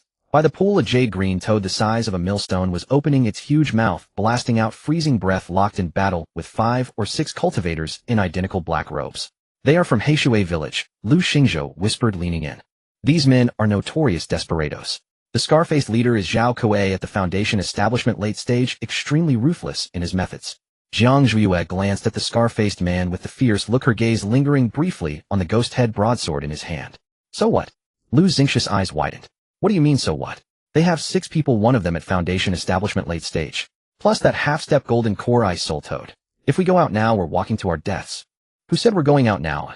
Jiang Zhiyue turned her head, looking at Lu Xingzhu's tense face, a mocking curve on her lips. Fourth junior brother, where has that arrogant swagger you usually show off in the sect gone? How come you've turned into a weakling just because you see a few rogue cultivators? What do you know? This is called sizing up the situation. Lu Xingzhou retorted, his face red. This young master simply don't want to make unnecessary sacrifices. Then shut up and watch. Jiang Zhiyue ignored him and turned her gaze back to the battlefield. By now the battle had reached a fever pitch. The Ice Soul Toad, after all, was the guardian beast of the cold pool, taking advantage of the terrain. A blast of icy breath instantly froze 2 Heishui cultivators who were too slow to dodge, turning them into ice statues. Zhao Kuei flew into a rage, the blood-red light on his ghost head blades surging as he let out a furious roar. Form the formation. Trap this beast. Third, fourth, attack its soft belly. The remaining 3 cultivators immediately spread out, throwing several black chains that tightly bound the toad. Croak. The toad let out a piercing shriek. Its belly was slashed open by Zhao Kuei's blade, and green blood spurted out, sizzling as it corroded the ground. Now, Jiang Ziyu's voice was extremely soft, yet carried an undeniable coldness. What? Lu Xingzhou was taken aback. Draw your sword. Jiang Zhiyue pointed at Zhao Kuei, who was raising his blade to deliver the finishing blow to the toad. Use the move I just taught you, stab him in the back of the heart. Lu Xingzhou hesitated. This, stabbing someone from behind, is not what a gentleman would do. Gentleman? Jiang Zhiyue looked at him as if she had heard a joke, her eyes filled with mockery. Fourth junior brother, this is the Luoxia Mountains, not your Lingxiao sword sect. Here there are only hunters and prey, no gentlemen or villains. She reached out and gently pushed the arm holding Lu Xingzhu's sword. Go. Kill him, and that Ice Soul Lotus will be yours. If you're slow, once he takes the lotus, we'll be the next to die. Lu Xingzhou looked at Zhao Kuei, who was about to succeed, then glanced at Jiang Ziyu's indifferent expression. He gritted his teeth. He'll risk it. His figure flickered, and he shot out of the cave like a streak of purple light. Thunderclap, thrust. This sword strike was as fast as lightning, silent and soundless. Zhao Kuei, entirely focused on the toad, felt a chill on his back. His years of living on the edge made him instinctively dodge to the side. Uft. The long sword did not pierce his heart, but it went straight through his left shoulder, and the violent thunder energy exploded inside his body. Zhao Kuei let out a miserable scream, the ghost-head sword falling from his hand as he stumbled forward and fell. Which bastard dares to ambush me? He clutched his charred wound, turning his head with a hideous expression. He saw a young man in fine clothes holding a long sword standing proudly, with purple arcs of electricity dancing on the tip of the blade. It's your grandpa here. Lu Xingzhou, emboldened by his successful strike, lifted his chin high. From the Lingxiao sword sect, Zhao Kuei recognized the attire on Lu Xingzhou, a flicker of wariness in his eyes, but it was quickly replaced by greed. Fine, so even the righteous sect stoop to murder and robbery. Since you're here, leave your life behind. Brothers, kill him. The remaining 3 Heishui cultivators immediately abandoned the dying toad and rushed at Lu Xingzhou, brandishing their weapons. Although Lu Xingzhou was not weak in cultivation, he lacked combat experience. Facing 3 coordinated desperados, he quickly became flustered. 3 inches left flick. Just as he was about to be caught by a chain around his ankle, a clear, cold voice pierced through the clamor of battle, ringing distinctly in his ear. Lu's anxious body reacted faster than his mind. With a flick of his wrist, he lifted the sword upward. Clang! The chain was precisely deflected. Turn around, thrust straight. Without thinking, Lu Xingzhou twisted his waist and thrust the sword backward. Uft! A Heishui cultivator who had tried to sneak attack clutched his throat and felt disbelief in his eyes. How is this possible? Zhao Kuei stared at his instantly slain subordinate, his eyes filled with shock. How had this kid's sword technique suddenly become so bizarre and cunning? He scanned the area and finally spotted a flash of red in the shadows not far away. Jiangzhu leisurely emerged from behind the tree, twirling a willow branch she had picked from somewhere, her expression as languid as if she were strolling in her own backyard. So it's you, this bitch, causing trouble. Zhao Kuei roared, ignoring his injured shoulder, picked up his broadsword and swung it at Jiangzhu. They'll cut you down first. Watch out. Lu Xingzhou cried out in alarm, but he was held back by the other 2. Facing the blade that carried a storm of blood and gore, Jiangzhu didn't even raise an eyelid. Only when the blade was 3 inches from her forehead did she move. She did not draw her sword, nor did she even use spiritual energy. She simply sidestepped slightly, and the soft willow branch traced a strange arc in the air, like a lover's hand gently brushing across Zhao Kuei's wrist. Snap! A crisp sound. The seemingly weightless willow branch actually shattered the protective chi on Zhao Kuei's wrist, leaving a bloody gash deep enough to see bone. Zhao Kuei's wrist throbbed with pain, and his broadsword fell again. Before he could react, Jiangzi's figure had closed in, pressing against his chest. Too slow. She whispered in Zhao Kuei's ear, her voice soft and seductive, but her movements were extremely ruthless. Her slender fingers pressed together like a blade thrust directly into the wound that Lu Xingzhou had pierced, and then, a vicious twist. Crack! That was the sound of bones breaking. Zhao Kuei didn't even have time to scream. His eyes bulged, his body convulsed violently a few times, then he collapsed limply. Dead silence fell over the scene. The remaining 2 Heishui cultivators, terrified out of their wits, turned to flee. 4th junior brother, Jiangzhu, pulled out her blood-soaked hand, took out a silk handkerchief, and leisurely wiped it clean. If you don't pull out the weeds by the roots, they will grow again when the spring wind blows. Lu Xingzhou looked at the fallen man in the pool of blood, then at Jiangzi's calm, serene expression, and felt a chill rise from the soles of his feet to the top of his head. This woman, was she really that timid outer disciple? But he dared not disobey. The sword in his hand blazed with thunderous light, and 2 screams followed. Moments later, silence returned to the cold pool. Only the ice soul lotus still swayed in the wind, exuding an enticing fragrance. Pack that lotus carefully, don't damage the roots. Jiangzhu put away the blood-stained willow branch, her tone as casual as if she were ordering a servant. Lu Xingzhou's face was ashen, fighting the churning in his stomach as he used his spiritual energy to carefully transfer the icy, frigid ice soul lotus into a jade box. The air was thick with the heavy stench of blood mingled with the scent of charred flesh, making him a self-proclaimed righteous young master feel waves of discomfort. You often kill like this. Lu Xingzhou secured the jade box and looked at Jiangzhu with a complex gaze. That woman who had casually broken bones and mangled wounds while laughing was a far cry from the timid, submissive senior sister he remembered. Kill. Jiangzhu chuckled softly, smoothing her slightly disheveled hair. I'm just clearing obstacles. 4th junior brother, if it were me who fell just now, do you think Zhao Kuei would have let me go? He would have stripped me naked and hung me from a tree, or sold me off as a cauldron in the black market. Lu Xingzhou opened his mouth, but found he couldn't refute her. Let's go. The blood smell here is too strong, it will attract more troublesome things. Jiangzhu turned and walked away, her bare feet treading on the rotting leaves without making a sound. Lu Xingzhou, clutching the jade box, followed closely behind. Staring at the slender yet dangerous figure ahead, he felt a mix of emotions. He had always thought Jiangzhu was nothing but a parasitic vine clinging to men, but that flash of ruthlessness just now made his heart inexplicably race. Hey, wait for me, he called out, quickening his pace to catch up. The two of them moved through the dense forest one after the other. The mist in the Luoxia Mountains grew heavier, and the once dim woods gradually took on an eerie pink hue. Something's wrong. Jiang Zhuiyue halted, her nostrils flaring as she caught an incredibly sweet, cloying fragrance. The scent wasn't like that of flowers, instead it resembled the fermented odor of some rotting fruit. What's wrong? Lu Xingzhou nearly bumped into her back and grumbled in annoyance, always so suspicious. There's nothing here but trees and... Huh. He too smelled it, and then from the dense fog ahead came a grating, giggling sound. What a handsome young gentleman. The voice drifted, seeming to burrow into their ears from all directions. A Mei Yao. Jiang Zhuiyue's expression sharpened, and she immediately held her breath. Hold your breath. The mist is poisonous. Mei Yao were not beasts, but spirits born from the accumulated lecherous energy of the mountains and forests, delighting in draining male cultivators' primordial yang. Before she finished speaking, a pink blur swooped down from the canopy straight at Lu Xingzhou's face. The creature bore an extremely seductive, beautiful face, but its body was that of a bloated, ugly spider. Its mouth gaped wide, spewing a dense cloud of pink poison mist. Watch out. Without thinking, Lu Xingzhou raised his sword, lightning surging as he instinctively shielded Jiang Zhuiyue. Get back. He roared, conjuring a shield of purple thunder that forcefully blocked the poison mist. Yet the Mei Yao's mist was not solid. Upon encountering the pure yang thunder, it instantly vaporized, seeping through the lightning shield, without a single gap. Lu Xingzhou felt a sweet, pungent smell invade his nostrils, and then his brain seemed to be struck by a heavy hammer, causing him to stagger. Fourth junior brother. Jiang Zhuiyue reacted swiftly, grabbing the back of his collar and yanking him back, while at the same time flicking a spiritual flame that precisely burned the Mei Yao's face. Ah! The Mei Yao let out a piercing shriek, half of its beautiful face charred black. It shot them a venomous glare before turning and vanishing into the depths of the forest. It got away fast. Jiang Zhuiyue snorted coldly, then turned to Lu Xingzhou. How are you? Lu Xingzhou leaned on his sword, panting heavily. His usually fair cheeks were now flushed crimson, and veins bulged on his forehead. I'm fine.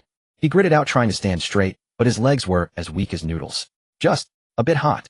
Jiang Zhuiyue narrowed her eyes and reached out to lift his chin. The young man's pupils were already unfocused, tears glistening in his eyes. His usual arrogance was gone, replaced by a fragile, suppressed bewilderment. The Mei Yao's innate poison mist. Jiang Zhuiyue's fingers traced his burning cheek, her tone teasing. Fourth junior brother, your luck is truly enviable. You, don't touch me. Lu Xingzhou turned his head away as if scalded, his voice trembling. I saved you, you ungrateful, wicked woman. Indeed, to save me. Jiang Zhuiyue withdrew her hand and looked at his swaying form, a glint flashing in her eyes. So as repayment, your senior sister will take you to a nice place to detoxify. She grabbed Lu Xingzhou around the waist, and despite his feeble struggles, sped toward a hidden cave not far away. Inside the cave, it was cold and damp, with only a few rays of light from the entrance dimly illuminating a corner. Lu Xingzhou was thrown onto a relatively flat rock. He curled up, clutching his knees, his nails scraping against the hard stone, leaving pale white scratches. Hot. So hot. He muttered incoherently, his silk robes soaked through with sweat clinging to his body and outlining his lean yet taut figure. The Mei Yao's toxin was fiercely potent now, racing wildly through his meridians like countless ants gnawing at his bones, or a blazing fire scorching his dantian. Jiang Zhuiyue leisurely set up a barrier at the cave entrance to seal off the aura, then turned to the young man in the corner. Fourth junior brother. She crouched before him, her voice soft, as if coaxing a helpless little beast. Does it hurt very much? Hearing her familiar voice, Lu Xingzhou shuddered. He struggled to open his eyes, his vision blurred by a red silhouette, only her cold, clear eyes standing out. Get away. He kicked out feebly, trying to drive away the dangerous woman. Wicked woman. Don't look at me. The kick was weak with no real force. The tip of his red boot brushed against Jiang Zhuiyue's shin, more like a reluctant teasing rub than an attack. Jiang Zhuiyue raised an eyebrow, but instead of dodging, she reached out and grabbed his ankle. Oh! Lu Xingzhou let out a short yelp like a cat whose tail had been stepped on. The coolness from her palm made him shiver with pleasure. His instinct to pull back his leg froze, turning into a submissive tremor. It hurt so much. Like fire burning, bones melting. Why isn't senior sister coming to comfort me? Before, whenever I cried, even if faked, she would immediately run over and give me the best spiritual fruits. I hate her, she's a wicked woman, but I really want someone to hold me. Under the erosion of the toxin, reason wavered, and the boy's deepest hidden desires began to take over. Let go of me. He still blustered, sobbing. The Lu family won't let you off. I'll have father expel you from the sect. Expel me from the sect. Jiang Zhuiyue chuckled softly, her fingers slowly moving up from his ankle into his loose trousers, her thumb pressing gently on the tense muscles of his calf. Fourth junior brother, you can't even stand now. How do you plan to drive me away? Inside the cave, Lu Xingzhou curled on the ground, his body trembling uncontrollably. The seductive demon's venomous mist raged like a fire rampaging through his limbs and meridians, burning his consciousness into delirium. Hot water. He mumbled indistinctly, his lips cracked, and dry, his once arrogant face now reduced to a fragile flush. Jiang Zhuiyue stood at the cave entrance watching coldly. The barrier she had cast sealed off all sense within the cave, turning it into a perfect prison. Fourth junior brother, do you want water? She walked over, crouched down, her voice devoid of any warmth. Lu Xingzhou struggled to open his eyes, unable to focus his sight, only catching a blur of that striking red and her moist lips outlined by the firelight. Instinctively, he reached out to push her away. Go away. Wicked woman. Don't touch me. But his wrist was seized by a hand, its icy coldness making him shudder violently. That chill, like venomous ice needles, pierced into his burning meridians, forcing a helpless sigh from deep in his throat. Not touch you. Jiang Ziyu's voice was light, laced with mockery. Just now outside, who was it that stood in front of me? And who was it that got hit by this seductive venom? Lu Xingxi's mind was a chaotic mess. He only remembered that hideous spider face and the pink poisonous mist surging toward him. Why had he stepped in front? He hated this promiscuous woman the most. I am a disciple of the sword sect. I cannot stand by and watch someone die. He made excuses for himself, but his voice grew weaker, less confident. Oh, stand by and watch someone die. Jiang Ziyue raised her other hand, her fingertips tracing his sweat-dampened temple. But now the one who needs saving is you. The touch of her fingertips was like an electric current, making Lu Xingxi's body tense even more. He wanted to avoid it, but his body craved that fleeting coolness. I don't need your help.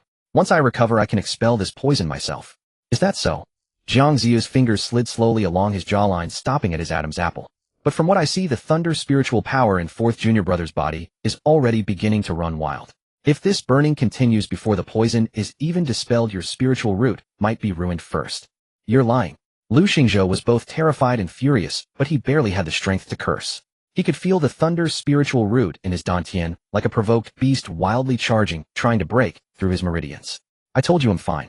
Lu Xingxi's voice turned tearful like a stubborn but helpless child. You? Don't be smug. When my father finds out, he'll tear you to pieces. Your father? Jiang Zhuiyue seemed to find this hilarious. She leaned down, her warm breath brushing against his ear. But your father is far away in the Lingxiao sword sect, unable to save you. Only I can save you. Her fingers moved from his Adam's apple, sliding downward, finally pressing against his dantian through the soaked fabric. Zizd. A tiny purple arc sprang from under the cloth, wrapping around her fingertip. Lu Xingxi's entire body convulsed. An indescribable tingling numbness exploded from his dantian, spreading instantly through his entire being. More overbearing than the venoms, burning and more irresistible. You see, it's begging for help. Jiang Zhuiyue said, her voice low and seductive. It's in great pain. If you don't guide it, it will tear you apart. You? What exactly do you want? Lu Xingzhou had lost all his bluster, his eyes filled only with confusion. He felt like a solitary boat adrift in a wild ocean of desire, and this woman before him was the only driftwood he could grasp. What do I want? Jiang Zhuiyue straightened up, looking down at him. Fourth junior brother, I never do a losing deal. You're shameless. Despicable. He used his last strength to curse. Say whatever you like, Jiang Zhuiyue said, unconcerned, even smiling. When you're done, it's time to pay the bill. Will you untie your sash yourself, or shall I help you? He'll kill you. Lu Xingzhou struggled to sit up, but the final wave of the venom's heat surged at that moment, overwhelming all his defenses. His vision went dark and his body went limp. In the last moment of consciousness, he felt a pair of ice-cold hands cover his burning chest and heard that demonic woman whisper in his ear. Don't be afraid. Big sister will teach you what true hardness and softness combined truly means. Inside the cave, the youth's robes were stripped away. His taut body trembled under the unfamiliar touch, broken sobs escaping his lips. Wild purple arcs crackled across his skin, scorching the hard stone walls black. Yet no matter how violently the lightning burst, it was all absorbed by the soft body that pressed against him. The purple electricity vanished into the red robe without a sound. His out-of-control power was devoured and soothed by an even more overbearing force. All the edges and violence ultimately turned into nourishment for her cultivation. After an unknown time, the lightning within the cave gradually subsided. Lu Xingzhou lay limp on the cold stone. His eyes were open, pupils dilated, staring blankly at the dim cave ceiling. Sweat and tears mingled, wetting his temples, and his fingers still twitched unconsciously. Jiang Zhuiyue sat cross-legged beside him. Her complexion had regained its rosy glow, even more radiant than before. The pure, firm, thunder spiritual power within Lu Xingzhou was a great tonic for her seductive physique. The two different spiritual powers merged within her body, without conflict, instead loosening the barrier of her foundation establishment latest cultivation even further. Fourth junior brother. She spoke, her voice clear and cold, devoid of any lust. Thank you for the meal. Your thunder spiritual root tastes quite good. With that, she flicked her finger, dispersing the last stray arc of electricity into the air with a barely audible crackle. Lu Xingqi's body stiffened. Slowly, he turned his head to look at the woman beside him, dressed neatly, with an indifferent expression, his eyes filled with immense humiliation and hatred. You demoness. Shu. Zhang Zhuiyue pressed her finger lightly against his lips, stopping him. Save your strength. This debt is settled.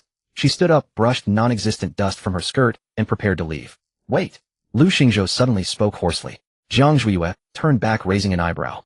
A certain image blurred by the venom suddenly became clear. Lu Xingzhou gritted his teeth, eyes full of struggle. That seductive demon.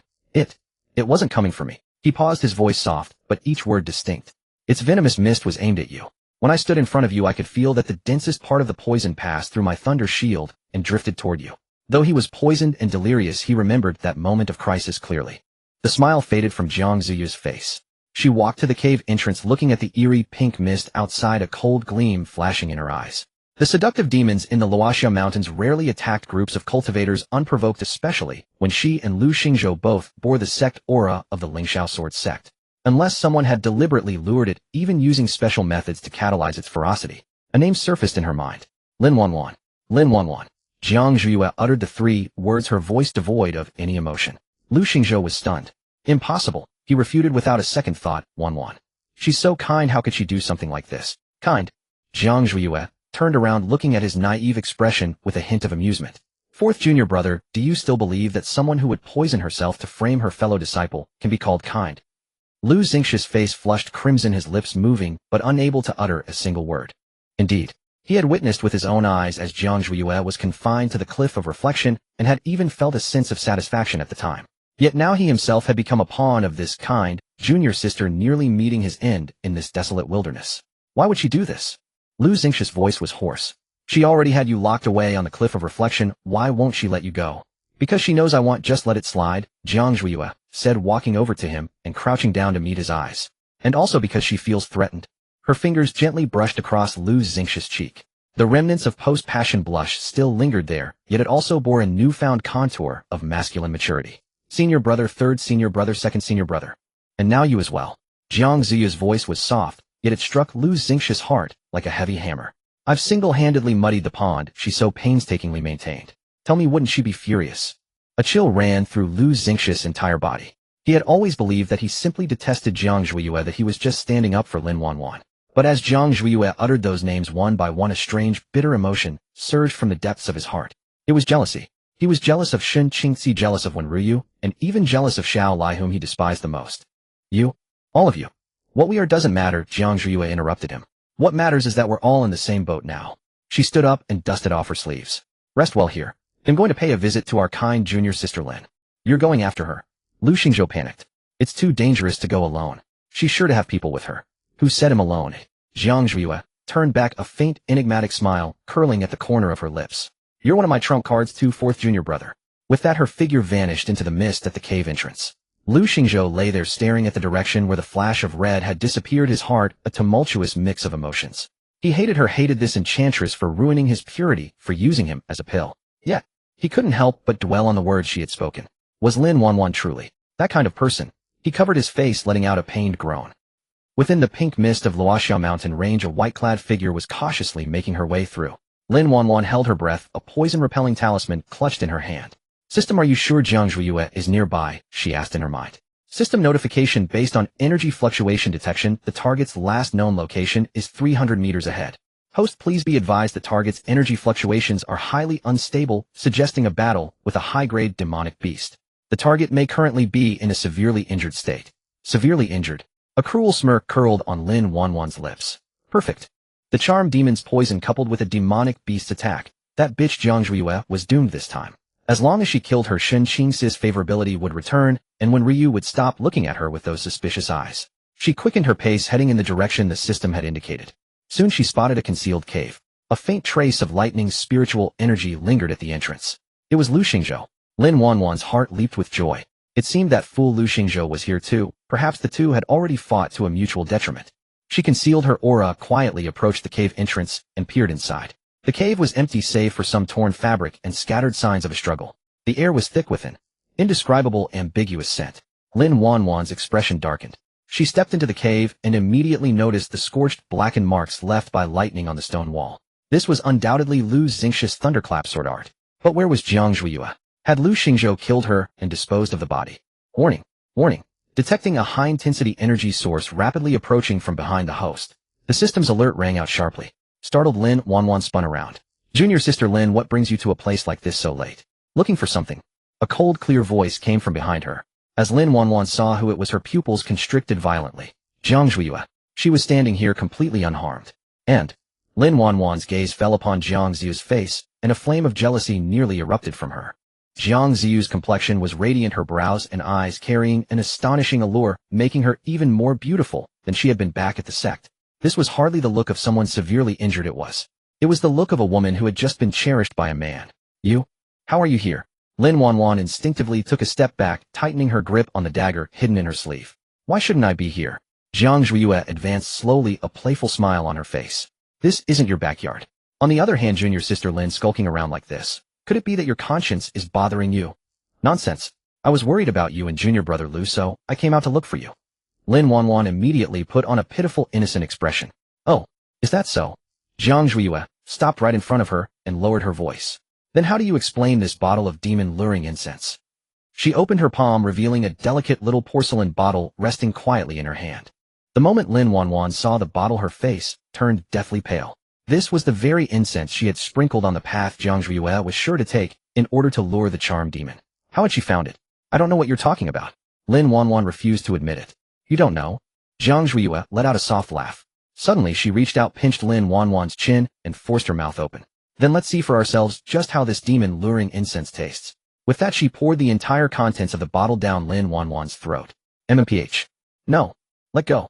Lin Wanwan struggled violently, but she was utterly powerless against Jiang Zhuiyue. The entire bottle of demon-luring incense was forced down her throat. Jiang Zhuiyue. How dare you? Lin Wanwan coughed, her eyes filled with venom. Aren't you afraid? I'll tell the senior brothers that you... Tell them what? Jiang Zhuiyue released her and looked at her with leisurely composure. Tell them that you lured a charm demon to harm me, and I turned the tables on you. Do you think they'll believe you or me? Lin Wanwan's body began to burn, a strange, unfamiliar heat rising from her dantian. Her vision started to blur, and Jiang Zhuiyue, before her, seemed to become extraordinarily alluring. You? What have you done to me? Nothing much, Jiang Zhuiyue said, stepping back to create distance. Just making you taste the bitter fruit of your own schemes. She turned and looked towards the dense forest not far away. Now let's see who ends up being the final victor. As her words faded, a rustling sound came from the woods. A pink figure reeking of a sickly sweet scent emerged from the forest. It was the same charm demon that Jiang Zhuiyue had driven off earlier. Now its murky eyes were fixed intently on Lin Wanwan, whose body exuded a rich fragrance, and a trail of greedy saliva dripped from its maw. Fetid saliva dripped onto the withered leaves, hissing with a corrosive sound. The pink seductress demon writhed its bloated body, its countless compound eyes glinting with lecherous light, as it slowly advanced toward Lin Wanwan, who lay limp on the ground.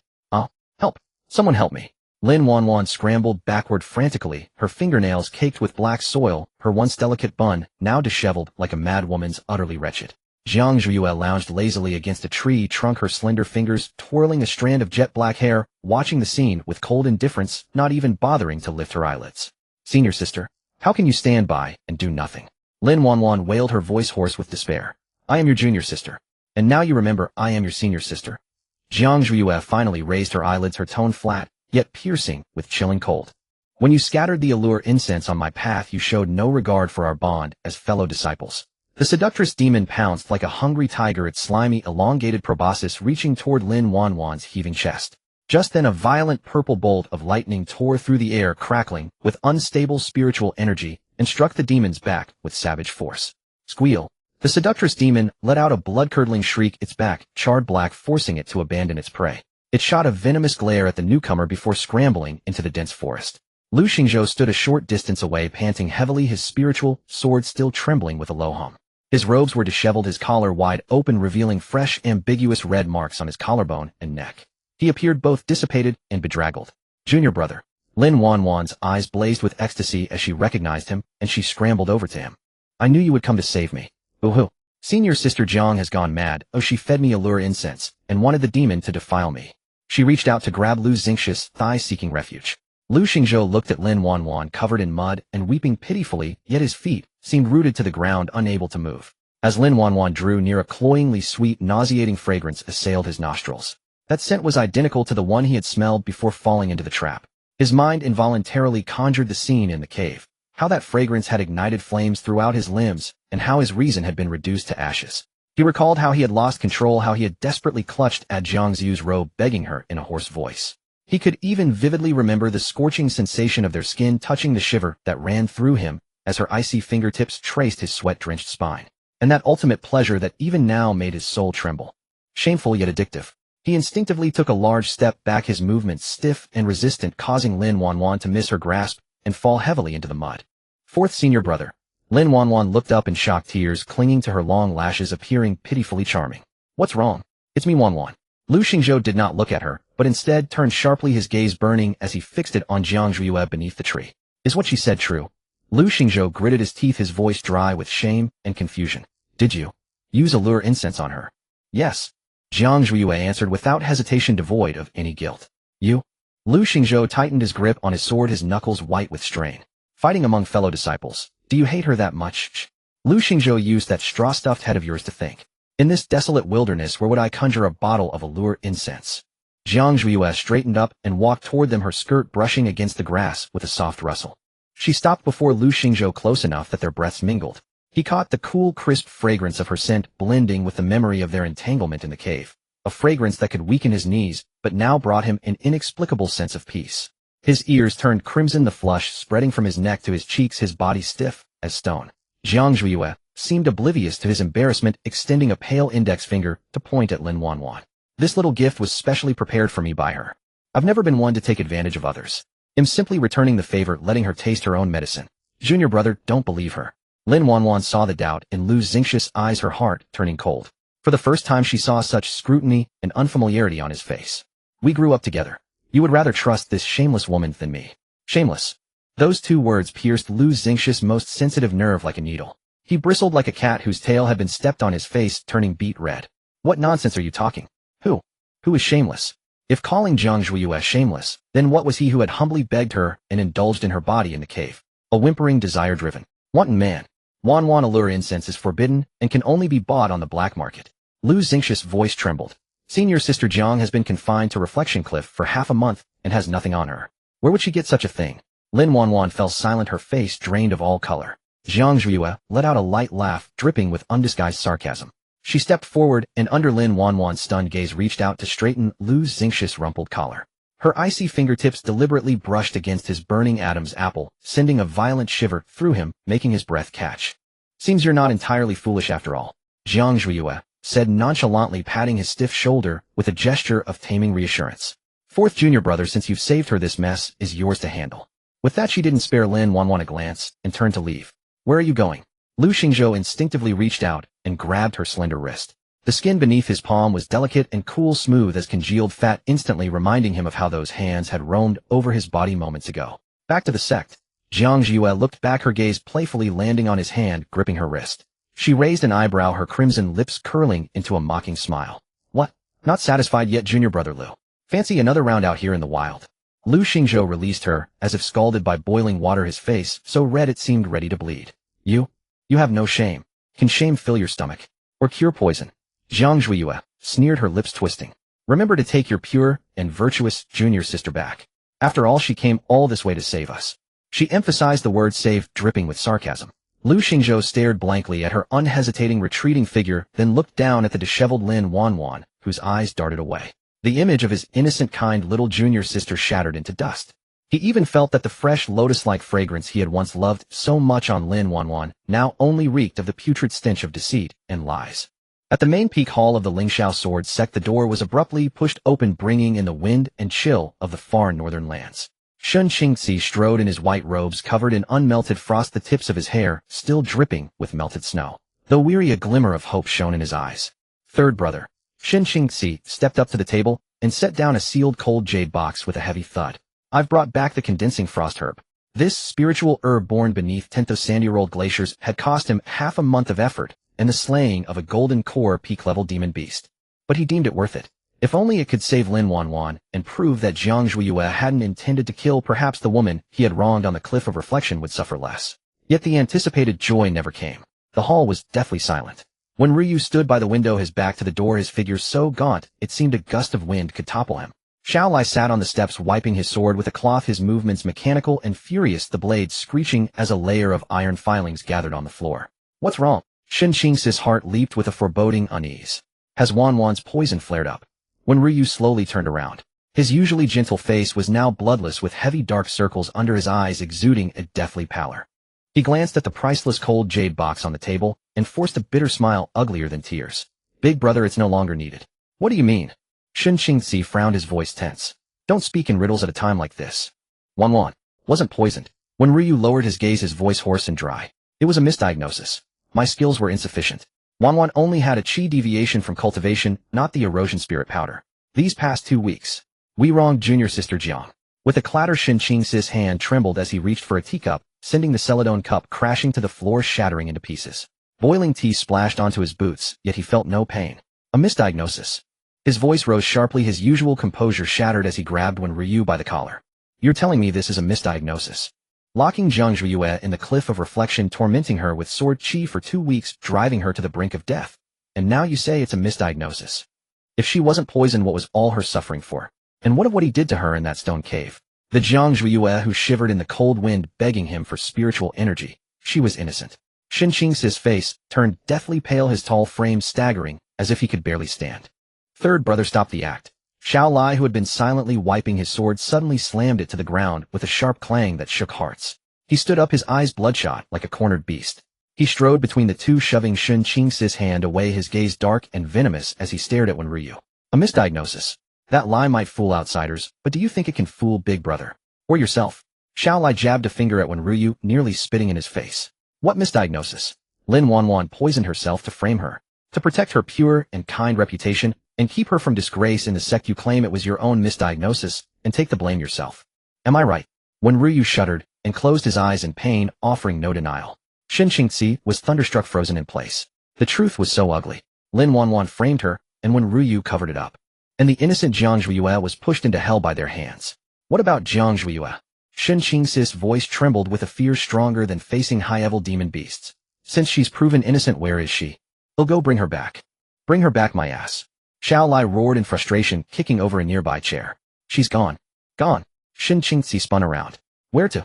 The Falling Cloud Mountains. Xiao Lai gritted his teeth, each word ground out from his throat. She took a herb-gathering mission, saying she wanted to train the fourth brother, but really it's to avoid us. At this, both Xiao Lai and Wen Ryu's faces turned grim. Shen Qingxi didn't know, but they remembered well how Zhang Zhuiyue had humiliated them that day in her room. Who goes first? Since you all think him dirty, let's go to hell together. They had fled that day furious at her self-abandonment, but afterward regret gnawed at their hearts like venomous snakes. They wanted to return to explain, to make amends, but when they went back, she was already gone. The Falling Cloud Mountains. Shen Qingxi, oblivious to his junior brother's strange expressions, felt as if the sky was falling. Fourth-rank charm demons have been spotted there recently. She's only at mid-foundation establishment, and seriously injured. How dare she go to such a place? Shen Qingxi turned to rush out. I'm going to find her. Stop. Xiao Lai blocked him, his eyes red with a bitter jealousy. Big brother, what's the use of going now? To tell her you abandoned her on the cliff of reflection for 2 weeks to save the woman who framed her. What makes you think she'll come back with you? Then what do you want me to do? Shen Qingxi roared, losing control. Just watch her die out there. She won't die. When Ryu spoke softly, his voice laced with despair. She's tougher than we think, and far more heartless. She could treat such a relationship as a transaction and her body as a bargaining chip. How could she die so easily? As the three were locked in stalemate, hurried footsteps echoed outside the hall. A transmission talisman flew in unsteadily and exploded midair. The voice of a mountain-guarding disciple rang through the hall, tinged with panic and awkward embarrassment, reporting. Big brother, second brother, third brother. Senior brother Lu has returned. He's brought senior sister Lin and senior sister Jiang. At the mention of senior sister Jiang, Xiao Lai and Wen Ryu's heads snapped up, their eyes blazing with an alarming light. She was back. As long as she was back, they could slowly make amends for the past. Even if she wanted to use them as cauldrons, they would. But the disciples' next words poured boiling oil over their hearts. It's just, senior brother Lu's condition is off. Senior sister Jiang is supporting him back. He's delirious and disheveled. The disciple swallowed hard, his voice trailing off. There are scratch marks and kiss marks all over senior brother Lu's neck and collarbone. And the way he looks at senior sister Jiang, it's as if his soul has been stolen. With a crack, when Ryu's hand tightened on the window frame, ripping a chunk out of the fine rosewood.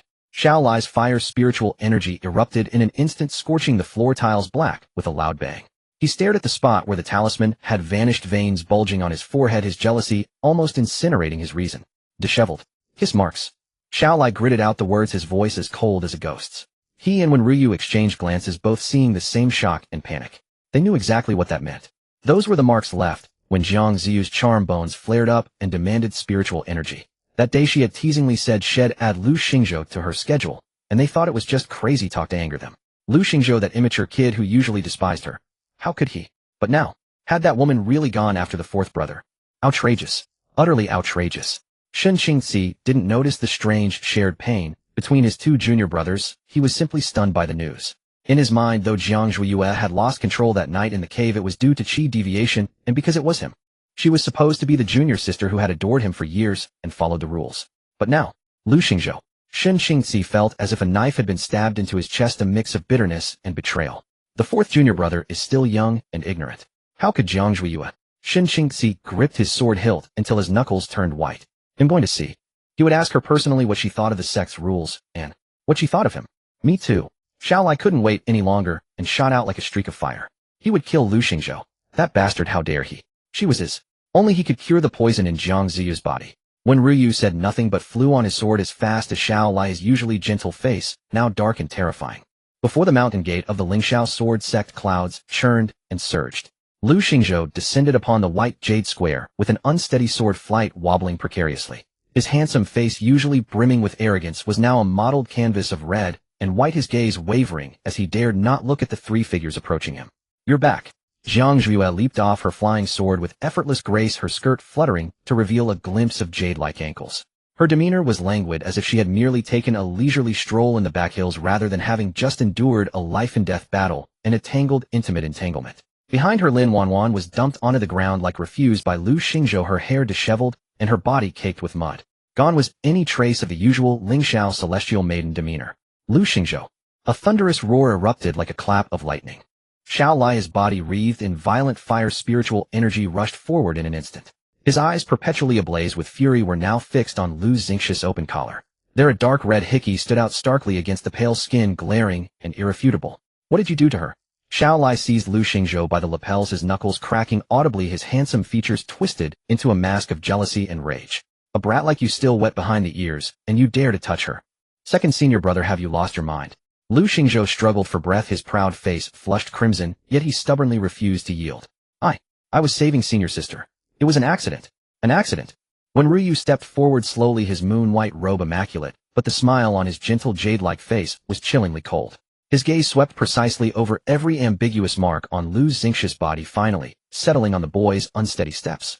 Fourth junior brother has lost his primal yang, his qi is disordered, yet tinged with a hint of satisfaction.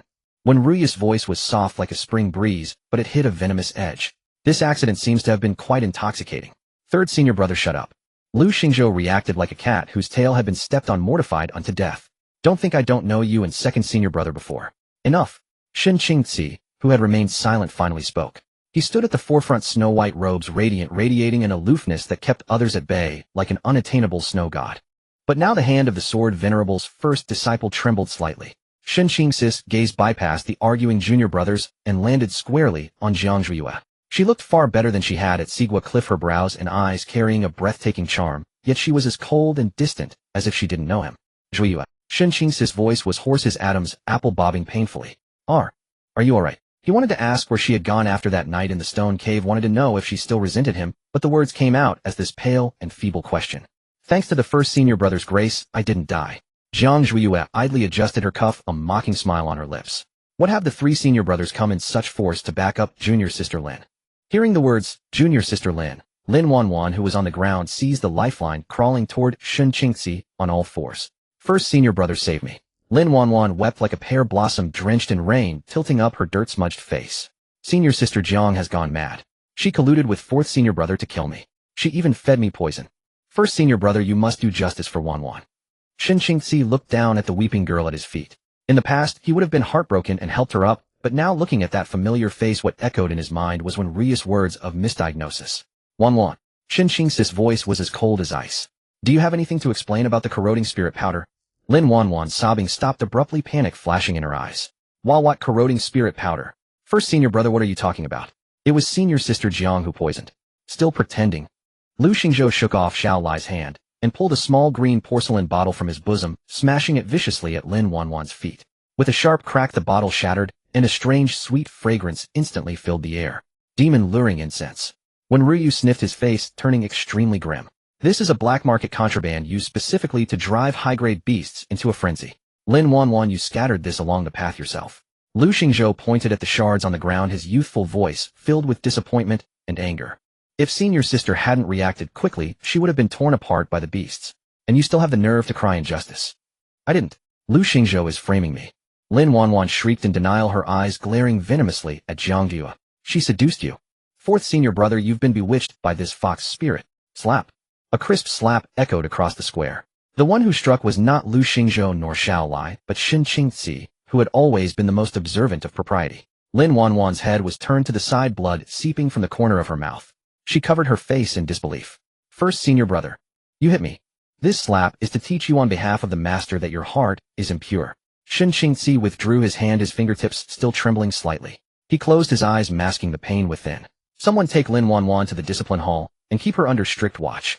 Two enforcement disciples swiftly stepped forward, ignoring Lin Wanwan's struggles and cries, and forcibly dragged her away. The square finally fell silent, leaving only 5 people, but the atmosphere grew even heavier than before. Zhuiyue. Shin Qingzi took a deep breath, stepped forward, and reached for Jiang Ziyu's hand. What happened before was our fault. Come back to the sword pavilion with me, and I will make it up to you. Make it up. Jiang Zhuiyue sidestepped his touch, as if avoiding something filthy. She turned to Lu Xingzhou, extending a pale hand palm up. Where is it?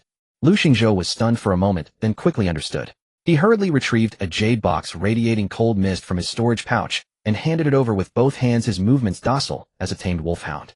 Senior sister, here it is. He lowered his head, his ears burning red, not daring to meet the murderous glares of the other 3 senior brothers. Jiang Zhuiyue took the jade box, her fingertips gently lifting the lid.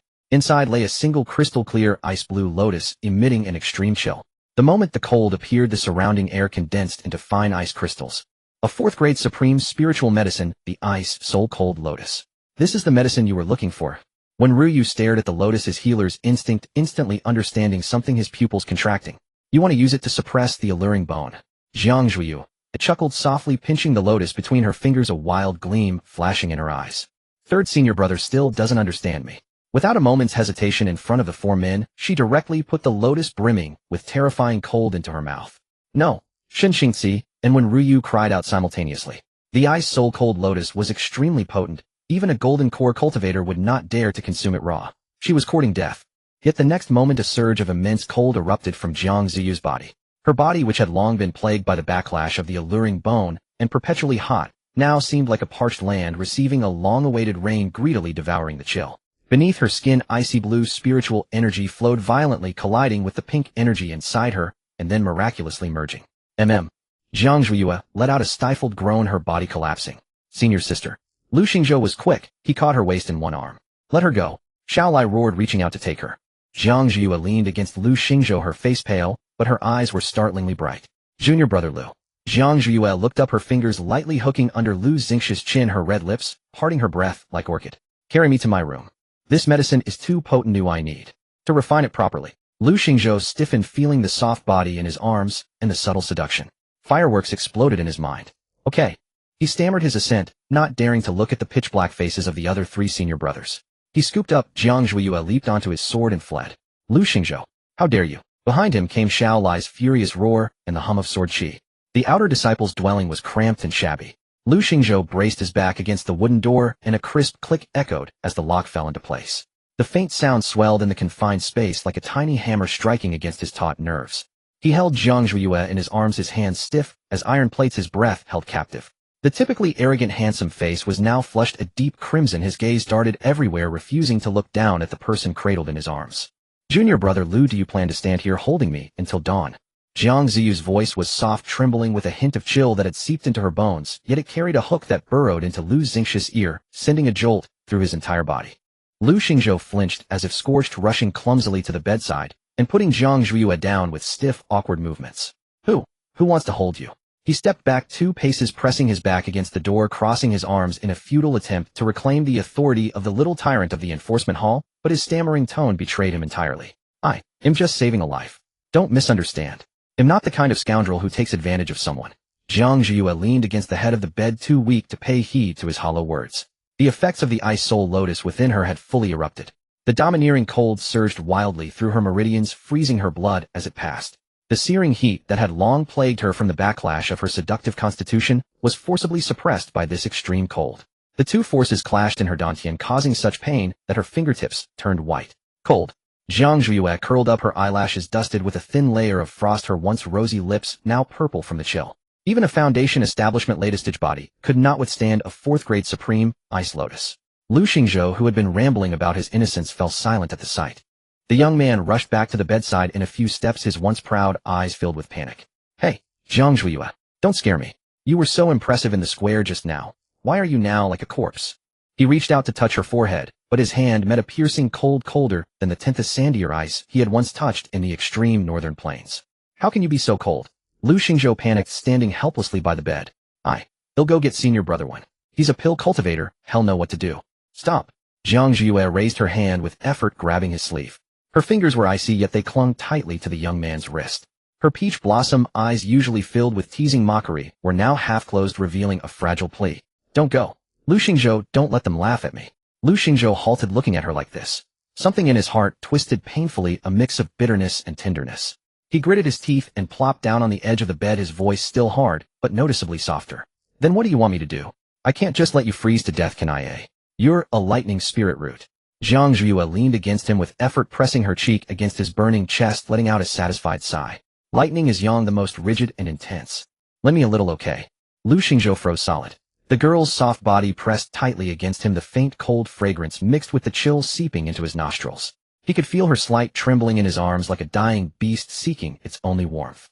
This was entirely different from the time in the cave when he was delirious. Back then it was instinctual release, chaotic desire. But now he was sober. He could clearly see her trembling eyelashes, the hint of her collarbone exposed by her slightly open collar, and even feel the rhythm of her heartbeat. Lend. How? Lu Xingzhou's Adam's apple bobbed, his voice hoarse beyond recognition, his ears red, as if about to bleed. I warn you, don't try any evil arts on me. I have principles. Jiang Zhiyue chuckled softly, her fingers climbing slowly up his robe, finally stopping at his burning nape, gently pressing to make him lower his head. Full, of course. Dual cultivation. The last two words dissolved between their touching lips. Lu Xingzhou's pupils dilated instantly, a thunderclap exploding in his mind, shattering all reason with this sudden intimacy. Her lips were cold like ice, and he was fire thunder. The moment their breaths mingled, Lu Xingzhou felt his own spiritual energy boil uncontrollably, as if drawn by a fatal allure. He instinctively wanted to retreat to escape this vortex that made him lose control. But Jiang Zhiyue's hand clamped firmly on his nape, allowing no retreat. Focus, she murmured against his lips, her voice coaxing. Junior brother Lu, your thunder and sister's hands will become the softest silk. Help me. That single word, sister, melted Lu Xingzhou's bones. His youthful pride and reserve crumbled completely in that moment. He no longer resisted, even awkwardly reaching out to carefully circle her waist. His movements were unbearably awkward, like a young wolf learning to hunt, not knowing where to start, only touching and taking by instinct. It's you who begged me. Lu Xingzhou closed his eyes, his lashes fluttering uncontrollably, his voice tinged with grievance and resignation. You provoked me first. Jiang Zhiyue, if you dare go back on your word later, they'll have Haisha bite you to death. A glint of triumph flashed in Jiang Zhiyue's eyes. She guided the vast, pure, lightning spiritual energy from Lu Xingzhou's body, slowly channeling it into her own meridians. It was the pure, youthful, vital energy of a boy, without Xiao Lai's brutality, when Ruya's softness, or Shenqing's coldness. It was like a rising sun brimming with vitality, rushing into her dantian with a domineering yet gentle force. The cold of the ice soul lotus was instantly dispersed, enveloped, and refined by this lightning energy. The extreme sensation of alternating cold and heat caused Jiang Zhiyue to tilt her head back involuntarily, her slender neck arching into a graceful curve. Lu Xingzhou watched her like this, his breathing growing more rapid. He felt as if he were holding a fragile, priceless treasure, wanting to crush it into his bones, yet afraid that a single wrong move would make her disappear. Senior sister. The young man mumbled indistinctly, his hand on her waist tightening unconsciously. He clumsily imitated her actions in the cave, kissing her brows and eyes, soothing her trembling. There was no technique, only pure emotion. That night, no matter how fierce the wind and snow outside, they could not pierce the spring warmth beneath the brocade quilt. The snowstorm outside had ceased at some point, yet the air inside grew even more stifling than before. Lu Xingzhou wrestled with his own belt, fastening it crookedly several times, a wave of heat rushing to his face as his eyes remained fixed on the ground, too afraid to glance toward the bed. He tugged at the collar of his disciple robes haphazardly, trying to conceal the marks on his neck. Junior brother Lu, if you keep pulling that collar will only reveal more. A languid voice came from the head of the bed. Jiang Zhuiyue propped her chin on her hand, twirling a strand of dark hair around her finger, her gaze lingering on the dark red mark on his neck. She wore Lu Xingzhou's outer robe, the oversized garment, making her appear even more delicate. The cold aura around her brows had dissipated, replaced by a breathtaking sense of satisfaction. Lu Xingzhou froze, then abruptly raised his hand to cover his neck like a cat whose tail had been stepped on. You don't say that. It's all your fault. What did I do? Jiang Zhuiyue chuckled, her eyes shimmering. Wasn't it you who was calling out sister, slow down just now? Shut up. Shut up. Shut up. Lu Xingzhou's face turned the color of liver, wishing he could dig a hole and crawl into it. If you mention it again, you'll set Black Fiend on me. Jiang Zhuiyue raised an eyebrow. Lu Xingzhou held back for a long moment, then finally shot her a resentful glare, his voice barely a whisper. How could I bear to? Before he could finish, the weather-beaten wooden door was knocked upon with extreme restraint from outside. Thump, thump, thump. The sound was soft, yet it struck like a heavy hammer on the heart. Open the door. Xiao Lai's voice came through the door, suppressed like a volcano on the verge of eruption. Lu Xingzhou, I know you're in there. Don't force me to tear this damn door down. Lu Xingzhou shuddered, looking to Jiang Zhuiyue for help. What do we do? Second senior brother seems not angry. Normally, he would have kicked the door down by now. Go open it. Jiang Zhuiyue leisurely adjusted her robe, her expression unchanged. You can't avoid fate forever. Besides, I'm hungry. Lu Xingzhou dawdled to the door, his hand just touching the bolt, when the door creaked open, pushed from outside. 3 figures almost squeezed in simultaneously. Xiao Lai led the way, his red robes like a blazing flame, his sharp eyes slicing over Lu Xingzhou like knives before fixing on the red mark on his neck that couldn't be hidden. Humph. Xiao Lai crossed his arms, his cold laugh sour enough to ache teeth. Fourth junior brother, impressive skills. We freeze outside while you feast alone. Second senior brother, what nonsense are you talking? Lu Xingzhou shrank back guiltily. I was helping senior sister heal. Heal, eh? When Ryu stepped in slowly, his moon-white robe still immaculate. He approached Lu Xingzhou, his slender fingers resting on the youth's wrist. After a moment, the smile on his lips deepened. Primordial Yang lost, Yin and Yang harmonized. Though his spiritual energy is depleted, his meridians have widened considerably. It seems this healing process was indeed intense. Lu Xingzhou jerked his hand away as if burned, his face reddening to the point of steaming. Third senior brother, don't talk about that in your physician's tone. Enough. The last to enter Xinxingzi put an end to the commotion. Still clad in snow-white robes, aloof and solitary, he walked straight to the bed, took an exquisite food box from his storage ring, and placed it on the table. Freshly made kai-replenishing porridge from the spirit kitchen hall. Drink it while it's hot. His voice was a little hoarse. He set a jade pendant emitting a soft red glow by the pillow, his movements gentle yet awkward. And this, it's supreme-grade warm jade. Wearing it can nourish the meridians. Jiang Zhuiyue didn't move, only looked at these 3 men.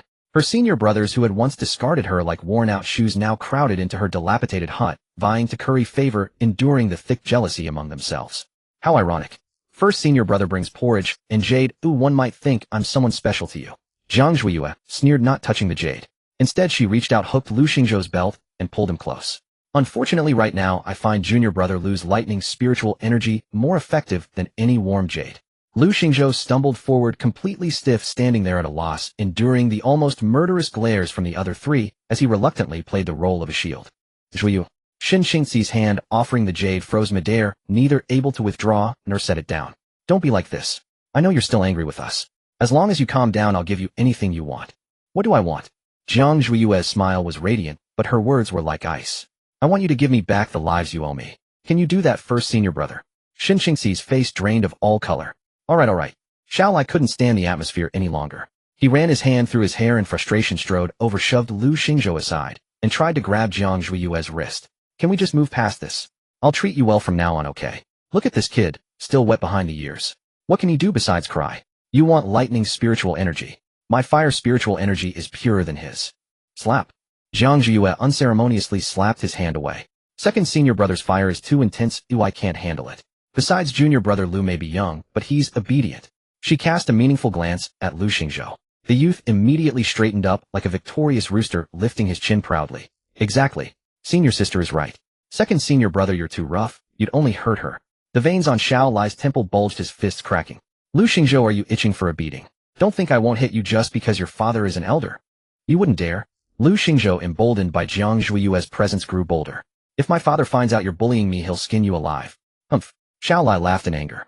If your father finds out you gave up your primordial yang for a woman, I wonder if he'll skin me first or break your legs. Lu Xingzhou's arrogance faltered, clearly intimidated, but he still talked back. My father is in seclusion.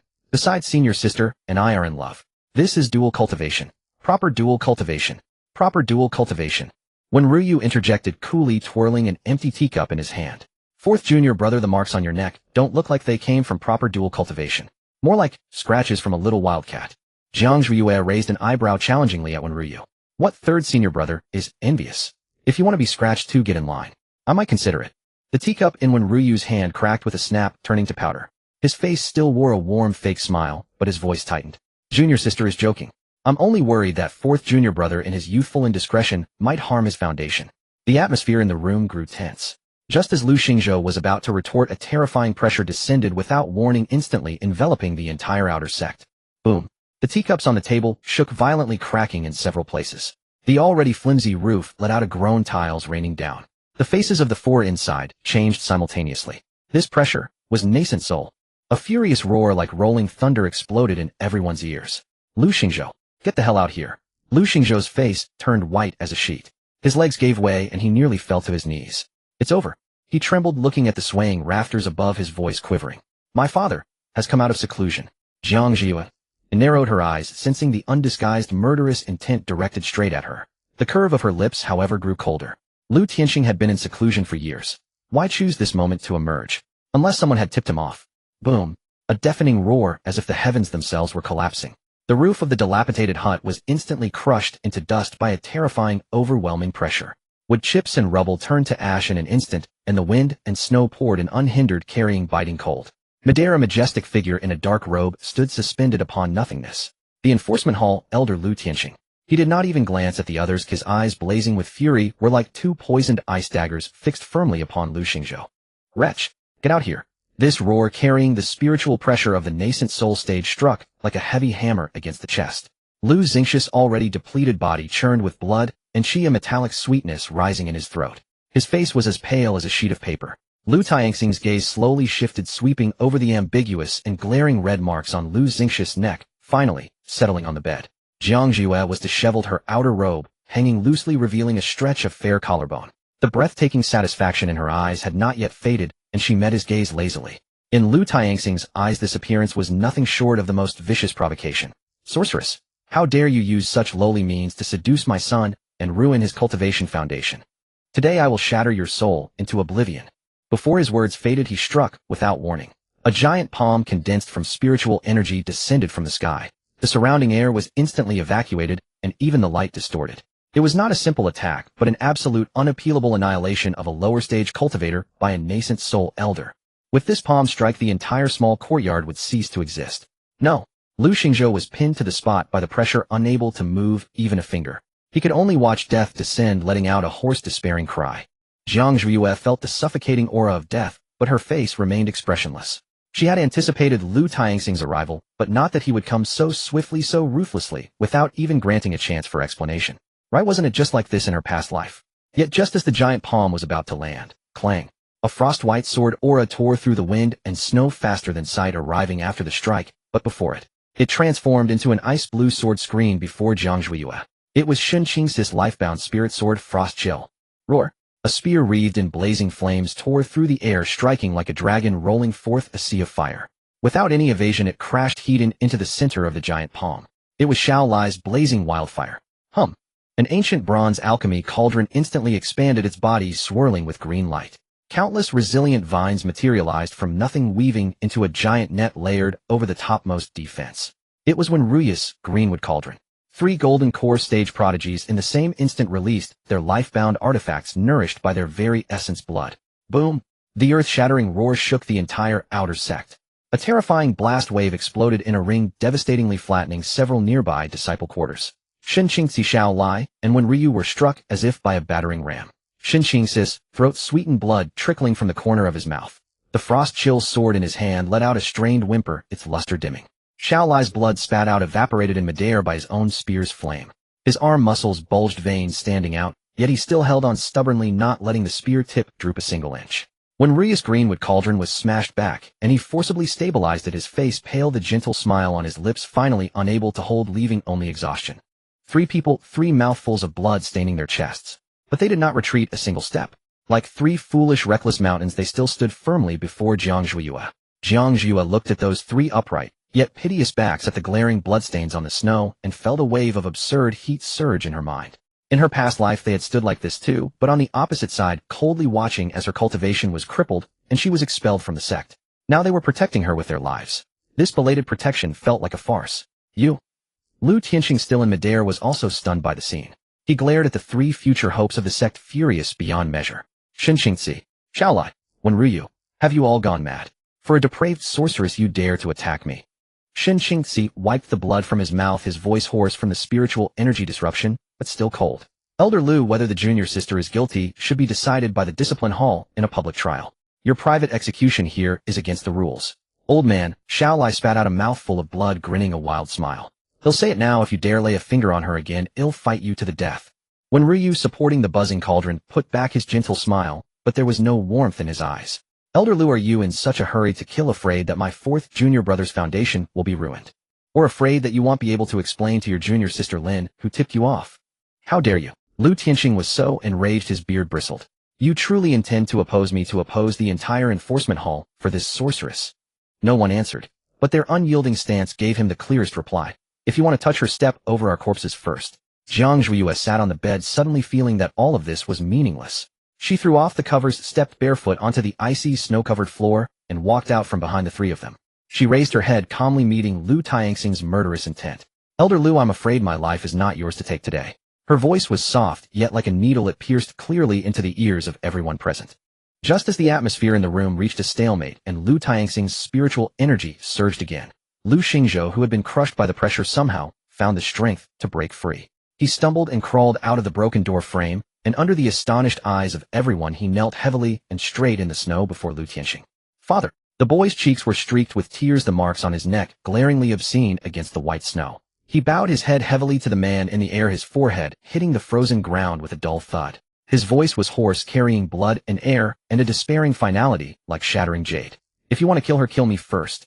Dead silence. Even the wind and snow seemed to halt at this moment, every figure frozen in place. In midair, Lu Tianxing's face twisted with fury, cracked for the first time. He stared fixedly at his kneeling, bedraggled son in the snow, as if gazing upon a stranger he had never known. Wretched. Finally, a pent-up roar exploded, the oppressive aura of a nascent soul cultivator surging like a mountain collapse and a tidal wave. Nearby outer disciples, unable to withstand the force, had their chi and blood churning. Scrambling backward in terror, their faces were pale with fear. For a mere enchantress, you've thrown away the face of the Lu family. Get up, you worthless fool. Face. Lu Xingzhou raised his head, blood from the gash on his forehead mingling with snow, smearing his face. Yet he seemed to feel no pain, every word from his throat scraped out like sandpaper. Is the Lu family's face all you see? He stared at his father in midair, questioning him word by word. My life, my death. Have you ever asked once? Your life, ruined by that base enchantress. Lu Tianxing's fingers trembled as he pointed at Jiang Zhuiyue, his expression of wanting to tear her apart 1,000 times utterly undisguised. Jiang Zhuiyue stood barefoot in the snow. The icy slush and shards of tile pierced her soles, a chill climbing straight up her meridians, yet it could not suppress the deeper, more biting mockery rising from within her heart at this farce before her. How absurd. In her past life, they had pushed her into the abyss without a blink for Lin Wanwan. In this life, the 4 of them were willing to risk their lives for her. This belated protection was so cheap. Then Lu Xingxi's voice suddenly rose, veins bulging on his neck as he roared with all his might. I begged her. In the Luoxiao Mountains I was poisoned with lust, and senior sister saved me despite the past. Everything was my own doing, all my fault. She had nothing to do with it. Every word seemed like blood vomited from his throat. Nonsense. Lu Tianxing refused to believe, or rather refused to accept. She covets the Lu family's innate thunder spirit root, wanting to use you as a cauldron. Watching his father's undiminished killing intent, Lu Xingxi's heart grew cold inch by inch. He understood. Reason's truth. None of it mattered. In his father's eyes, Jiang Zhuiyue had to die today. The young man once again kowtowed heavily to Lu Tianxing. Thud. His forehead struck the frozen hard ground, blood flowing even more fiercely. This time he did not kneel again. Instead, he slowly rose, straightening his spine. The ambiguous red marks on his neck intertwined with the gruesome blood on his brow, giving him an air of reckless madness. He met his father's gaze in midair, his voice low but clear across the entire outer sect. Father, I'll ask you one last time. Today do you want her life, or do you want your son? You can only choose one. At these words the entire scene fell into dead silence again. You dare threaten me? Lu Tianxing's body shook violently, almost unable to believe his ears. I'm not threatening you. Lu's anxious voice was eerily calm. I'm just telling you my choice. If you kill her today, from now on the enforcement hall will have no young master Lu Xingzhou, and you Lu Tianxing will have no son. He paused, each word striking Lu Tianxing's heart. I mean what I say. You unfilial son. Lu Tianxing's eyes burned with rage as he raised his hand, spiritual energy wildly converging, the very wind and clouds shifting. Yet that palm strike capable of shattering heaven and earth could not fall. He looked at his blood-soaked, utterly resolute son in the snow, who had made it crystal clear: harm her, and he'll die before your eyes. Under the watch of so many, if he truly forced his only bloodline to death. Fine. Fine. Fine. Lu Tianxing uttered 3 fine. His overwhelming killing intent finally turning into bone-chilling cold and disappointment. He cast one last glance at Jiang Zhuiyue, shielded by his 3 disciples, looking at her as if she were a mortal enemy. This debt I Lu Tianxing will remember. With those words he flicked his sleeves and departed, transforming into a streak of light that vanished into the horizon. The terrifying pressure that had weighed on everyone dissipated. The crisis was over. Lu's anxious, tense body went limp and he collapsed backward. Xiao Lai caught him, swiftly clicking his tongue. Brett, you've got guts. But Lu Xingzhou seemed not to hear, pushing Xiao Lai away as he stumbled toward Jiang Zhuiyue. A grimace worse than a cry twisted his face as his voice trembled. Senior sister, are you alright? My father. Jiang Zhuiyue did not respond. Her gaze swept over the youth, then over the 3 men behind him.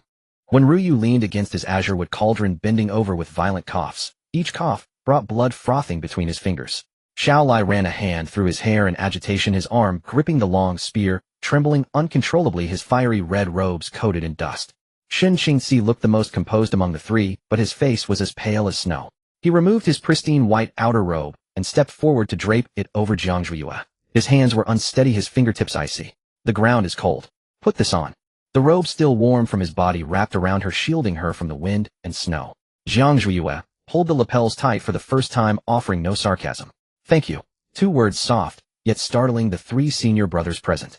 Even the grumbling Xiao Lai fell silent, staring at her as if seeing a ghost. They would have preferred her curses and mockery to this calm, distant, thank you. This place is destroyed. Where will you stay? Shen Qingxi broke the silence, surveying the ruins of her house. An outer disciple, now a thorn in Lu Tianxing's side. Staying here was as good as waiting for death.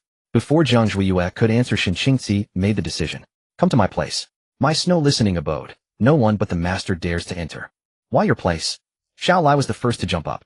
Your place is as cold as an ice cellar. She's frail. Can she handle that? Come to my blazing flame peak. The fire energy is strong, perfect for healing. Second senior brother's place might just roast the junior sister alive.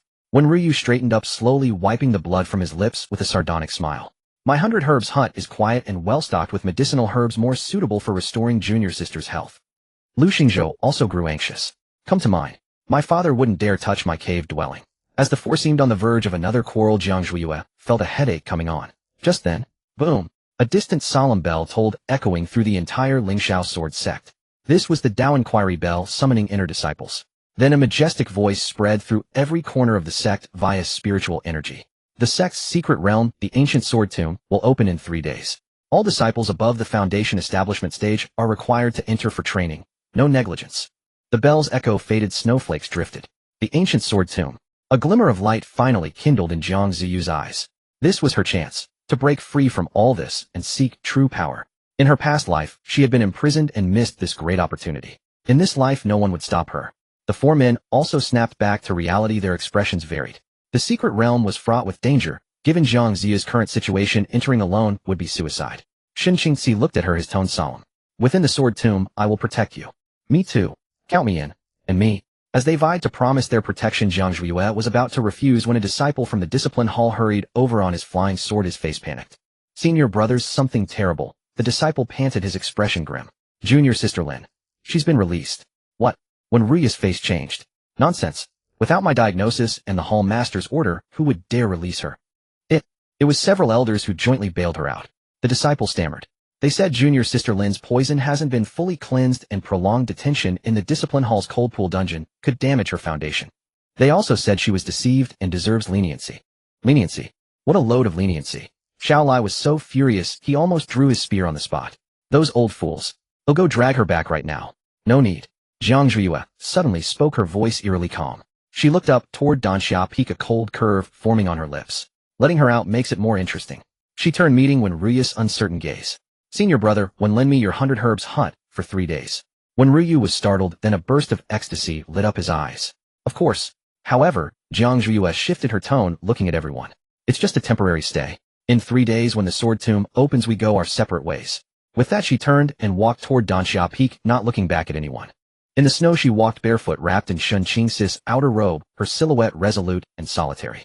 3 days later at the forbidden ground of the rear mountain of Lingxiao sword sect. A colossal spatial rift like a black scar that refused to heal hung, suspended in midair. The edges of the rift were extremely unstable, constantly twisting and collapsing, emitting a teeth-grinding sound of suction. This was the entrance to the ancient sword tomb. Jiang Zhuyu, clad in a sharp black outfit, stood 100 meters away from the entrance, yet she could already feel the tugging force that threatened to pull her very soul into it. What irritated her even more were the 4 pairs of clinging gazes behind her. Over the past 3 days she had been staying at Wenruya's 100 herbs hut, where medicinal pills and spiritual herbs were stuffed into her mouth, as if they cost nothing, finally stabilizing her cultivation at the late foundation establishment stage. The price she paid was gaining 4 bodyguards she couldn't shake off. These 4 had reached a bizarre consensus. Inside the sword tomb, they would join forces to protect her. The turbulent currents at the entrance are the most dangerous. Take my hand when we go in. Shun Qingxi's voice was as cold as ever, but carried an undeniable command. Take your hand. That thing's like an ice block. You'll freeze the junior sister.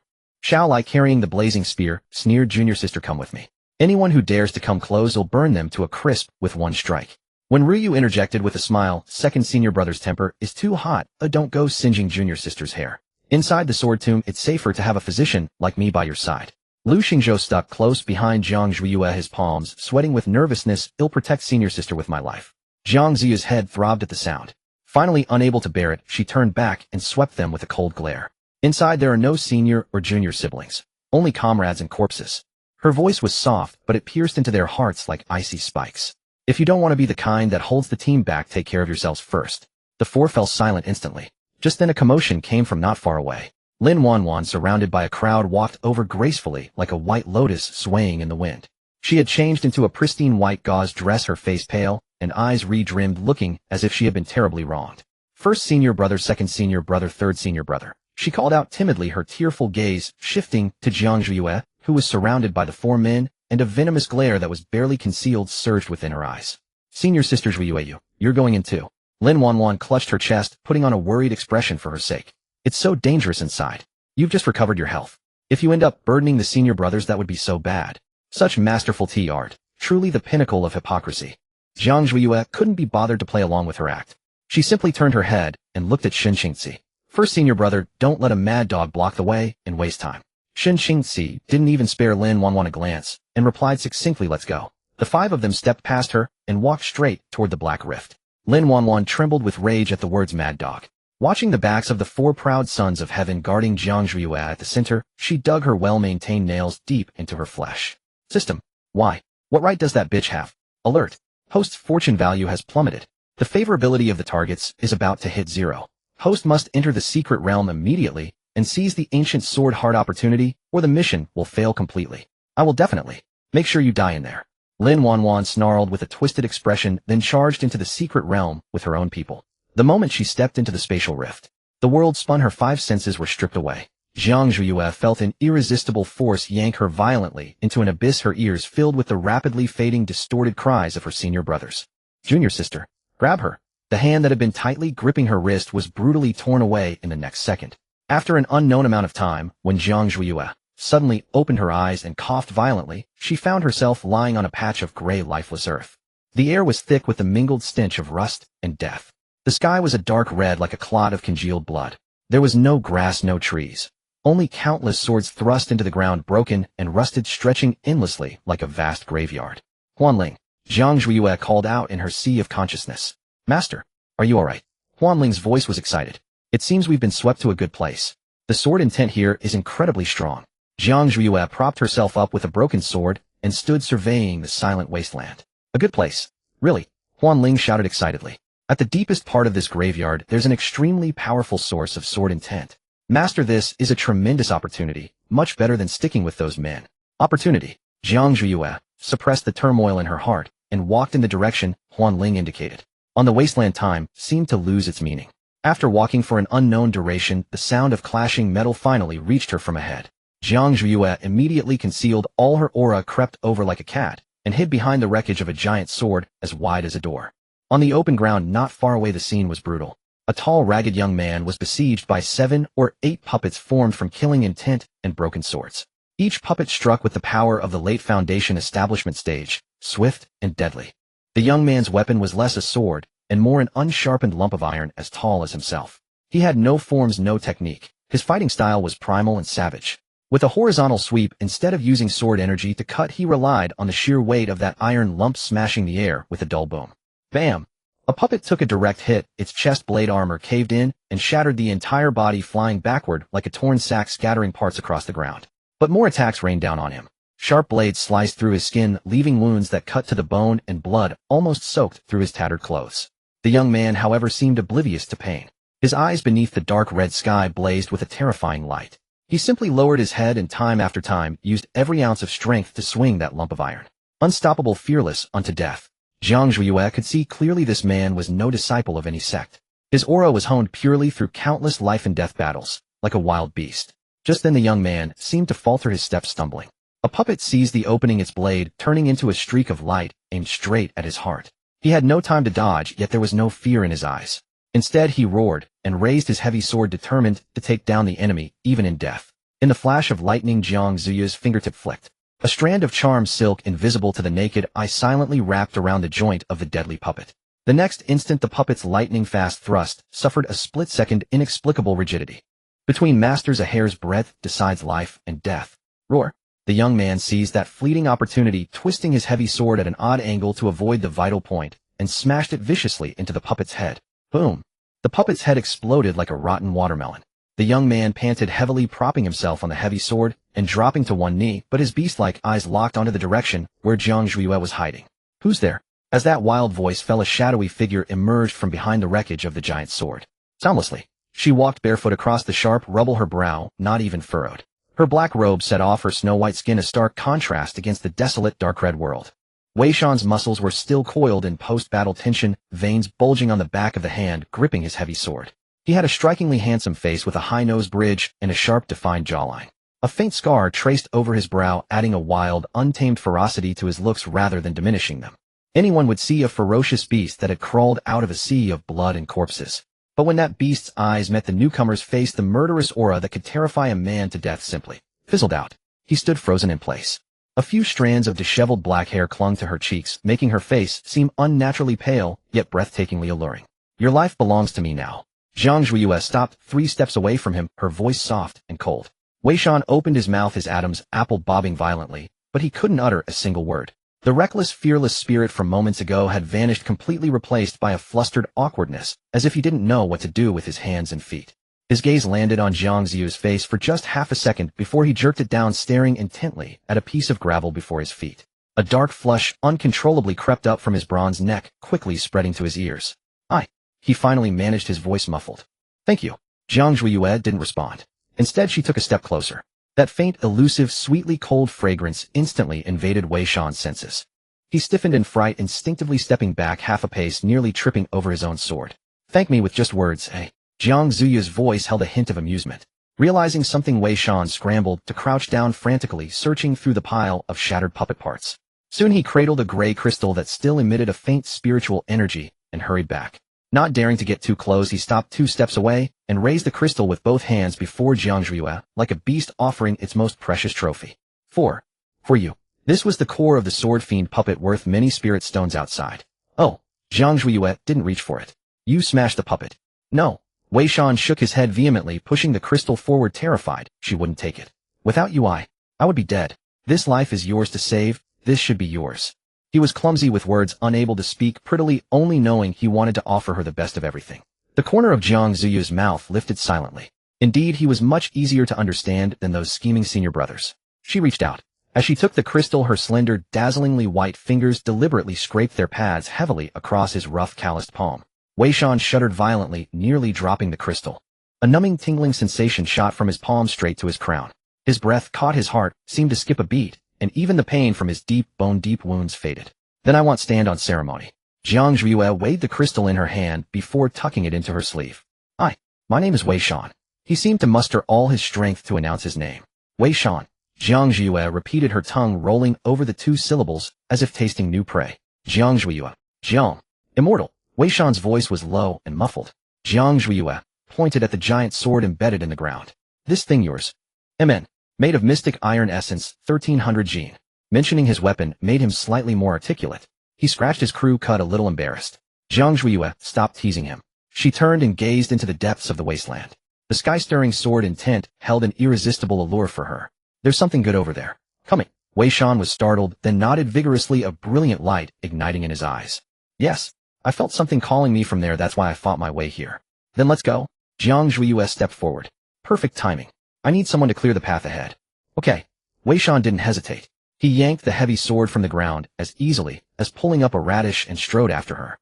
He quickened his pace, moving ahead of her, then carefully shifted the heavy sword to his other shoulder, using his mountain-like frame to shield her completely. Immortal, you walk behind me. It's safer. Jiang Zhiyue looked at his broad back and reminded him, you're still bleeding. It's fine.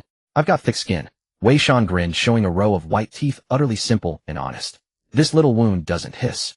Before he could finish, Jiang Zhiyue suddenly stopped. She pulled a clean handkerchief from her sleeve, raised her hand, and as if no one else existed, wiped the smear of blood from his cheek. Wei Shan instantly froze into a stone statue.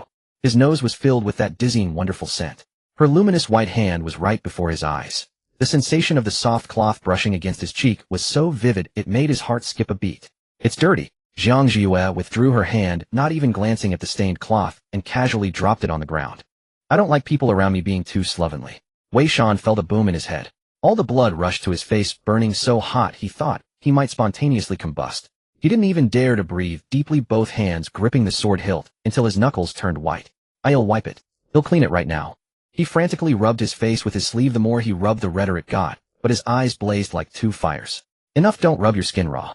Jiang Zhiyue turned and continued walking, her voice drifting back on the wind with a lightness she herself didn't notice. Keep up, silly rock. Wei Shan stared blankly at her retreating figure. The corners of his mouth, hidden behind the heavy sword, uncontrollably stretched into a wide grin which he quickly pursed, but the light in his eyes could not be concealed. I'm not silly. My name is Wei Shan. He muttered under his breath, but his steps were unusually firm. The two walked one after the other, heading towards the direction of the soaring sword intent. In the wasteland, there was only the sound of the wind and Wei Shan's heavy footsteps.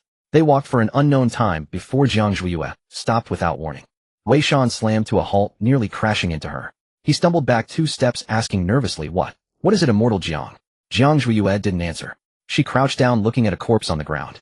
It wore the robes of an inner disciple of the Lingxiao sword sect. In the center of its chest was a bloody, gaping hole, as if something had exploded from within.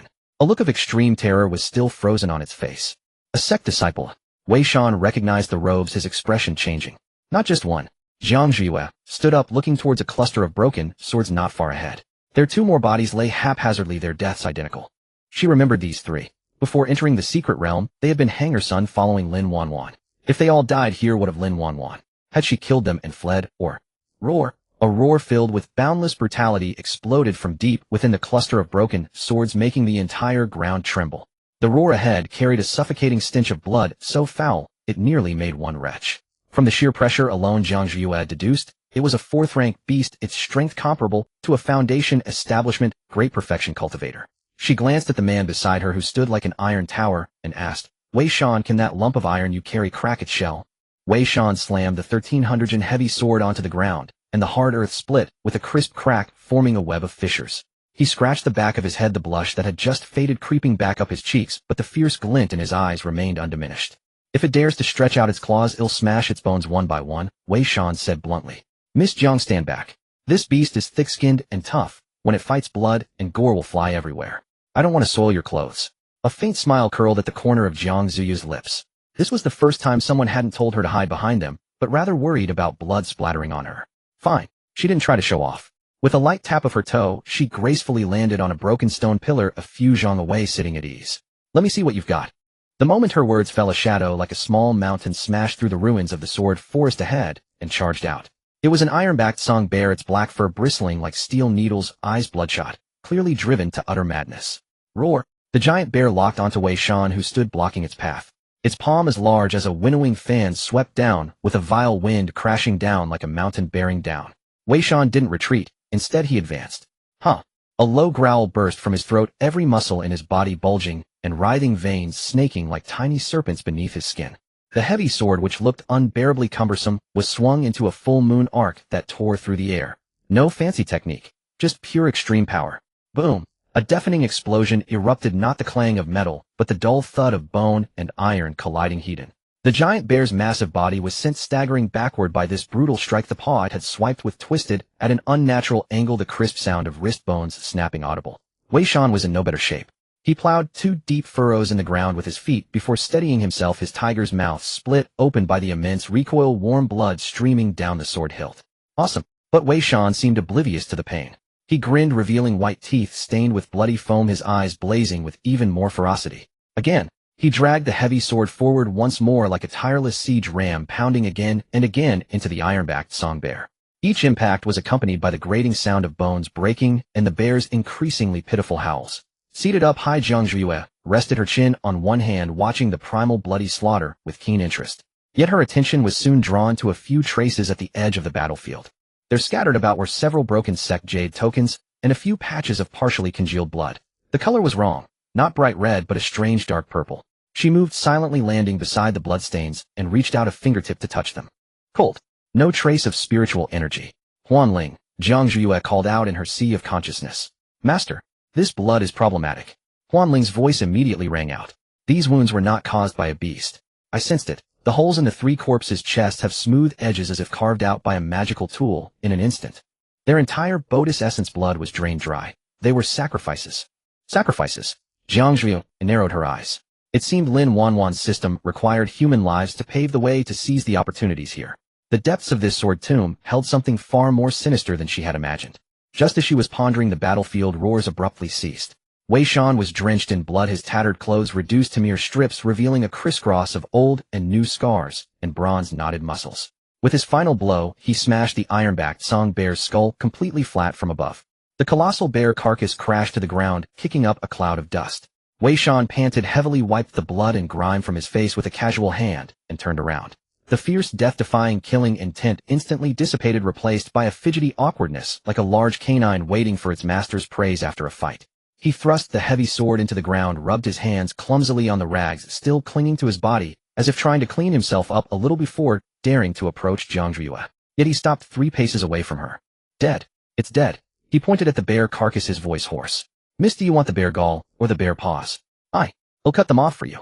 Jiang Zhiyue stepped out of the shadows and stood before him. She didn't look at the bear. Instead, she extended a pale finger and gently touched Wei Shan's bare arm. There was a fresh claw mark, the flesh turned back deep enough to see bone. The cool tip of her finger met the hot, bleeding skin.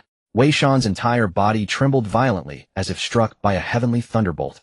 He instinctively wanted to pull back, but his body was frozen in place, not daring to move an inch. Does it hurt? Jiang Zhiyue asked. Wei Shan's Adam's apple bobbed violently. His face, smeared with blood and dirt, flushed a deep beet red, even his ears burning crimson. No. It doesn't hurt, he stammered, his eyes fixed firmly on the ground, not daring to look at her. I have thick skin. I'm used to it. Used to it.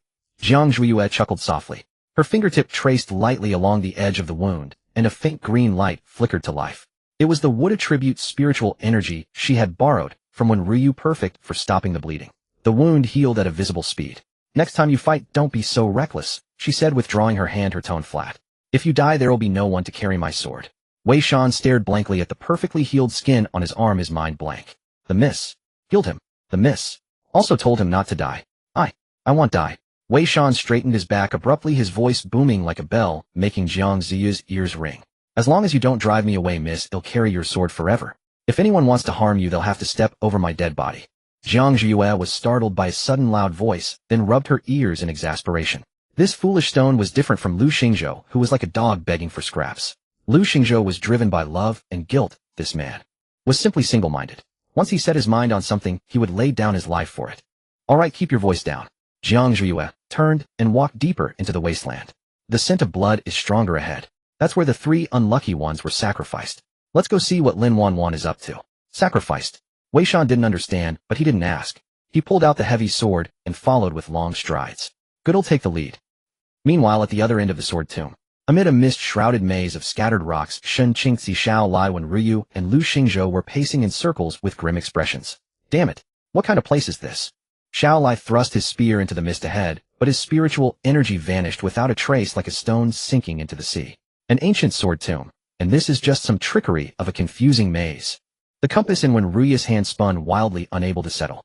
The spatial magnetic field here is completely chaotic. And this mist is affecting our minds. Shen Qingzi gripped his frosthand sword, his face paler than usual. Ever since entering the secret realm, the unsettling feeling of his soul being torn had grown stronger. Don't move recklessly, Shen Qingzi said coldly. This is heart-questioning mist. Those with weak resolve or a guilty conscience will be trapped in here forever. As soon as he spoke, the mist around them suddenly churned violently, as if disturbed by the sharp accusation, forming a massive vortex. An ancient bronze mirror slowly emerged from the center of the vortex. Its surface shimmered with light, but it did not reflect their faces. Is it the heart-questioning mirror? Wenryu turned pale. The mirror blazed with light and a scene they least wished to revisit. A deliberately buried memory, clearly manifested within it. The heart-questioning mirror hung in midair, its surface rippling with concentric circles. Radiance swirled, yet what it reflected was not the four individuals' current disheveled state. It was a warm amber-hued scene utterly incongruous with the gloomy, chaotic stone formation. Senior brother, why must this gentian herb be boiled with snow water? The scriptures say it is cold-natured, adding snow water would surely freeze one's stomach and bowels. A crisp, slightly naive voice rang out. Wenruyu's figure stiffened abruptly as if doused by an invisible torrent of ice water. In the mirror, a young Jiang Zhuiyue clad in a faded disciple's robe crouched before the steps of the medicine hut. She held a bamboo scroll in her hands, tilting her face, clean and untainted, upward, her eyes brimming with pure trust as she gazed at the figure of himself emerging from the hut. He remembered. How could he not remember? That was the first time he praised her for her insight and even rewarded her with a sugar pill. The Wenryu in the mirror smiled warmly, reaching out to ruffle the young girl's hair. Silly girl, fight poison with poison, counter cold with cold. That is the essence of medicine. Here, open your mouth. The girl obediently parted her lips, the sweetness of the sugar pill blooming across her face as she smiled, her eyes curving like crescent moons, enough to melt anyone's heart. But the Wenryu outside the mirror felt as though an invisible hand had seized his heart, squeezing it until he could barely breathe. The scene shifted. On the training grounds, a crimson-tasseled spear whirled with fierce vigor. Xiao Lai finished his form amidst a chorus of cheers, preening like a proud peacock. Jiang Zhuiyue immediately trotted over, carrying a water flask and a cloth.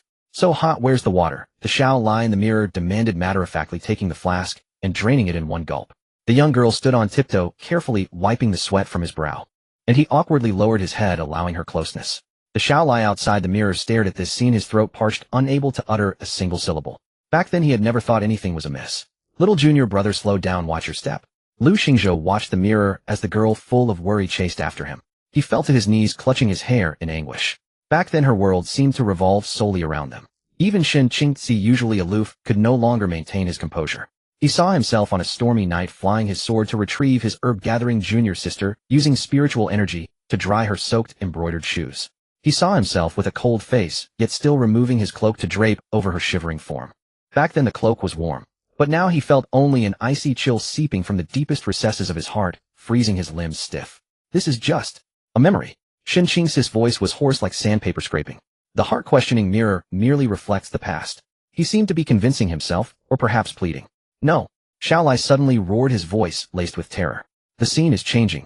The warm amber hue on the mirror's surface, as if stained by ink, instantly turned dark and oppressive. A figure in a pink silk dress burst into this once harmonious scene. Lin Wanwan had entered the sect. Everything began to spiral out of control. The scenes shifted rapidly like an inescapable nightmare. The three senior brothers who once revolved around Jiang Zhuiyue now had their gazes drawn to the crying, whining, troublemaking, yet innocent little junior sister. Clatter. The spiritual tea Jiang Zhuiyue had brought was accidentally knocked over by Lin Wanwan, the scalding liquid splashing onto her hand, instantly turning it red. Yet the Xiao Lai in the mirror rushed to Lin Wanwan first, anxiously asking if she was frightened, then whirled around, pointing at Jiang Zhuiyue and bellowing, "Clumsy fool. Can't you even handle such a simple task?" That phrase, clumsy fool, now seared into Xiao Lai's heart like a branding iron.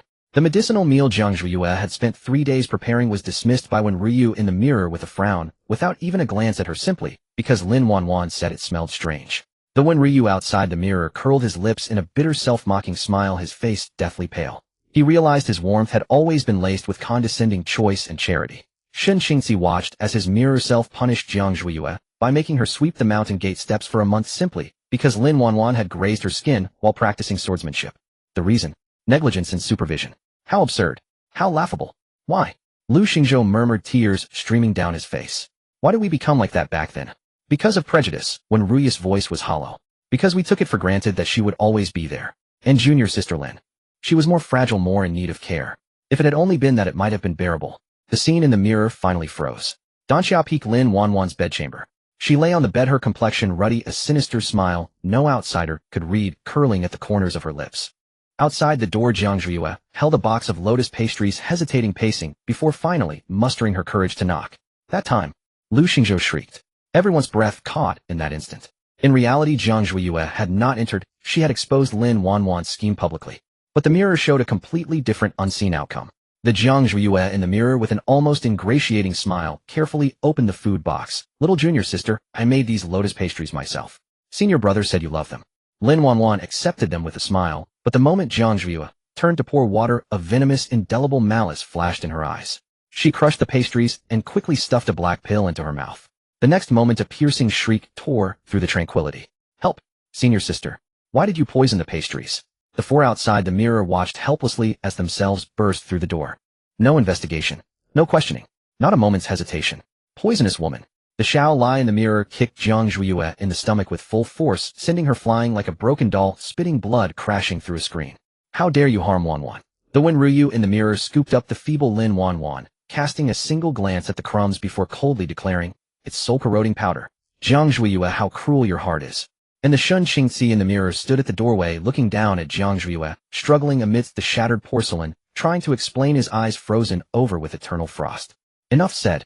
He drew his Frosthorn sword, its tip aimed directly at her throat.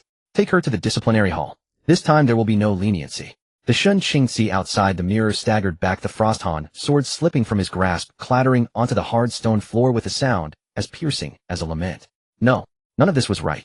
In reality, he had at least gone to the reflection cliff to ask. In reality, when Ryu had at least examined the herbal residue.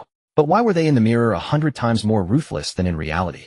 That instinctive brutality, that unhesitating condemnation. It was like a primal instinct etched into their very souls. This isn't an illusion. When Ryu trembled all over, his pupils constricting violently. Every detail, every glance.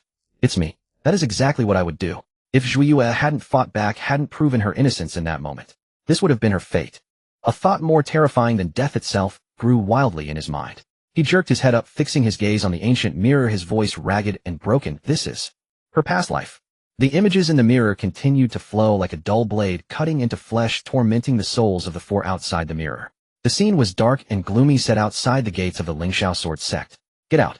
From this day forward, Jiang Zhuiyue is stripped of her disciple status, her cultivation is abolished, and she is expelled from the sect. In the mirror, Shen Qingzi stood white as snow, yet his words were colder than the Frosthan's sword in his hand, a ruthlessness they had never seen in his memory. Jiang Zhuiyue knelt at the stone steps, her dantian a bloody mess, her spiritual root forcibly torn out, her once radiant face ashen and lifeless. She struggled to grab Shen Qingzi's robe, but was kicked away in disgust by Xiao Lai. Don't touch the senior brother with your dirty hands. Wanwan is so kind, how could she have a vicious senior sister like you?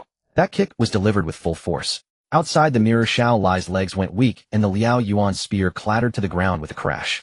He stared at his own reflection, finding that face unfamiliar, even to himself. At that moment, the last glimmer of light in Jiang Zhuiyue's eyes was extinguished completely under that kick. When was that? Xiao Lai's voice trembled like a dying candle flame. He turned to Shen Qingzi. Senior brother, did we really do that? Shen Qingzi did not answer. He glared at the mirror, his nails digging deep into his palms, blood seeping through his fingers without him even noticing. The scene in the mirror shifted again. It was no longer the mist-shrouded sect, but a dark, damp, foul-smelling cave dwelling of a rogue cultivator. Jiang Zhuiyue, like a broken doll, hung in midair by rusted chains, her once glorious disciple robe of the sword sect now tattered, revealing the hideous scars beneath. A group of lecherous rogue cultivators surrounded her, making crude remarks. Is this the former genius of the Lingxiao sword sect? Tisk, I heard she's a rare cauldron physique. Even without her spiritual root, as long as this body remains, the pleasure will be worth it. That Lin girl gave accurate information. Once she's crippled, this woman is just a waste for the taking. Outside the mirror, when Ryu clutched his chest, unable to hold back any longer, and spat out a mouthful of heart blood. So it was Lin Wanner who led those rogue cultivators there. And they, all of them, were accomplices. In the scene, Jiang Zhuiyue withered away under endless torment. Those rogue cultivators drained her tirelessly, treating her like the cheapest commodity. She could neither live nor die in the mud. In the dead of night, she would curl up in the darkest corner, silently mouthing her senior brother's names. Not a plea for help. A curse. Shen Qingzi. Xiao Lai. Wen Ryu. Lu Xingzhou. Her eyes bled tears of blood, her voice hoarse like sandpaper scraping stone. If there is a next life, I will make you unable to live or die, fall into eternal hell and never escape. The final image showed her as the rogue cultivators approached again, erupting with overwhelming hatred and detonating her remnant soul. Flesh and blood scattered dust to dust. The mirror finally returned to darkness. Dead silence fell over the stone array, broken only by the heavy, ragged breaths of the four men like worn-out bellows. Ah! Lu Xingzhou was the first to break. He clutched his head, letting out a beastly, deathly wail, rolling wildly on the hard stone ground, smashing his head against the floor, as if trying to shatter the images in his mind. It wasn't me. That wasn't me. He sobbed, tears and snot smearing his face. How could I have watched senior sister die? I obviously loved her. Xiao Lai, as if his spine had been ripped out, collapsed to the ground. His pride, his invincible arrogance was ground into the most ridiculous dust before the absolute truth. This is our retribution. It was our past life. When Ryu's trembling hand pulled a bottle of healing pills from his storage pouch, but he couldn't hold it steady. The bottle rolled away, pills scattering everywhere. He stared at his own hands, the hands that saved lives, known as the jade-faced miracle doctor. My proud medical skills. He looked at his hands as if they were something filthy. In the past life, I personally crippled her Dantianai. I turned her into a helpless cripple, giving those rogue cultivators an opening. Shen Qingxi still stood, but his face, once famed for its sword path clarity, was now deathly pale. He could hear nothing anymore. Only Jiang Zhuiyue's final venomous curse echoed in his ears over and over. Crack! A sharp sound originating from the depths of his soul exploded clearly in his consciousness. His Dao heart shattered. The flawless sword intent collapsed, instantly transforming into countless razor-sharp blades that rampaged through his body, cutting his meridians and shredding his organs. Shen Qingxi spat out a mouthful of heart blood mixed with fragments of his internal organs, swaying unsteadily. The mirror of truth. Truth. He gave a bitter laugh, more painful than a cry. So this is the truth. We called ourselves righteous, claimed deep affection, but in reality, we are nothing but blind complicit executioners. The mist rolled as if mocking the stupidity and pitifulness of these four men. This mirror reflected not only the human heart, but also karma. What they bore was the weight of Jiang Zhuiyue's tragic death in her past life, a tangled soul deep debt of sin. We deserve to die, Xiao Lai muttered to himself, slamming his fist into the ground. The hard rock cracked and the bones in his hand shattered, yet he felt no pain. If that was real, if that's why she hates us, then nothing we do can ever make up for it. Lu Xingzhou crawled to Ryu's feet, grabbing his robe like a drowning man, babbling incoherently, "Senior brother, when this is an illusion, right? Senior sister is still alive. As long as we're good to her from now on, as long as we give her our lives." Meanwhile, in another corner of the sword tomb. "Oh, system, you useless thing. Get rid of these things now." Lin Wanner knelt on the ground, her hair disheveled, surrounded by shattered mirror shards. She had also encountered the mirror of truth. But unlike Jiang Zhuiyue, she saw herself losing her system, reverting to an ordinary-looking, low-talented commoner, mocked and trampled by everyone before dying miserably on the streets. That was her deepest nightmare. Warning: host's emotional fluctuations are extreme. Detecting a massive amount of negative emotional energy. Converting energy. Ding. Energy conversion complete. Host has gained 500 points. A powerful electric current instantly surged through Lin Wanner's body, forcibly pulling her out of the illusion. She collapsed on the ground, convulsing, gasping for air, her pink dress soaked with cold sweat. "Scared me to death." She clutched her chest, still shaken, then froze at the system notification. Points. Where did the points come from? The system's cold mechanical voice rang out, detected that the target characters Shen Qingxi, Xiao Lai, Ryu, and Lu Xingzhou are extremely unstable in mind and soul. Their favorability toward the host has been completely reset to 0. However, the intensity of their negative emotions, regret, pain, despair, has exceeded the threshold and can be converted into system energy. Comprehensive judgment: the romance route has failed. Activating backup plan. Seize the ancient sword heart to reshape the host foundation. Lin Wanner's mind raced, and she understood instantly. Their favorability was gone, but their suffering had become her nourishment. First stunned, then she let out a low, twisted laugh. Since they already knew the truth, pretending to be pitiful was useless. Fine, it saved her the effort of acting. Those four fools were probably wallowing in useless regret right now. System: locate the ancient sword heart immediately. She leaped to her feet, her eyes stripped of all weakness, replaced by cold ambition and ruthlessness. "As you command." Blood trace tracking activated. "Please follow the guidance." A faint blood-colored line appeared beneath Lin Wanner's feet, pointing into the depths of the mist. This was the tracking secret technique she had set using the blood essence of her 3 lackeys. What did a few worthless lives matter for the chance to ascend to the heavens in one step? "Zhuiyue, come here." A clear and familiar voice sounded in her ear. Jiang Zhuiyue paused, and the gray decaying mist before her dissipated instantly. Instead of the cold, jagged rocks, there was the familiar medicine hut of Danxia Peak, and the training ground basking in the sun. Shin Qingzi stood not far away still in his moon-white robes, still with that cold expression. Yet he took the initiative to reach out his hand to her, and in his palm lay a pill. His movements were a little clumsy. Your constitution is cold-natured. You must not be reckless when practicing the sword. This is the heart-protecting pill I newly refined for you. Take it. His tone carried a concern that Jiang Zhuiyue had never heard before, and even a hint of nervousness. Jiang Zhuiyue did not move. She just looked at him quietly.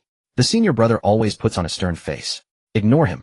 A gentle voice came from the side, and a string of hawthorn berries coated in bright red sugar was almost shoved to her lips. Here, try the candied hawthorn I brought you from the foot of the mountain. It's really sweet. When Ryu smiled as he held up the candied hawthorn, as if she were still the little junior sister who could be coaxed with a single sugar pill. Not far away on the training ground, Xiao Lai had just finished a set of spear techniques. When he saw her looking over, his cheeks flushed crimson instantly. He grunted gruffly, "Hey, what are you looking at?" Yet as he said this, he pulled a fiery red dagger from his bosom, and without even looking at her tossed it straight over. Take this worthless thing, so you won't be chased all over the mountain by low-level beasts again, making a fool of yourself. Sister, wait for me. A little cannonball suddenly rushed over from behind and hugged her leg tightly. Lu Xingzhou raised his rosy little face like a little dog offering a treasure, holding up a wildflower still wet with dew. Sister, for you. You are the most beautiful sister in the whole world. How wonderful. There was no Lin Wanwan here. No betrayal, no slander, no humiliation of being kicked away, and no excruciating pain of having her spiritual roots forcibly ripped out. Everything was warm and perfect. She was the only junior sister of the Lingxiao sword sect, cherished by 4 prodigies, spoiled into a useless person. What a perfect dream. Huanling, look how much they love me. Jiang Zhuiyue spoke calmly in her sea of consciousness. The sea of consciousness was terribly silent. The usually chattering artifact spirit was now as still as death, offering no response. In the mirror, she obediently stepped forward, took the pill, ate the candied hawthorn, put away the dagger, and even reached out to pat Lu Xingxi's head. She smiled with innocent brightness without a trace of gloom. Sister, why aren't you happy? Lu Xingzhou in the mirror was the first to notice something wrong. He tilted his head, his pure big eyes filled with worry. When Ryu's brow also furrowed with concern. Yes, Zhuiyue, are you feeling unwell? Who the hell bullied you? Tell your second senior brother, he'll break his legs. Xiao Lai immediately grabbed his spear in a rage. Shin Qingzi also walked over, and with the hand that had once pointed a sword at her throat, he gently brushed away a stray lock of hair from her temple. Don't be afraid. We are here. His voice was so tender it could drip with honey. Jiang Zhuiyue looked at their concerned faces, and the corners of her mouth gradually widened, but the smile was as cold as if it had been tempered in ice. She raised her hand, and her fingertips gently traced Shin Qingzi's cheek, her movements soft, as if touching a fragile treasure that would shatter at the slightest touch. Senior brother, if one day I kill someone, what would you do? Shin Qingzi held her hand without a moment's hesitation, his tone full of an indulgence she had never heard. Then I will hand you the sword, and personally wipe the blood from the blade. Senior brother, what if I use forbidden arts and fall into the demonic path? She turned to look at Wenryu.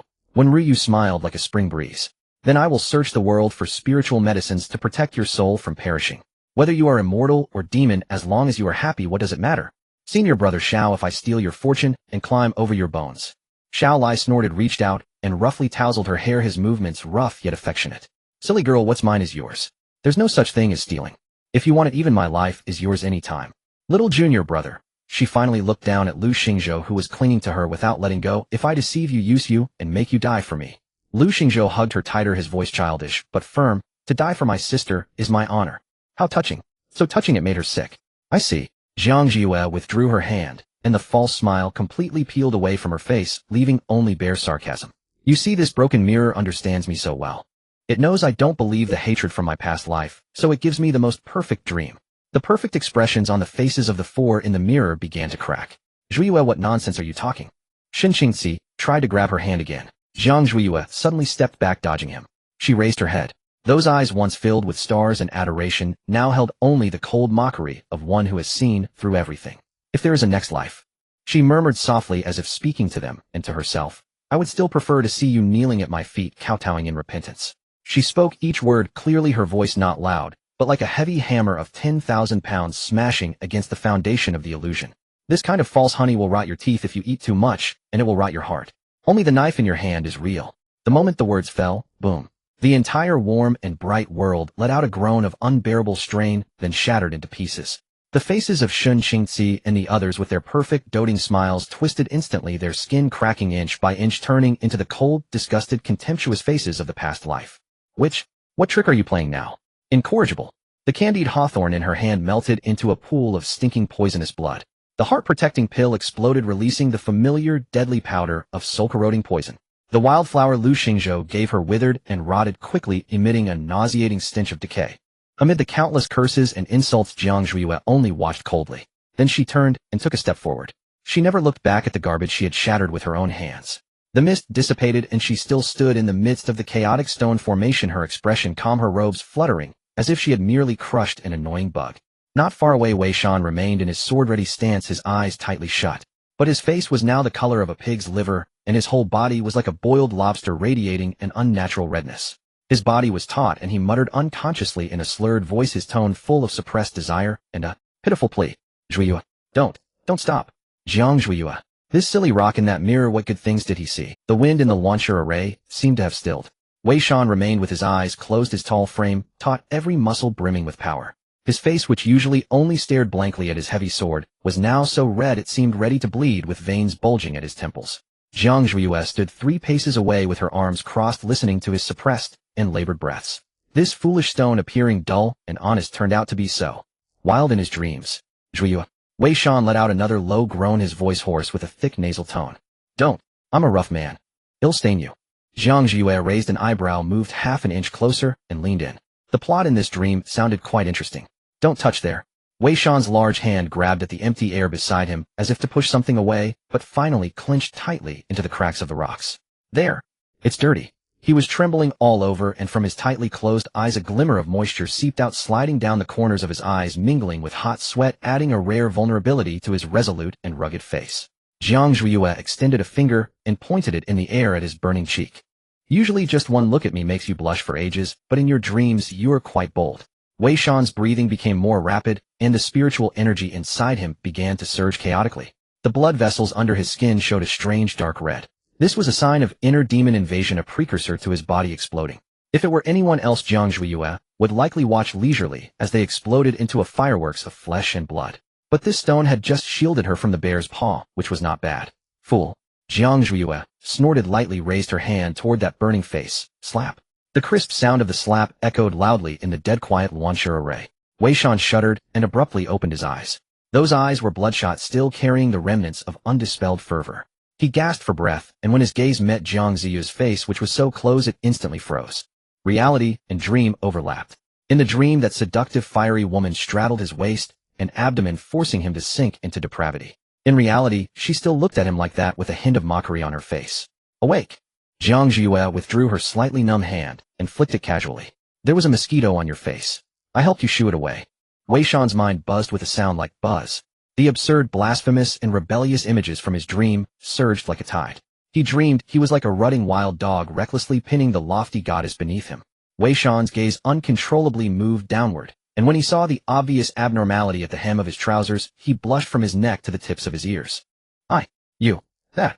This burly man, 8 feet tall and capable of tearing tigers and leopards apart with his bare hands, was now so flustered he didn't know where to put his hands and feet. He abruptly clamped his legs together, trying to cover that evidence with his wide robe, wishing he could dig a hole and bury himself on the spot.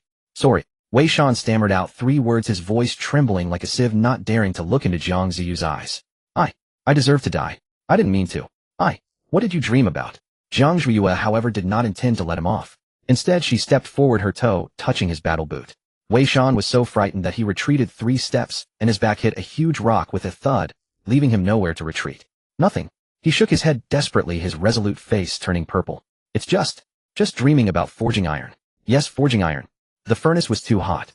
Oh, forging iron. Jiang Ziyue chuckled lightly, her gaze deliberately sweeping over his still slightly trembling legs. Then you were quite engaged in that forging, even your pants are wet.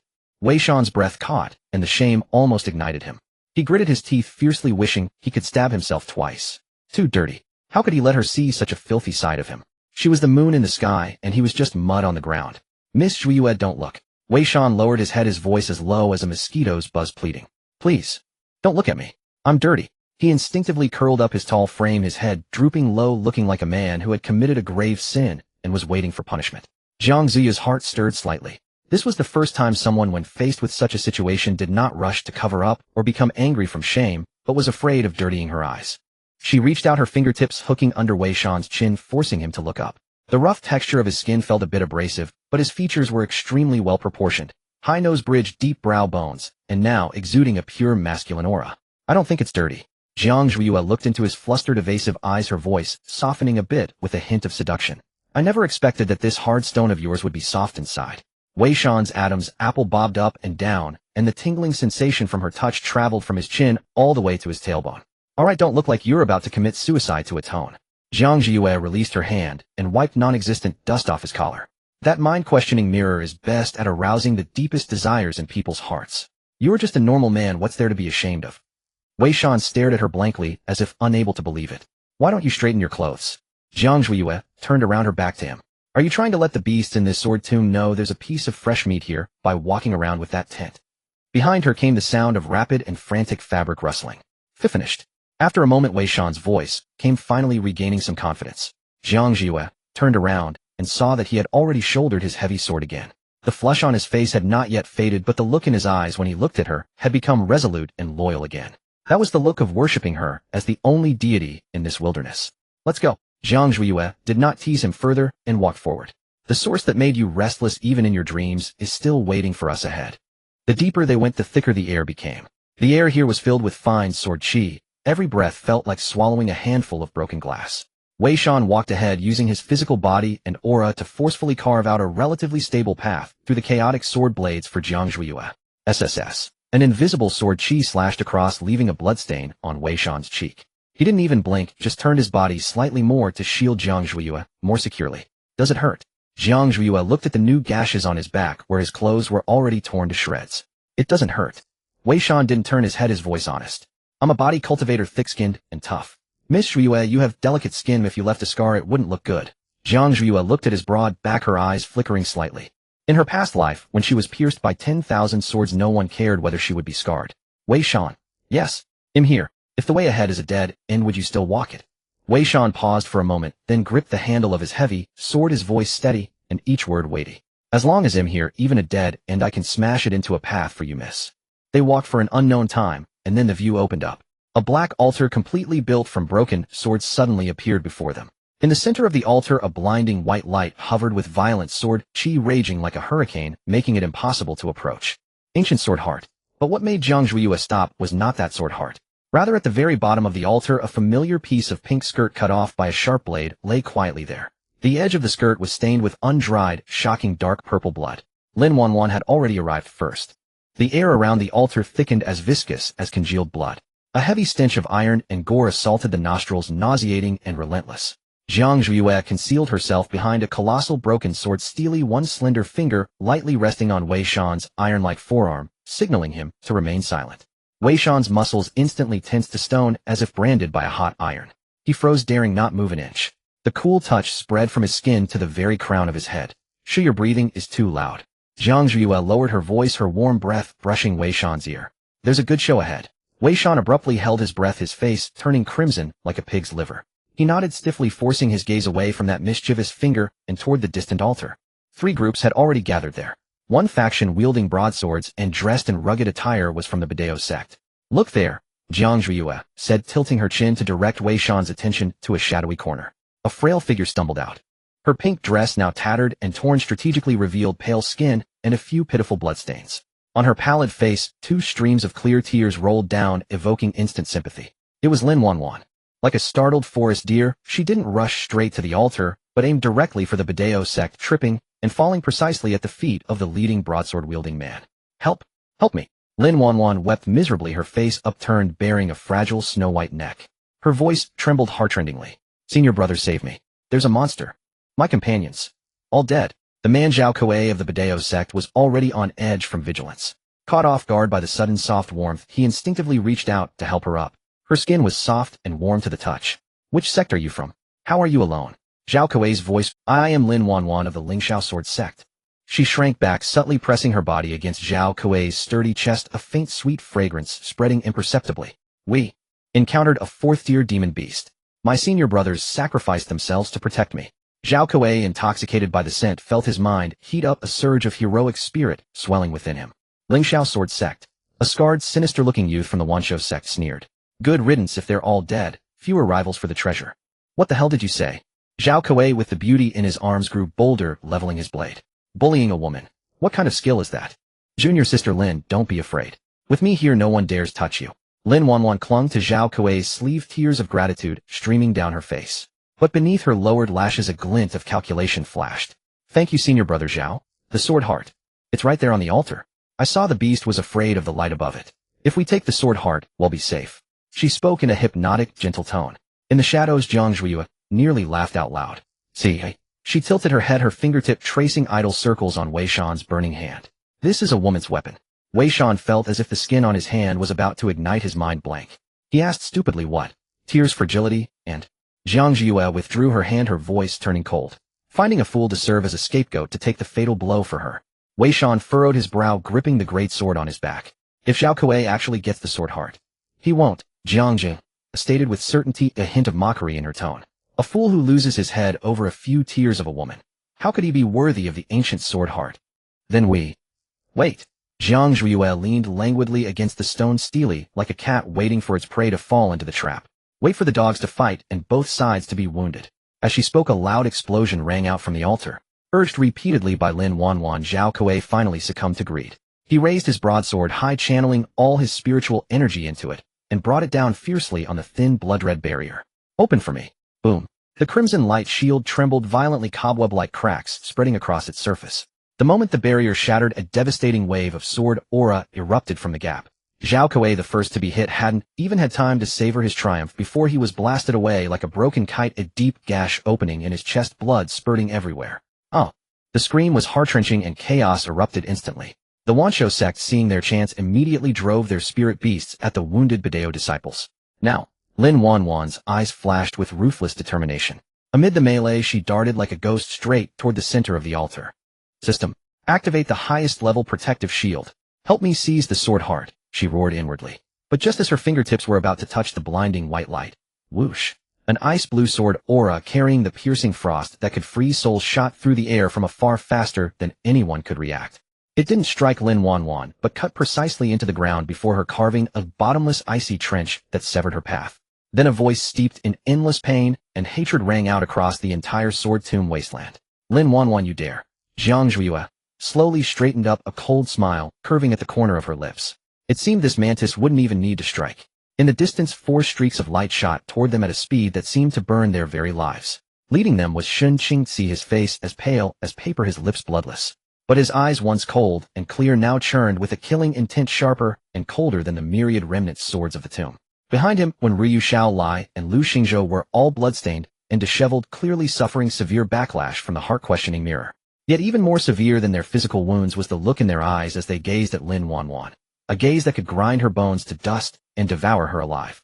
The sword aura on the altar was still rampaging wildly, shredding the surrounding air into pieces. Although Shin Qing's slash had cut off Lin Wanwan's path, it also shattered the delicate balance that had lingered in the arena. Senior brother, you want to kill me?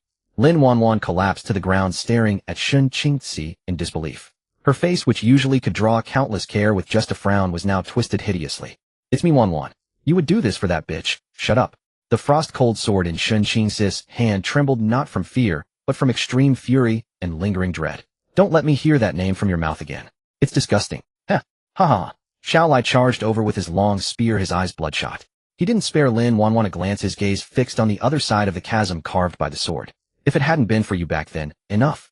A lazy yet bone-chilling female voice drifted through the sword aura, and clamor reaching everyone's ears.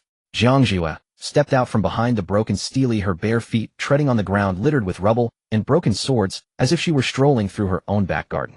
She didn't even spare a glance at the agitated men, and her gaze passed over them and landed on the increasingly violent white light in the center of the altar. Save the reminiscing for the underworld. She tilted her head slightly, her peripheral vision sweeping over the restless surroundings.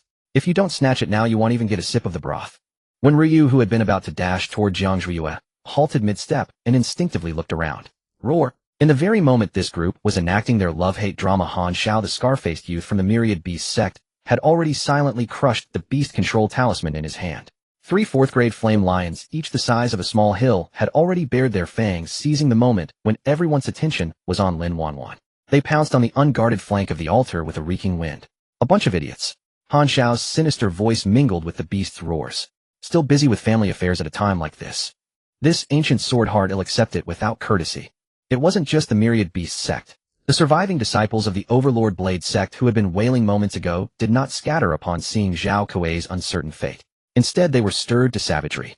Vice sect leader Li Man, a one-eyed bald man, seized the moment when the residual power of Shen Qingxi's sword had faded, hefted his great blade, and charged toward the altar. Grab it. First come, first serve. Kill. Whether it's the Lingxiao sword sect, or whatever damn sect, kill anyone who stands in the way. In an instant the stalemate spiraled out of control. No one wasted words, no one spoke of martial honor anymore. Everyone's eyes were bloodshot like a pack of starving wolves catching the scent of blood, crazily lunging for the most succulent piece of meat. Zhuiyue, look out! Xiao Lai saw a flame lion lunge at Jiang Ziyu's back. His eyes blazed with fury, and his long spear flew from his hand like a streak of fire. Beast! Get lost! Jiang Zhuiyue didn't even turn her head. Wei Shan. Here. Wei Shan's towering figure was like a moving iron tower. He had already moved a moment before Jiang Zhuiyue spoke. Without any fancy moves, he simply gripped his doorplank-like greatsword with both hands, using the momentum of his charge engaging his core and letting out a thunderous roar. Get down! Thump! A sickening crunch of bone echoed. That flame lion, which could tear through a golden core cultivator's shield, was smashed flat by the sheer brute force of this blow, its spine broken, splattering onto the ground like a heap of mud. Dust billowed. Jiang Zhuiyue moved through the haze, her pink skirt glaringly vivid against the gray-black backdrop. Wherever she passed, whether it was rogue cultivators attempting a sneak attack or sect disciples blinded by bloodlust, their movements would inexplicably slow down as they approached within 3 feet of her. Is this charm art? Han Xiao, who was commanding the other 2 lions to besiege Shen Qingxi, and the others, caught this sight from the corner of his eye. His heart shuddered. Don't look into her eyes. This woman is sinister. But it was too late. Jiang Zhuiyue flicked her fingers, and a few wisps of barely visible pink mist drifted on the wind, entering the nostrils of several rogue cultivators charging at the front. Kill him, and the sword heart is yours.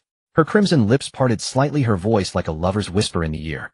The blades that those rogue cultivators had originally aimed at her turned abruptly in midair, slashing with utmost viciousness into their own companions. Ah, you've gone mad. It's that enchantress. 2. Blood splattered and screams rose one after another. Jiang Zhuiyue strolled through this meat grinder, as if taking a leisurely walk, step by step approaching the altar. Stop her. Stop her now. Lin Wanwan could no longer pretend to be weak. She shrieked, her once pure face now twisted like a vengeful ghost. System. Exchange for an explosive talisman. Blow her to pieces. Insufficient host points. Unable to exchange for high-grade talismans. Suggest retreat. The cold mechanical voice rang in her mind. Retreat. I'm not leaving. Why can she have it, and not me? Lin Wanwan's eyes were filled with venom. She abruptly pulled a black bead from her bosom and hurled it viciously at Jiang Zhuiyue. Die. That was the soul-annihilating pearl, a sinister artifact capable of severely damaging a golden core cultivator's spiritual soul. Zhuiyue. When Ryu had just strangled an ambusher with his greenwood vines, when he turned and saw this, his heart nearly stopped. Dodged. Without a second thought, his body moved faster than his mind. He lunged forward, intending to shield her with his back. But Jiang Zhuiyue only shot him a cold glance, shifted her feet, and slid 3 feet to the side like a ghost. Meddlesome. The soul-annihilating pearl grazed when Ryu's shoulder and struck the one-eyed Li Man, who was trying to sneak onto the altar amidst the chaos. Ah, my head. Li Man screamed, blood oozing from his 7 orifices. He clutched his head and fell from midair, landing right into the mouth of a flame lion, instantly snapped in 2. The scene grew even more chaotic and bloody. Seizing this opening, Jiang Zhuiyue finally stepped onto the first staircase of the altar. The violent sword intent, like tangible blades, instantly slashed through her protective spiritual energy, leaving several bloody cuts on her fair arms. Zhuiyue, that sword aura is too strong. Your current body can't withstand it. Shen Qingxi forced Han Xiao back with a sword stroke and tried to rush over to pull her away. Be sensible, come back. He'll get it for you. For me, eh? Jiang Zhuiyue stopped and turned to look at him.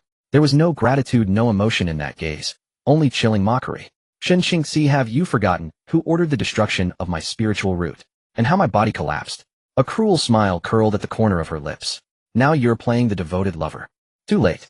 With that, she ignored the ashen-faced men behind her, turned and stepped forward into the overwhelming sword aura, ascending 1 step. The fierce wind on the altar cut painfully against her cheeks. The higher she climbed, the heavier the oppressive pressure that could nearly crush one's bones. Jiang Ziyu's forehead beaded with fine sweat. This ancient sword heart was indeed no gentle treasure. Before she even touched it, its violent sharp qi had already seeped through her pores into her meridians like swallowing a handful of steel needles. Young Master Han, that woman can't hold on much longer. A disciple of the Wanshou sect shouted, pointing at Jiang Ziyu's slightly staggering back. Now's the chance. Let the Thunder Eagles strike her lower body. Han Xiao let out a sinister chuckle and waved the command flag in his hand. What are you waiting for? Whoever gets it claims it. Charge. A sharp eagle cry tore through the air. 3 iron-feathered thunder eagles, each with a wingspan of several meters, circled and dove their talons crackling with lightning as they aimed straight for Jiang Ziya's unguarded back. Who dares? A thunderous roar exploded. Xiaolai brandished his Liao Yuan spear, whipping up a towering wave of fire, recklessly blocking the 3 thunder eagles. The spear tip traced a dazzling, yet deadly fire lotus. If you want to touch her, you'll have to step over my dead body. Xiaolai, don't be reckless. Left. Shen Qing's voice was hoarse as Shuanghan, sword weaving an ice wall that barely blocked a poisonous dart thrown by a rogue cultivator. He glanced back at Jiang Zhuiyue, his eyes filled with unprecedented panic and stubbornness. Zhuiyue, don't be afraid. Big brother is here. Jiang Zhuiyue listened to the sounds of battle behind her, a mocking curve tugging at her lips, but her steps did not falter. Who asked you to meddle? She muttered, her voice as cold as ice shards. Wei Shan, stay close. Don't let those dirty things stain my dress. Wei Shan had been keeping close to her side, like a silent mountain. Hearing this, he grunted a response, swinging his doorplank-like heavy sword in an impenetrable arc, swatting away all stray stones and arrows. Whoever wants to touch you, he'll smash their head in. His words were blunt and crude, yet far more pleasant to hear than the big brother is here behind her. Han Xiao, is your Wanshou sect looking to start a war with my Lingxiao sword sect? When Ryu too had lost his usual gentle demeanor. The Qingmu cauldron hovered above his head, countless vines lashing out like mad snakes, strangling the low-level beasts surging around them. His face was pale, clearly still weak from previous injuries, yet at this moment, he seemed oblivious to pain guarding the entrance to the altar steps. Start a war? Han Xiao laughed, as if hearing a joke, commanding a great earth bear to charge into Enria's vine net. You cripples of the Lingxiao sword sect, do you still have the right to talk about war with me? That ancient sword heart is a masterless treasure, it belongs to the virtuous. I see this junior sister Jiang is tainted with demonic qi. I'm afraid she's not worthy of it. Bullshit. Lu Xingzhou gritted his teeth, a palm lightning strike deflecting the great earth bear's charge, but the recoil sent him staggering back several steps, blood trickling from the corner of his mouth. Even if senior sister falls to demonhood, it's not for you scum to judge. He wiped the blood from his mouth, his eyes as fierce as a wolf cub, glaring at Lin Wanwan, who was trying to sneak forward in the chaos. And you, Lin Wanwan, take one more step and see what happens. Lin Wanwan was now shrinking at the edge of the crowd, her perpetually tearful eyes now filled with venom and resentment. System, can you teleport me up directly? She urged frantically in her mind. Detecting high-intensity energy field. Teleportation failed. Post that Jiang Zhuiyue seems about to obtain the sword heart. Lin Wanwan watched Jiang Zhuiyue being desperately protected by 4 men, her face twisted with jealousy. Why? She was already disgraced and abandoned by all. Why did these men still guard her like dogs?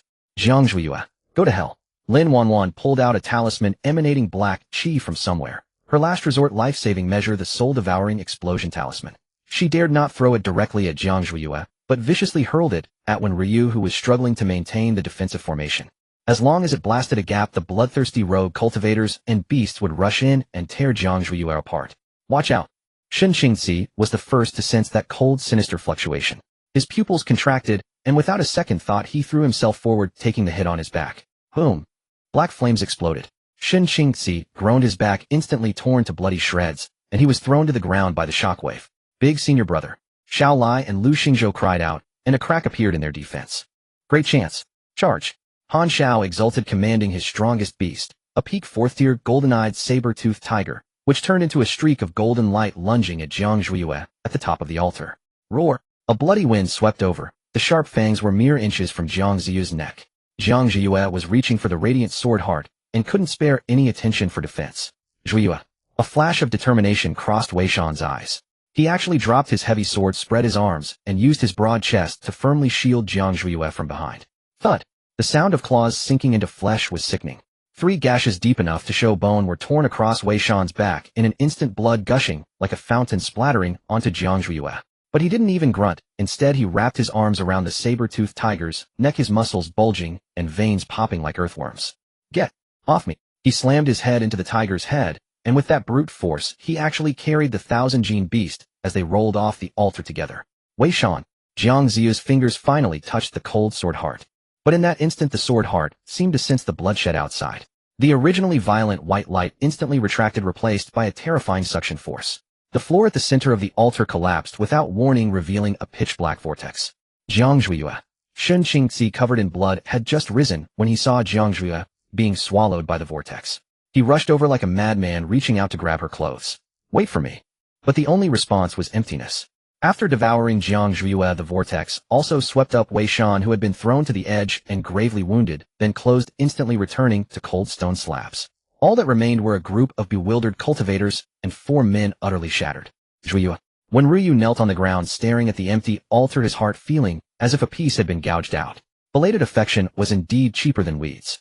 The interior of the altar was not as dark as one might imagine. Instead, it was filled with a blinding white light. It was sword chi of the purest and most extreme nature. Jiang Zhuiyue felt as if she had fallen into a barrel filled with razor blades, every inch of her skin screaming in agony. Stimulated by this extreme metallic sharpness, the enchanting bone within her body reacted with a stress response, frantically secreting that suffocating heat in an attempt to neutralize the deadly chill. It was a clash of ice and fire. She curled up in pain, her nails unconsciously scraping against the hard stone floor, producing a harsh grating sound. Zhuiyue, how are you? A coarse voice sounded beside her ears. Wei Shan crawled over, drenched in blood. He was severely wounded, with the flesh on his back peeled back, yet his eyes were filled with anxiety and concern. This foolish rock had been dragged in as well. Jiang Zhuiyue forced her eyes open, her vision blurry, only to see a burly silhouette circling her helplessly. Don't move. Let me catch my breath. Her voice was hoarse as if filled with burning gravel. But the sword chi in this sealed space was too dense. With each breath, those tiny sword blades continuously lacerated her meridians, only to be forcibly healed by the enchanting bone's restorative power. This torment of repeated tearing and mending made her involuntarily let out a broken moan. Hot. Jiang Zhuiyue tugged at her collar, and her already tattered dress slid off one shoulder, revealing a large expanse of skin flushed with an eerie feverish red. Wei Shan abruptly turned his head away, his cheeks and neck instantly turning as red as a branding iron, and even his breath became scorching. Are you suffering from chi deviation? I have medicine. He clumsily pulled out several crushed medicine bottles from his bosom, his hands shaking so badly that he nearly spilled all the powder on the ground. It's useless. Jiang Zhuiyue panted, the heat already blazing up to her crown. Her rationality was being devoured bit by bit. She needed a vessel to share the rampant sword chi in her body, and also a surge of pure virile blood energy to suppress the enchanting bone's backlash. And right before her there was one readily available. Wei Shan. She propped herself up like a fish out of water, instinctively entwining herself around the only source of moisture nearby. Her burning fingers pressed against the man's cold, sweat-drenched chest. Help me. Wei Shan froze completely like a stone statue. This is against all propriety. I'm a rough man, I'll dirty you. His voice trembled not from fear, but from a barely suppressed desire. The erotic dream he had in the heart-questioning mirror had now become reality, filling him with both dread and excitement. If I say help, then help. Jiang Zhuiyue impatiently bit his earlobe, carrying a hint of blood and an irresistible allure. I'm in agony right now. Do you want to watch me die here? Die. That word shattered Wei Shan's defenses in an instant. He turned his head abruptly, his originally simple eyes now blazing with a beastly light. No. I won't let you die. He grabbed Jiang Ziyu's waist with a force that seemed intent on crushing her into his very bones. This was the softest thing he had ever touched, smoother than the finest silk, yet hotter than the strongest liquor. Then, be obedient. Jiang Zhuiyue let out a low laugh and kissed his cracked lips. Boom. The string of rationality in Wei Shan's mind snapped completely. All notions of rank and decorum were cast to the winds in that moment. He only knew that the woman in his arms needed him like parched earth needs a downpour, like a dying flame needs kindling. If it hurts, just bite me. He responded clumsily, his movements raw yet filled with masculine power. In the sealed space the sword chi still raged, but the intertwined figures of the two became the sole center of the storm. The sword chi that had been about to explode inside Jiang Zhuiyue finally found an outlet. It surged wildly into Wei Shan's body through their contact. Wei Shan, a body cultivator, had meridians and bones as tough as iron. This chi, lethal to anyone else, was to him like the most potent tempering elixir. He let out a low grunt. The wounds on his back under the scouring of this power began to heal and scab over at a visible rate. Silly rock. Go easy. Amidst the extremes of pain and pleasure, she involuntarily opened her mouth and bit down hard on Wei Shan's broad shoulder, tasting the salty tang of blood. Wei Shan shuddered, his hoarse, tearful voice filled with helplessness and guilt. Zhuiyue, I'm sorry. I can't stop. Meanwhile, outside the altar, Xin Qingzi and the other 3 stood back to back in a circle, guarding the entrance that had already sealed shut. They were covered in blood, their own and their enemies. Han Xiao, take one more step, and I'll self-detonate my golden core and drag you down with me. Xiao Lai's Liao Yuan's spear was already broken in half, but the ferocity in his eyes burned brighter than ever. They believed Jiang Zhuiyue was facing a life-and-death crisis inside, fighting the terrifying sword heart alone. They were desperately trying to buy her this last sliver of time. As Jiang Zhuiyue tilted her slender neck and let out a broken low cry, The rampaging sword chi within her body was finally tamed.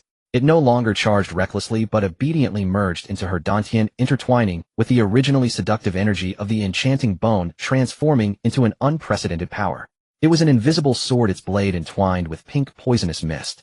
Both sharp and deadly. Zhuyu. Wei Shan lay on top of her, somewhat exhausted, like a satiated dog, still greedily nuzzling her neck. A faint metallic sheen spread across his skin, a sign of breakthrough in his physical cultivation after absorbing the overflowing sword chi. Get off, you're heavy. Jiang Zhuyu pushed him, her tone disdainful, but the frost in her eyes had melted considerably. She felt better than ever. The bottleneck of foundation establishment was like a window pane, broken with a single tap. Early golden core. Mid golden core. The power continued to climb, finally stabilizing at the threshold of late golden core before stopping. This ancient sword heart truly was a fine treasure. Put it on. Jiang Zhuyu casually tossed Wei Shan a male cultivator's robe she had found in her storage ring, looted from a previous kill. She rose barefoot, spiritual energy spontaneously forming a concealing pink gauze dress. A faint sword-shaped mark appeared on her bare ankle. She flexed her wrist, listening to the sounds of battle outside, and let out a cold laugh. Time to go out and kill the dogs. The smoke from the collapsed altar had yet to disperse, and Han Xiao's nauseating laughter still echoed in the air. Shen Qingzi, that junior sister of yours must have been ground to dust by now. Han Xiao held a talisman in his hand, his gaze contemptuously sweeping over the four disheveled men before him. How dare a cultivator of the seductive arts even touch the ancient sword heart? Ridiculous. Shen Qingzi gripped the broken half of his sword, veins bulging on the back of his hand as blood dripped through his fingers. Shut your filthy mouth. His voice was hoarse as if he had swallowed charcoal. Senior brother Han is right. Lin Wanwan cowered behind the crowd, barely concealing the glee in her eyes. She timidly poked her head out. Senior brother, I know you're sad, but sister. She was too greedy. If she had just let us have it. Boom. A thunderous crash cut off Lin Wanwan's feigned sympathy. At the center of the ruined altar, the towering pile of rubble suddenly levitated into the air in an eerie manner.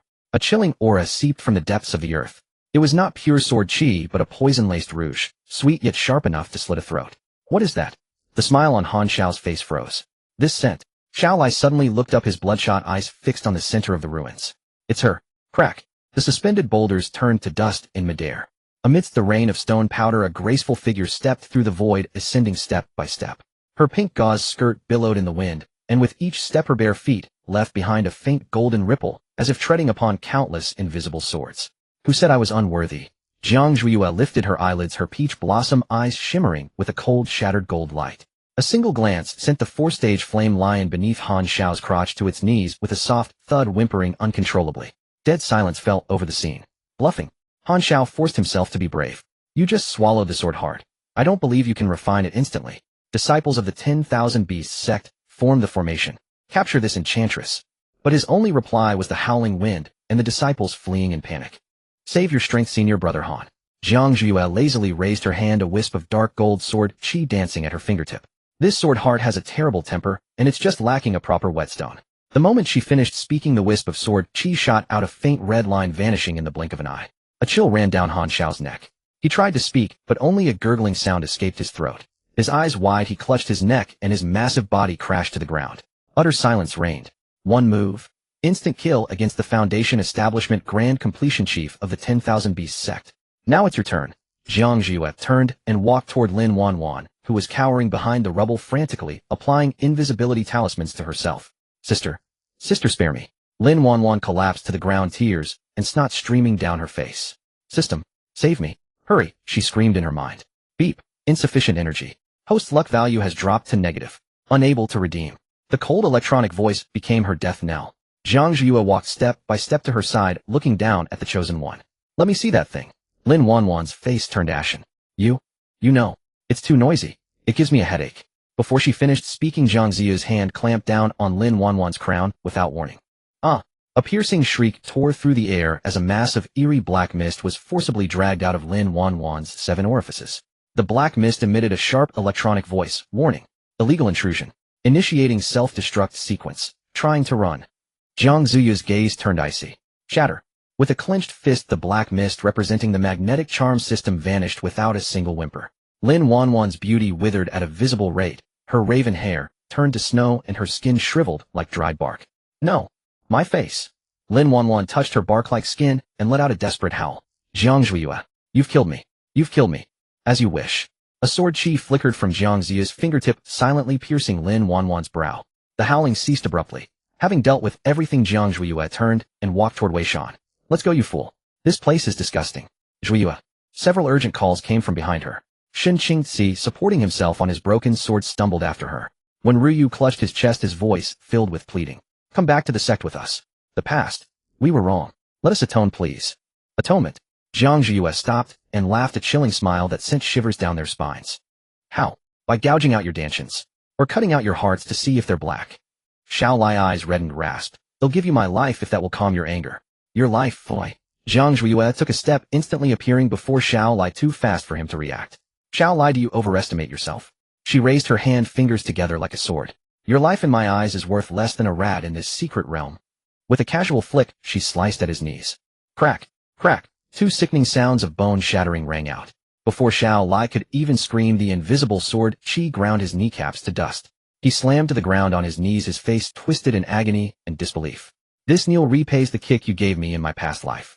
Jiang Zhuiyue didn't even glance at him again, turning to Wenruyu. Zhuiyue. Wenruyu's face paled as he instinctively stepped back. Senior brother, when you're the best at medical arts. Jiang Ziyu's fingertip curled with a wisp of pink gold mist. Then taste this charm poison fused with the sword heart. How does it feel? It will slowly devour your meridians, setting your cultivation back day by day until you become a cripple. Isn't that very similar to what you did to me? The wisp of mist, like a clinging bonnerat, instantly burrowed into Wenruyu's body. He let out a muffled groan, feeling as if billions of gnawing ants had invaded his meridians. The pain was unbearable, and his spiritual energy began to dissipate uncontrollably. Lu Xingzhou was already terrified, kneeling on the ground, his fingers digging into the earth until his nails broke, without him even noticing. He could only repeat, sister. Please. I really what? Jiang Zhuiyue walked up to him, crouched down, and even gently brushed the dust off his face, just like she had many years ago. A glimmer of hope flickered in Lu Xingzhou's eyes. I really wanted to protect you. Is that so? Jiang Ziyu's voice was as soft as a lover's whisper. But it's too late. The moment her fingertip touched Lu Xingzhou's brow, the light in his eyes extinguished. A devastating force surged into his sea of consciousness, shattering his Dao heart. He bore no physical wounds, but his condition was worse than death. From then on, his cultivation would never advance another step. Finally, Jiang Zhuiyue stood and approached the sole remaining Shen Qingzi. Shen Qingzi did not beg for mercy, he only stared at her fixedly, his once gold eyes now churning with boundless regret and pain. Shen Qingzi. Jiang Zhuiyue extended her hand. It was not an attack, but an open palm. Your sword. Shen Qingzi stiffened as if he hadn't understood. Give me your Frosthan sword. Trembling, Shen Qingzi handed over the broken blade. Jiang Zhuiyue took at her slender fingers, gently pinching the blade. Clang. As Shen Qingzi's pupils contracted sharply, the high-grade spirit sword that had accompanied him for years snapped into several pieces in her hands as easily as dry twigs, and she tossed them to the ground. A sword cultivator without his sword is like a bird without wings. Jiang Ziyu's voice was soft, but each word pierced his heart. Your sword is broken. She looked up, meeting his desperate gaze, and spoke each word deliberately. Your Dao should be broken too. A flash of golden light shot through, piercing Shen Qingzi's lower abdomen. His dantian was shattered. Having done all this, Jiang Zhuiyue turned away without a backward glance. Let's go, she said to Wei Shan behind her. Just as the two were about to step out of this earthly hell, the light curtain at the secret realm's entrance suddenly rippled violently, and an aged majestic roar penetrated the barrier. What happened in there? Why did my son's life tablet suddenly shatter? The twisted light curtain at the secret realm's exit convulsed violently, like a stone-shattered water surface. As the radiance dissipated, two figures stumbled out. Before the surrounding sect disciples could discern who they were, a thunderous roar erupted from the Wanshou sect's camp. Demoness, return my son's life. A crimson-robed elder shot into the air, a tens-hang-tall blood lion phantom materializing behind him. The oppressive aura of a nascent soul cultivator crashed down like an avalanche. It was Han Li, the Grand Elder of the Wanshou sect. His soul lamp had extinguished half an hour ago. Now, seeing the only two survivors, Jiang Zhuiyue and Wei Shan, his murderous intent no longer needed any evidence. The killing intent solidified into substance, violently shaking Jiang Ziyu's just stabilized form. The surging spiritual energy within her under this absolute realm suppression scattered in disarray. A taste of metallic sweetness surged in her throat. This was the power of a nascent soul. Even though she was now at the late golden core stage, before such an existence, she was still like a grasshopper that could be crushed at any moment. Roar! A cry more bestial than any beast erupted beside her. Wei Shan's eyes were bloodshot, his mind devoid of any extraneous thought. His iron tower-like muscles bulged to their limit. He stepped forward, using his own back to shield Jiang Zhuiyue. Without even drawing his sword, he swung the heavy blade, still sheathed, directly upward to meet the descending blood lion's claw. Dong! A dull thunder that made every heart skip a beat. The ground beneath Wei Shan's feet collapsed. His legs were forced deep into the earth and a series of bone-splitting cracks echoed from his knees. PFF. A torrent of blood mixed with organ fragments gushed from Wei Shan's mouth. He instinctively turned his head, the scorching plasma splashing onto the ground beside Jiang Zu's robe, not a single drop touching her. The muscles in his arms burst open inch by inch, bloody and mangled, yet his towering frame, though bent, kept its spine straight as a spear. Wei Shan. Jiang Zu's vision went dark. Her heart felt as if gripped by a red-hot iron hand, the pain suffocating her. Han Li's face showed no trace of emotion, only deeper brutality. A mere golden core body cultivator dares to block my path. Die. His palm pressed down again, the blood-lion phantom roaring about to crush Wei Shan into a pulp. At that moment the light curtain rippled once more. Shen Qingxi, Xiao Lai Wenruyu, and Lu Xingzhou stumbled out, supporting each other, all wounded and disheveled. The moment they emerged they were greeted by this most tragic scene. Stop! Xiao Lai's eyes blazed with fury. In that instant the image of Jiang Zu's bloody dismemberment from the heart-questioning mirrors superimposed with the scene before him. Overwhelming dread seized his heart, making him forget his shattered kneecap. He used his broken spear to prop himself up, roaring hoarsely, Han Li, dare you harm her even once? Harm her? Han Li's attack continued without pause, his face twisted in a savage sneer. A life for a life. Not even the Heavenly King could save her today. Shen Qingxi's dantian was shattered. The nascent soul's pressure turned his face pale as gold leaf, coughing blood incessantly. He stared fixedly at Han Li, his mind blank except for one thought. He loved her, could not lose her. In his past life he had cast her into the abyss himself. How could he watch her die before him again? Elder Han. She is a disciple of the Lingxiao sword sect. He shouted with all his might, not to invoke the sect's authority, but to grasp at the last straw, even if it was something he himself despised. Before he could finish, a shockwave sent him flying backward. Had Lu Xingzhou not thrown himself as a cushion, it might have cost him his life. They realized then how pitiful and powerless they were before absolute strength. Just as the blood claw was about to fall, a purple figure appeared beside Han Li like a ghost, casually flicking a sleeve. The ferocious blood-lion phantom was deflected by that sleeve's force, grazing Wei Shan's shoulder and slamming into the ground, blasting a bottomless pit. Elder Han, temper your fire. Even if my Lingxiao sword sect's people are at fault, they are not for outsiders to judge. The newcomer wore the purple robe of the Lingxiao sword sect's law enforcement hall. His face was sinister with a goatee, and his aura was even deeper than Han Li's. Zhou Tong, deputy hall master of the Lingxiao sword sect's law enforcement hall. Uncle Zhou. Lu Xingzhou cried out, as if grasping a life-saving straw. Save senior sister. But Zhou Tong didn't spare him a glance. His gaze like a nail greedily fixed on Jiang Zhuiyue. Jiang Zhuiyue. Zhou Tong spoke with his hands behind his back, a tone of condescension. Though you have been expelled from the sect out of past kindness, I offer this hand over the ancient sword heart you obtained in the secret realm, cripple your cultivation, and return with me to the law enforcement hall to face judgment. This one can guarantee your life. At these words the color drained from the faces of Shen Qingxi and the other three. Cripple cultivation and enter the law enforcement hall. That would be 100 times more agonizing than being struck dead by Han Li. In the deathly oppressive silence, Jiang Zhuiyue suddenly laughed. The laughter carried bloody spittle, like broken glass scraping across the ground. She reached up and wiped the blood from her lips, the movement unhurried. Pushing away the tottering Wei Shan, she staggered forward 2 steps and raised her head. Those peach blossom eyes held no fear, now only a hair-raising madness. One wants my life, the other wants my treasure. You two old relics, you've got your calculations just right. Insolence. Zhou Tong's face darkened completely. The pressure of a peak nascent soul unleashed without reserve. Seeking death. Try and move me. Jiang Zhuiyue suddenly raised her hand, her slender fingertip pressed firmly against her own brow. There a dark golden light flickered madly, and a terrifying world-burying aura erupted. Vroom, vroom. All the swords worn by the sword cultivators present, regardless of rank, began to wail uncontrollably. Even several low-grade spirit swords shattered under the pressure.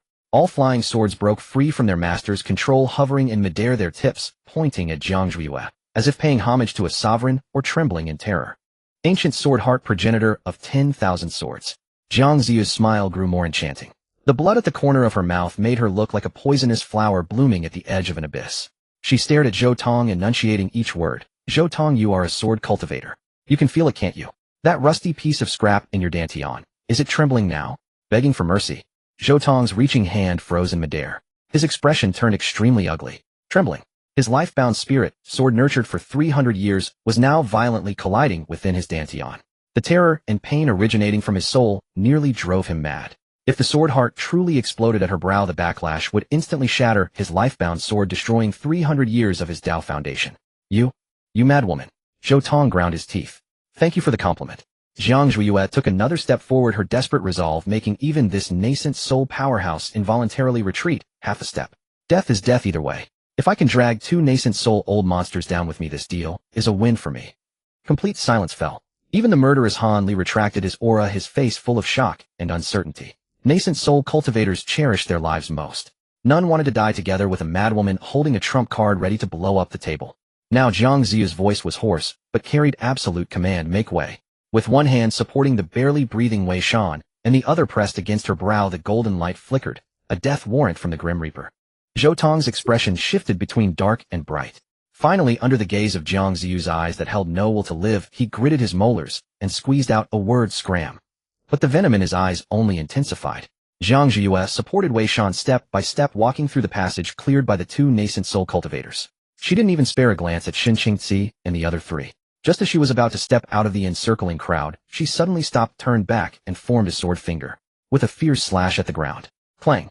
A bottomless golden sword mark split the earth, severing her from everyone in the Lingxiao sword sect.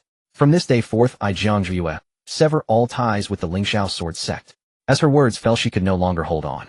A mouthful of dark red heart's blood sprayed out. Wei Shan roared, scooping her up in his arms. His towering form turned into a blur, charging into the distant forest, without looking back, vanishing instantly. Watching the two disappear into the horizon, Han Li's face darkened, as if dripping water. Fellow Taoist Zhou, are you just letting her go? Zhou Tong stared at the sword mark, his eyes venomous. Go! He sneered, slowly opening his palm. A faint, almost invisible pink ash silently dissipated in his hand.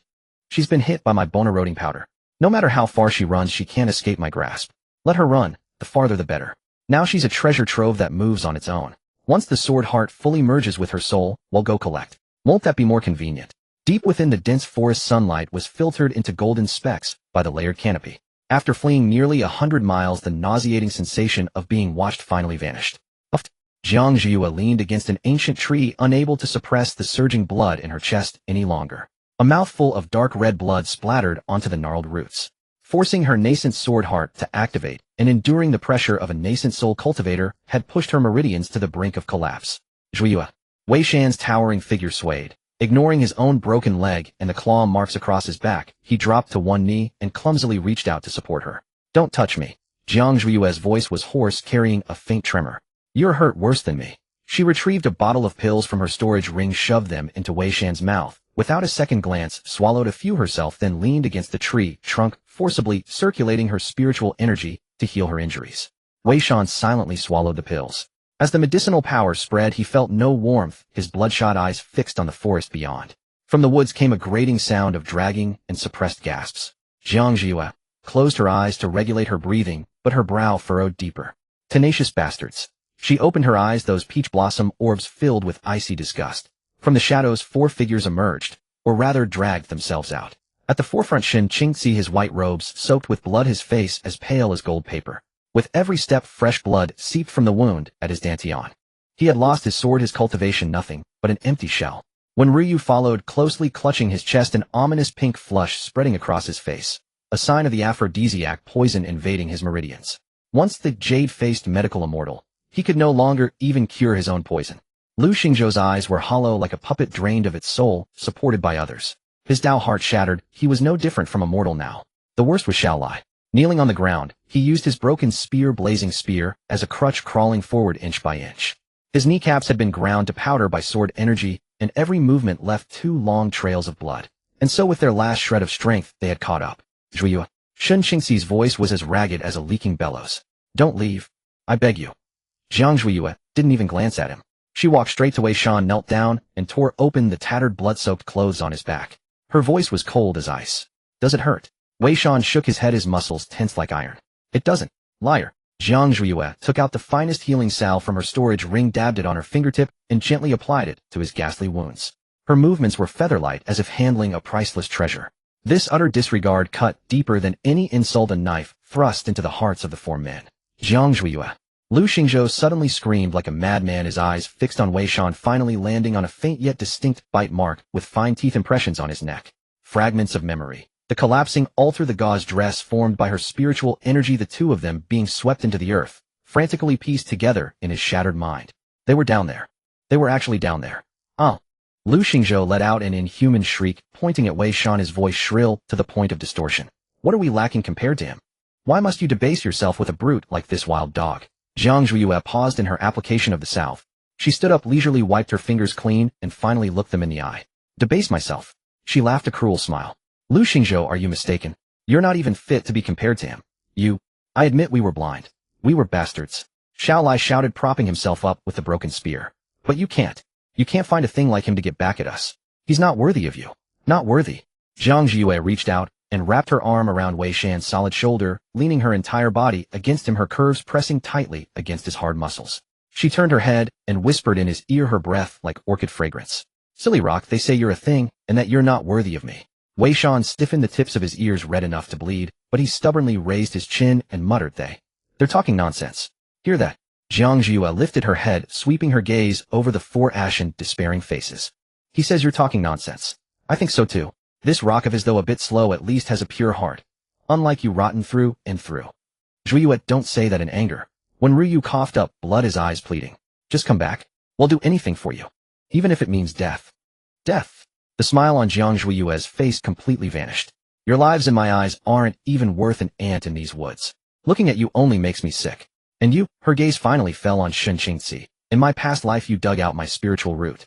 In this life you crippled my cultivation. Shen Qingzi, your repentance. What good is it besides moving yourself? She helped Wei Shan up and didn't spare them another glance. Let's go, silly rock. Don't bother with mad dogs. Zhuiyue, don't go. Shen Qingzi could no longer hold on. He lunged forward like a madman, but fell halfway, only able to stretch out his hand, futilely grasping at her retreating figure. Jiang Zhuiyue disappeared into the depths of the forest without looking back. This time, she didn't even leave a cold sneer. Only her resolute back and utter disregard crushing the last shred of dignity of the four men. After they had walked for a long time, Wei Shan finally asked in a low voice. What is swan meat? Jiang Zhuiyue was taken aback, then let out a laugh, the pent-up frustration in her chest dissipating.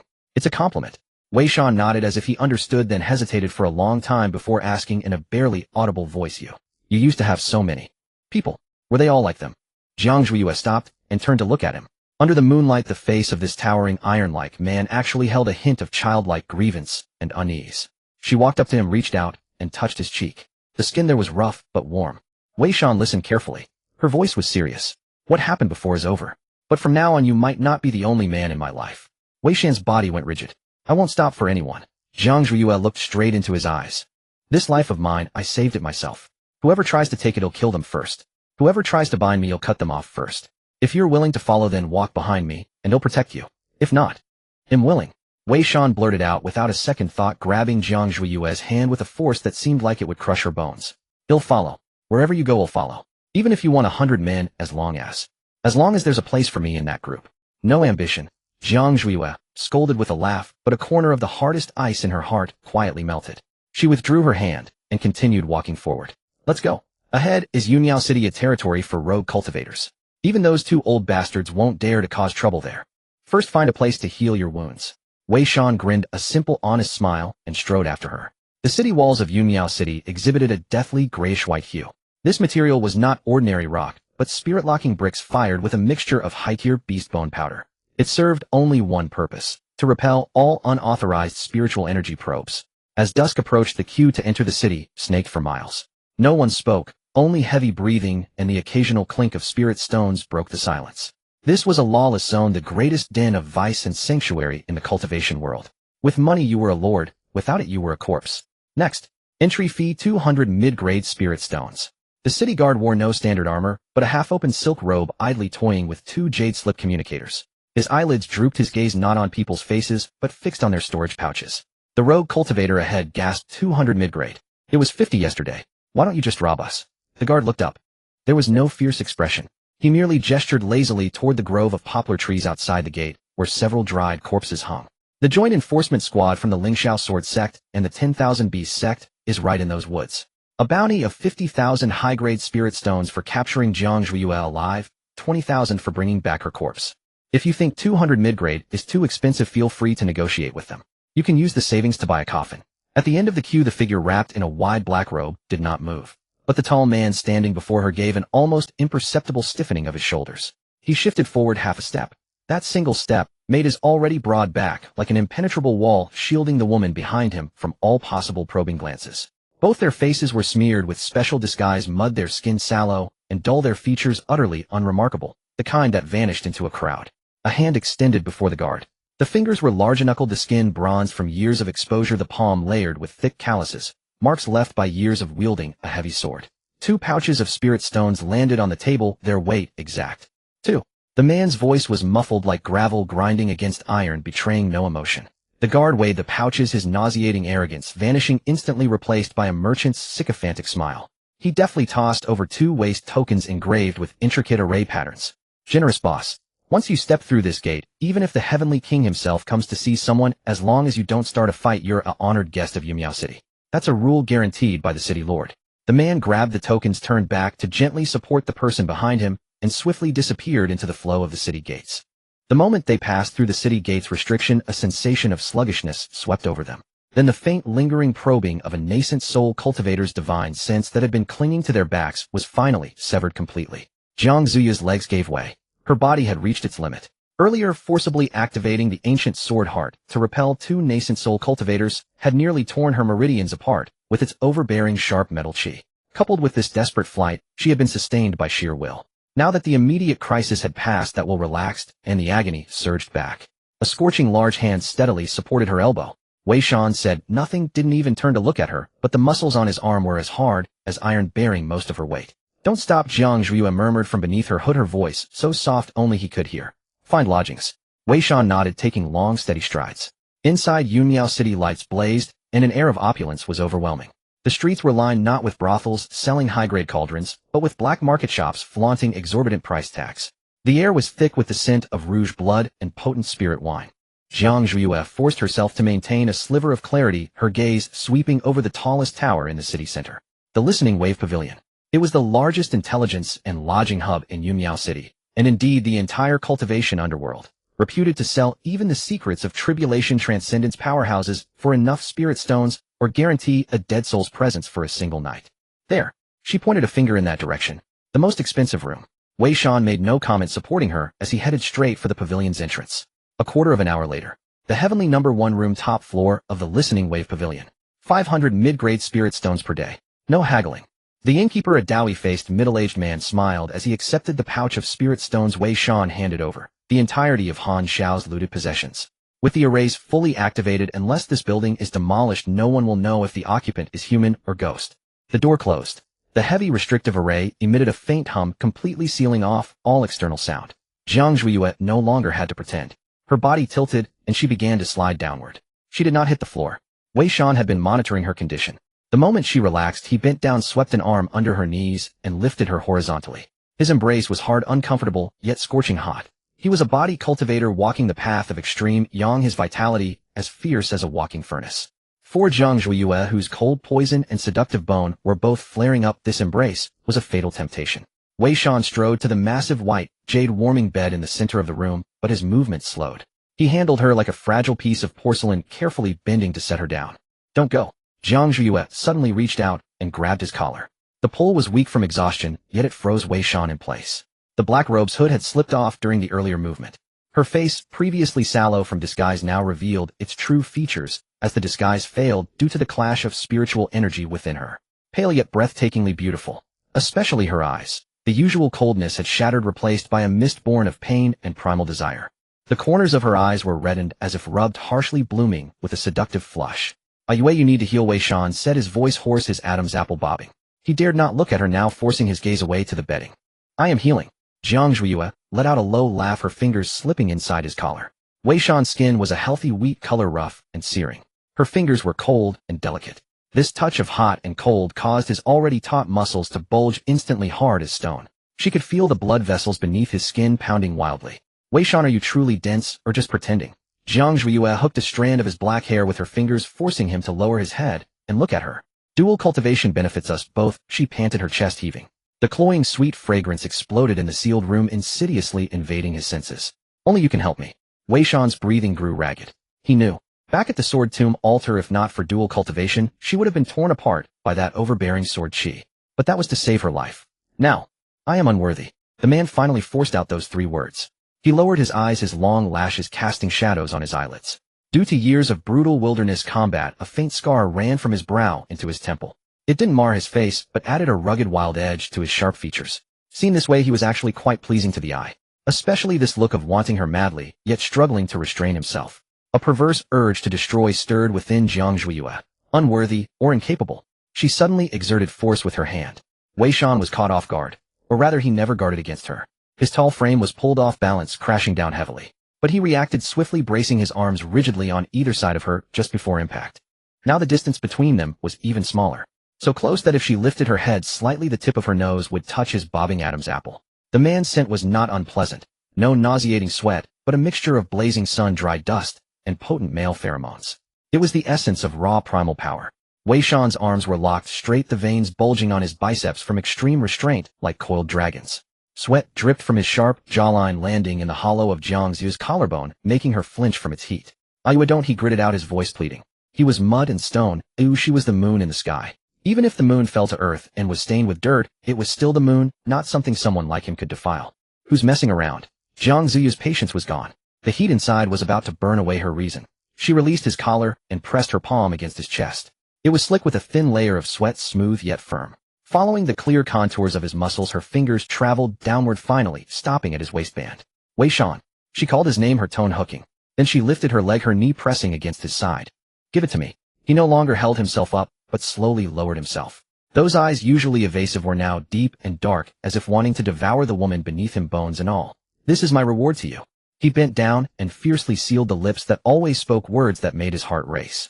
His movements were rough, devoid of any skill, driven only by instinctual demand and plunder. His lips were hot, slightly chapped, scraping against Jiang Zhu's, causing a sharp sting. But this pain was precisely the antidote she needed now. Ryup, the cumbersome black robe, was easily torn apart by his calloused hand and thrown to the floor. Then the inner garment. When their skin finally pressed together without any barrier, Jiang Zhuiyue let out a satisfied sigh. It was like someone frozen in a snowstorm finally plunging into a steaming hot spring. An endless stream of yang energy surged into her meridians through their points of contact, violently flushing out the stagnant blood and calming the restless, seductive bone. Wei Shan was clearly more agitated than she was. His movements were urgent, his hands, usually only knowing how to grip a sword for killing, now igniting countless flames across her body. The calluses on his fingertips from years of sword work were rough against her delicate skin, sending shivers through her. This roughness was not unpleasant. It even gave her an unprecedented sense of reality and safety. This wasn't Shin Qingxi's condescending charity, nor Xiao Lai's self-indulgent entanglement. This was Wei Shan, completely hers, a loyal hound who would lay down his life and dignity at the crook of her finger. "Gently. Are you trying to break my waist?" Jiang Zhuiyue gasped in complaint, yet her arms wrapped tighter around his sweat-slicked back, her nails raking red marks across his firm muscles. Wei Shan paused for a moment, then his movements became even more tempestuous. He buried his face in the hollow of her neck, greedily inhaling the maddening fragrance, murmuring indistinctly, "Even if it breaks, I can mend it."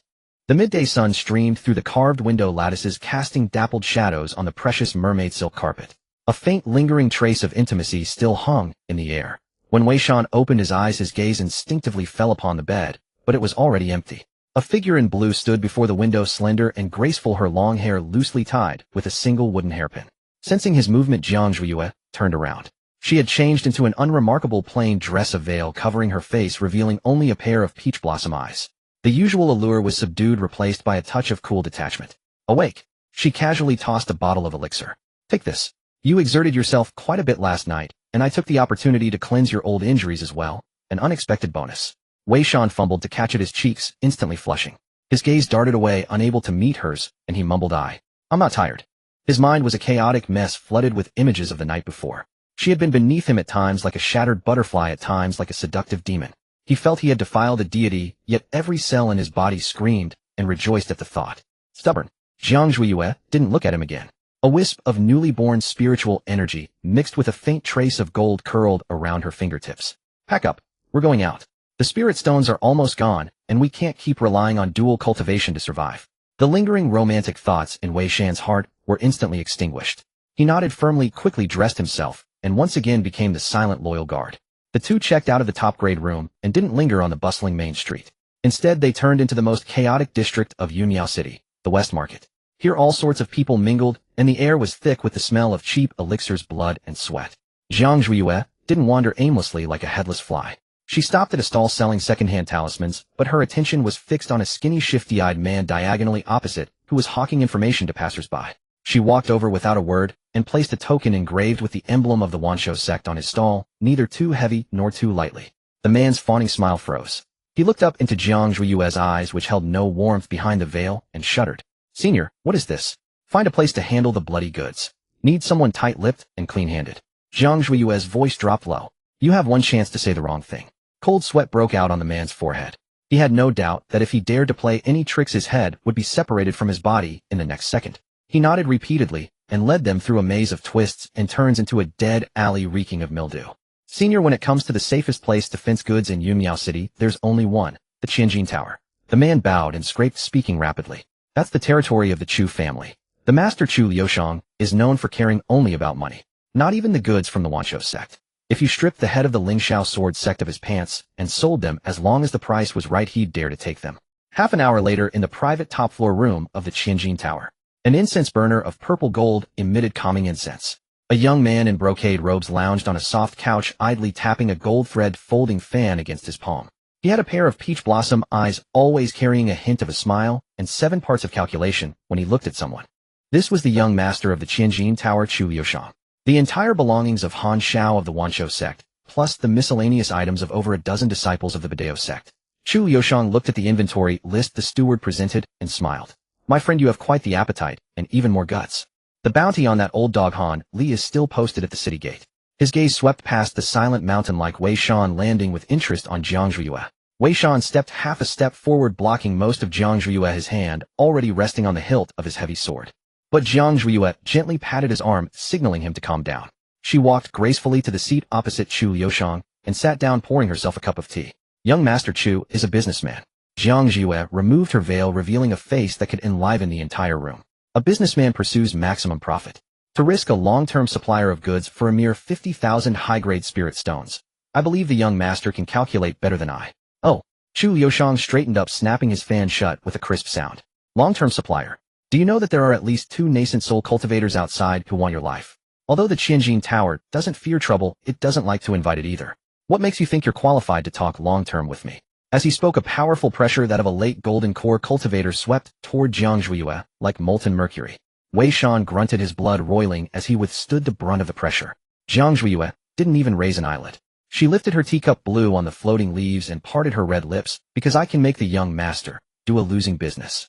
She lifted her eyes to meet Chu Liushang's. At that instant, Chu Liushang felt a momentary daze. No sensual illusions appeared. Instead, the greed and calculation of a merchant within him were magnified infinitely. When he looked at the list on the table again, the value of the artifacts and elixirs on it blurred in his eyes. A mad joy of hitting a jackpot overwhelmed his senses, making him instinctively want to close the deal immediately, afraid the other party would back out. It was just that moment of lapse. A cold, solid sword intent had already pressed against his brow. Jiang Zhuiyue had somehow appeared before him, her slender index and middle fingers together, a faint golden sword light flickering at their tips. "Young Master Chu, can we negotiate the price properly now?" she asked with a smile, her voice gentle, but her eyes were ice. "Or would you like to test whether your head is harder or my sword?" Cold sweat soaked Chu Liushang's back. He was horrified to realize that he had indeed made a wrong judgment. This was not simple seduction. It was a mental attack that could directly interfere with the soul and distort perception. "I have underestimated you." Chu Liushang slowly exhaled for the first time, shedding his merchant facade, his eyes shifting from contempt to deep wariness and fervor. "The Tianjin Tower will take this deal at the highest market price plus 10% as a token of friendship."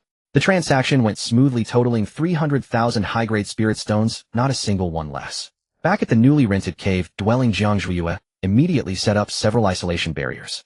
"I'm going into seclusion to fully merge with the ancient sword heart. You guard me," she instructed Wei Shan. Sitting cross-legged, Jiang Zhuiyue sank into her mind and began to guide the restless sword heart in her dantian, merging it with her spiritual root. The process was unexpectedly smooth. The sharp metal chi of the sword heart did not repel. Instead, it docilely flowed into her meridians, continuously tempering her bones and flesh. Her cultivation bottleneck began to loosen, and everything seemed to be heading in a good direction. However, just as the sword heart was about to completely fuse with the spiritual root, only the last thread remaining. "Master, stop!" Huanling's voice, filled with unprecedented terror, rang in her mind. "It's the bone erosion seal, the soul mark planted by that old dog Zhou Tong." Jiang Zhuiyue quickly performed an internal inspection, only to see a faint, almost invisible wisp of black qi coiled deep within her spiritual root. It was extremely concealed, even simulating the illusion of nourishing the root. Had Huanling not warned her, it would have been impossible to detect. This thing normally won't harm you, it will even lie dormant, making you think it has disappeared. Huanling's voice trembled. But it's like a bone-attached maggot firmly rooted in the essence of your soul. The ancient sword heart has a spirit, it will never fully merge with a spiritual root tainted by such a vile mark. Jiang Zhuiyue's face turned pale inch by inch. That means if you want to merge the sword heart, you must first remove this seal. But this seal is connected to your soul, forcibly removing it will either turn you into an idiot or shatter your soul. Huanling screamed in despair. And if you don't remove it, it will forever be a shackle on your cultivation. Worse, if you force the fusion, the mark will be activated by the sword heart's energy, transmitting your location to Zhou Tong in real time. Master, this is a dead end. The air in the room seemed to freeze. Jiang Zhuiyue slowly lowered her eyelashes, looking at the wisp of golden sword energy she could not fully control in her palm. She thought she had escaped the cage holding the key to defy fate and change her destiny. But she never expected that the key itself was an even deadlier shackle. The bone erosion curse. Zhou Tong, that old fox, has stretched his claws far enough. Jiang Zhuiyue sat on the bed, her face ashen, fingertips tracing the rim of the teacup, yet her voice betrayed little turmoil. Wei Shan stood by her side, his fists clenched so tightly that the joints cracked, veins bulging on his neck. They'll kill him. He turned and strode out, the heavy sword on his back, clanking with a dull thud. Stop! Jiang Zhuiyue did not look back, but at that single word Wei Shan froze as if struck by a sealing spell, his outstretched foot forcibly retracting. If you go now, what can you accomplish besides delivering a head to the Lingxiao sword sect? Jiang Zhuiyue set down the teacup, her voice soft. That poison was cast by a nascent soul cultivator. None but the caster or one far superior can dispel it. Wei Shan spun around, his eyes bloodshot. So we just wait. Watch you. Who said he'll wait for death? Jiang Zhuiyue arose, smoothed her skirt, and gazed out the window at the towering peak shrouded in eternal mist. That was the forbidden ground of Yunmiao City, the most mysterious place in the entire cultivation world, Tianji Pavilion. Few in this world can break the bone erosion curse, but here there happens to be one. Wei Shan followed her gaze, his brow furrowing into a deep frown. That place. No one can enter. I heard a wandering cultivator at the peak of Golden Core tried to force his way in, but before he even touched the mountain gate, he was struck to ash by lightning. Forcing the way is naturally impossible.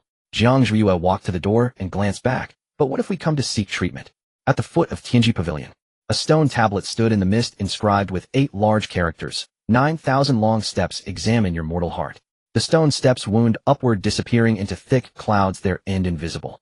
The air here seemed congealed, every breath carried a heavy oppressive weight. Put away your sword. Jiang Zhuiyue patted Wei Shan's tense arm. This is a place of rules, brandishing a weapon is a provocation. Wei Shan hesitated, then complied, unbuckling the heavy sword, wrapping it in layers of cloth, and slinging it on his back. Jiang Zhuiyue looked up at the endless stone steps, drew a deep breath, and took the first step. Boom. The instant her foot landed, a terrifying pressure crushed in from all directions, as if a mountain had suddenly been heaped onto her back. Her body swayed, knees buckling, nearly sending her to the ground. A large hand steadily caught her elbow. Well, let me carry you. Wei Shan, seeing her face instantly drained of color, crouched urgently. Don't touch me. Jiang Zhuiyue shook off his hand, her voice low, but carrying an unyielding coldness. Wei Shan froze at a loss. But your body. These 9,000 long steps are the threshold of Tianji Pavilion and the eyes of its master. Jiang Zhuiyue gritted her teeth, forcing herself upright, cold sweat beading on her forehead. If I were carried up, it would only prove I am a worthless wretch seeking shelter. Tianji Pavilion takes no waste, and its master would not spare a second glance at a waste. She turned to look into Wei Shan's worry-filled eyes. Wei Shan, to make him save me, I must show him that I am worth saving. Do you understand? Wei Shan opened his mouth, but said nothing, silently stepping back half a pace and following behind her. 1 step, 2 steps. With each step upward, the oppressive force grew heavier. The bone erosion curse within her, as if awakened by the pressure, began to rage wildly, black chi rampaging through her meridians, gnawing at her bones, as if to grind them to dust. Jiang Zhuiyue bit her lower lip until she tasted blood. Cough. When she reached the 3,000th step, she could no longer hold back, and bent over, coughing up a mouthful of blood. Wei Shan immediately stepped forward to support her, but remembering her words, his hands hovered in midair, caught between advancing and retreating, drenched in anxious sweat. Rest a while. Please. If I rest, he'll never get up again. Jiang Zhuiyue wiped the blood from the corner of her mouth, not only stopping, but quickening her pace. In her past life, though she had never met the legendary master of Tianji Pavilion, she had heard countless tales of him. Cold, aloof, viewing all beings as ants. A desperate survivor who still kept her spine straight might just earn him a second glance. 6,000 steps. Jiang Ziyu's vision was blurring, her legs felt like lead, each lift demanding every ounce of strength. 3,000 more, she murmured in her heart. Wei Shan followed behind, watching the swaying figure that refused to fall, his heart being sliced by a dull blade. He would rather suffer this torment for her, even if it meant tearing his own bones apart. What if he won't see you? Wei Shan asked hoarsely, his voice trembling. Jiang Zhuya stopped breathing heavily then. He'll kneel at his door until I die. Better than dying at Zhou Tong's hands. She did not want to die. Reborn in this life with a great vengeance unavenged. How could she die so ignobly? 9,000 steps. When Jiang Zhuya finally set foot on the last step, she looked as if she had been pulled from the water. She could no longer feel her legs, only her heart pounded violently in her chest, reminding her she was still alive. Before her stood an ancient pavilion, its great doors closed, only 2 wind lanterns flickering in the mist. No guards, no fluctuations of prohibitions. As if it were merely an ordinary Taoist temple in the mortal world. Jiang Zhuya steadied her breath, tidied her disheveled skirt and hair. She did not kneel, nor did she cry out for help. Instead, she straightened her spine, clasped her hands, and performed a standard junior bow toward the closed doors. Junior Jiang Zhuya, struck by the bone erosion curse through a villain's scheme, has come to beg the honored one for deliverance. Her voice was hoarse but infused with spiritual energy. It pierced the thick mist and spread clearly across the mountaintop. If I am blessed with this great kindness, I am willing to become a disciple and henceforth await your command. All around was dead silence. Only the wind whistling through the pines. Wei Shan stood behind her hand on the heavy sword, watching the door warily. A quarter of an hour passed. Half an hour passed. The door remained shut without any response. Jiang Ziyu's body was at its limit. The scenery before her began to spin, black spots dancing in her vision. Ewa! Wei Shan could not help taking a step forward. Don't move. Jiang Zhuya barked, her body swaying, but stubbornly staying upright by sheer will. He heard me. The moment her words fell. Creak. The door, which seemed never to have been opened since antiquity, slowly cracked open. A cool, clear scent of sandalwood wafted out, instantly dispersing the thick mist. A young boy in blue robes poked his head out, curiously sizing up the two, then fixed his gaze on Jiang Zhuya. The pavilion master invites you, the boy said in a crisp voice, but only one person. Jiang Zhuya's heart eased, the taut string nearly snapping. She turned to Wei Shan. Wait outside for me. Wei Shan immediately stepped forward, blocking her. No, I can't let you go alone. This is Tianji Pavilion. Jiang Zhuya met his eyes. If the master here wanted to kill us, we would have died at the foot of the mountain. Wei Shan gritted his teeth, his neck stiff, clearly unwilling. Wei Shan. Jiang Zhuya softened her tone, gently pressing his hand. Be good. If I meet with misfortune, go on your own. If anyone comes to attack, guard this place with your life. Wei Shan stared at her face for a long time, then finally dropped his head, dejectedly planted his sword sideways before the steps, standing like a guardian Vajra. As long as Awa lives, I live. Jiang Zhuya took a deep breath, turned, and stepped over the threshold, walking into the door that symbolized life. The pavilion's interior was vast yet empty and desolate. The floor was paved with an unknown white warm jade. Stepping barefoot upon it, one felt not coldness, but a stream of warm energy seeping into the body through the soles. At the center, upon a raised platform, hung layers upon layers of white gauze curtains. Vaguely discernible behind the curtains was a slender figure seated upright, clad in white robes as pure as snow, with silver hair cascading like a waterfall. Jiang Zhuya dared not look too long. She lowered her eyes, walked to a spot 3 zhang before the platform, and bowed once more. This junior Jiang Zhuya pays respects to the venerable one. The person on the platform remained silent. An oppressive stillness filled the air. Jiang Zhuya could feel a cold gaze piercing through the many curtains falling upon her. That gaze seemed not to regard a person, but rather to examine an object, or even a speck of dust. Bone erosion curse. After a long pause, a voice finally spoke. The voice was exceedingly pleasant, like shattered jade falling into a deep pool, cold and aloof, with a detachment untouched by worldly affairs. The Lingxiao sword sex methods grow increasingly vile. As the words fell, the curtains parted without wind moving to either side. Jiang Zhuya instinctively raised her head, then paused. The man sat on a meditation cushion, his face covered by a 3-finger-wide white silk band that concealed his eyes, revealing only a high-bridged nose and slightly pale thin lips. Even without seeing his full visage, the aura of a cloud-dwelling deity still inspired awe.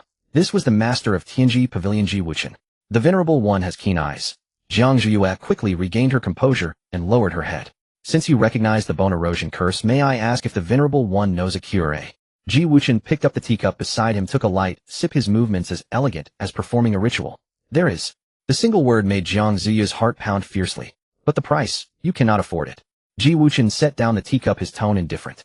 The bone erosion curse has already entered your soul, entangled with your spiritual root. To save you, I must send my divine sense into your body and forcibly strip the toxin. Jiang Zhuya was stunned. Divine sense entering the body. Indeed. Ji Wuchen tilted his head slightly, as if looking at her. Divine sense entering the body means your sea of consciousness will hold no secrets from me. Your memories, your past, even those Shameful experiences. I will see them all. He paused, a hint of amusement creeping into his voice. Are you sure you want to be saved? Jiang Zhuiyue fell silent. As a reborn soul, her greatest secret was the memories of her past life. That was the trump card for her revenge, and also the scar deep within her heart that she least wanted anyone to touch. Moreover, in this life, for survival and revenge, those things she had done with Wei Shan in the secret realm, and the humiliating scenes of her past life when she was used as a cauldron. If all were exposed, would it not be like being stripped naked and paraded through the streets? If I refuse to be saved, what will happen? Jiang Zhuiyue asked. Within 3 days your cultivation will dissipate entirely. Within 7 days you will become Zhoutan's puppet. Ji Wuchen's voice remained flat. Choose for yourself. Jiang Zhuiyue closed her eyes. There was no choice. Dignity in the face of survival was worth less than nothing. I will be saved. When she opened her eyes again, her gaze was clear, even carrying a hint of resolute smile. They are but old affairs. If the Venerable One does not fear staining his eyes, then look as you will. Ji Wuchen's hand holding the teacup paused slightly. He seemed not to have expected the woman to agree so readily. After all, for female cultivators, chastity and reputation were sometimes more important than life, let alone such a taboo as opening one's soul for another to probe. Come here. He spoke calmly. Jiang Zhuiyue obeyed, walking up to the platform and sitting cross-legged on the cushion before him. The two were now only inches apart. She could even smell the faint cold fragrance on him, like the eternal ice on a snowy mountain. Close your eyes, relax your mind. Ji Wuchen extended a finger, slender and jade-like, and gently pressed it against her brow. Boom. A vast, terrifying surge of divine sense instantly flooded Jiang Ziyu's sea of consciousness. There was no pain as she had imagined, instead it felt like a cool spring instantly enveloping her restless soul. Then the images began to flow backward. Ji Wuchen's divine sense was extremely domineering, giving her no chance to conceal anything.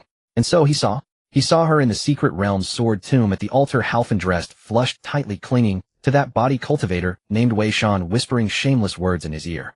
He saw her past lives, dark years, coveted and fought over by countless men, only to be discarded like a broken doll trembling in a corner. He saw her, when facing those so-called prodigies, outwardly currying favor, while inwardly watching, coldly calculating every expression with cunning and ruthlessness. He even saw some more vivid scenes. Those were of her yielding beneath Wei Shan, the seductive look in her eyes when the charm of her body flared, and her tearful pleas. Jiang Zhuiyue could not help but let out a muffled groan. This feeling of being seen through from the inside out was extremely strange. It was as if someone were using a magnifying glass to examine every scar, every sensitive spot on her soul. And as he looked deeper, she felt her blood flow quicken, her face burning as if on fire. Finally, that divine sense withdrew. Jiang Zhuiyue collapsed, gasping for breath. She knew that all her sordid secrets had been exposed. The air fell into an eerie silence. After a moment to recover, she looked up at the man before her. Ji Wuchen still sat upright, his back straight, the white silk over his eyes, his expression unchanged. But the hand that had held the teacup was now gripping the rim tightly, knuckles white. The Venerable One must be amused. Jiang Zhuiyue bit her lip, breaking the silence, trying to sound natural. To survive, my methods were indeed not quite honorable. She turned her head awkwardly, not daring to look at him. Though she said she did not care facing such a great cultivator who seemed to have holiness carved into his forehead, having him see those scenes was still somewhat shameful. There are myriad paths to the great Tao. Ji Wuchen finally spoke. His voice was still cold, still steady. For survival, matters of the flesh are but illusions. All beings suffer. You are merely struggling in the mortal world. I do not mind. He picked up the teacup as if to drink. Yet as the cup reached his lips, his hand trembled ever so slightly. A few drops of tea splashed onto his snow-white robes, forming a small wet patch. Jiang Zhuiyue did not notice, but Ji Wuchen himself seemed as if burned. Beneath the silver lock of hair that hung by his ear, his originally pale earlobe was visibly flushing, a thin red quickly spreading to his neck. He clearly sensed his own loss of composure. Ahem. Ji Wuchen abruptly set down the teacup, withdrew his hands into his wide sleeves, and raised his voice slightly, as if to bolster his courage. The poison has been diagnosed. To cure it, besides divine sense extraction, you must also have your meridians flushed with supreme, yang spiritual energy. He spoke rapidly, giving Jiang Zhuiyue no time to react. Treatment begins tomorrow. You go rest now. Before he finished speaking, he fiercely waved his sleeve. Jiang Zhuiyue felt a gentle, yet irresistible force lift her, her vision blurred, and she was already outside the pavilion, landing steadily on the jade square. Bang! The door behind her closed with a solid thud, sealing tightly. Then from within came the faint sound of a teacup falling and breaking, followed by a suppressed, very light intake of breath. Jiang Zhuiyue stood outside, dumbfounded, rubbing her nose. This legendary master of Tianji Pavilion seemed somehow different from the rumors. In the guest chamber of the celestial mechanism pavilion, morning light filtered through the window lattice, casting a gentle glow upon the slightly disheveled bed. The air still clung to an indescribable intimacy that had yet to dissipate. As Jiang Zhuiyue stirred, an arm roughly pulled her back and a scorching chest pressed flush against her spine. Let go. Jiang Ziyu's voice was hoarse, and she slapped the sturdy arm coiled around her waist in irritation. Instead of releasing her, the person behind buried his face into the crook of her neck, nuzzling like an unweaned pup, his hair tickling her skin. No. Wei Shan's voice was muffled thick with stubbornness. That white-haired one. His gaze at you was off. It unsettles me. That is the pavilion master, not some white-haired one. Jiang Zhuiyue let out a helpless laugh at his words. She tried to turn over, but accidentally aggravated the soreness in her waist, drawing a sharp breath. Ever since returning from the grand hall last night, this stubborn ox had been riled up like never before. Perhaps it was due to that spiritual sense intrusion. The moment they entered the room, he had pinned her against the door, biting and murmuring, "You're mine, and don't let others look." The night had stretched on endlessly. The usually gentle and obedient Wei Shan had vanished, replaced by an insatiable beast. Layer upon layer of marks covered her body. Even the hollow of her collarbone had not been spared. Who cares who he is?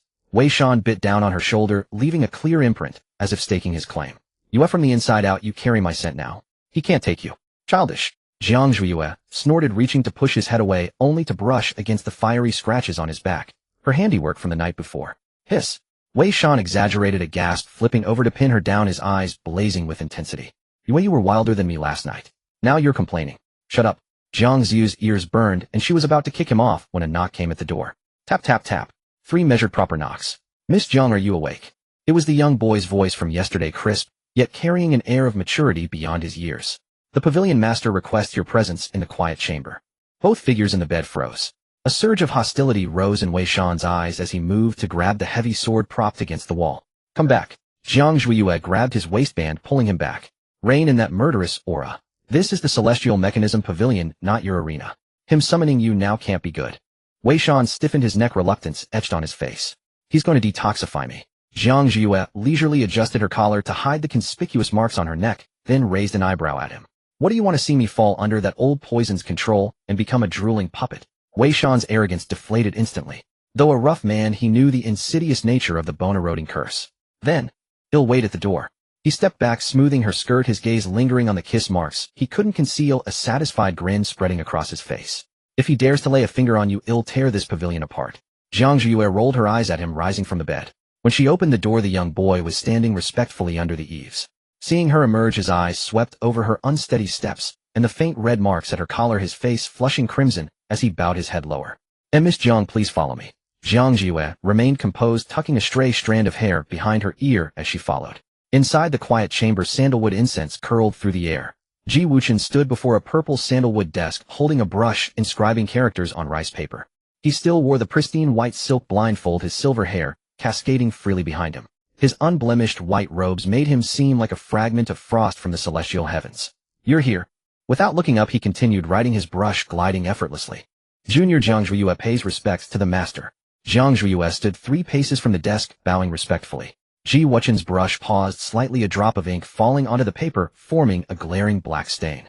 He set the brush down on the inkstone and raised his head. Though the white silk obscured his eyes, Jiang Zhuiyue felt his cold gaze settle on her. It lingered in a specific spot, the very area she had deliberately pulled her collar higher to conceal her neck. Jiang Zhuiyue instinctively shrank back, cursing the reckless ox Wei Shan in her mind. Your chi is restless, your primordial yin depleted, and the yang energy within you is chaotic. Ji Wuchen's icy voice echoed through the hall as detached, as stating an irrelevant fact. Last night's indulgence nearly triggered the poison. If your foundation is drained by lust, curing the poison would be futile. Jiang Ziyu's face flushed, a rare occurrence.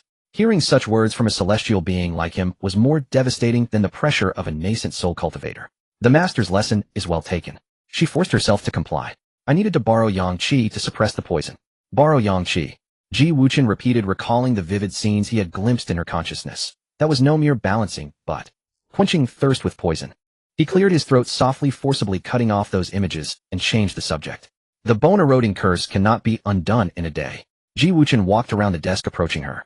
Since I have agreed to save you, I will not break my word.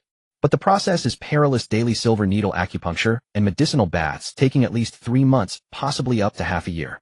Jiang Ziyu's heart leaped with joy. Thank you, master. The fee. I have no need for spirit stones. Ji Wuchen interrupted, hands clasped behind his back. The celestial mechanism pavilion does not harbor idlers. Since you will reside here, you must have a proper status. Jiang Zhuiyue was taken aback. Status? A servant? A maid? As long as her life was spared, she would even sweep the 9,000 steps. In her current state, leaving this sanctuary meant death.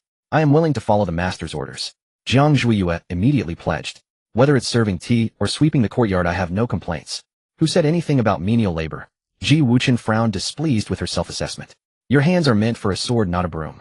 Jiang Zhuiyue was genuinely baffled. No work, free lodging, and free treatment. Such fortune existed. Ji Wuchen paused, as if making a momentous decision. Though you act ruthlessly, you carved a bloody path through hell. Now that your revenge is complete, you still refuse to fall on those 9,000 steps. He paused, his voice deepening. Jiang Zhuiyue, would you be willing to become my disciple? What? Jiang Zhuiyue looked up, doubting her ears. Become the disciple of the most enigmatic pavilion master in the cultivation world, one whom even the sect leaders treated with deference. She was merely a forsaken disciple. How could she receive such a heavenly opportunity? Master, why choose me? She voiced her doubt, instead of accepting immediately. I never speak idly.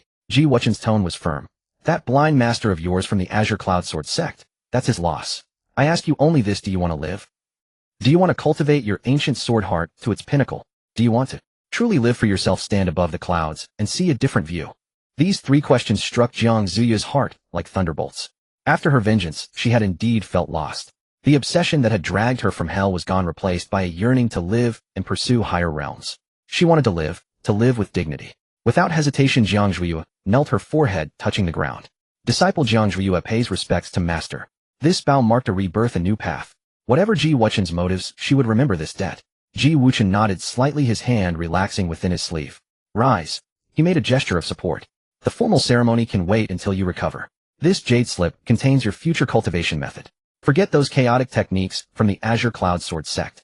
A warm jade slip drifted lightly into Jiang Zhuiyue's hands. Thank you, master. She clutched at her mind, already calculating.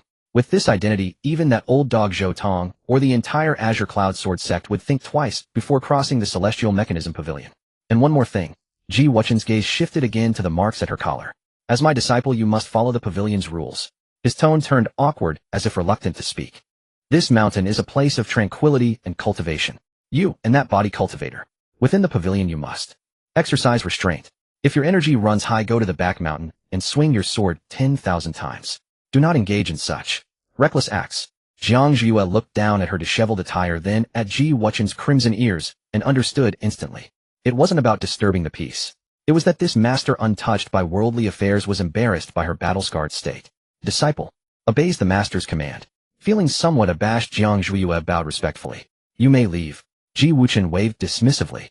Tomorrow at dawn, come to the medicine hut.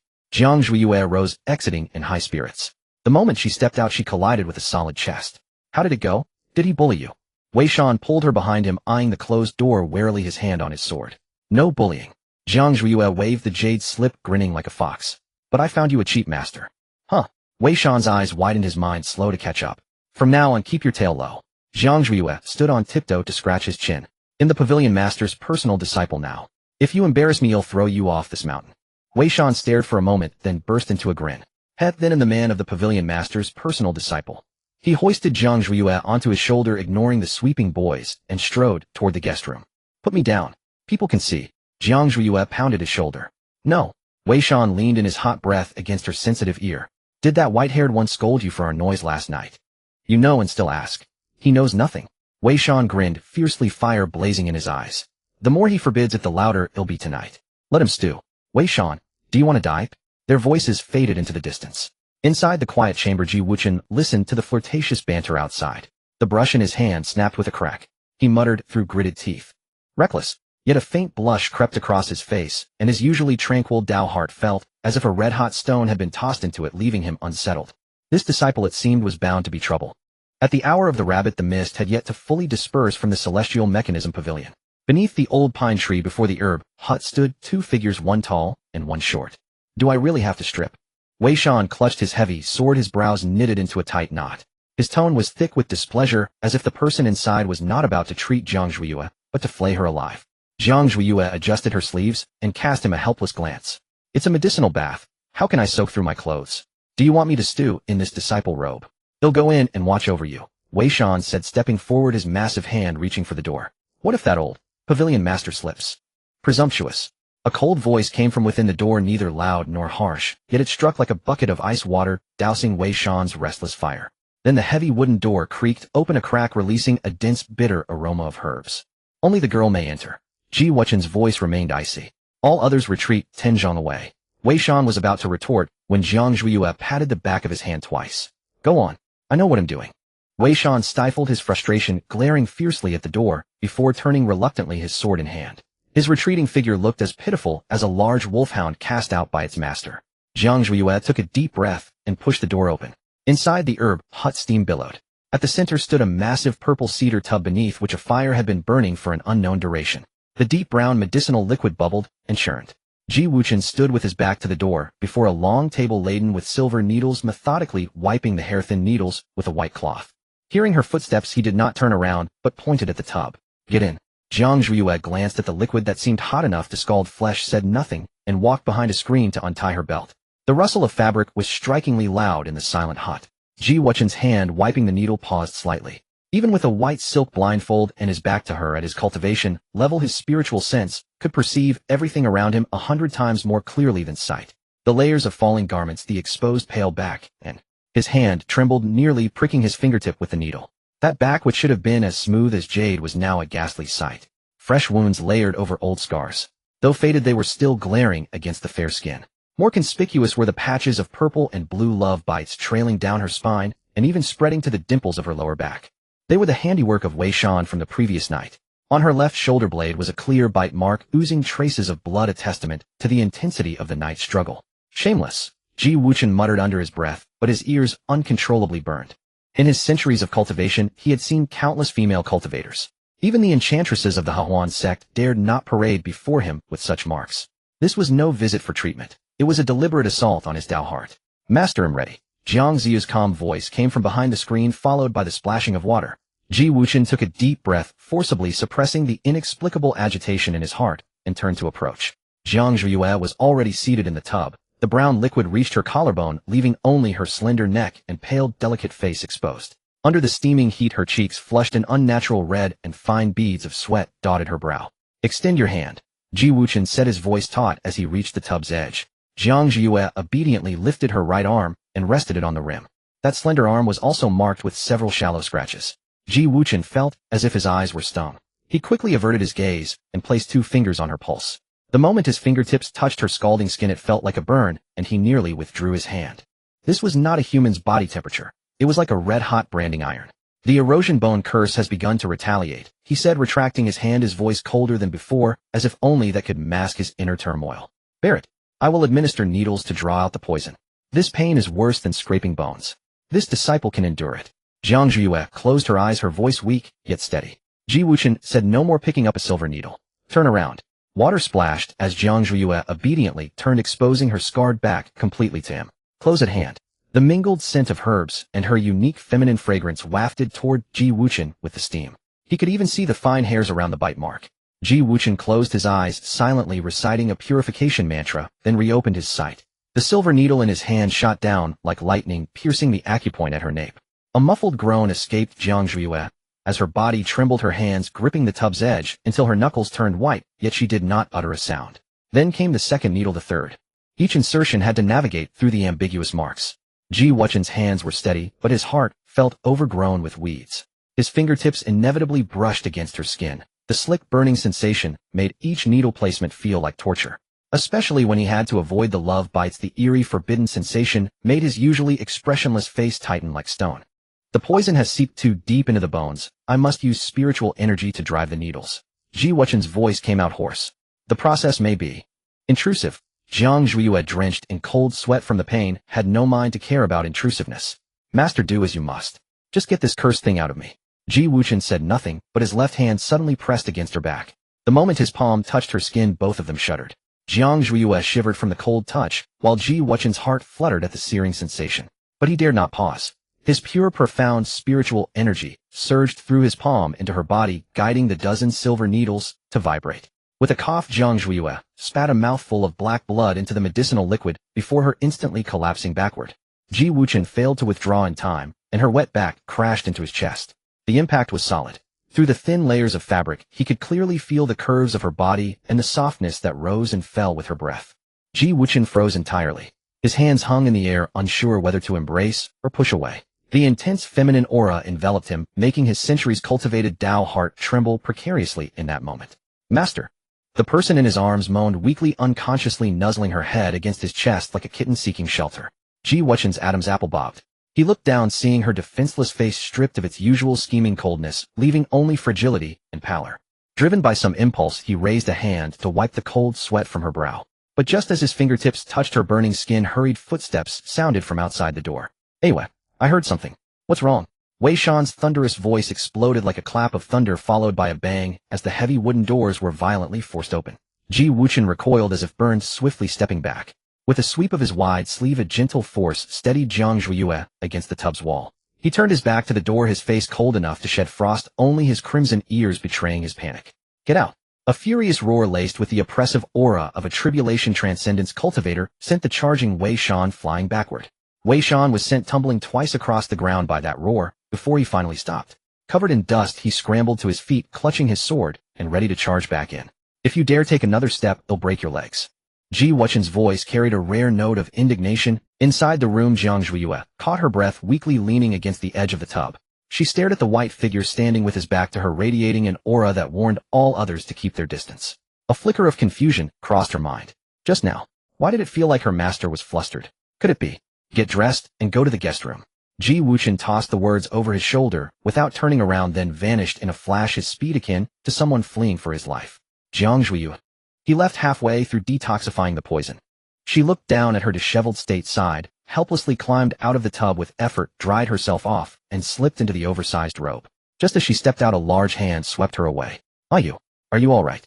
That old bastard didn't do anything to you, did he? Wei Shan, his face smeared with dirt, anxiously patted her all over, afraid she might be missing a piece. Stop groping me. Jiang Zhuiyue slapped his hand away, her body somewhat weak, and leaned against him. Some of the poison has been forced out. I won't die. Wei Shan finally breathed a sigh of relief, then glared fiercely at the empty herbal hut. What was that old man yelling about just now? Guilty conscience. Jiang Zhuiyue didn't respond. She simply glanced back at the closed window lattice. Guilty conscience. What could that aloof master of the Tianji Pavilion possibly have to feel guilty about? At the top floor of the Tianji Pavilion, in the quiet meditation chamber, Ji Wuchen sat cross-legged on a cushion, a cup of long cold clear tea before him. The string of white jade Bodhi beads in his hand spun furiously. He had already recited the heart-cleansing mantra 18 times, yet every time he closed his eyes, that scene from earlier filled his mind. That back covered in ambiguous marks. That soft burning sensation when she had crashed into his arms. And that lingering fragrance that refused to fade from his nostrils. Snap! The string of Bodhi beads broke, the round beads scattering across the floor with a crisp sound. Ji Wuchen opened his eyes, stared at the beads strewn about, and let out a long, heavy sigh. Vile wretch. He muttered the curse under his breath, uncertain whether it was aimed at the disciple who had disturbed his peace of mind, or at his own unworthy Tao heart. In the days that followed, this strange atmosphere continued to pervade the Tianji Pavilion. The daily medicinal bath at the hour of the rabbit remained as unyielding as ever. But each time he performed acupuncture, Ji Wuchen's face grew tighter, and his movements became faster, as if he were completing an unavoidable task. He never spoke a single extra word, and dared not make any unnecessary contact. Jiang Zhuiyue, on the other hand, relished the peace. The faster the poison was expelled, the sooner she would recover her strength. Half a month later, the bone corrosion poison within her had been almost completely purged. One morning after the bath, Jiang Zhuiyue changed her clothes and was about to take her leave when the ever-silent Ji Wuchen suddenly called out to her. Wait! He stood by the window holding the broken sword that had been neglected by her for a long time. Shen Qingxi's sword retrieved from the secret realm. After breaking it, she had kept it close as a constant reminder of the hatred from her past life. What is your command, master? Jiang Zhuiyue stood respectfully. This broken sword carries too much killing intent. Ji Wuchen turned around, now holding a pitch-black longsword. The sword had no scabbard, its blade was neither metal nor jade, covered in ancient, intricate patterns. At first glance, one could sense a desolate, domineering sword intent rushing toward them. Since your sword heart has already acknowledged its master ordinary spirit, swords simply cannot bear your power. He tossed the black sword over. This sword is named Wufeng. I obtained it long ago in an ancient ruin. It has no edge, and it needs none. Jiang Zhuiyue caught the sword. It was incredibly heavy, nearly pulling her off balance. Thank you for the gift, master. Her heart warmed. This was indeed an excellent blade, perfectly suited for her fierce swordsmanship. A sword alone is useless. Ji Wuchen walked up to her, pressed 2 fingers together, and touched her brow. This is the foundational technique of the Supreme Detachment Sword. Forget all those fancy tricks you learned before. From today onward, practice this. A massive surge of information flooded into her sea of consciousness. Jiang Zhuiyue gave it a cursory scan and was shocked. This swordsmanship was exquisite beyond compare, far surpassing the so-called supreme technique of the Lingxiao sword sect. Go practice in the rear mountain. Ji Wuchen withdrew his hand, his tone indifferent. When you can sever the waterfall with this woofing sword, then come see me. Yes. Jiang Zhuiyue hugged the sword and turned to leave. One more thing. That cold voice came again from behind her. She paused and looked back. Ji Wuchen seemed hesitant to speak. He turned sideways, gazing at the old pine tree outside the window, a suspicious flush creeping up to his ears. Cultivating the sword requires a tranquil mind. That body cultivation partner of yours. Keep him away from the rear mountain. If I see him again, interfering with your training, I'll have him thrown off the mountain. Something stirred in Jiang Ziyu's heart, but her expression grew even more respectful. She couldn't see through this master, but everything he had done for her was a tangible kindness. Whether he truly preferred solitude or whether this supreme detachment sword required severing attachments, she would not gamble with her own future. I understand, master. On the path of cultivation, I will focus without distraction and never allow outsiders to disturb your peace. Watching Jiang Ziyu's retreating figure, Ji Wuchen frowned in vexation. What was wrong with him just now? He had only meant to caution her against distraction during training, but his words had come out as if he were jealous of that big fool. Absurd. He shook his sleeves and forcibly suppressed the thought. At the rear mountain waterfall, the thunderous roar of water was deafening. Jiang Zhuiyue stood barefoot on a giant rock by the emerald pool, holding the pitch-black woofing sword, trying to swing it. Without spiritual energy to bolster her, relying solely on her physical strength to wield this heavy sword was extremely strenuous. Wei Shan crouched on a branch not far away, a blade of grass between his teeth, his eyes fixed on the slender figure, his brow furrowed so tightly it could crush a fly. That old white-haired geezer gave her such a heavy broken sword. This is just torture, isn't it? He muttered. You just recovered. She can't handle this kind of training. Say one more word and I'll kick you down. Without looking back, Jiang Zhuiyue swept the heavy sword horizontally. Boom. Though the sword aura didn't cut through the waterfall, it kicked up a spray of water, drenching her. Droplets slid down her cheeks, soaking her thin training clothes, which clung to her body, outlining her graceful curves. On the tree, Wei Shan's eyes widened, his throat dry. What are you staring at? Get down here and spar. Jiang Zhuiyue abruptly turned, pointing the sword tip at the audacious fellow up in the tree. Wei Shan grinned, and the simple foolish look vanished, replaced by a beastly ferocity. At the enforcement hall of the Lingxiao sword sect, a demon extermination order inscribed with blood-red runes transformed into a streak of light, flying to all corners of the cultivation world. Issue the decree. Whoever brings me the head of the traitor Jiang Zhuiyue shall be rewarded with 100,000 high-grade spirit stones. I refuse to believe that a wanton woman with her foundation destroyed can hide to the ends of the earth. The roar of Grand Elder Lu Tianqing, filled with murderous intent, caused the entire hall to hum and tremble. At the foot of the Heavenly Secrets Pavilion, dozens of sword lights tore through the clouds and mist, landing fiercely. Leading them was Zhou Tong, the deputy master of the enforcement hall. In his hand, he held a constantly vibrating compass, its needle pointing unwaveringly towards the mountain peak. In his other hand, he clutched a bronze formation plate covered in cracks. The faint light from the plate was struggling to counteract the terrifying pressure emanating from the 9,000 steps, forming a barely passable invisible pathway. So you are here. Zhou Tong licked his dry lips, his eyes filled with greed and brutality. Just moments ago, the last trace of the bone erosion goo he had planted within Jiang Ziyu's body was completely erased. This filled him with shock and rage. That ancient sword heart, an innate seductive allure, were the treasures he had schemed for half a lifetime. The barrier-breaking plate won't last long. All of you get your act together. Zhou Tong coldly swept his gaze over the pale, struggling disciples behind him. You think hiding in this turtle shell of a Heavenly Secrets Pavilion makes you safe? Naive. Ji Wuchen has been in seclusion for a century, ignoring worldly affairs. I refuse to believe he would tear apart our entire Lingxiao sword sect for a notorious wanton woman. Charge! With a wave of his hand, dozens of elite enforcement hall disciples drew their swords in unison. Sword aura shot out in all directions, hurtling straight towards the sect gate hidden within the clouds and mist. Clang! A deafening crash rang out as a pitch-black heavy sword, as large as a door panel, descended from the sky, smashing into the ground 3 feet before the crowd. The entire stone step instantly shattered, with gravel flying and dust billowing. A figure like an iron tower stood blocking the middle of the path. Wei Shan was bare-chested, his knotted muscles wrapped in blood-soaked bandages, fresh wounds from last night's sparring session with Jiang Zhuiyue. Now, due to forcibly channeling his spiritual energy, the wounds had burst open again, blood sliding down the contours of his muscles, making him look like a ferocious beast that had just crawled out of a pool of blood. He pressed one hand on the hilt of his sword, his eyes locked onto Zhou Tong as he squeezed out 3 words from his throat. Leave or die. A stubborn stray dog with a hard life. Zhou Tong narrowed his eyes, his nascent soul stage pressure pouring down like a mountain torrent. You think you can block my path? Get lost. As the pressure hit the bluestone slab beneath Wei Shan's feet, let out a crack and spiderweb-like fissures instantly spread outwards. His legs sank slightly, but his spine remained straight as a ramrod. Instead of retreating, he slowly drew his heavy sword. Not unless I am dead. Then he'll grant you that wish. Zhou Tong's patience ran out. His soft sword lashed out like a venomous snake emerging from its lair, transforming into a bolt of purple lightning aimed straight at Wei Shan's throat. At the back mountain waterfall of the Heavenly Secrets Pavilion, Jiang Zhuiyue stood barefoot on a massive boulder in the pool, swinging the heavy bladeless sword again and again. Suddenly, she sensed an abnormal disturbance in the mountain's spiritual energy. The ancient barrier guarding the 9,000 steps had been forcibly torn open from the outside. Wei Shan, a thought flashed through her mind. He said he would guard the way. Jiang Ziyu's face turned pale. Abandoning her sword practice, she thrust the bladeless sword into the ground and sprinted towards Ji Wuchen's meditation chamber at the mountain peak. Master, something's wrong at the foot of the mountain. At the mountain base, the stench of blood had already spread. Wei Shan was drenched in blood with over a dozen wounds, so deep the bone was visible. The steps beneath his feet were stained a shocking red. Yet he still stood like an undefeated war god. Around him lay 7 or 8 disciples of the enforcement hall, their bones broken and sinews snapped, wailing in agony. He had completely abandoned defense, exchanging wounds for lives in the most brutal manner. A long sword pierced through his left shoulder, but he didn't even blink.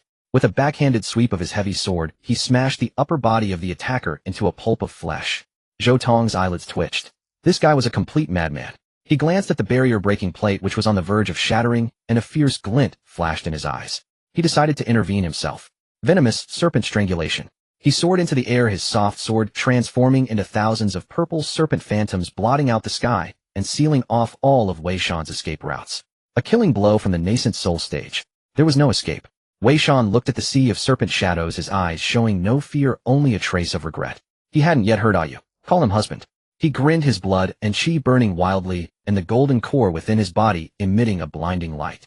He was about to self-destruct his golden core, taking this old dog down with him. At this critical moment, a faint crisp sound rang out. The barrier-breaking plate beneath Zhou Tong's feet, which had been struggling to hold, finally shattered completely. Boom. The terrifying pressure of the 9,000 steps long suppressed surged back like an ancient beast breaking free from its cage. Oh, the enforcement hall disciples, already low on spiritual energy, didn't even have time to scream. Their bodies were instantly crushed into bloody mist, their souls obliterated. Zhou Tong was also struck as if by lightning, feeling as though an entire mountain range had crashed onto his back. The protective spiritual light of his nascent soul stage shattered inch by inch, and he was pinned midair, unable to move. Then a clear, indifferent voice, as if descending from the 9th heaven, rang clearly in everyone's ears. What stray dogs dare to bark before my mountain gate? The moment the words fell, the countless ferocious serpent phantoms in the sky dissolved and evaporated silently, like illusions touched by sunlight, without making a single sound. With his divine ability broken, Zhou Tong could no longer hold on. He spat out a mouthful of rebellious blood and fell from midair like a torn sack. He looked up in terror. There at the top of the 9,000 steps, the clouds and mist parted automatically, revealing a figure in white robes with silver hair, slowly descending. Behind him, Jiang Zhuiyue rushed down. When she saw the blood-soaked figure swaying unsteadily, she stumbled. Wei Shan. She dashed over and supported him, her eyes instantly reddening and her voice trembling as she looked at his gruesome wounds.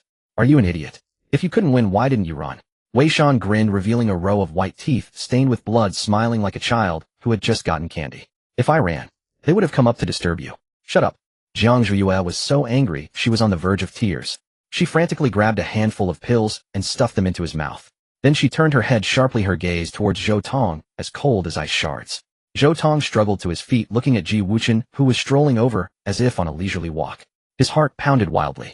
This man had not a trace of spiritual energy fluctuation, yet just standing there made Zhou Tong feel as if he were gazing upon the might of the heavens, as insignificant as a speck of dust. Sir, could you be the master of the Heavenly Secrets Pavilion?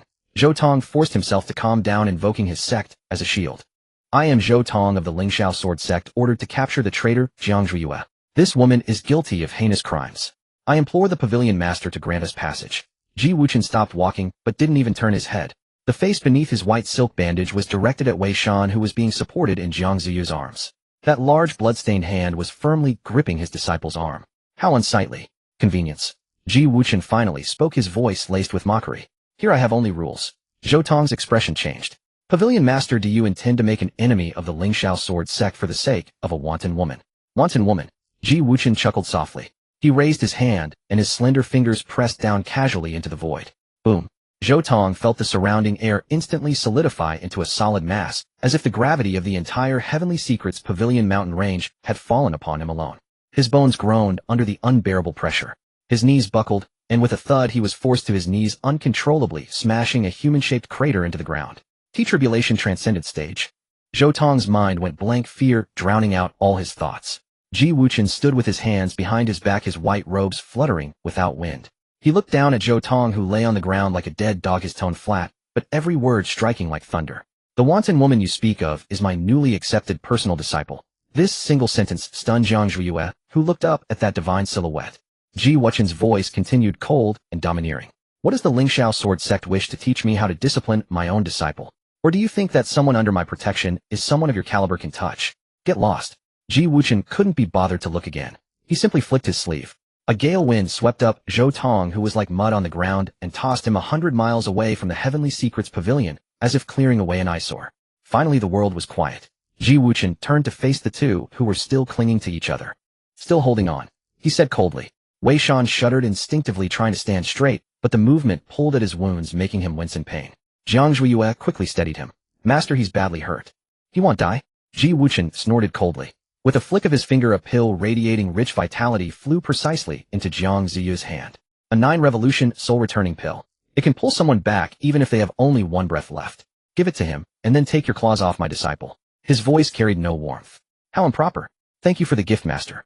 Jiang Zhuiyue unceremoniously stuffed the pill into Wei Shan's mouth and patted his chest. "Aren't you going to thank master?" Wei Shan swallowed the pill, feeling a warm current instantly flowing through his limbs and bones. His wounds began to itch and heal. He scratched his head and grinned at Ji Wuchen. "Thanks, master." Ji Wuchen. That master sounded grating to his ears. He turned around, refusing to look at the irritating pair any longer, and began walking up the mountain, his voice drifting over faintly. "You there, clean up the blood on the ground. My Heavenly Secrets Pavilion tolerates no filth." Ji Wuchen walked at the forefront with his hands behind his back, his steps appearing exceptionally steady. His white robes were as pure as snow, untouched by a single speck of dust. If one ignored the taut fingers hidden within his wide sleeves, anyone would praise him as a peerless immortal lord. Yet at this moment the divine sense of this immortal lord was most unruly. Even across several dozen steps, he could see it all with perfect clarity. Jiang Zhuiyue was supporting that bulky figure, their bodies pressed tightly together. The blood-oozing flesh of Wei Shan smeared against her mermaid silk gauze skirt, spreading a glaring patch of red, like a basin of dog blood splashed upon an originally flawless canvas. "Hiss! Awe, go easy." From behind came that big fool's deliberately lowered voice, seemingly crying out in pain, yet his tone carried a cloying smugness, as if he had gained an advantage and was now playing coy. "Shut up." Jiang Ziyu's voice held no discernible anger, only a hint of resignation. Just now who was it grinning like an idiot, even when his guts were nearly hanging out? "Now you know it hurts. As long as you're here it doesn't hurt." "Idiot." Ji Wuchen's step faltered almost imperceptibly. "Stupid. Utterly stupid." He offered a cold judgment in his heart without turning his head. Instead he accelerated his earth-shrinking step, vanishing in the blink of an eye into the pavilion entrance, shrouded in mist, as if fleeing from something filthy behind him. Heavenly Secrets Pavilion, West Wing Guest Room. Pushing open the door, a pungent mix of herbs and blood rushed forth. Jiang Zhuiyue helped Wei Shan sit on the couch, her movements not particularly gentle, yet she avoided all his wounds. She turned to wring a hot towel from the washstand, walked back, and looked down at this man, who was still grinning foolishly. "Take off your clothes," she commanded. Wei Shan chuckled, not being coy, and raised his hand to tear at the blood-soaked cloth strips stuck to his skin. Hiss! The cloth pulled at his flesh, causing his simple face to instantly contort like a steamed bun's pleats from the pain. "Clumsy." Jiang Zhuiyue tossed the towel into his arms, bent down, and her slender fingers rested on his shoulder, gradually moistening the dried blood scabs before gently peeling them off. Her face was very close. If Wei Shan lowered his head, he could smell the faint, cool fragrance from her hair. The unique scent of cedar from the Heavenly Secrets Pavilion mixed with her own natural feminine aroma, hooking into his nostrils. His breathing grew ragged. That large, still bleeding hand uncontrollably rose and rubbed against the nearby delicate wrist. The blood instantly left several ferocious red marks on her fair skin, like a most primal brand. Jiang Zhuiyue paused her movements and looked up at him. Wei Shan's eyes were bright, with two flames burning at the bottom, much like a starving wolfhound that had finally spotted a meaty bone. Eager to pounce and tear, yet fearing the master's whip, reduced to whimpering and nuzzling with its nose. "Hey, what?" His voice was hoarse, his Adam's apple bobbing, his gaze fixed intently on Jiang Ziyu's collar. "I want." "What do you want?" Jiang Zhuiyue did not withdraw her hand. Instead she raised the blood-stained hand and pressed her index fingertip against his thick lips, leaving a smear of vivid red. She let out a low laugh, a seductive charm spreading from the corners of her eyes and brows like a sudden bloom of a manjasaka in the snow. Losing this much blood and still restless. You're full of vigor. Her fingertips slid down over his firm chest, tracing a light circle around the edge of the deepest wound. Feeling the muscle beneath her hand tense to its limit, she withdrew her hand with satisfaction. Go wash yourself clean. She leaned close to his ear, her hot breath spraying onto the ear that was missing half its flesh. Wash clean, and tonight you'll get a reward. If his leg weren't still healing, Wei Shan would have rushed into the icy waterfall right then to scrub off a layer of skin. Top floor meditation chamber. Crack. A faint crisp sound. The purple clay tea cup that Ji Wuchen had fondled for centuries crumbled to powder in his palm. Scalding tea flowed through his fingers, dripping onto the spotless white robe at his knee, quickly spreading a dark patch of moisture. He seemed oblivious, still maintaining the posture of holding a cup. The white silk over his face hung quietly, his expression unreadable, but his thin lips were pressed into a straight line. The surrounding pressure dropped so low that even the dust in the air ceased to float. A reward. What a fine reward. This is the Heavenly Secrets Pavilion, the most pure and sacred place in the cultivation world, not a pleasure house for those two to flirt. This insolent disciple, having just barely escaped death, dares to make such a shameless promise right under my nose. Ji Wuchen took a deep breath, trying to suppress the inexplicable anger in his chest. He told himself it was her private matter, her partner, none of his concern as her master. But those two words, a reward, were like two red-hot nails firmly embedded in his eardrums, impossible to pull out. In his divine sense, that fool Wei Shan was limping towards the washroom, his lust-driven expression utterly disgraceful. Slap. Ji Wuchen slammed his palm heavily onto the desk, shattering the fine rosewood table into pieces. He rose abruptly, his sleeves stirring a bitingly cold wind. An icy, piercing divine sense transmission exploded directly in the minds of the two below, without any preamble. Jiang Zhiyue, come up immediately. Inside the guest room, Jiang Zhiyue, who was about to heat water for Wei Shan, felt a sharp pain in her head. The discomfort of a high-level cultivator's divine sense forcibly piercing through. Anyway, Wei Shan poked his head out from the washroom, looking bewildered. That old pavilion master is calling for you. Probably for the poison treatment. Jiang Zhiyue straightened up, adjusting her slightly disheveled collar. Wash yourself. After you're done, wait for me in bed. Don't wander off. With that, ignoring the instant droop of that big dog's face behind her, she pushed open the door and left. The stairs to the top floor were long, the wooden steps making no sound underfoot. Pushing open the meditation chamber door, no lamps were lit. Only moonlight streamed in through the window, casting a long shadow on the floor. The man in white, as pure as snow, stood with his back to the door beside the half-open window, stirred by the wind. He was like a drawn sword, sharp and aggressive, yet exuding an indescribable restlessness. The room was thick with the scent of sandalwood, but it could not mask the bone-chilling cold. Master. Jiang Zhiyue closed the door behind her, shutting out the outside world. Her voice was soft, gentle, carrying a deliberately feigned respect. Ji Wuchen did not turn around. Undress. His voice was hoarse, as if laced with shards of ice. Go to the couch. For the final poison extraction, I need to needle all 36 major acupoints on your back simultaneously. There can be no obstruction from clothing. Jiang Zhiyue showed not a hint of hesitation. Without even a flicker of reluctance, she raised her hand and untied the sash at her waist. The gauze skirt of jiaoxiao silk slid down her smooth shoulders, pooling at her feet like a blooming white lotus. She was not completely naked, left only with an exceedingly thin belly band, its meager fabric barely covering her vital parts. Vast expanses of snow-white, delicate skin were exposed to the air, glowing with a warm luster under the dim candlelight. It was a white of striking impact, utterly incongruous with the cold, austere meditation chamber. Ji Wuchen's hand holding the silver needle paused almost imperceptibly in midair. Even though he was blind, the feedback from his tribulation-transcendent stage divine sense painted a picture far clearer and more direct than sight. The fine texture of her skin, the gentle curves rising and falling with each breath, even the faint blue veins beneath the surface. All were laid bare in his mind without reservation. Do not look at what is improper. These 4 words flashed through his mind before he forcibly extinguished them. Sit still. Ji Wuchen said, his voice somewhat strained. Turn your back to me. Jiang Zhiyue obediently sat cross-legged on the cushion, presenting her bare back completely to the man behind her. This final poison extraction is called burning the mountain to flush out the fire, Ji Wuchen said, steadying his mind. Between his fingers, he held 3 long needles, spiritual energy surging. The bone erosion poison has already seeped deep into your marrow. Only by using supreme yang spiritual energy can it be forced out. The process will be excruciating and may even stir your inner demons. You must guard the clarity of your spirit platform. This disciple understands. Jiang Zhiyue took a deep breath, forming hand seals to protect her heart meridians. We begin. No sooner had the words fallen than Ji Wuchen's fingers descended. The moment his fingertips touched her back, an astonishing smoothness and heat blazed up his arm through his fingertips. He steadied his mind, and the first needle pierced precisely into her Dazui acupoint. Jiang Zhiyue let out a muffled groan, her body jolting violently. It was more than pain. It was like a fire exploding directly within her bones. The searing agony made her instinctively arch backward, seeking a support. This backward movement brought her crashing into Ji Wuchen's embrace. Her sweat-drenched back pressed tightly against the white robes covering his chest. Ji Wuchen stiffened all over, instinctively wanting to push her away, but the silver needles had just entered her body. Any sudden movement would cause a backlash of spiritual energy, crippling her meridians. Don't move. Ji Wuchen barked reluctantly, reaching out a hand to grip her slender, supple waist, holding her still against him. Her waist was so tiny it seemed it might snap with the slightest pressure. The heat radiating through his palm was scalding, a sign that the allure bone was taking effect. The bone erosion poison was no ordinary toxin.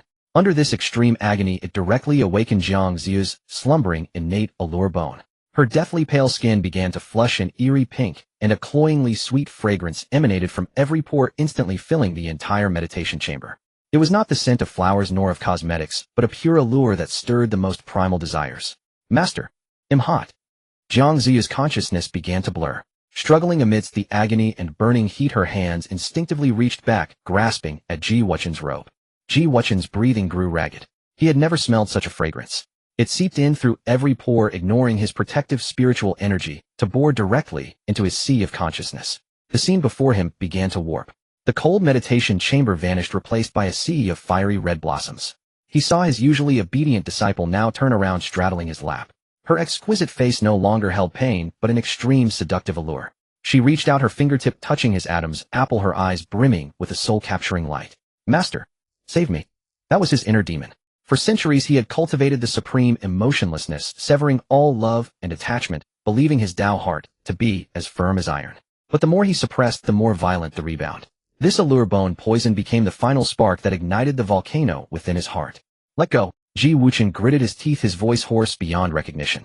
He was torn between reality and illusion. In reality, Jiang Ziyue trembled in pain within his arms. The heat was the poison attacking her heart. In the illusion, that enchantress was tearing at his Taoist robe, trying to drag him into the mundane world. His hand on Jiang Ziyu's waist tightened abruptly, with enough force to leave bruises. Wretch, you are courting death. Cold sweat beaded on Ji Wuchen's forehead, his once clear consciousness beginning to cloud. The vast spiritual energy of the tribulation transcendent stage, now out of control, rampaged wildly within his body, risking demonic possession at any moment. In that instant, Jiang Ziyue regained a sliver of clarity. She sensed the abnormality in the man behind her. The spiritual energy that had been gently flowing into her had turned violent, and the hand at her waist was scorching hot. She turned her head with difficulty, seeing that the white silk over Ji Wuchen's eyes was soaked with sweat, his jaw clenched tight, clearly enduring immense pain. Inner demon. Jiang Ziyue understood in a flash. This lofty master had been lured into his inner demon by her allure bone. If she didn't help him channel it, once this tribulation transcendent stage cultivation exploded, they would both die here. And this rampaging spiritual energy was a great tonic for her. A resolute gleam flashed in Jiang Ziyu's eyes. It was for survival, and also for opportunity. Master, forgive me. Suppressing the searing pain in her body, she abruptly turned around, wrapped her arms around Ji Wuchen's neck, and pressed herself against him. Lifting her head, she kissed those two cool, thin lips with unerring precision. Their lips met the faint chill of sandalwood scattered by searing breath. Is it a dream? He murmured, his voice hoarse beyond recognition. The hand that had been pressed against Jiang Ziyu's waist lost its strength, instead resting lightly on her trembling shoulder blades. In his sea of consciousness, this was not but an inner demon illusion. Since it was an illusion, there was no need for restraint. Indulge once, and upon waking, he would simply slay the demon. Sensing his softening, Jiang Ziyu's heart steadied. She grew bolder, prying apart those cool, thin lips, coaxing away the last shred of his clarity with a soothing caress. Amen. Ji Wuchen let out a faint, muffled groan from his throat. He resisted no more, following her lead as he poured the vast, ocean-like spiritual energy of the tribulation transcendent stage into her without reservation. Master, it hurts. Jiang Ziyue whimpered indistinctly between his lips. That spiritual energy was too immense and pure, surging through her limbs and bones. Even her innate charm constitution struggled to bear such violent nourishment. Ji Wuchen heard the word hurts. Half asleep, the transcendent immortal instinctively softened his movements. He tilted his head back slightly, the long line of his neck arching in a fragile curve as he yielded to her demands. No pain. He soothed gently, his fingers threading through her sweat-dampened hair, clumsily massaging the nape of her neck. Your master will be gentle. On the meditation cushion, their bodies intertwined. Jiang Ziyue greedily devoured the wild spiritual energy, flooding into her, taming it one strand at a time. Her skin burned inch by inch, the heat nearly radiating through her. Master, a little more. She breathed against his ear, her voice like a hook tugging at the very core of his heart. Your disciple wants more. Ji Wuchen's body trembled. Even in the dream, such blunt words made the tips of his ears burn. Greedy, he chided, but his tone held not a trace of reproach. It sounded more like indulgence. As their spiritual energies melded ever deeper, the white silk blindfold that covered his eyes finally loosened, slipping down to pool at their necks. That blindfold was meant to sever ties from the mortal world, to avoid worldly entanglements. Yet now he had dragged himself into the deepest, most scorching inferno of karma. His phoenix eyes, usually perpetually shut, were half up in the corners, flushed with an unprecedented crimson, shimmering with moisture devoid of their usual icy aloofness. He gazed at the woman atop him, his look dazed yet intent. So hot. Ji Wuchen's fingers slid down her spine, brushing against the lingering red marks. He paused, and a gentle stream of spiritual energy covered them, smoothing away each blemish. Jiang Zhuiyue felt the bottleneck that had long plagued her shatter with a crisp crack under the onslaught of this pure primordial yang. The barrier had broken. With the final violent surge of spiritual energy, she arched her neck, letting out a satisfied sigh, before collapsing limply onto Ji Wuchen's chest. Within the quiet chamber, the air seemed to freeze. The cloying fragrance of allure dissipated, leaving only the crisp scent of herbs. The dazed look in Ji Wuchen's eyes receded like a tide as reason returned. He stared blankly at the rafters above, the warm, soft weight in his arms, and the lingering scent of a woman that refused to fade. This was not a dream. Ji Wuchen's body stiffened like iron. He lowered his head inch by inch, his gaze falling on the flushed face of the woman in his arms, then sweeping over their half-undone robes, an utterly scandalous position. Ji Wuchen opened his mouth, but his throat felt blocked, unable to utter a sound.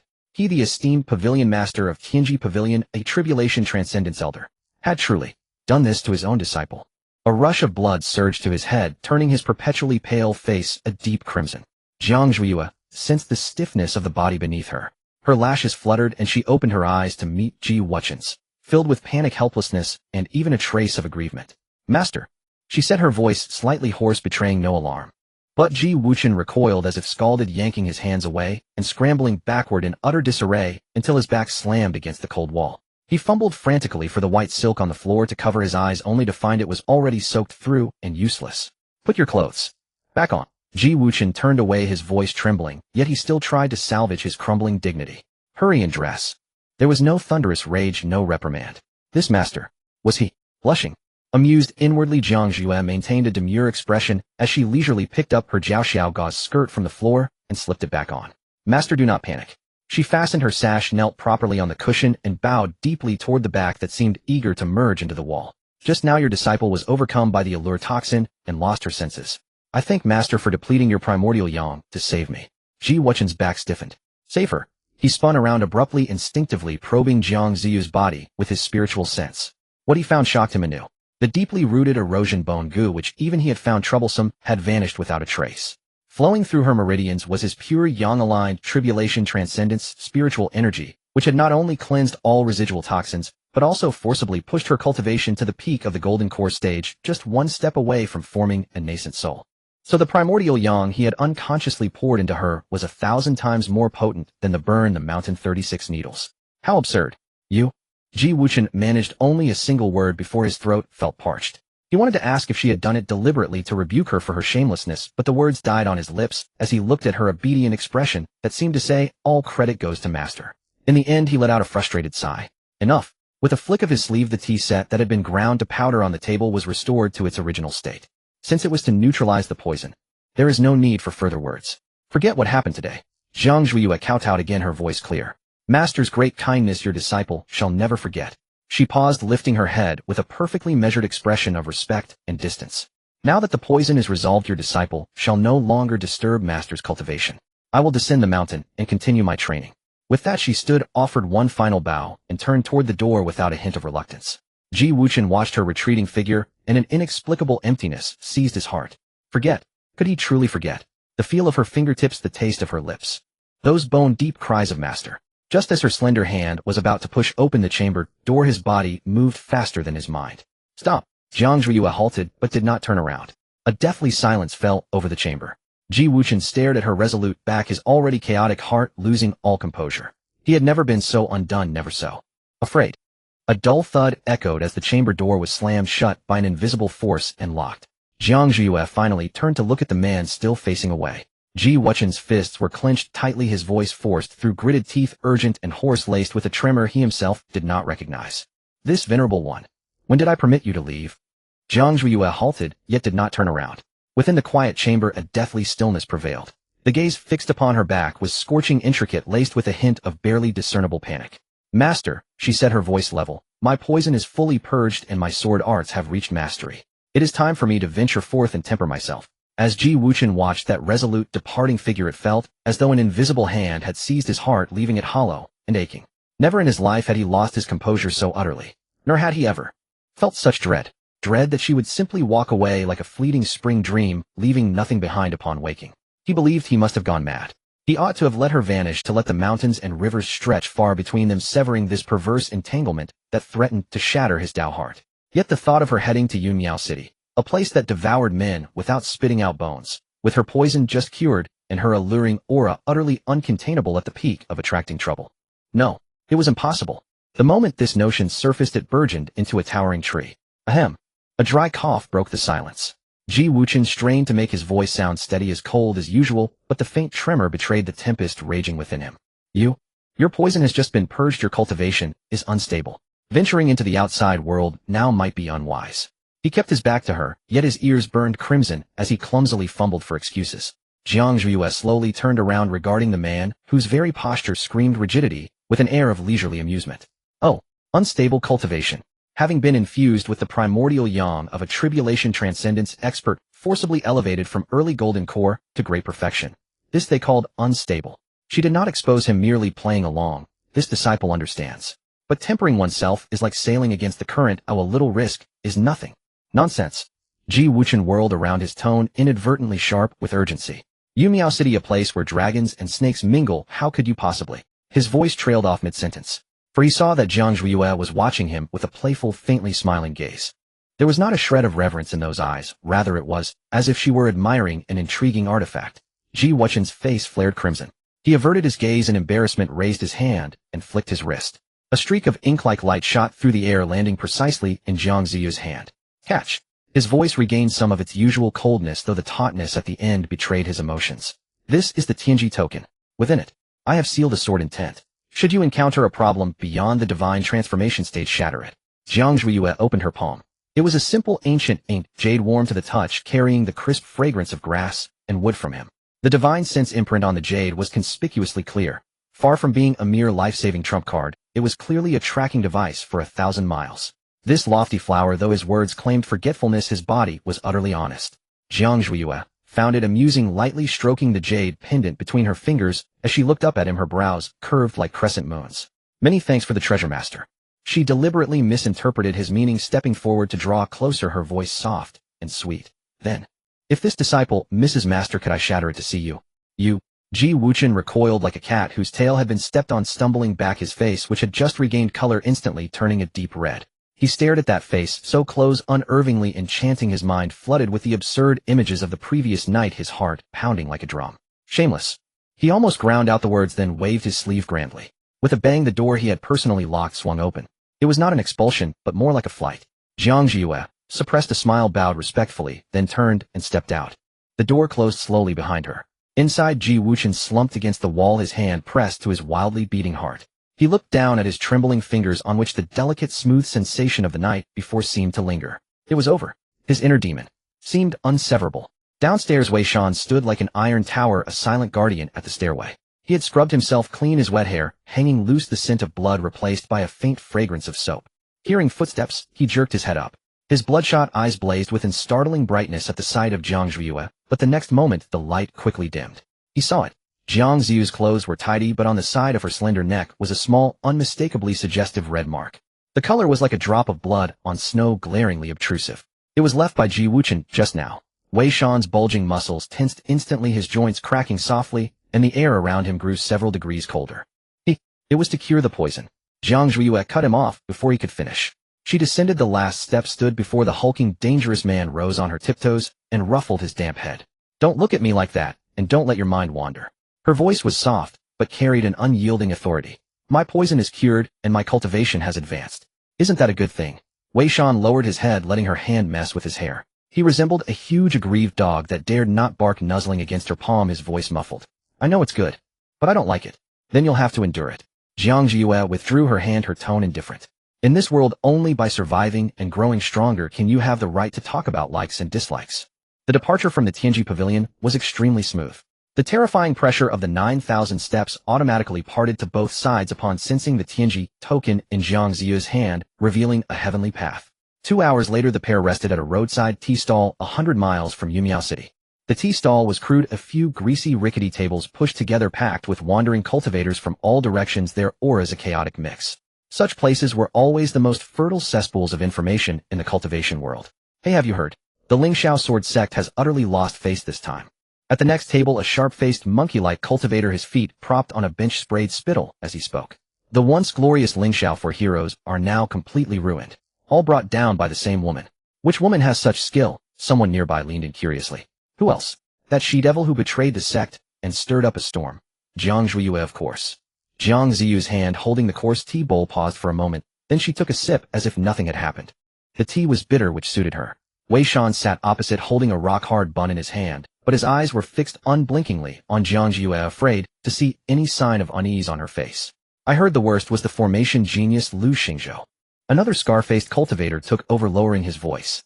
His sea of consciousness was shattered by that she-devil's sword stroke. His life is finished. He went mad on the spot. A few days ago, someone saw him near the demon domain border, trying to absorb demonic chi to rebuild his cultivation, acting like a dog for some demon cultivators. TSK, so ruthless. The worst is yet to come, the sharp-faced cultivator said with malicious glee. That fire-wielder Xiao Lai had both legs broken, and that divine physician when Ryu the she-devil gave him some seductive poison. To cure it, he locked himself in the 10,000 snake cave, fighting poison with poison. Now he's neither human nor ghost. The tea stall erupted in gasps. What about the leader Shin Qingxi? He was a genius sword cultivator, surely he didn't. The sharp-faced cultivator sneered, full of contempt. His dantian was destroyed, all his cultivation scattered clean. Tell me, how venomous must Jiang Ziyu's heart be to torment 4 heaven's favored sons like this? A young cultivator in a blue robe, who seemed quite righteous, could no longer bear it. He slammed the table and stood up. Such a she-devil deserves to be slain by all. If I ever encounter her, I'll make her wish for death, but find it impossible. The moment he finished speaking, he felt a chill at the back of his neck. Wei Shan, sitting opposite, had raised his head without warning. Those eyes, which had seemed somewhat simple and honest, were now as still as a bottomless pool of blood. He said nothing, just picked up a bun from the table, calmly tore it apart, and then looked at the blue-robed cultivator. That single glance made the young cultivator feel as if he were being stared down by a primordial beast. A chill shot from his tailbone straight to the crown of his head. His legs gave way, and he thudded back onto the bench, teeth chattering, unable to utter a word. The entire tea stall fell into dead silence. Jiang Ziyue set down her bowl with a soft clink. She fished out a few copper coins from her sleeve and tossed them onto the table. Finished eating, she stood up, not even glancing at the cowering crowd. If you're done, it's time to enter the city. Wei Shan grinned, revealing 2 rows of stark white teeth, stuffed the bun into his mouth, and rose to follow her. The two walked out of the tea stall, their figures disappearing into the distance along the official road to Yumiao City. At the end of the official road, the massive silhouette of Yumiao City was already in sight. Jiang Ziyue pressed down the brim of her bamboo hat and rubbed her sore neck. 2 consecutive hours of traveling had left her weary. We're almost there, Ziyue, Wei Shan said, walking beside her like a silent iron tower. His terrifying greatsword wrapped in gray cloth hung diagonally across his back, yet the fierce aura that warned others to keep their distance still caused passing merchant caravans to give them a wide berth. Even if we arrive, we won't be able to get in. Jiang Ziyue stopped, a headache creeping in. Why, oi? She fumbled in her sleeve for a long while, finally pulling out a few copper coins left over from a tea stall, looking pitifully meager in her pale palm. The entry fee is 1 low-grade spirit stone per person. For the 2 of us, that's 2. She looked at Wei Shan. Without a word, he began patting his own pockets, only to reveal an equally empty hand. The 2 of them, both golden core great perfection cultivators, one who had just supplemented herself from a tribulation transcendence powerhouse, the other a top-tier body cultivator capable of shattering a mountain with a single punch, were now stumped by a mere 2 low-grade spirit stones. Jiang Ziyue let out a long sigh. This feeling was more suffocating than facing Zhou Tong, a nascent soul cultivator. Why hadn't she thought to ask her master for some spirit stones back then? Just then a delicate yawn echoed in her mind. I slept so soundly. I'm suffocating. Jiang Ziyue was startled. Huan Ling, you're awake. Master, did you miss me? Huan Ling's voice leaped through her spiritual sea, brimming with the excitement of having just been greatly replenished. Such a rich scent. Master, did you fall into a pile of top-grade pills? The essence of that primordial yawn Hasn't even dissipated yet. Jiang Ziyu's cheeks flushed slightly. Shut up. What happened to you earlier? Master, I'm innocent. Huan Ling cried out in protest. That erosion bone was too overbearing to protect your soul. I had to go into forced hibernation. If it hadn't been for that terrifyingly potent primordial yang later, I probably would have slept for another decade or two. Huan Ling clicked her tongue in wonder. Judging by the purity of that spiritual energy, it must have been the work of that one from Tianji Pavilion, right? Master, you're formidable. Even that icy block was devoured. Say one more nonsense word, and I'll mute you. Jiang Zhuiyue snorted inwardly, cutting off her chatter. Just then a huge commotion erupted at the city gate, disrupting the orderly flow. Out of the way. Get out of my way, all of you. Several female cultivators dressed in garishly bright colors and with faces that were hard to describe were shoving through the crowd, waving pink silk handkerchiefs. Catch him. The Holy Sun is trying to run again. Don't let him escape the city. Those female cultivators, judging by their attire, seemed to be from the Hehuan sect. Since when did the Hehuan sect lower its standards so much? Huan Ling couldn't help but mock. Amid the crowd, a disheveled figure in pink stumbled out, clutching several round objects and tossing them backward without a second thought. Boom, boom. Several clouds of cloying pink smoke exploded, causing nearby cultivators to cough repeatedly.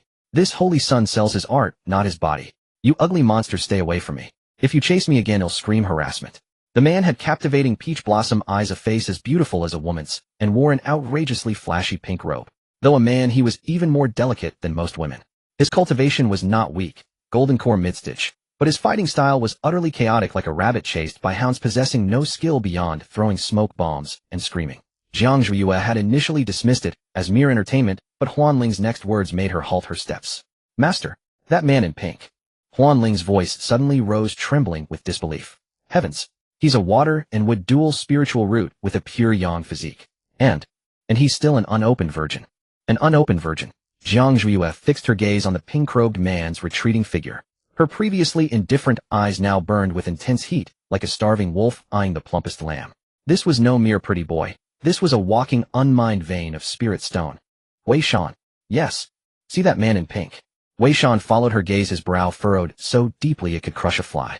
I see him. Looks like a featherless pink monkey. Jiang Zhuiyue ignored his description, her tone brooking no dissent. I want him. The air around Wei Shan turned icy. He stared silently at the man leaping about, then looked back at Jiang Zhuiyue. You? His Adam's apple bobbed, but he swallowed the rest of his words, forcing them out through clenched teeth. As you command. Go. Drive those women away. Remember, don't hurt the one in pink. He's precious. Wei Shan acknowledged with a deep voice, transforming into a black shadow and charging forward like a cannonball. Ouch! Where did this brute come from? An ugly female cultivator reaching for Hua Wuyo was struck by a tremendous force before she could finish her sentence. She flew backward, slammed heavily into the city wall, and fainted. Get lost. Wei Shan didn't even draw his sword. With nothing but the violent energy from his iron fists, he sent the Hehuan sect female cultivators tumbling, scattering them in tears and screams. The entire process took no more than a blink. Hua Wuyo, the man in pink still shaken, was about to thank his hero when he felt a firm grip around his waist and an irresistible force pulling him into a warm, fragrant embrace. Jiang Zhuiyue had appeared behind him without a sound. One arm encircled his impossibly slender waist while the other hand lifted his chin. She leaned in, her warm breath brushing against his sensitive ear, her voice soft and seductive like a lover's whisper. Little brother, big sister saved you. Don't you think you should cover the entry fee for her? Little brother, I saved your life. Shouldn't you cover the entry fee for me? Jiang Ziyu's voice was soft, yet it grazed Hua Wuyo's heart like a barbed brush. Hua Wuyo stood frozen in place. He had never smelled such an intoxicating fragrance. It was not the heavy, cloying scent of the cheap powders worn by the women of the Hehuan sect, but a faint, cold aroma. Like a crimson lotus blooming on a snowy peak, carrying a hint of dangerous bloodlust, yet utterly irresistible. He still clutched the unused pink smoke bombs in his hand, now dazedly allowing Jiang Zhuiyue to wrap her arm around his waist. That hand, slender, elegant, conveyed an undeniable strength even through his brocade robe. What? Reluctant. Jiang Zhuiyue arched an eyebrow at his silence, pinching his chin with a slightly firmer grip. Hua Wuyo finally snapped back to reality. He saw her face. Beautiful. Too beautiful. Having grown up in the Hehuan sect, he fancied himself a connoisseur of all worldly beauties, but this woman possessed not only exquisite features, but also a pair of phoenix eyes with slightly upturned corners that held a pressure that made his knees weak. Willing. Of course I'm willing. Hua Wuyo stuffed the smoke bombs into his sleeve, and his once panicked face instantly switched to a smile he fancied as dashing. He snapped open his folding fan, covering half his face, revealing only a pair of peach blossom eyes as he winked at Jiang Zhuiyue. I am Hua Wuyo of the Hehuan sect. Many thanks to the celestial maiden for your heroic intervention. A mere entry fee is of no consequence. If it pleases you, I would buy the entire city gate of Yunyao City to serve as your screen. Smooth tongue. Jiang Zhuiyue chuckled softly and released her hold. Just then the female cultivators who had been blasted away by Wei Shan's punch finally recovered.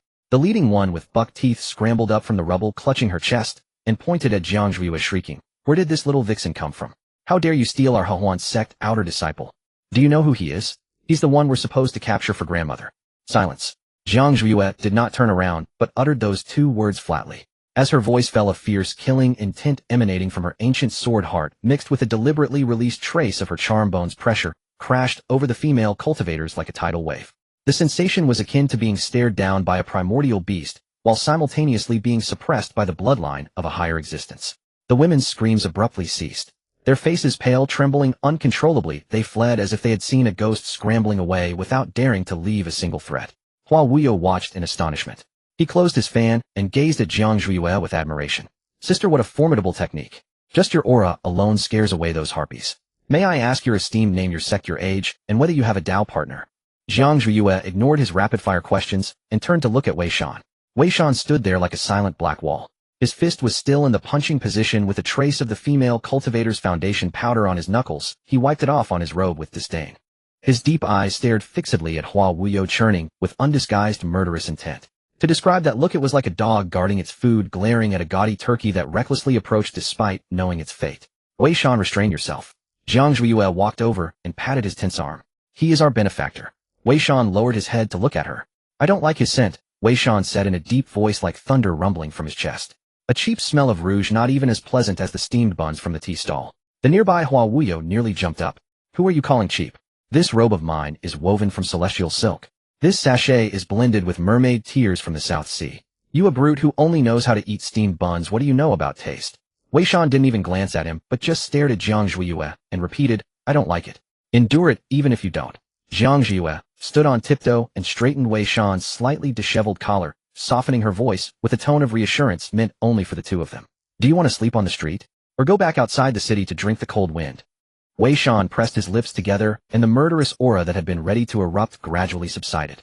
He shot a cold glare at Hua Wuyo and let out a snort, a sign of concession.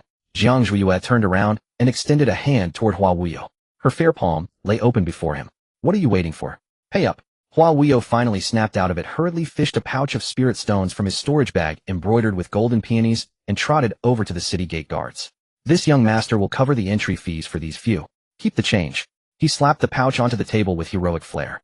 The guard opened it and glanced inside. His eyes were dazzled by the shimmering top-grade spirit stones, and his originally cold demeanor instantly turned sycophantic. "Oh, it's Master Hua. Please come in, all of you." The three entered the city smoothly. The prosperity of Yunyao City far exceeded Jiang Zhuiyue's expectations. Despite being a lawless land, the shops lining the streets were extravagantly decorated with dazzling array formation signboards displaying rare treasures, cauldrons, and even forbidden elixirs rarely seen outside. Hua Wuyo, like a peacock displaying its plumage, kept hovering around Jiang Zhuiyue. "Sister, look at that hairpin. It's made of thousand-year warm jade. I think it suits your temperament. Shall I buy it for you?" "Sister, the spirit beast meat at that restaurant is unparalleled. Shall we go try it?" "Sister, you still haven't told me your name." Jiang Zhuiyue maintained a cryptic smile, neither rejecting his attentions nor giving him a clear response. This attitude only made Hua Wuyo more restless with curiosity. In the Hehuan sect, he was used to female cultivators who clung to him, desperately eager to pounce on him. Someone as cold, aloof, and indifferent as Jiang Zhuiyue instead sparked an unprecedented desire for conquest. "We're here." Jiang Zhuiyue stopped in front of an extremely luxurious inn. Yunyao Pavilion, the most expensive inn in the city. It was said that a single night in a superior room cost 500 top-grade spirit stones, and the defensive formations were so strong that even a nascent soul cultivator could not break in by force. "Excellent choice, sister." Hua Wuyo immediately sidled up. "This is my long-term suite. The innkeeper is quite familiar with me." The three entered the lobby. The moment the innkeeper saw Hua Wuyo, his wrinkled face bloomed like a chrysanthemum. "Ah, Saint Hua, are you out on another ahem journey again?" The innkeeper was clearly accustomed to Hua Wuyo being chased by his own sect's female cultivators. His gaze swept over Jiang Zhuiyue, and Wei Shan behind him, a glint of sharpness flashing in his eyes. "And these two are... This is... my savior, sister." Hua Wuyo stammered, then pointed at Wei Shan. "And that one is... sister's attendant." Wei Shan's fist emitted a crisp cracking sound. Jiang Zhuiyue calmly pressed her hand on Wei Shan's and nodded slightly to the innkeeper. "We wish to stay." "Certainly. Saint Hua is a regular. The celestial room, no. One is always reserved for you." The innkeeper flipped open his ledger. And for these two, one superior room. Jiang Zhuiyue cut him off. The lobby fell silent for a moment. Hua Wei's eyes lit up, his peach blossom eyes sparkling with excitement. Oh, one. He looked at Jiang Zhuiyue, his cheeks flushing slightly, and fanned himself rapidly. Sister, isn't that too fast? Though this saint doesn't mind, but you're overthinking it. Jiang Zhuiyue gave him a cold glance. He and I will share a room. She pointed at Wei Shan. Hua Wei's smile froze instantly, and he nearly dropped his fan. You two are a couple. His tone was filled with disappointment, even a hint of grievance. He looked from Jiang Zhuiyue to Wei Shan, who seemed to have nothing but bulk, utterly unable to comprehend why such a beautiful flower would be planted on a pile of dung. Not a couple. Jiang Zhuiyue took the room token from the innkeeper. It was for Celestial Room No. 2, right next to Hua Wei's. She turned and headed upstairs, her voice drifting lightly. He's my dog. Can't sleep without me. Wei Shan followed behind her. Hearing this, instead of being angry, he puffed out his chest even more. As he passed Hua Wuyo, he deliberately slammed his shoulder into the dandy. Hua Wuyo stumbled, rubbing his shoulder, watching their retreating figures. The light in his eyes did not dim, instead it burned brighter. Such character. Such incredible character, he murmured to himself. This is the soulmate I've been searching for. Dog, or not, as long as you wield the Howell no wall, is unbreakable. He tossed a bag of spirit stones to the innkeeper. Their room charges are on me. Also send the finest banquet to their room tonight. My treat. After saying this, he straightened his attire and trotted after them. Sister, wait for me. How about we discuss cultivation insights tonight? I'm quite knowledgeable about dual cultivation techniques. On the second floor corridor, Jiang Zhuiyue stopped and turned to look at Hua Wuyo, who had caught up. Her red lips curled into a meaningful smile. Discuss insights. Her gaze swept over an extremely obvious spot on Hua Wei's body. Sure, he'll come find you after I enter the room. Hua Wuyo felt a rush of blood to his head. Happiness came so suddenly that he became dizzy. Great. He'll wait for you in my room. See you there. He excitedly rushed into Celestial Room No. 1, nearly tripping over the threshold. With a bang, the door of Celestial Room No. 2 closed. Wei Shan tossed the bag full of top-grade spirit stones onto the table, producing a dull thud. Are you going to him? Wei Shan turned around, pressing Jiang Zhuiyue against the door. His eyes were bloodshot and terrifying. You said I was a dog and I accepted it. But you cannot go to another man. His breath was heavy, filled with an intense possessiveness, and his large hand gripped Jiang Zhu's waist with a force that seemed intent on crushing her into his bones. Jiang Zhuiyue did not struggle. She raised her hand, her fingertips slowly tracing along Wei Shan's chiseled jawline, finally stopping at his bobbing Adam's apple. Wei Shan, are you teaching me how to act? Her voice was soft, yet carried an undeniable chill. Wei Shan's body trembled slightly. No, I'm not. He lowered his head, pressing his forehead against her shoulder, his voice tinged with an unmistakable grievance. I just feel terrible. That pink-faced monkey clearly has ulterior motives. Besides having a few dirty coins, what does he have that's better than me? He's certainly not better than you. Jiang Zhuiyue chuckled softly, threading her fingers through his coarse hair and gently scratching his scalp. You are the blade, he is the medicine. In this world, why would one use a blade to cut medicine? Wei Shan looked up, his eyes dazed.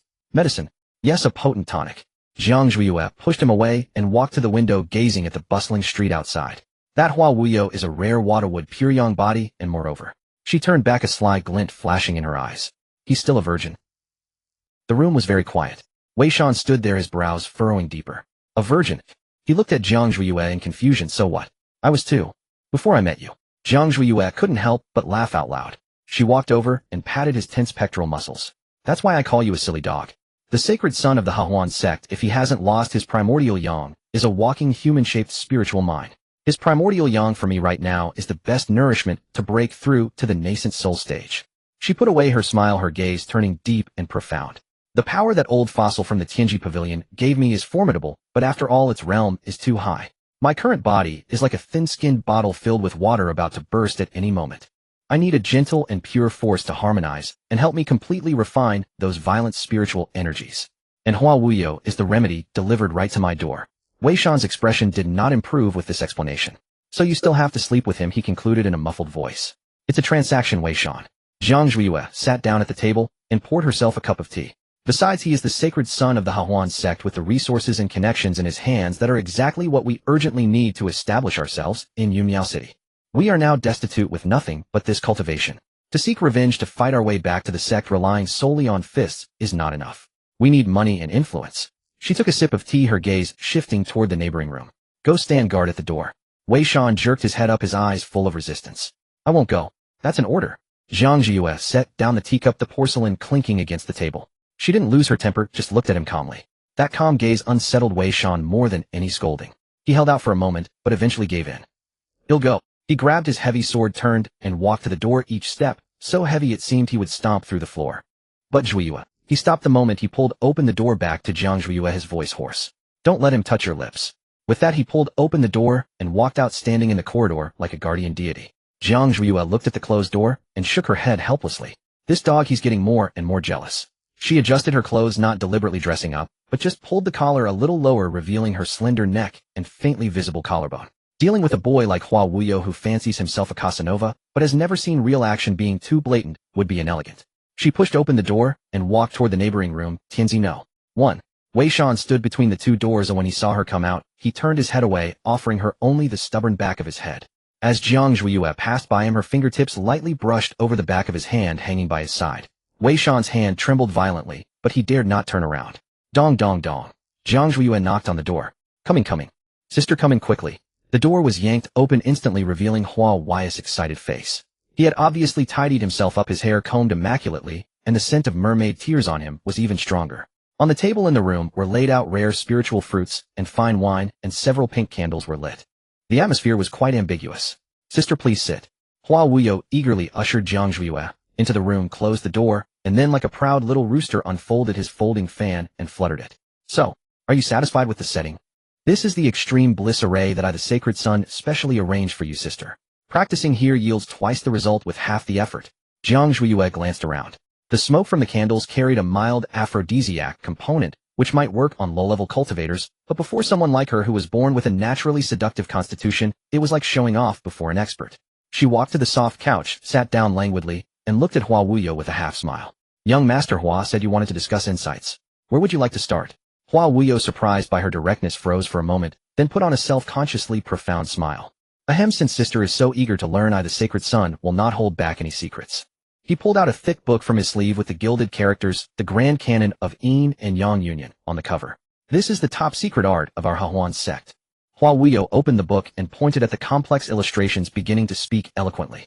"Sister, look, the path of dual cultivation emphasizes the harmony of Yin and Yang total fusion. It records the 36 heavenly stellar forms and the 72 earthly demon locks. For example, this move, Old Tree Entwining Roots, focuses on the power of the waist. And this move, Hanging Upside Down Golden Hook, requires extreme flexibility combined with the circulation of spiritual energy." He spoke with great enthusiasm, full of technical jargon about spiritual energy pathways and acupoint stimulation, sounding very knowledgeable. Jiang Zhuiyue found it somewhat amusing. She propped her chin on one hand while the other tapped lightly on the couch in a rhythm. "Well said." She interrupted Hua Wuyo's long-winded speech. "Your theoretical knowledge is solid. However," she suddenly leaned forward, closing the distance between them.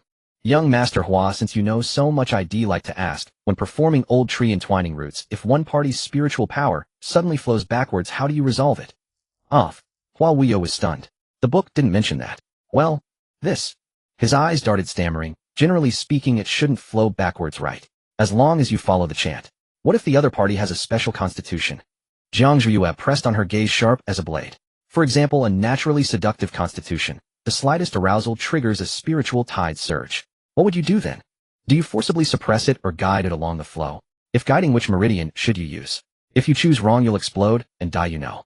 Hua Wuyo's forehead beaded with fine sweat. How could he possibly know this? Although he was the Sacred Sun in the sect, because that damned, pure yang physique had to remain intact before the nascent soul stage to achieve maximum effect, the elders guarded him more closely than their own eyeballs. Forget practical experience. He had barely even touched a female cultivator's hand a few times. All these theories were just things he had read in forbidden books under his covers to show off. This. Hua Wuyo stammered, his face flushed crimson, the previous commanding aura completely gone. Moreover, Jiang Zhuiyue stood up and walked toward him step by step. As she approached, a cold, alluring fragrance enveloped Hua Wuyo. He involuntarily retreated until his back hit the wall. "Sister, what are you doing?" He panicked. This wasn't how the script should go. Shouldn't he have impressed the beauty with his vast knowledge, and then she would throw herself into his arms? How did it feel like he was a little wife cornered against the wall? Jiang Zhuiyue raised her hand, her fingertips lifting the belt embroidered with mandarin ducks playing in water at his waist, and gently tugged it. "You talk so much, but I get the feeling." She leaned close to his ear, her warm breath spraying on his burning neck. "That you're still a virgin." This sentence was like a thunderbolt from the clear sky, directly stunning Hua Wuyo. Who says I'm a virgin?" He bristled like a cat whose tail had been stepped on, craning his neck to retort. "I, the Sacred Sun, have been with countless women. Which female cultivator in the entire Huan sect hasn't been instructed by me? You don't look down on me. Huan Ling, who was in Jiang Ziya's mind, couldn't hold it in anymore and burst out laughing. Master, this kid is hilarious. His primordial yang is locked tight, and the spiritual energy down there is pure and bright. And he claims to have been with countless women. I think he's read countless books. Jiang Zhuiyue couldn't help but smile, a playful curve tugging at her lips. Is that so? Her hand slid down along his belt, stopping at an extremely dangerous location, but not actually touching, just hovering lightly over the fabric. Just that one motion made Hua Wai's whole body jolt, as if electrocuted. He shuddered, his legs went weak, and he actually slid down against the wall. Don't. His voice trembled and his eyes even reddened. Jiang Zhuiyue looked down at him, her eyes carrying a hint of teasing, but more of the satisfaction of a hunter looking at a trapped prey. Legs giving out. She crouched down, bringing her eyes level with his, and extended a finger to gently lift his chin. Sacred son, lying is not a good child's behavior. Hua Wuyo looked at the breathtaking face so close to him, smelled the fragrance that made his soul tremble, and his psychological defenses completely collapsed. He wanted to run to resist with his seduction arts, but his meager skills in seduction before true innate charm were like a firefly meeting the bright moon. They didn't even dare to glow. I. He bit his lip, his face more beautiful than a woman's, full of shame and helplessness. So what if I've never tried? The elders won't let me try. They said if I lose my virginity, I can't master the divine skill. I want to try, but I never had a chance. He actually roared out in grievance. Jiang Zhuiyue raised an eyebrow. So that's how it was. This Huan sect was really interesting, raising such a peculiar sacred son. Then it's perfect. Jiang Zhuiyue placed her hand on his shoulder and with a little force pushed this unresisting theory master onto the soft couch beside them. Since you've never tried, stop talking about it on paper. She knelt on one knee at the edge of the couch, her hands on either side of his body, her long hair falling down, brushing against his cheek, tickling. Today's sister is in a good mood.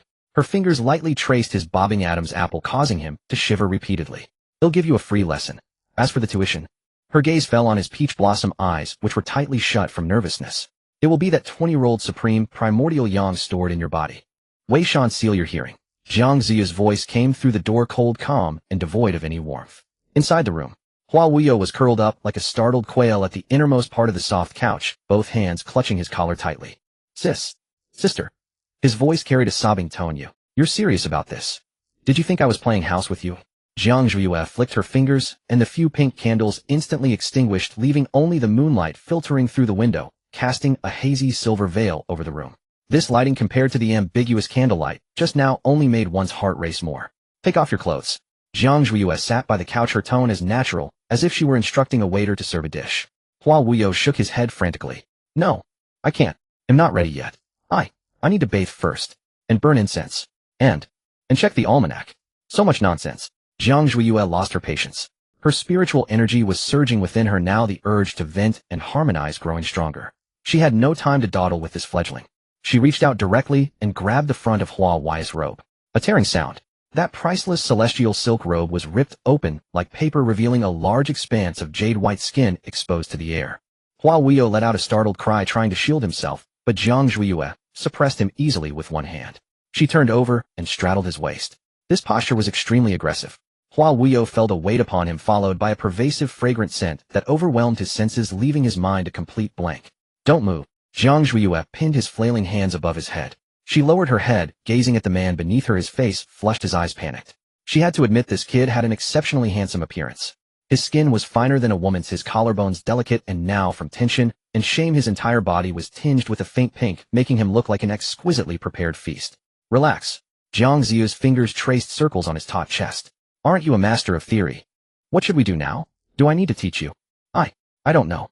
Hua Wai's voice was tearful. He truly didn't know. The poses depicted in the books seemed so graceful, but now he only felt his entire body stiff, barely able to breathe. Moreover, being pinned down by a woman like this, the feeling of complete submission filled him with both terror and a secret thrill. Jiang Zhuiyue sighed. It seemed she couldn't count on him. Circulate your spiritual energy. Under the guidance of Huan Ling, she began to direct the flow of qi between them. Don't resist my divine sense. She leaned down and kissed Hua Wai's trembling lips. MMPH'd. Hua Wai's eyes flew wide open. This was his first kiss. Jiang Ziyu's lips were soft with a hint of coolness, yet they instantly ignited a fire within him. A gentle, yet domineering stream of spiritual energy flowed into his body through their point of contact. It didn't plunder as he had imagined, but instead helped clear the pure yang energy that had been clogging his meridians for years. The sensation was so pleasurable he wanted to cry out. His initial resistance and fear rapidly dissolved, replaced by an unprecedented sense of surrender. His hands gradually stopped struggling, and driven by instinct, they timidly found their way to Jiang Ziyu's waist. Outside the door, Wei Shan heard a deeply suppressed, sweetly nasal moan. It was a man's voice. Then came the rustling sound of fabric rubbing. Wei Shan's body swayed violently. Jiang Ziyue didn't engage in much foreplay, for her completing the spiritual energy cycle as quickly as possible was the priority. When the moment truly arrived, Hua Wuyo let out a cry that was more delicate and alluring than a woman's tears, immediately welling at the corners of his eyes. Pain, but also a pleasure that made his soul tremble. Shut up. Jiang Ziyue bit his lip. Don't scream like a pig being slaughtered. Woo, it hurts. Hua Wuyo was utterly aggrieved, yet his body cooperated with her movements with startling honesty. As the holy son of the Joyous Union sect, even without practical experience, his body was a natural cauldron for dual cultivation. After the initial awkwardness, the instinct etched into his bones began to awaken. His water and wood spirit roots began to circulate frantically, and that pure ultimate primordial yang energy surged like a burst dam, flowing endlessly toward Jiang Ziyue. Jiang Ziyue felt every pore in her body relax. This nourishment was different from Ji Wuchen's forceful and overbearing energy infusion. It was a gentle, continuous nurturing. Every cell in her body greedily devoured this energy, and the golden core realm, which had felt somewhat unstable due to her forced breakthrough, rapidly solidified and stabilized under the influx of this power. In fact, there was even a faint sign of the golden core wanting to shatter and form a nascent soul. This kid is a real treasure. Huanling clicked her tongue in her sea of consciousness. Master, take it easy. Don't drain him dry. Think long-term. He's a renewable top-tier resource. Jiang Ziyue knew this well. She slowed her pace and began to guide Hua Wuyo's spiritual energy back. This was the brilliance of dual cultivation. Evil cultivators' plundering was like draining a pond to catch fish, but hers was a mutually beneficial symbiosis. Hua Wuyo had initially thought he would be drained to a husk, as rumors said female demons devoured people without spitting out bones. But soon he realized something was amiss. The returning spiritual energy carrying Jiang Ziyu's unique sword intent and enchanting aura washed through his meridians and actually loosened the bottlenecks that had remained unmoved for years. Moreover, the unprecedented ecstasy made him feel as if he were floating on clouds. Sister. His gaze became completely dazed. The look he gave Jiang Ziyue was no longer fear, but a fervent adoration and dependence. So amazing. Sister is so amazing. He murmured incoherently, his arms tightly wrapped around Jiang Ziyu's neck, clinging to her like an octopus refusing to let go. That night, the commotion from Room 2 of the Cloud Mist Pavilion at the Celestial Word only gradually subsided in the wee hours. The sky had barely begun to lighten, and the lingering traces of intimacy in Cloud's soaring pavilion's Celestial Room No. 1 had yet to dissipate. Hua Wuyo lay sideways on the inner side of the soft couch, propping his head with one hand, his long silky hair casually scattered over his shoulders. A hint of satiated languor hung at the corners of his eyes and brows. He reached out to twirl a strand of Jiang Ziyu's hair that hung at her waist, his fingers tracing circles around it. Elder sister. Jiang Ziyue was sitting cross-legged on the edge of the couch, meditating. Upon hearing him, she did not open her eyes, but merely hummed a soft acknowledgement. I never knew dual cultivation could taste like this, Hua Wuyo said, leaning closer until his nose nearly brushed her arm. Those books the elders gave us before were nothing but misleading nonsense. They all deserve to be burned. Jiang Ziyue slowly exhaled a turbid breath and opened her eyes. In that instant, a faint golden light swirled deep within her gaze. Her golden core, which had previously felt somewhat unstable, was now round and full, even larger than before. Hua Wuyo's pure and flawless waterwood primordial yang was indeed a rare and supreme tonic in this world. I didn't expect the sacred son of the Bliss Union sect to have some genuine substance either, Jiang Ziyue said, turning to look at him with a faint elusive smile curling at her lips. Though your technique was a bit raw, you made up for it with quantity and abundance. Hua Wuyo's handsome face flushed crimson all the way to his ears. Elder sister, he said, somewhat flustered, pulling the blanket up to cover half his face, leaving only a pair of shimmering peach blossom eyes visible. Since elder sister finds it good, then from now on, he'll only give it to you alone. As he spoke, as if remembering something, he abruptly sat up from the couch, not caring that he wore only a thin inner robe. Fumbling hastily under the pillow, he retrieved an ancient-looking storage ring. This is for you.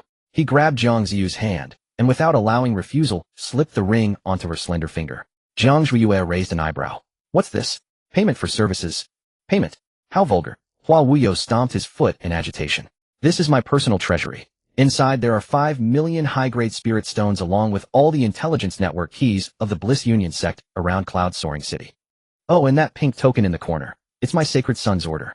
With it you can mobilize 3 of the sect's hidden agents in the city. Jiang Ziyue swept her divine sense into the ring. Even with her vast experience, she was momentarily dazzled by the mountain of spirit stones piled within. All for me, she said, rubbing the ring. Not afraid he'll take the money and run. You can't escape, Hua Wuyo said, leaning forward to embrace her waist, his cheek rubbing against her lower abdomen. My primordial yang is already inside you. I can sense your whereabouts wherever you go. Besides, if elder sister desires it, it'll move the entire Bliss Union sect for you. Jiang Zhuiyue reached out, pressing down on his head to push him back slightly. All right, enough with the sentimentality. Let's talk business. Any major commotions in the city lately? Though reluctant, Hua Wuyo obediently sat up straight, his expression turning somewhat serious. Yes, the 10,000 Sects Grand Tournament is about to begin. Specific location, right outside the city in the Nirvana Secret Realm, Hua Wuyo said, pointing toward the window. It's a fragment of an ancient battlefield opening once every 60 years. The rules for this tournament are simple. Whoever obtains the boundary steel at the heart of the secret realm is the champion. But while opportunities abound within, the dangers are even greater. I've heard high-level demonic creatures roam there. Jiang Zhuiyue nodded thoughtfully. The Nirvana Secret Realm. Interesting. She stood up, straightening her slightly disheveled robes. I'm going back to rest. Hua Wuyo grabbed her sleeve with some urgency. Won't elder sister stay and sleep a little longer? There's a watchdog outside. If I don't go out soon, he'll tear the door down.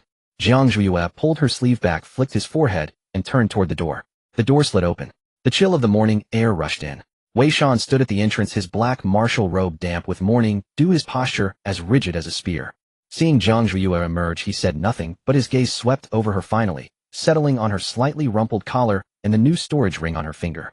His chiseled face remained expressionless, yet the sudden burst of oppressive aura made the temperature in the corridor drop several degrees. Back to the room.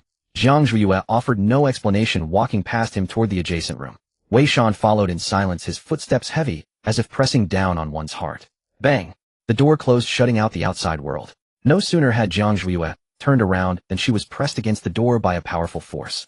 You reek of his scent, Wei Shan said, his voice hoarse. The faint fishy fragrance of mermaid tears was like a blatant provocation. A wash will take care of it, Jiang Zhuiyue said dismissively. He'll wash you now. Wei Shan lowered his head and kissed her fiercely. It was more devouring than a kiss. He urgently sought to overwrite that detestable scent with his own, his movements rough and punitive. Jiang Zhuiyue didn't push him away, instead she wrapped her arms around his broad back.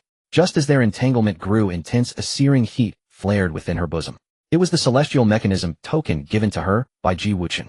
At that moment, the ink-black jade token emitted a series of rapid, icy tremors like the impotent rage of someone thousands of miles away. In the celestial mechanism pavilion's cloud summit meditation chamber, on the chessboard, black and white stones were interwoven in a complex pattern. Ji Wuchen sat upright on a cushion, the white silk covering his eyes quivering slightly. The white jade chess piece in his hand shattered into dust with a crisp crack. The celestial mechanism token was linked to his mind. Though he couldn't see images, he could clearly sense the fluctuations of chi from afar. Last night, it was that water spiritual root boy, the fusion of pure yang energy and seductive bone. He had endured it. But now who was it? That domineering, violent, and aggressive aura was recklessly conquering the very body he had once personally treated with acupuncture. Shameless. Ji Wuchen pressed his thin lips together, forcing out these 4 words through clenched teeth.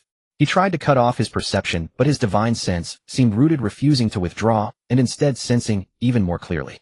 He could feel Jiang Ziyu's heartbeat, the rise in her body temperature, even her submission in that man's arms. Rebellious disciple. With a sudden sweep of his sleeve, the chessboard and all the furnishings in the room turned to ashes in an instant. Amid Wei Shan's kisses, Jiang Zhuiyue managed to steal a moment's respite. She pulled out the trembling celestial mechanism token from her bosom and waved it in her hand. Master, so early in the morning and already so fiery. She chuckled lightly at the token, her tone dripping with malicious provocation. Since you're so idle, why not guess what I'm doing right now? Wei Shan paused, glanced at the token, and seemed to understand. A flicker of vengeful satisfaction flashed in his eyes. He lowered his head, and at the most conspicuous spot on Jiang Ziyu's neck sucked hard, leaving a glaring red mark. Zhuiyue, focus. This low hoarse call traveled clearly through the token. The trembling on the other end abruptly ceased, as if the connection had been snapped. Jiang Ziyue casually tossed the token onto the bed, wrapped her arms around Wei Shan's neck again, and laughed uncontrollably. So easily riled. She leaned close to his ear, her breath like orchid. All right, don't tear my clothes. This is a new purchase. Inside the room, the aura was chaotic. Wei Shan's scorching body pressed Jiang Zhuiyue firmly against the door panel, his domineering possessiveness threatening to devour her. Just then, dong dong dong. A knock sounded abruptly with a deliberately brisk rhythm. Sister, are you awake? Wuyo brought you the best crab roast soup dumplings from Yumiao City. They'll get cold if you don't eat them soon. Hua Wai's clear, crisp voice pierced through the tense, intimate atmosphere like a needle. Wei Shan froze. He slowly raised his head, his resolute face still flushed with passion, but now overshadowed by a grimace of irritation. He could well imagine the harmless grin on that peacock's face outside the door. Jiang Zhuiyue pushed him away, leisurely adjusting her crumpled collar, the conspicuous red mark on her neck becoming even more prominent. She shot a glance at Wei Shan's nearly erupting expression and said casually, "Go open the door." The door was yanked open with a loud whoosh. Inside and outside the door, the two men's eyes clashed, and the air dropped to freezing point instantly. Hua Wuyo indeed held an exquisite food box, but he didn't even look at Wei Shan. His peach blossom eyes bypassed him and landed directly on Jiang Zhuiyue, curving into two charming crescent moons. "Sister." He flickered past Wei Shan with agility, placed the food box on the table, and conjured a long scroll of list like a magician. "Sister, look. I had someone compile this overnight. All the properties of Hehuan sect in Yunmiao City, shops, taverns, villas. Pick whichever you like. They'll give them to you, or sell them for cash." He leaned in close, almost pressing against Jiang Zhuiyue, his warm breath deliberately brushing her earlobe. Wei Shan stood behind him silent. But the heavy sword at his back made a faint crack as its scabbard met the floor, leaving a fine fissure on the hard blue stone. Hua Wuyo, as if having eyes in the back of his head, not only didn't retreat, but raised his eyebrows triumphantly toward Wei Shan, his voice growing even sweeter. "I have money, I just want to spoil my sister. Unlike some people who are only good at groping. So crude." Jiang Zhuiyue, annoyed by his chatter, pushed the list back. "Get to the point." "Yes, yes." Hua Wuyo immediately put away the list, lowered his voice, and said mysteriously, "Tonight the Wanbao Tower has a grand auction. The highlight is the 9-turn soul jade." Jiang Ziyu's hand flipping through a book stopped. 9-turn soul jade. "Yes." Seeing her interest, Hua Wuyo perked up.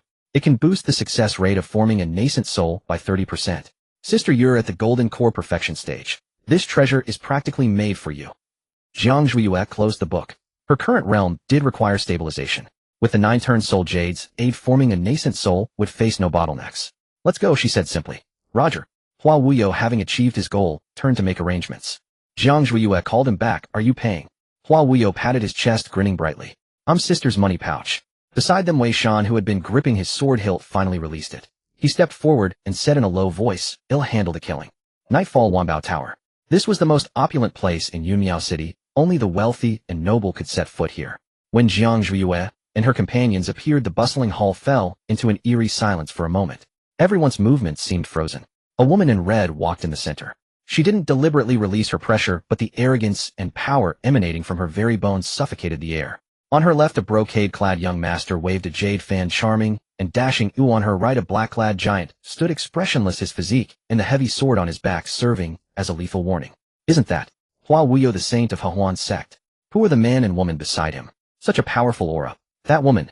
'Tis just a glance and my legs go weak." Whispers only resumed after they had passed. Inside the exclusive skygrade box, all external prying was cut off. Hua Wuyo was enthusiastically ordering spirit fruits and fine wine. Jiang Zhuiyue reclined on a soft couch, her spiritual sense spreading like liquid mercury. Suddenly her body tensed. A gaze. No, it couldn't be called a gaze. It was a sensation, cold, sticky, filled with a greedy possessiveness, like a viper lurking in the abyss, licking her skin with its tongue through layers of barriers. The feeling was extremely unsettling. "What's wrong?" Wei Shan sensed it immediately, his hand already on his sword hilt, his murderous aura surging. "A stink bud."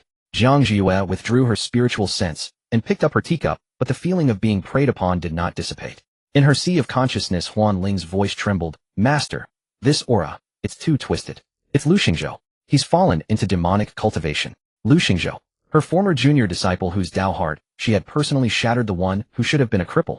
In the darkest corner of the first floor, Lu Xingzhou, shrouded in a black robe, sensed a certain direction on the second floor. He didn't need his eyes, he could smell it. In the air, the scent of his sister, the one he yearned for day and night. Crisp and cool, yet with a deadly allure. But the scent was tainted. Tainted by the presence of two damned men. "Sister." A guttural growl escaped his throat, his face beneath the hood twisted with jealousy. He clenched his hand tightly. In his palm, a writhing mass of black, demonic energy contained countless faces of agony and wailing. The sacrifices he had devoured for power. He licked his cracked lips, a sickly obsession spreading across his face. He remembered his sister in red like a blazing fire that could burn one's eyes. He also remembered his sister in his dreams wearing nothing at all. "Mine, my sister is mine. Soon, it will be just the two of us." Inside the box, the auction proceeded methodically. Hua Wuyo, flaunting his wealth, casually bid for several rare items, drawing gasps from the crowd below, while he proudly fanned himself like a peacock displaying its tail. Jiang Zhuiyue paid him no attention. The chilling sensation of being watched grew stronger, shadowing her relentlessly. Finally, the auctioneer's impassioned voice rang through the hall. Next, the highlight of tonight, the 9-turn Soul Jade. A jade box was presented on the stage. As its lid opened, a gentle wave of soul power instantly calmed the restless spiritual energy in the air. Everyone's breathing quickened. Starting bid 100,000 high-grade spirit stones. 150,000. 200,000. The price soared. Jiang Zhuiyue sat up straight and exchanged a glance with Hua Wuyo. 300,000. Hua Wuyo, following Jiang Ziyue's command, fanned himself and called out the bid, crisply doubling the price in one go. This immediately silenced many of the eager bidders in the hall. The sacred son of the Joyous Union sect truly has deep pockets. From another private room on the second floor, an aged voice rang out, 500,000. The moment this price was announced, the entire hall fell into utter silence. Hua Wuyo wore a confident smile, ready to raise his bidding paddle, but Jiang Zhuiyue reached out and held his hand back. Wait. Jiang Zhuiyue furrowed her brow slightly. That sticky cold prying sensation had vanished. It had disappeared too cleanly, like a beast of prey, perfectly concealing all its aura before the kill. This was an extremely dangerous sign. Seeing no one else raise a bid, the auctioneer smiled broadly and lifted his wooden gavel. 500,000 high-grade spirit stones going once. Are there any other fellow cultivators who wish to bid? 500,000 going twice. The gavel rose high, poised to fall. Just then, 1 million. A hoarse voice rang out abruptly. The sound was not loud, yet it crashed like a boulder into a dead-still lake, instantly overpowering all the clamor in the hall. Gasps erupted. The entire 10,000 treasures pavilion seemed struck by a deep water bomb, boiling over in an instant. All eyes frenziedly turned toward the source of the voice, the most inconspicuous corner on the first floor. Under everyone's startled and suspicious gaze, the black-robed figure in that corner slowly rose to his feet. With his movement, a tangible wave of black, demonic energy exploded outward. Several cultivators nearby didn't even have time to groan before collapsing to the ground, their faces ashen. Black veins surfaced beneath their skin, and foul black blood oozed from their noses and mouths. The air seemed frozen solid. The black-robed man raised his hand and leisurely pulled back his hood. It was still the same face, handsome as ever, yet pale, without a trace of color. At the center of his brow, an eerie blood-red vertical mark resembled a third eye, lending him an otherworldly aura. His pupils were no longer the clear ones of yesteryear. Instead, they were a fathomless dark red, like congealed blood. It was Lu Xingzhou, yet it was utterly not the Lu Xingzhou he used to be. Who was this man? Where did this madman come from? Hua Wuyo's face drained of all color as he instinctively edged closer to Jiang Zhuiyue. He had never felt such pure yet malevolent demonic energy. Just looking at it made his soul ache. Jiang Zhuiyue remained silent. Golden core, great perfection. And it was a demonic golden core with spiritual energy, so pure, it was terrifying. How long had it been? That youth whose sea of consciousness she had personally shattered, who should have been struggling in the mire, had not only returned but stood before her again in a way she had never anticipated. Lu Xingzhou ignored the terrified gazes of the entire hall. He lifted his head, and those dark red pupils pierced through all obstacles, landing with pinpoint accuracy on Jiang Zhuiyue in the celestial-grade private room on the second floor. He smiled. There was no trace of joy in that smile, only twisted possessiveness and a bone-chilling madness. Whatever sister sets her eyes on, only I can give it to her. His voice was not loud, yet everyone heard him clearly. Whoever raises the bid next, I'll snap their neck. Domineering, bloody, and unreasonable. The elder who had just bid 500,000 now had his face turning purple, yet he dared not utter another word. For everyone had seen the ferocious ghost head emblem embroidered on the chest of Lu Xingzhu's black robe. The Netherworld Hall. The #1 demonic sect. The auctioneer, drenched in sweat and trembling so much he could barely hold the gavel, knocked it down shakily. 1 million. Sold. Without sparing a glance at the stage, Lu Xingzhou casually tossed the storage pouch, hurling it like trash at the auctioneer's feet. He didn't bother to retrieve the soul jade, instead turning straight around and heading out of the 10,000 treasures pavilion. At the doorway, he paused without looking back. Sister will be waiting for you outside. My patience is wearing thin. As his words faded, his figure dissolved into the night outside. Inside the private room, the atmosphere was suffocatingly tense. He came for you, Wei Shan said in a low voice, his muscles tensing as he entered combat readiness. The demon prince of the Netherworld Hall. This is trouble. What's there to fear? Hua Wuyo said, his face pale, but forcing bravado. This is Cloud Mist City. Even as mad as he wouldn't kill someone in the street, would he? Jiang Zhuiyue stood up, picked up her sword from the table, her expression as cold as ice. He not only dares to kill, he dares to massacre the city. No one understood the stubbornness ingrained in Lu Xingzhu's bones better than she did. Once a obedient junior brother trailing after her, now fallen into demonic ways, that stubbornness would only amplify into a world-shattering madness. Then what do we do? Hua Wuyo was genuinely panicking now. Counter every move, Jiang Zhuiyue uttered 4 words and strode out. Perfect timing. I want to see where he stole that demonic art. The three of them exited the 10,000 treasures pavilion. As they stepped out, the brightly lit long street they had expected did not appear. Before them lay an endless wasteland of white bones. The bluestone road beneath their feet transformed into a surging sea of black mist thick with the stench of blood and resentment nauseating to the senses. It's a high-level trapping and killing formation. Hua Wuyo exclaimed in alarm. When did he set this up, eh? From the moment you stepped into the 10,000 treasures pavilion. Lu Xingxi's voice seemed to come from all directions laced with a grin that made one's bones crawl. The black mist parted to form a path, and he strolled out toying with the jade box containing the 9-turned soul jade. Behind him 6 black-robed elders with chilling auras emerged silently, each a great demon cultivator at the golden core stage. Sister, a gift for you. Lu Xingzhou stopped 10 paces away and extended the jade box, his dark red pupils filled with obsession. Do you like it, eh? Roar. Wei Shan bellowed, swinging his massive greatsword with mountain-splitting force to shield Jiang Zhuiyue. Get lost. The smile on Lu Xingxi's face vanished, instantly replaced by brutal killing intent. A dog like you dares to bark at me. Without even moving, he merely lifted his eyelids. A thick bolt of black demonic lightning materialized out of thin air, crackling with destructive energy, and slammed down toward Wei Shan. Watch out, Jiang Zhuiyue warned. Wei Shan's eyes blazed red as he poured all his spiritual power into the greatsword, holding it horizontally to meet the strike heat. Boom. Amid the deafening explosion, Wei Shan's chest armor shattered instantly. He was blasted backward by the force, crashing heavily to the ground with a dent in his chest, coughing up a torrent of blood mixed with fragments of his organs. The high-grade spirit artifact greatsword in his hand had spiderweb-like cracks spreading across its blade. One strike, and he was gravely wounded. Do you see, sister? Lu Xingzhou didn't even bother to glance at Wei Shan again, his gaze morbidly fixed on Jiang Zhuiyue. These weaklings are too feeble. They'll only get you hurt. He approached step by step, while the 6 elders behind him fanned out, sealing off every escape route. Only I am strong enough. Only I can lock you away so you belong to me forever. Lu Xingzhou. Jiang Zhuiyue slowly drew her longsword. The blade reflected a cold gleam under the pale moonlight, and her voice was terrifyingly calm. How do you want to die? Die. Lu Xingzhou laughed heartily as if he had heard the biggest joke, his laughter wild and unhinged. Dying by your hand would be fine, of course. But before that. His smile abruptly vanished, his eyes turning hollow and cruel, as if looking at 2 toys about to be dismantled. I want to chop him and him into pieces to feed the dogs. He raised his hand and snapped his fingers lightly. Make your move. 6 late golden core stage demonic cultivators suddenly erupted, dense black mist morphing into 6 ferocious giant pythons, sealing off all escape routes between heaven and earth.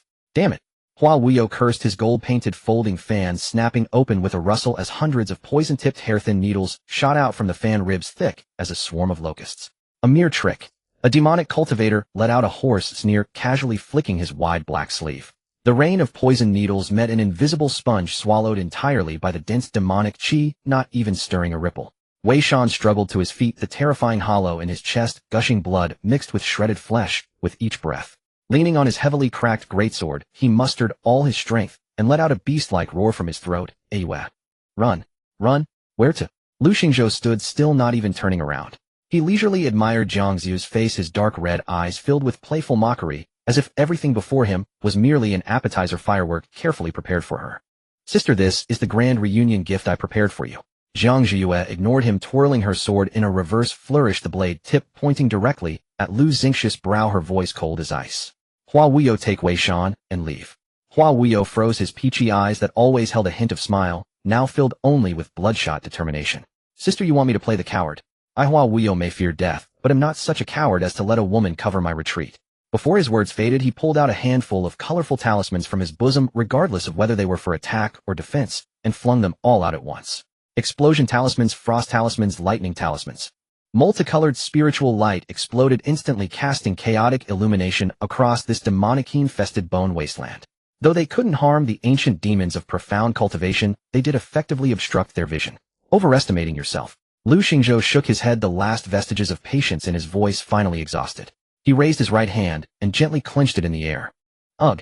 Hua Wuyo, who was retreating, let out a painful groan, his whole body as if gripped by an invisible giant hand around his throat. His feet left the ground as he kicked desperately. His usually handsome and dashing face instantly turned a sickly purple. Let him go. Wei Shan roared with earth-shattering fury, pouring his last shred of strength into his crumbling greatsword. Bang! Without even glancing, Lu Xingzhou casually waved his left hand, and a solid stream of demonic chi turned into a black whip, striking Wei Shan before he could react, lashing him brutally. Wei Shan's entire body flew sideways like a broken kite, crashing heavily into a pile of bones in the distance. The greatsword that had accompanied him for years, unable to bear the overwhelming force, snapped with a crack into 2 pieces. Noisy. Lu Xingzhou spat out the 2 words coldly, as if he had merely crushed an ant. He finally turned to look at Jiang Zhuiyue again, a sickly, yet satisfied smile, curling at the corner of his mouth. Sister C, these 2 wastes couldn't even withstand a single move from me. Tell me what makes them worthy to stand by your side. Jiang Ziyu's fingers gripping the sword tightened slightly. She saw it clearly. Lu Xingzhou had grown stronger, absurdly strong. Lu Xingzhou, she suddenly sheathed her sword, terrifyingly calm. What exactly do you want? What do I want? Lu Xingzhou tilted his head as if he had heard a naively amusing question. He stepped closer until their noses almost touched. The demonic qi mixed with the scent of blood and chilling cold forcefully enveloped Jiang Zhuiyue completely. I want to hide you away. He reached out his icy fingertips, gently tracing Jiang Ziyu's cheek, the movement tender, as if caressing a rare treasure. I want to lock you in a place only I know. So that every day, whether you open or close your eyes, you can only see me, so that you can never smile at another man again. A cold sneer flickered in Jiang Ziyu's eyes. You're insane. Yes, I'm insane. Lu Xingzhou smiled even more brightly, yet his eyes were a barren wasteland of dead silence. From the moment you abandoned me in the secret realm and chose that mongrel, I've been insane. He suddenly grabbed Jiang Ziyu's nape, forcing her to look up and meet his eyes. Sister, do you know how I survived in the 10,000 demon cave of Yuhan Hall? By thinking of you. I ached for you, even my bones hurt. As long as I can become strong, as long as I can bring you back, I would willingly sell my soul to the king of hell, let alone fall into the demonic path. Jiang Zhuiyue was forced to look up at him, her beautiful eyes always carrying aloofness, clearly reflecting his twisted and frenzied appearance. So, she asked, want to kill me? Kill you? Lu Xingzhou leaned close to her ear, greedily inhaling the fragrance of her hair, murmuring obsessively, how could I bear to? I want to keep you day and night, slowly cherish you. Before his words, faded black light flickered at his fingertips. Several solid black restraints instantly drilled into Jiang Ziyu's body, like brutal shackles tightly sealing her qi and dantian. Jiang Ziyu's body went limp, the weakness of having her spiritual energy drained nearly made her fall, but Lu Xingzhou smoothly caught her steady in his arms. Take her away. Lu Xingzhou smiled with satisfaction, lifting the powerless Jiang Zhuiyue horizontally in his arms, and ordered his subordinates. Several demonic cultivators immediately surrounded him. Young master, what about these 2? One of them made a throat-slitting gesture. Shall we eliminate the roots? Lu Xingzhou's footsteps halted. He looked down at Jiang Zhuiyue in his arms. Jiang Zhuiyue was also looking at him, her gaze cold, as ice containing no plea for mercy, only undisguised mockery and murderous intent. That gaze pierced Lu Xingzhou's heart like a needle. If I kill them, sister will hate me to the bone. She already doesn't love me now, oh, if she also hates me. He couldn't bear that possibility. Forget it. He abruptly averted his gaze, his voice dry and harsh, as if squeezed out through clenched teeth. Throw them back into the city. The demonic cultivator leader was stunned. Young master. This is like releasing a tiger back to the mountain. I said throw them out. Lu Xingzhou suddenly erupted in fury, demonic qi churning violently around him, red light blazing in his eyes. What? Is my word no longer valid? Your subordinates dare not. The 6 demonic cultivators were terrified out of their wits, kneeling in unison. He wanted to make his sister see how useless these wastes were. They couldn't even beat him, so how could they protect her? In this world, only he, Lu Xingzhou, was qualified to stand by her side, only he had the power to protect her. Lu Xingzhou took a deep breath, suppressing the surging killing intent, and looked again at the person in his arms, his voice turning bizarrely gentle again. Sister C, I still listen to you. I want you to know that only I can protect you. Darkness completely engulfed Jiang Zhuiyue. Just before losing consciousness, she heard Lu Xingzhou's obsessed whisper in her ear, Sister, this time you can never escape. I will lock you away day and night. Just the 2 of us. Jiang Zhuiyue woke up to find herself in a magnificent yet eerie cave mansion. The walls were polished from whole blocks of obsidian inlaid with countless fist-sized night pearls, illuminating the space, as bright as day, yet exuding a deathly coldness. The ground was covered with a thick layer of snow-white beast fur, silent underfoot, soft enough to sink into. She looked down. For special chains forged from sandier cold iron, mixed with demonic gold, were clasped around her limbs. The chains were as thin as golden threads engraved with dense spirit-sealing runes, their other ends deeply embedded in the cave walls, integrated with the entire cave's restrictions, indestructible. A golden cage tailor-made for her. The stone door of the cave opened silently, and Lu Xingzhou walked in carrying a bowl of spirit kanji. He had changed out of his blood-stained black robe into a clean moon-white long gown, a satisfied smile on his face. If one ignored the eerie blood-red vertical mark on his brow, he could almost be mistaken for the arrogant youth who followed her, calling her sister a few months ago. Sister, you're awake. Are you hungry? I made it myself. He sat by the bed, scooped up a spoonful of kanji, blew on it carefully, and brought it to her lips. Jiang Zhuiyue turned her head away, staring at him coldly, as if looking at a buffoon. Lu Xingzhou's smile instantly darkened. He grabbed Jiang Ziyu's chin forcibly, turning her face toward him, and spoke word by word, "Sister, don't make me angry. Here you can only rely on me. Rely on you." Jiang Ziyue sneered. "Lu Xingzhou, what do you think you are?" These words completely ignited the last shred of rationality Lu Xingzhou had been suppressing. Bang! He knocked over the bowl of spirit kanji, scalding soup spilling all over the floor. His blood-red eyes stared at her, filled with overwhelming love and earth-shattering hatred. "What am I? I am the person who loves you most in this world. And your future man." Rip! The sound of silk tearing was especially harsh in the empty cave. He brutally ripped open Jiang Ziyu's outer robe, revealing large swathes of snow-white skin. The chains clinked softly with her struggles, adding a sensual fragility to the scene. Lu Xingzhou admired the scene, his gaze growing more crazed. "Don't you like men? Don't you like using them to cultivate? Fine, from today on you have only me." His fingertips lightly touched Jiang Ziyu's cheek, his tone sickly sweet. "I will be with you day and night, so that you can never show even a hint of charm to anyone else. Your beauty only I am worthy of." Lu Xingzhou leaned down, his hot breath falling on her ear, his voice hoarse and mad. "I will make you realize who is the most suitable cauldron for you. Get out of my way." Jiang Ziyue snapped coldly. Her fury did not make him retreat. Instead, it was like pouring oil onto a pile of dry tinder, fueling his already twisted possessiveness to burn even brighter. "I'm not leaving." Lu Xingzhou gasped for breath, his usually handsome face flushed crimson, with blood, the veins on his temples pulsing violently. He pressed down hard on Jiang Ziyu's struggling wrists, the thin golden chain biting into her delicate skin, leaving behind a series of shocking red marks. "Does it hurt?" Seeing the red marks, Lu Xingzhou's movements faltered, a flicker of panicked tenderness flashing in his eyes, and his grip unconsciously loosened. But the next moment, that tenderness was swallowed by a deeper brutality. "Good. Pain will make you remember the lesson, and remember who owns you now." He lowered his head, biting her collarbone, with almost savage force, the pressure not resembling a kiss, but rather a beast marking its prey. "Lu Xingzhou." Jiang Ziyue winced in pain. She could sense the violent, demonic qi radiating from Lu Xingzhou's body, surging toward her like a tide through their contact. It was an extremely pure and domineering mutated thunder demonic qi.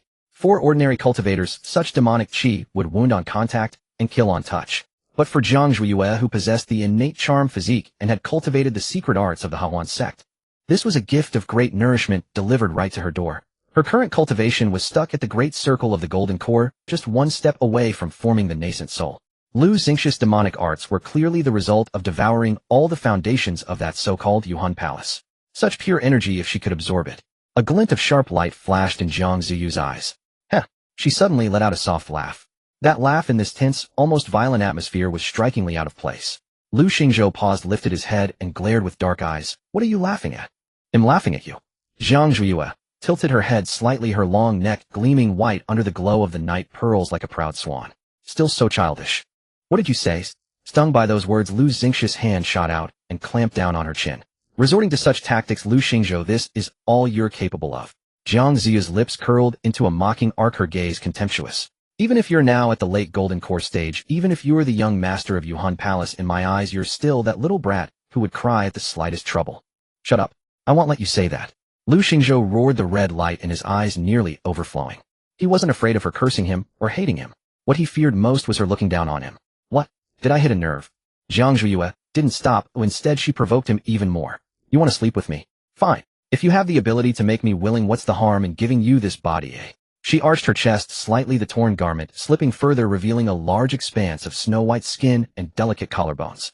"But if all you can do is use force, Lu Xingzhou, you'll never win my heart. All you'll get is a soulless doll." "You?"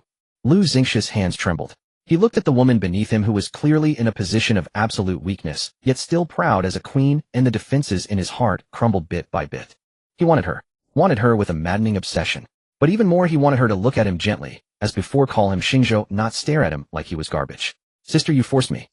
Lu Xingzhou closed his eyes, took a deep breath, and forcibly suppressed the surging heat within him. He released his grip on Jiang Ziyue and pulled out a jade box sealed with a black talisman from his bosom. "Since you refuse to obey, don't blame me." He tore off the talisman. A pulse of heart-stopping energy spread out. Inside the jade box lay a pitch-black heart-shaped seed pulsing rhythmically. Each beat emanated a disorienting aura. "This is the sacred relic of Yuhan Palace, the infatuation demon seed." Lu Xingzhou picked up the seed, his fingertips turning white. "Once planted in your sea of consciousness, from then on your heart and eyes will see only me. You will love me, unconditionally obey me, and I will be your entire world." He looked at Jiang Ziyue, his eyes both sorrowful and mad. "Sister, even if it's a false love, I'll accept it." Jiang Ziyu's pupils contracted slightly. "Refining the heart with a demon seed. This was an extremely sinister forbidden art. Once planted, the recipient would become a puppet of the caster, retaining memories and consciousness, but unable to control their emotions. Lu Xingzhou raised the demon seed and slowly pressed it toward Jiang Ziyu's brow. Don't be afraid, it won't hurt at all. Watching the black seed draw closer, Jiang Ziyu's mind raced. Resist. No, her cultivation was sealed, her limbs bound, she couldn't dodge. Then there was only one option. Just as the demon seed was less than half an inch from her brow, Jiang Ziyu suddenly moved. Instead of trying to break free from the chains, she relaxed her body in complete submission and even leaned forward slightly. Junior brother. This call was soft, sweet, carrying a perfectly timed tremor. Lu Xingxi's hand froze in midair. He stared at Jiang Ziyue in disbelief. The woman who had been as cold as frost moments ago now bloomed like a crabapple flower, her eyes brimming with seductive charm. Why go through all this trouble? Jiang Ziyue extended her free fingers and gently placed them on Lu Xingxi's wrist, her fingertips tracing circles over his pulse. Planting that cold, lifeless thing inside me. I wouldn't be myself anymore. Does junior brother want a puppet that only bows and scrapes to you? You? Lu Xingxi's Adam's apple bobbed. His reason told him this could be a trap, but his body craved this moment of tenderness. Haven't you always wanted me? Jiang Ziyue leaned and closed her red lips, nearly brushing the corner of his mouth, her warm breath fanning his face. Actually, I've liked you for a while now. That sentence was of course a lie. Really? His voice trembled, the red light in his eyes receding, revealing the clear, yet fragile foundation beneath. Sister isn't lying to me. Why would I lie? Jiang Ziyue chuckled softly and took the initiative to kiss his chin. I'm chained up here now, it's not like I can run away, can I? Her eyes were seductive, her voice low and hypnotic. Xingzhou, throw that thing away. I don't like it. Lu Xingzhou looked at her, as if that kiss had drained his soul. His hand loosened. That priceless infatuation demon seed capable of stirring a bloody storm in the cultivation world rolled clattering to the ground into the shadow of a corner. Sister. Lu Xingzhou could no longer hold back. He wrapped his arms around her, as if clinging to a lost treasure. You're mine. You finally admitted it. Yours. Jiang Ziyue whispered in his ear, her voice soothing, but her eyes were cold and calculating. Idiot. She sneered inwardly. Still the same foolish junior brother who could be appeased with a piece of candy. Except this candy was poisoned. So what are you waiting for? Jiang Ziyu's fingers threaded through his black hair, gently pressing on several major acupoints at the back of his head. The night is short, does junior brother just want to talk? Those words fully ignited Lu Xingzhou. No, I don't want to talk. Like a starving wolf, he abandoned all hesitation and probing and kissed her fiercely. This time Jiang Ziyue did not dodge or resist. She parted her lips in complete cooperation, allowing him to plunder. He felt as if he owned the entire world. Xingzhou. She called his name amidst feigned passion. Lu Xingxi's eyes reddened with excitement. Sister. I love you. I love you. Inside the cave dwelling of the Yuhan Hall, a deathly silence reigned. The night pearl cast a cold pale light, and the air was thick with a sultry fragrance that mingled with the chill of the obsidian walls. After an indeterminate time, the man lying atop Jiang Ziyue stirred from his slumber. Lu Xingzhou opened his eyes. Those dark crimson irises held no trace of the confusion that follows waking, only the deep satiated indulgence of a beast. He tightened his arms, pressing the warm, soft body beneath him deeper into his own flesh and bone, greedily inhaling the scent of her hair. Finally, he had possessed her completely. Jiang Ziyue had actually awakened earlier. She could clearly feel a surging torrent of power racing through her limbs and bones. In her dantian, the barrier of the golden core had already been breached, and a vague nascent form of a nascent soul was slowly coalescing. This feeling, an unprecedented strength. The pure mutated thunder demon chi within Lu Xingzhou was a peerless tonic tailor-made for her, far superior to the primordial yang of a novice like Hua Wuyo. She could even sense that due to her unreserved absorption, his original demon essence had suffered a considerable depletion. What a fool, sister. Lu Xingzhou nuzzled his head into the crook of her neck, his voice husky like a beast playing coy. You're awake. His hand began to wander restlessly over her waist, craving more, clearly wanting a second round. Jiang Ziyue did not move. She raised her hand, the one not too tightly bound by the chain, and with some effort stroked his sweat-dampened back. Their several red marks left by her nails were stark and vivid. Xingzhou. Her voice was extremely soft, extremely gentle. Lu Xingxi's movements froze abruptly. He stiffly raised his head, staring at her in astonishment. This was the first time since she had been captured that she had spoken to him in such an intimate tone. What's wrong? Jiang Ziyue looked at him, the lingering flush at the corners of her eyes adding a deadly allure. Tired already? I thought the young master of our Yuhan Hall could do better than this. Lu Xingxi's face flushed scarlet instantly, not from shyness but from anger. Who's tired? He growled through clenched teeth like a cat whose tail had been stepped on. Am not. His male pride was thoroughly ignited. He propped himself up, glaring down at her fiercely. His sister implying, I wasn't vigorous enough just now, You were more vigorous than all the others before you. Jiang Zhuiyue said slowly and deliberately, her fingertips tracing lightly along the scratches on his back, sending a shiver through him. Those words struck Lu Xingqi's most vulnerable spot, like a poison needle. What he hated most was those others before. He dreamed of tearing apart every man who had ever touched her. What are they? Lu Xingqi's breathing grew heavy, red light churning in his eyes. They're not even worthy of polishing your shoes. Sister, don't mention them again. Alright, I want. Jiang Zhuiyue met his ferocious gaze unafraid, and instead reached out to cup his face. Her cool fingertips touched his burning skin, making him shudder violently. Xiaolai is all brute force like a clumsy ox. Shun Qingzi is sickeningly hypocritical every time. He makes me nauseous. As for Hua Wuyo, a pretty but useless embroidered pillow. With every name she uttered, Lu Xingqi's expression darkened further, his demon qi nearly spiraling out of control. Just as he was about to erupt, Jiang Zhuiyue shifted her tone, her thumb gently caressing the corner of his lips, which she had bitten raw. Only you, she whispered, her voice low like a lover's secret, seductive and bewitching. Only you can make me feel this. Insatiable. One sentence like a bucket of ice water doused all of Lu Xingqi's ferocity. Then like a spark it ignited a blazing inferno in his heart, an unparalleled ecstasy. Really? His voice trembled, carrying a caution he himself did not notice. Why would I lie to you? Jiang Zhuiyue suddenly leaned in and pressed a soft kiss to his dry lips. Yours now, isn't that proof enough? Lu Xingqiu was completely stunned. His mind went blank. All his insecurity and madness crumbled under that kiss and those words of affirmation. In its place surged a vast, overwhelming sense of grievance. He was like a child who had suffered the greatest wrong in the world and finally found candy. His eyes reddened instantly. Sister.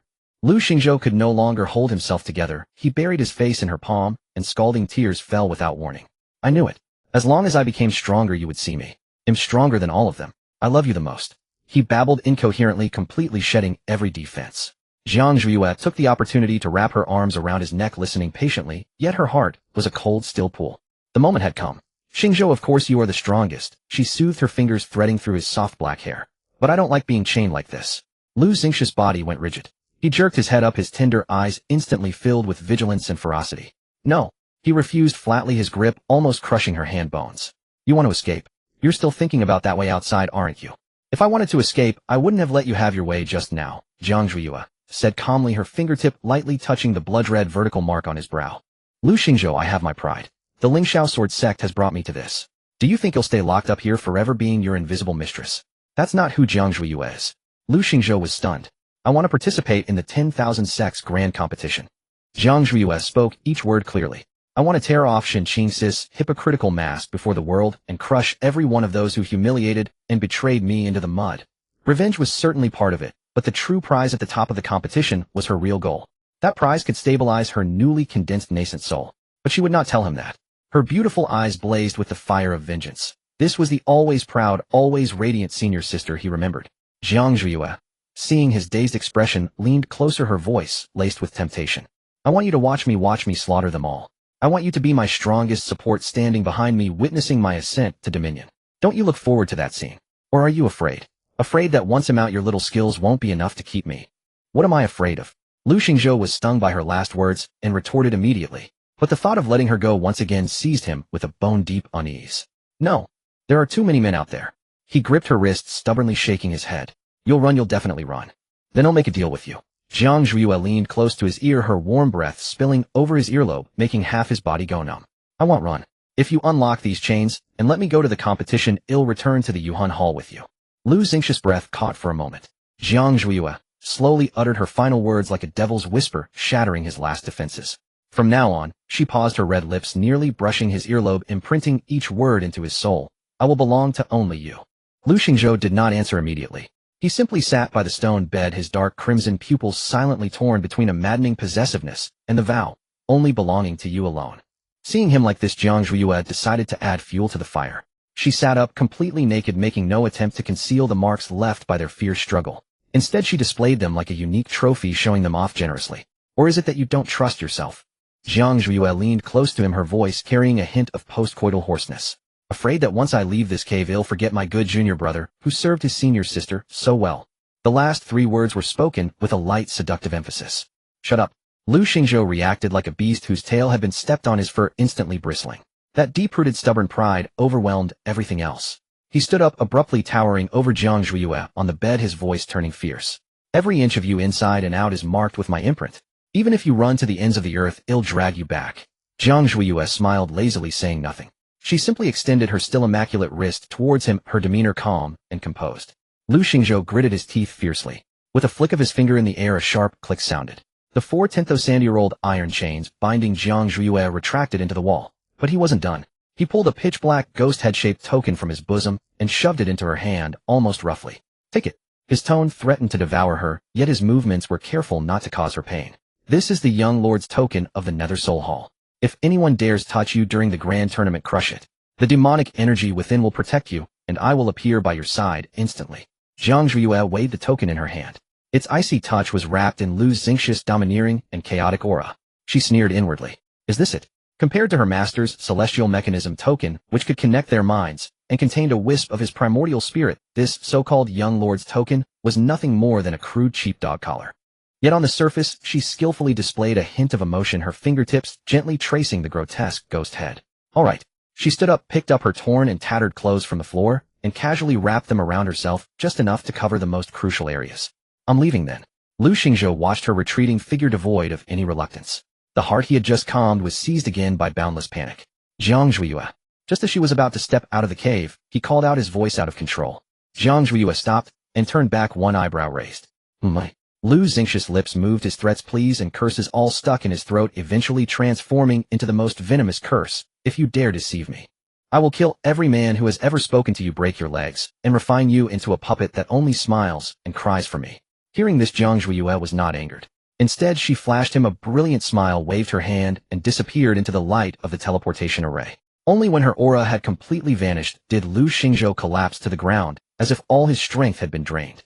In the empty cave, only the beast skin that still held her warmth remained, proving that the previous events were not a dream. Sister. He picked up a strand of her hair left on the bed, twining it obsessively around his finger, his dark red eyes churning with a sunless, gloomy malice. I don't trust you, but I trust my methods. After the grand tournament, you won't be able to escape anymore. Meanwhile, at the Celestial Mechanism Pavilion, in the Cloud Summit quiet room, the chessboard which Ji Wuchen had swept into dust with a flick of his sleeve had long been restored, but it was empty, not a single piece upon it. Beneath the white silk covering his eyes, Ji Wuchen's lips were pressed into a cold, straight line. Just moments ago, the violent thunder demonic energy entangled around Jiang Zhuiyue had finally receded like a tide. But immediately after, a power that shocked him even more exploded savagely from within her. The barrier of the golden core was forcibly breached by a brutal external force, and an illusory nascent soul embryo slowly condensed within her dantian. It was power obtained through dual cultivation and plundering, and it was demonic energy. Unworthy disciple. Those two cold words caused a thin layer of frost to form on the walls of the quiet room. He raised his hand, able to clearly smell that besides Jiang Zhu's own clear and alluring fragrance, the celestial mechanism token connected to his mind was now tainted with an extremely domineering, savage, and aggressive masculine aura. The scent was like a red-hot branding iron searing his soul. Incorrigible. He should have cut off his perception and turned a blind eye. But his divine sense seemed nailed in place, not only refusing to withdraw, but capturing her every move with even greater clarity. He saw her leave that filthy cave, return to Yumiao City, and enter the door of that inn. Then two other familiar auras like sharks sensing blood surged towards her eagerly. Ji Wuchen's hands resting on his knees suddenly clenched tight. At the Yunmie Akshuan, in Celestial Room Number 2, Hua Weiyo was pacing like an ant on a hot pan, while Wei Shan sat by the window like a stone statue, still wrapped in bandages, radiating a gloomy aura that warned others to keep their distance. 3 days. That madman. Hua Weiyo was about to crush his folding fan. Wei Shan, do you think sister might have? Shut up. Wei Shan's voice was hoarse as a broken gong, his eyes bloodshot, fixed on the door. Just then a creak sounded as the door was pushed open from the outside. A scent mixed with blood and unfamiliar demonic energy wafted in before the figure appeared. The two men in the room stiffened simultaneously, turning their heads abruptly. Jiang Zhuiyue stood at the doorway, casually wrapped in a large black robe that clearly belonged to a man. She leaned against the doorframe, looking at them with a half-smile. Why don't recognize me after just a few days? You. Wei Shan shot up as if launched, completely forgetting his injuries, and rushed to her in a few strides. He pulled her into a crushing embrace, the force so strong it seemed he wanted to meld her into his very bones, never to be separated again. It's good you're back. It's good you're back. This body cultivator who shed blood but not tears spoke with a thick nasal tone and suppressed sobs. Jiang Zhuiyue was a bit pained by his tight hold and patted his solid back. I'm fine, let go first. Wei Shan woke up as if from a dream, quickly releasing her, but then greedily traced her from head to toe with his eyes. Then his movements froze. Jiang Zhu's collar was slightly askew, revealing a small patch of skin on the side of her neck. On it were several unmistakable purplured marks with clear teeth imprints.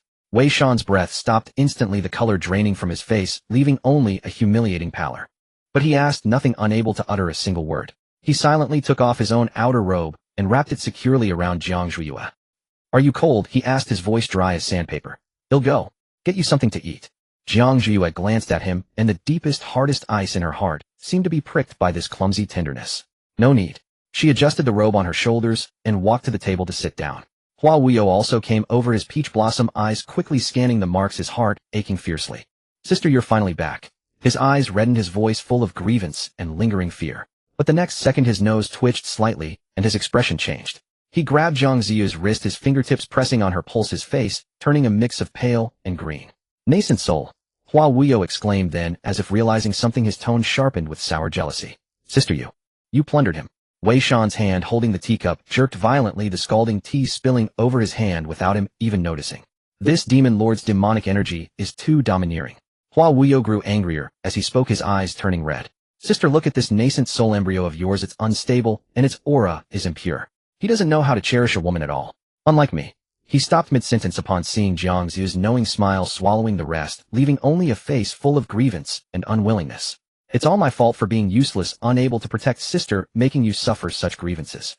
Just as he finished speaking, a deep ancient bell tolled, echoing through the sky, interrupting the tense atmosphere in the room. The 10,000 sects grand tournament had begun. Jiang Zhuiyue stood up and pushed open the window. Below the streets were a sea of people, the banners of countless sects flapping noisily in the wind. At the very front, within the ranks of the Lingxiao sword sect, a familiar white figure stood aloof, like alpine snow and ice. Shen Qingzi. As if sensing her in the void, he suddenly looked up. Those eternally cold eyes piercing through the clamorous crowd and past thousands of cultivators landed with pinpoint accuracy on Jiang Ziyu's face by the window. Jiang Ziyue stood by the third-floor window, the robe Wei Shan had draped over her shoulders, still carrying the lingering warmth of his body. Shen Qingzi stood at the forefront of the Lingxiao sword sect's formation. He had grown much thinner. The once perfectly fitted sword robe now hung loosely on his frame, fluttering against his bony silhouette with every gust of cold wind. Yet he stood as straight as a spear, one that even if broken would still thrust toward the sky. The surroundings were clamorous. Voices shouting bets, people jostling for positions, and the roars of spirit beasts. But Shen Qingzi seemed to hear none of it. The moment Jiang Zhuiyue looked down, he raised his head. Without hesitation or search, their gazes collided across the bustling world, separated by mere tens of zhang. Jiang Ziyu's fingers hidden within her wide sleeves gently rubbed together. Shen Qingzi's face was deathly pale, devoid of any color, his lips cracked and dry. Yet in his eyes there was none of the former condescending, pitying air of moralizing. Only a dead pitch-black void beneath which simmered a magma ready to erupt. "Master." Within her sea of consciousness, Huan Ling's voice suddenly rang out, tinged with confusion and caution. "Something's wrong." Jiang Ziyu's gaze remained fixed as she asked inwardly, "What's wrong?" "His dantian is clearly shattered." Huan Ling tumbled through the sea of consciousness, its tone turning sharp. "I know how cruel you were that day. With that level of destruction, even a golden immortal would need centuries to repair it. But now inside his body, there's a force." Jiang Zhuiyue raised an eyebrow. Across the vast distance, she watched Shen Qingzi's hand gripping his sword hilt. That hand was long and pale with bulging blue veins on its back. His nails had nearly embedded into his palm, and blood seeped through his fingers, dripping onto his white sword robe and blooming like a striking red plum blossom. "What kind of force?" Jiang Zhuiyue asked. "It doesn't feel like spiritual energy," Huan Ling said, sniffing as if it could catch the scent across the void. "It's fierce and painful, as if he's ground down his own lifespan and flesh, forcibly cramming them into a sword. This force is devouring his organs, yet he seems not to care." The coldness in Jiang Ziyu's smile deepened. She sneered inwardly. "The Lingxiao sword sect has deep reserves. Always some forbidden arts that make one wish for death, yet unable to die. For this grand competition, for the so-called glory of his sect, he's willing to pay that price." Shen Qingzi was still watching her. He didn't speak or attempt to transmit his voice. He simply stared, his eyes brimming with a restrained agony, as if trying to etch the figure standing high above into the marrow of his bones. That look made Jiang Zhuiyue deeply uneasy. At that moment, an elder beside Shen Qingzi stirred. It was Lu Tianxing, the grand elder of the Lingxiao sword sect. Sensing Shen Qingzi's anomaly, Lu Tianxing followed his gaze upward, his expression darkening as he stepped forward to block Shen Qingzi's view, severing their line of sight. Though far away, Jiang Zhuiyue could still make out Lu Tianxing's lip movements. He was warning Shen Qingzi. With his view obstructed, Shen Qingzi slowly withdrew his gaze, glanced at Lu Tianxing, his eyes as cold as millennia-old ice. He said nothing, only tightening his grip on the sword hilt, then lowering his head once more, reverting to that lifeless statue. Jiang Zhuiyue turned away from the window. Let's go. She adjusted the robe on her shoulders, her tone flat and devoid of emotion. A bunch of dead men. Nothing worth watching. Hua Wuyo was fanning himself with his gold-painted folding fan, craning his neck to peer outside. Who was Sister looking at? He turned, his peach blossom eyes narrowing, a signature smile on his face, but his voice carried a sour edge. Those people in white down there. All dressed like mourners, so unlucky. Jiang Zhuiyue walked to the table and sat down without a response. Hua Wuyo, unwilling to let it go, approached her, closed his fan, and pointed downward. Those are from the Lingxiao sword sect, aren't they? That sickly leader just now had such an insolent look in his eyes when he stared at Sister. His eyes were practically glued to you. He put on a wounded expression, tugging at Jiang Ziyu's sleeve. If Sister finds him bothersome, Wuyo will have someone gouge out his eyes and serve them to you with wine. Jiang Zhuiyue turned her head, a half-smile playing on her lips. Gouge out the eyes of the Lingxiao sword sect's chief disciple. Master Hua, you speak with such boldness. Hua Wuyo curled his lip in disdain. Chief disciple. I'd call him a cripple's disciple instead. That man has no trace of life in him. His skin and bones are barely passable, but still not a fraction of my brilliance. He spun around in front of her, flaunting his priceless attire. Jiang Zhuiyue reached out and pinched his cheek lightly. Stop your nonsense. She withdrew her hand, the delicate texture lingering on her fingertips. They're nothing but grasshoppers after autumn, not worth dirtying the hands of the Hahuan sect's holy son. Hua Wuyo pinched, instantly softened like a cat, whose fur had been stroked, his sourness vanishing completely. He grinned and leaned in. Sister is right. Dirtying my hands is fine, but if it sullies Sister's eyes, that would be a grave sin. Nearby, the silent Wei Shan approached. He carried a freshly warmed jade porcelain cup, steam rising with the intoxicating aroma of spirit tea. You. Wei Shan's voice was deep like solid rock. He placed the cup steadily beside Jiang Ziyu's hand, his gaze sweeping over Hua Wuyo without lingering or the previous frenzy. Premium snowtop Han Shui, freshly brewed at the perfect temperature, he said. Jiang Zhuiyue took the cup, her fingertips brushing against Wei Shan's rough, yet warm hand. When did you learn such delicate tasks? She took a sip, the tea's fragrance spreading across her lips and teeth, dispelling the earlier unease. Wei Shan stood behind her, his tall frame casting a shadow that felt not oppressive, but solidly reassuring. I learned it long ago, Wei Shan said quietly. You once said you didn't like tea that was too hot. Jiang Ziyu's hand paused for a moment, then she leaned back in her chair, closing her eyes in comfort. Wei Shan, your skills have truly improved. A faint flush of red quickly crossed Wei Shan's usually stern face. He said nothing, silently stepping half a pace back, staying close yet unobtrusive. Hua Wuyo watched his fan fluttering furiously, the breeze carrying a hint of displeasure. Brother Wei Shan is so virtuous, Hua Wuyo said sarcastically. Not only can he fight, but he can also serve tea and water. If he ever loses his job, he'd make an excellent waiter at a tea house. Wei Shan didn't even raise his eyelids, pretending not to hear.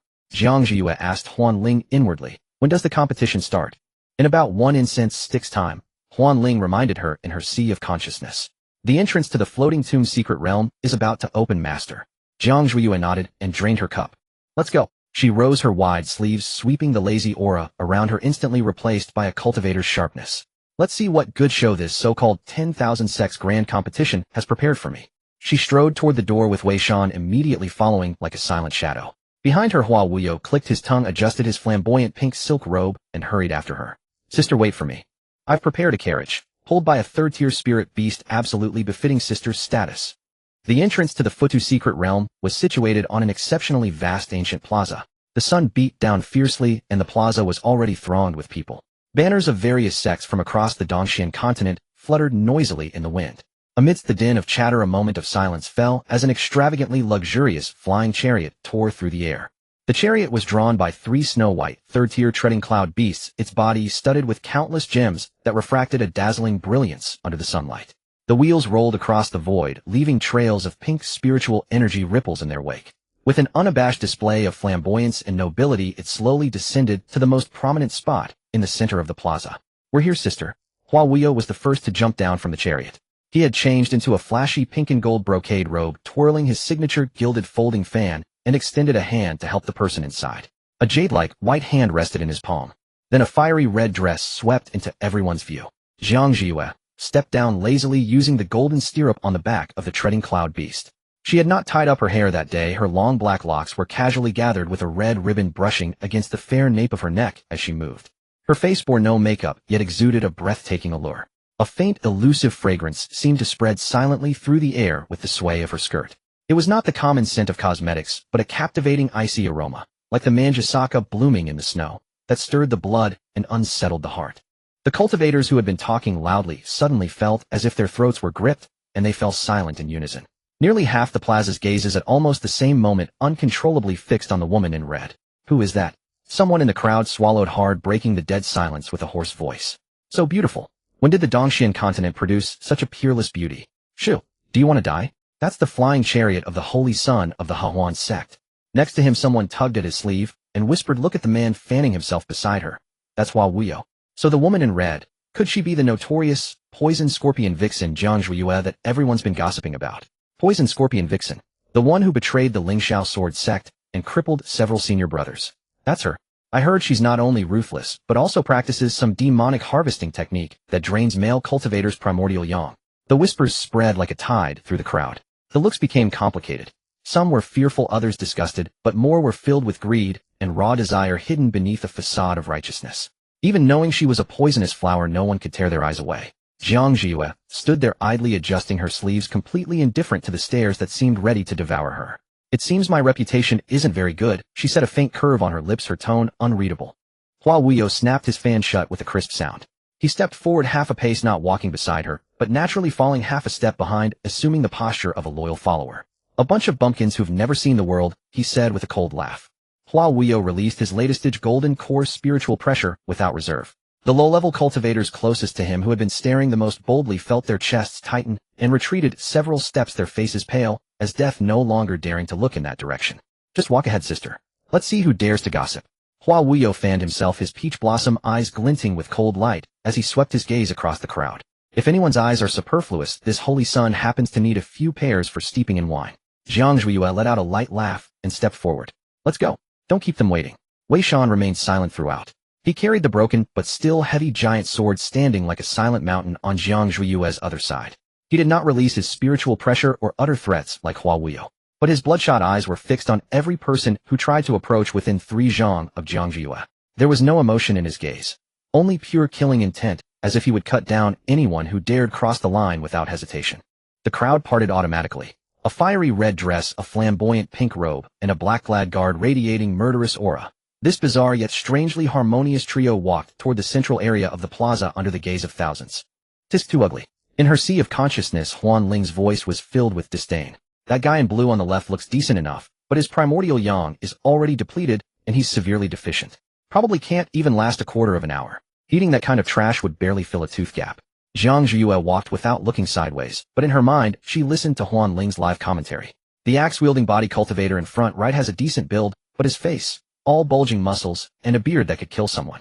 Master, even if we're not picky, we shouldn't settle for this, right? Jiang Zhuiyue lowered her eyes slightly, swept a quick glance over the body cultivator, and replied in her mind next. Sigh, the quality of cultivators these days gets worse every year. Huan Ling sighed in her sea of consciousness. That sword bearer over there. He's probably been to brothels recently. The smell of powder on him can be detected from 2 li away. Disgusting. Jiang Zhuiyue walked on, letting Huan Ling spread her divine sense like an invisible net, filtering through the seemingly righteous male cultivators in the plaza. Cultivation level, physique, purity of primordial yang appearance. Every single item was stripped bare under Huan Ling's harsh standards. That one in white has a pure yang body. Huan Ling paused, then her tone turned even more sour, but unfortunately he's cross-eyed. Master, absolutely not. Looking at him would give you nightmares. Jiang Zhuiyue almost couldn't maintain her icy expression and nearly laughed. She withdrew her gaze listlessly. Indeed, looking around so-called elites of the cultivation world, hardly any were worth a second glance. Ever since she had tasted the supreme quality of Lu Xingzhou's variant Thunder Spirit Root and compared it with Hua Wuyo's pure Wadawood Dual Spirit Root, her palate had been spoiled. Ordinary fare simply didn't appeal to her anymore. Isn't there anyone who's at least good-looking? Jiang Zhuiyue asked in her mind. There is, but... Huan Ling's voice hesitated. Just then from the eastern side of the plaza came a very discordant sound of tearing. The Tianyin sect's contingent was stationed there. A white-robed figure with a pure, ethereal face, the holy maiden of the Tianyin sect, Chu Mengyin, was staring fixedly at the pink-robed figure following the woman in red. The silk handkerchief in her hand had been twisted into shreds, fluttering softly to the ground. Senior sister, the junior disciple beside her cautiously called out. Isn't that the holy son of the Hahuan sect, Hua Wuyo? How could he? Shut up. Chu Mengyin gritted her teeth. The saintly, aloof expression she usually maintained was now twisted with anger. She had gone to great lengths to create chance encounters with Hua Wuyo, even lowering herself to make overtures despite her status as a holy maiden. But Hua Wuyo had always treated her with indifference, barely even sparing her a glance. She had thought Hua Wuyo was naturally flirtatious, but indifferent to love that he was like that with everyone. But now that man who was as proud as a peacock in front of her was following behind that seductive woman like a humble servant fawning over her, clearing the way for her, threatening others for her. Why? Xu Mingyin's gaze stabbed into Jiang Zhuiyue's back like poison needles. What did that woman have besides a fox-like face to seduce men?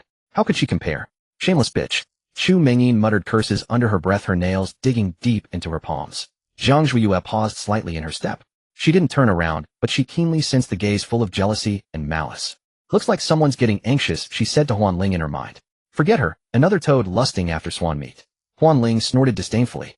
Master, look over there due north. Jiang Zhuiyue followed Huanling's guidance and raised her eyes slightly. Due north of the plaza was the territory of the Lingxiao sword sect. The atmosphere was grim and silent. All disciples wore uniform white sword robes and carried long swords completely out of place with the noisy surroundings. At the front of the formation, Shin Qingzi sat cross-legged on a green stone. His eyes were tightly shut, as if he were meditating, oblivious to the outside world. But just as Jiang Zhuiyue's gaze swept over that direction, his right hand, which rested on his knee and gripped the sword hilt, trembled involuntarily. The tremor was extremely subtle, unnoticeable, unless one was watching him closely. Oh, quite a reaction from Shun Qingzi, Huanling whistled gleefully. His dantian is shattered, yet his senses are still so sharp. Looks like the shadow you left on him is deep enough. Jiang Zhuiyue looked at the figure that seemed unnaturally thin and got a hint of mockery flashing in her eyes. Pretentious. She withdrew her gaze and didn't spare Shin Qingzi another second of attention. Let's go, Hua Wuyo, Jiang Zhuiyue said, turning toward the man behind her. The air here is terrible, smells like rotten cabbage and mold. Hua Wuyo was taken aback for a moment, then immediately chimed in with a loud laugh. Sister is absolutely right. Not only rotten cabbage, but also a sour smell. Let's find another spot. The two of them traded banter without lowering their voices, and the sound drifted far on the wind. In the distance, Shun Qingzi's trembling hand suddenly clenched the sword hilt, his knuckles turning white. The midday sun blazed fiercely, and the clamor of the square surged in waves. Jiang Zhuiyue withdrew her gaze from the direction of the Lingxiao sword, the faint trace of mockery in her eyes fading away. Elder sister, Hua Wuyo said, leaning half his body over while shaking his golden-laid folding fan, his peach blossom eyes brimming with flattering smiles. What's there to see in those wretched white-robed fellows? If you fancy watching sword cultivators, I'll have a few from the Hahuan sect practice for you day and night. Far more entertaining than their so-called chief disciple. Jiang Zhu didn't take the bait, she merely idly smoothed her sleeves. Let's go. Her voice was indifferent, betraying no emotion. Hua Wuyo, seeing she wasn't angry, grew bolder and quickened his pace to follow, muttering incessantly. The foot to secret realm won't open for a while yet. If you're bored, elder sister, I know a gambling den nearby that deals in spirit stones. Want to check it out? As they spoke, the crowded crowd ahead suddenly parted like a blade, cleaving through water, scattering to both sides. Then an arrogant voice pierced through the din, drilling straight into their ears. Out of my way, you riffraff. Haven't you got eyes? Blocking this young master's path. Watch your legs. The voice was sharp and grating, dripping with condescension. Jiang Zhuiyue paused slightly, her brow furrowing in a faint frown. Ahead, a retinue of cultivators in gaudy golden robes came swaggering through. At their head was a young man of about 25 or 26 with passable features, but puffy eyes ringed with dark circles, a clear sign of debauchery. His golden dharma robe was embroidered with intricate defensive arrays, dazzling under the sunlight. From his waist hung 7 or 8 storage pouches and various jade ornaments, clinking as he walked, making him look like a walking treasure pavilion.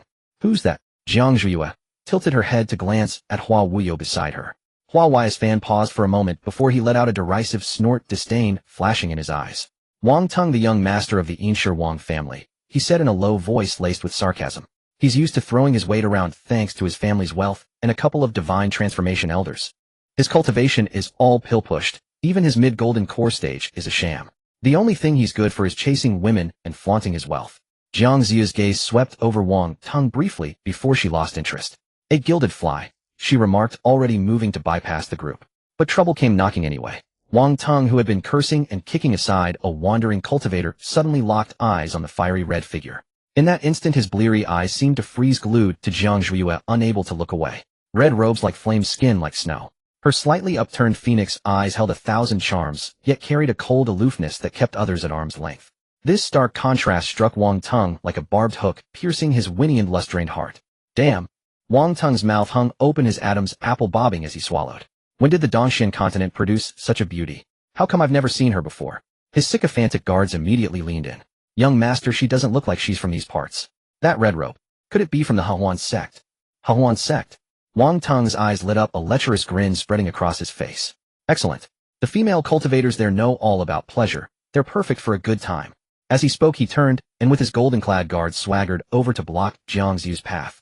Jiang Ziyue stopped looking calmly at the man before her. Something, she asked. Wang Teng straightened his collar, shook his sleeves, and deliberately exposed the high-grade spirit jade bracelet on his wrist. He tossed his hair with practiced affectation, his gaze roving brazenly over Jiang Ziyue, finally settling on her slender waist. I am Wang Teng, the direct heir of the Insher Wang family, he announced. Chin raised, his tone arrogant, yet his eyes nakedly disgusting. You look unfamiliar, miss. Are you here for the competition? Jiang Ziyue said nothing, merely staring at him as if he were already dead. Hua Wuyo stepped forward, fanning himself, blocking the unpleasant gaze. Oh, isn't this young Master Wang, he said with a smile. What brings you here today? I heard last time you got into a fight over a courtesan at the Drunken Immortal Pavilion and had your leg broken. All healed up. Wang Teng's face darkened as he noticed Hua Wuyo. Hua Wuyo, he gritted out, clearly recognizing the Hahuan sect's holy son. What I do is none of your business, you sissy with your fan. Hua Wuyo remained unruffled, his smile deepening, but his eyes losing all warmth. Sissy. He closed his fan, tapping it against his palm. Young Master Wang, that hurts. But since you're here, shouldn't you be worrying about surviving the competition instead of bothering us?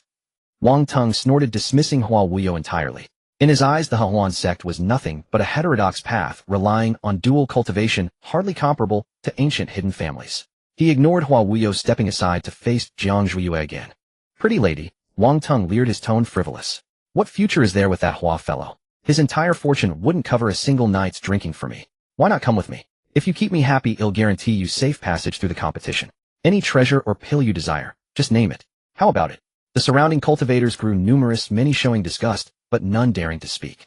The Wang family's power was not to be trifled with. Jiang Ziyue looked at the enlarged face before her, catching a strong whiff of cheap perfume mixed with alcohol, and felt her stomach churn. In her mind, Huanling let out a sharp cry. Master, don't look. His original yang is already filthy and blackened. Just looking at him shortens your lifespan. Jiang Ziyue sneered inwardly. Safe passage, she finally spoke, her voice cold as jade striking stone. You mean like a crab? A snicker escaped from the crowd, quickly stifled. Wang Teng blinked slow to catch the insult. When he did, his face soured. You don't know when you're well off, he growled, the lust in his eyes replaced by affronted fury. This young master took a fancy to you. That's your fortune. Don't be ungrateful. Wang Teng's face, originally quite fair, now flushed at deep purple veins bulging on his temples. From childhood to adulthood, every woman the young Master Wang had set his eyes on had obediently presented herself to him. Yet today, in broad daylight, he was publicly humiliated by such a woman. How could he swallow this insult? Blessing. Jiang Ziyue repeated the word lightly, lifting her eyelids slightly. Those eyes, always carrying a hint of spring water and 7 parts of coldness, now held only indifference. She stood there, her red dress fluttering in the wind like a thorny red lotus blooming on a cliff, breathtakingly beautiful and unbearably proud. This kind of blessing, young Master Wang, you should keep for yourself. Having said that, she no longer looked at him and stepped forward to walk around him. Wang Ting could not let her leave so easily. Stop, he roared, his figure blurring as he stretched out a hand adorned with several exquisite spiritual rings, reaching straight for Jiang Ziyu's chin. Pretending to be noble. Once you enter my chambers, I have 100 ways to make you scream louder than anyone. His hand came with a foul wind, nails neatly trimmed but pale and weak from years of indulgence in wine and women. The surrounding cultivators gasped, some even closing their eyes, unable to bear watching this delicate flower being defiled by that pig. Jiang Ziyue stood still, not even a flicker in her lashes. She did not dodge, did not draw her sword, nor did the hem of her red dress stir. She simply gazed at the outstretched hand, her eyes as calm as if she were looking at a piece of rotting meat. Just as the hand was inches from her chin, a soft snap was heard. Hua Wuyo's gold-inked folding fan traced an exquisitely graceful arc in the air, stirring a gentle breeze carrying the fragrance of peach blossoms. That breeze, seemingly delicate, brushed precisely at Wang Teng's feet. No one saw what happened. Only Jiang Ziyue's peripheral vision caught a faint, almost transparent ripple in the air. It was the most basic entangling technique of water elemental arts, yet Hua Wuyo executed it masterfully, silently forming several tough water vines that precisely latched onto Wang Teng's left ankle as he was about to step forward. Wang Teng's attention was all on Jiang Ziyue's face, his body leaning forward, completely unprepared for a stumble. The trip was solid. Ouch! Before the scream could fully escape his throat, Wang Teng kept his pouncing posture and crashed straight to the ground. Bang! The dull thud made even bones ache. Though the bluestone square was hard after years of being trodden upon, the cracks were filled with dust and dirt. Wang Teng's fall was a complete prostration, his well-maintained face meeting the ground in the most intimate of kisses. His magnificent golden robe was instantly covered in dust, his formerly high-bound golden crown askew, and strands of hair hung messily down. Time seemed frozen. The noisy crowd fell silent, everyone wide-eyed watching the once arrogant young master of the Wang family, lying like a turtle on the ground. Papa. Wang Teng pushed himself up with his hands, lifting his head in disgrace, his mouth full of earthy taste. He spat out 2 globs of spittle tinged with blood, his front teeth seemed loose, making his speech sound lispy. Before he could get up and rage, a highly irritating voice drifted down from above. Oh dear. Hua Wuyo closed his fan, covering his mouth with an exaggerated look of surprise, his peach blossom eyes wide, as if witnessing something incredible. What is young Master Wang doing? He hopped to the side as if afraid of being framed, his tone filled with panic and innocence. Though we have some acquaintance, it's not to this extent. Someone in the crowd finally couldn't help but let out a laugh. The laughter spread like contagion, followed by waves of jeers. Ha ha ha, is this the Wang family's etiquette? Young Master Wang is too polite. That bow was truly solid. Those cultivators who had been oppressed by Wang Teng in the past now delighted in his misfortune, feeling a sense of relief. Wang Teng lay on the ground listening to the harsh laughter around him, his face flushed purple, then quickly turned cyan. Shame, rage, murderous intent. All emotions exploded in his chest, nearly driving him mad. In his 20-plus years, when had Wang Teng ever suffered such a disgrace? Damn. He scrambled up from the ground with a roar, his once neatly combed hair now a mess of straw, his face smeared with dirt and blood, looking both ridiculous and ferocious. He shoved aside the guards who tried to help him, then reached for his waist. Clang. A gleaming spiritual blade of the highest grade appeared in his hand, its blade flowing with chilling cold, clearly no ordinary item. Kill them for me. Wang Teng brandished the spiritual blade, pointing at Hua Wuyo, and Jiang Zhuiyue, his eyes bloodshot like a mad dog. Chop that fan waver into mincemeat. That woman. Cripple her limbs, and bring her back. The several Golden Corps guards behind him finally reacted, seeing their master so humiliated. Their faces dark, they also revealed their magical treasures. How dare you harm our young master? You're asking for death. Don't you know the Wang family's status? 3 early Golden Corps guards formed a triangle formation and charged aggressively at Jiang Ziyu's group. The 3 guards were clearly well-trained, launching lethal attacks from the start. The left one conjured a pitch-black, bone-piercing nail aimed at Hua Wuyo's face. The right one wielded double hammers, striking the ground with immense force to block any retreat. The middle one was even more sinister, his long sword gleaming green, obviously poisoned, thrusting straight at Jiang Ziyu's heart. The cultivators in the square gasped and backed away, fearing the residual energy of the clash. It's over, these 3 have stirred up big trouble. Those are Wang family death warriors. They leave no survivors. Wang Teng stood behind spiritual blade in hand, a cruel smile of satisfaction on his face.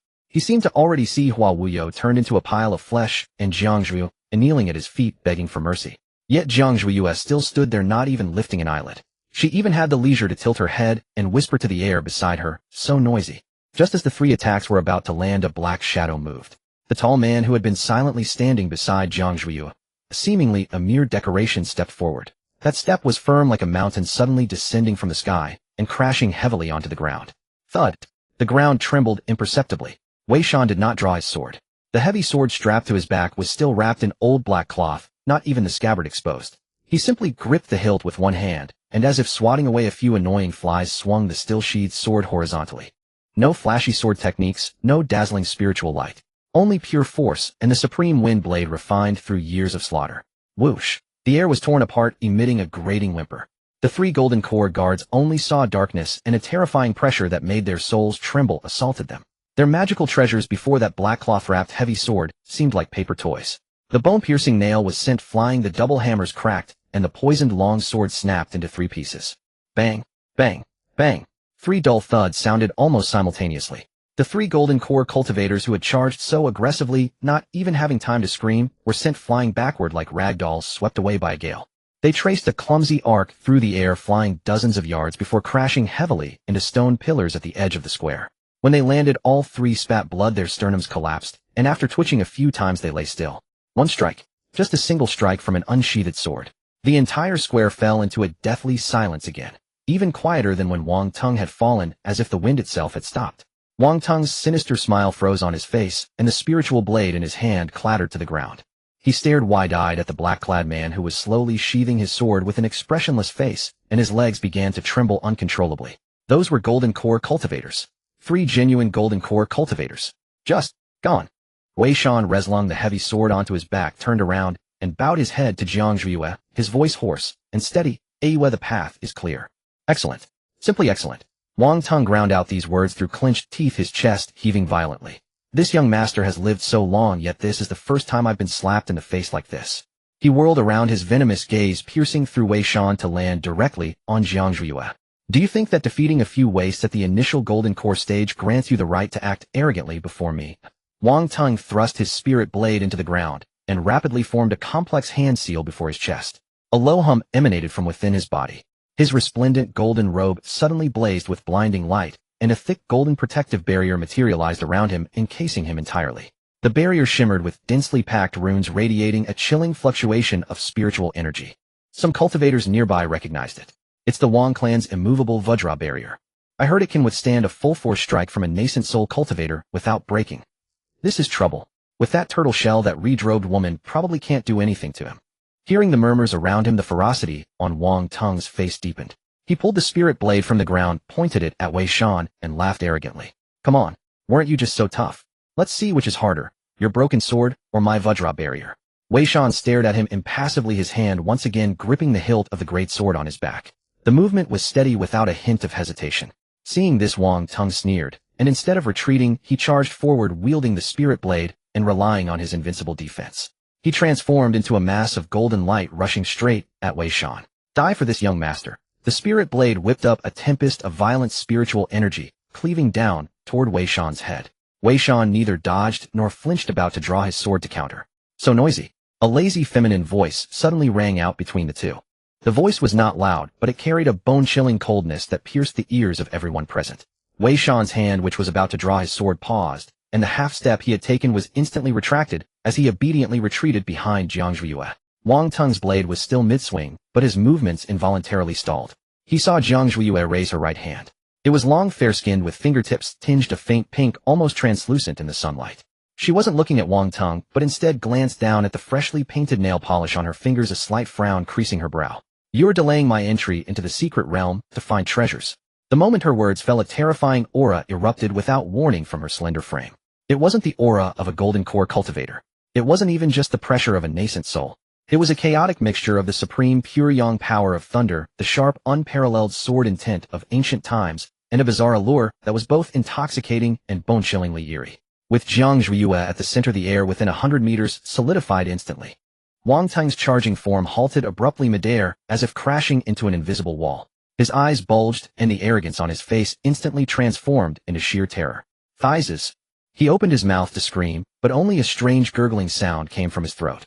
The pressure was too immense. It was so heavy that the spiritual energy within his body ceased flowing, and even breathing became a luxury. Jiang Zhuye slowly lifted her eyelids. Her eyes now held no emotion, only an unfathomable darkness with a flickering purplured thunderous light deep within her pupils.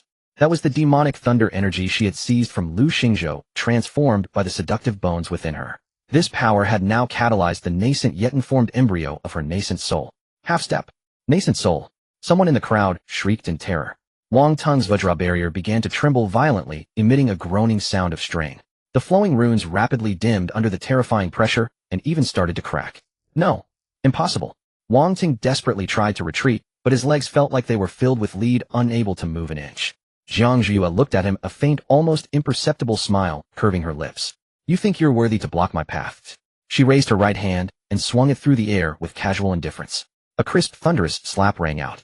There was no flashy magical display. Only a massive red hand formed from pure spiritual energy materialized before Wang Tung. The palm was the size of a millstone with distinct lines, and even the shape of its fingernails was identical to Jiang Zhuye's. With a crack, Wang Tung's prized immovable Vajra barrier said to withstand a nascent soul strike shattered like paper before the crimson giant hand. Golden light exploded. Fragments scattered. Then the giant hand struck Wang Tung squarely. With a scream, Wang Tung was sent flying sideways by the immense force. He traced a straight line through the air, crossing half the square. With a dull thud, Wang Tung's body slammed heavily into a stone wall at the edge of the square. Rocks and dust flew. When the dust settled, everyone saw him embedded in the wall in a spread-eagle position, his head lolled to one side, blood frothing from his mouth. The square fell into utter silence. Only the rustling of banners in the wind could be heard. Then a sudden jarring sound of clapping broke the silence. Hua Wuyo, shaking his golden-laid folding fan, approached Jiang Zhuye with a beaming smile and an expression of adoration. Big sister is so amazing. Unfazed by the dirt, he reached out to grab her sleeve, only to be glared back by Wei Shan's murderous gaze. Hua Wuyo wasn't offended, instead exclaiming dramatically, that slap was masterful. The power, the angle, the form, perfect. Sticking that annoying fly to the wall is just so satisfying to watch. The surrounding cultivators finally snapped back to reality, a chorus of sharp intakes of breath rising and falling. Half-step nascent soul. How old is she? Is this the Jiang Zhuiyue who was expelled from the Lingxiao sword sect? This is terrifying. The pressure just now felt like my soul was being sucked in. Everyone's gaze towards Jiang Zhuiyue had completely changed. The previous greed and contempt vanished, replaced by deep-seated fear and reverence. In this cultivation world, might makes right. Jiang Zhuiyue withdrew her hand, as if she had merely swatted a mosquito, not even glancing at the stone wall. Wei Shan, she called out. Wei Shan immediately stepped forward and said softly, Iwe, wipe my hand. Jiang Zhuiyue extended the hand that had just unleashed the spiritual energy. Wei Shan took out a clean white handkerchief from his robe, carefully holding her hand, and wiped it from fingertip to palm, his movements as gentle as if handling a rare treasure. Meanwhile, on the other side of the square, the atmosphere within the Lingxiao sword sect's contingent was suffocatingly oppressive. Shen Qingzi stood at the front. Though his white robes were still immaculate, they exuded an undeniable air of ruin. His once cold and aloof face was now drained of all color. He had seen the scene clearly. That junior sister who once groveled behind him, who wouldn't even dare speak loudly, could now, with a mere gesture, slap a mid-golden core cultivator armed with a top-grade defensive artifact into a wall. That kind of power, that aura of looking down on the world, was something he dared not even dream of now. At that moment, Jiang Zhuiyue seemed to sense his gaze. She slightly turned her head, her eyes piercing through the crowd and landing precisely on Shen Qingzi. Shen Qingzi's heart skipped a beat. He instinctively tried to straighten his back and tidy his slightly disheveled collar. However, Jiang Zhuiyue merely glanced at him indifferently. Her gaze held no hatred, no resentment, only the utter apathy one would show to roadside weeds. Then she looked away, turning to say something to Hua Wuyo beside her, a faint, careless smile even playing on her lips. Hua Wuyo, shaking his fan, suddenly turned and made an extremely provocative, throat-slitting gesture toward the Lingxiao sword sect. Shen Qingzi's body swayed, and he nearly collapsed. Just as the tension was at its peak, the massive, ancient boundary marker in the center of the square suddenly began to tremble. A thick beam of light, 10 zhang in diameter, shot straight into the sky, tearing through the clouds above. The originally bright sky instantly darkened, leaving only that pillar of light radiating a dazzling white glow. A vast ancient aura emanated from the light pillar. The secret realm has opened, someone shouted. The previously quiet square erupted into chaos. Elders from various major sects barked orders for their disciples to form ranks and prepare to enter. The teleportation array patterns beneath the light pillar began to flicker wildly, and the distortion of space grew increasingly intense. Jiang Zhuiyue smoothed her wind-tousled hair, her eyes fixed on the light pillar, gleaming with determination. Let's go, she said softly, taking the lead toward the light pillar. Wei Shan followed closely, his greatsword still sheathed, but his killing intent undiminished. Hua Wuyo put away his frivolous grin, folded his fan, and hurried after them. The three figures quickly disappeared into the surging crowd, advancing toward the entrance of the unknown secret realm. The light pillar in the center of the square grew blindingly bright, stinging the eyes. The surrounding spiritual energy raged, sending a numbing sting across the face. Disciples from various sects rushed into the pillar like dumplings being tossed into a pot, terrified that a moment's delay would mean missing even a sip of the broth. Jiang Zhuiyue stood at the edge of the light pillar, making no move to hurry. With a flick of her palm, a crimson rope materialized, delicate yet adorned with faint golden runes that flowed along its surface. This is the Lingxi rope, she said, tying one end around her own wrist, pale as snow, and offering the other two ends outward. Hua Wuyo's eyes lit up. He tucked his folding fan into his sash and eagerly took the rope. Sister, are you trying to tie me down? He asked, his smile brimming with mischief, his eyes sparkling with teasing. I'm the most obedient one. You wouldn't need to bind me to keep me close. Despite his words, his hands moved swiftly. He wound the rope around his own wrist twice, meticulously tying an intricate lover's knot. Once done, he raised his wrist and waved it in front of Jiang Zhuiyue. Pretty, isn't it? Hua Wuyo said, puffing with pride. This is the knot used by the Hehuan sect for pledges of love. As long as this rope remains unbroken, even if I die, my soul will drift back to your side. Jiang Zhuiyue didn't even spare him a glance, treating his words as meaningless noise. On the other side, Wei Shan took the rope. His large hands, calloused from years of gripping a sword, now moved with clumsy care. He held the thin red rope as if it were fragile porcelain. He looped it around his thick wrist, not bothering with any fancy knot, but simply tied it securely. As he finished the last loop, his fingers brushed against Jiang Zhuiyue's wrist on the other end. He paused, his fingers hovering in the air, not daring to make contact, just gently cupping the space, afraid that his rough fingertips might chafe her delicate skin. Tie it tight, Jiang Zhuiyue commanded coldly. The teleportation array is full of spatial turbulence. If you don't want to be thrown into some godforsaken place, don't screw this up. Wei Shan's throat bobbed as he murmured a low He tightened the rope again, yet left a finger's width of slack beneath the knot, ensuring that no matter how much she pulled, it wouldn't chafe her. Let's go. Jiang Zhuiyue tugged the rope and stepped into the massive vortex of light. The three entered together. The solid ground beneath their feet vanished instantly.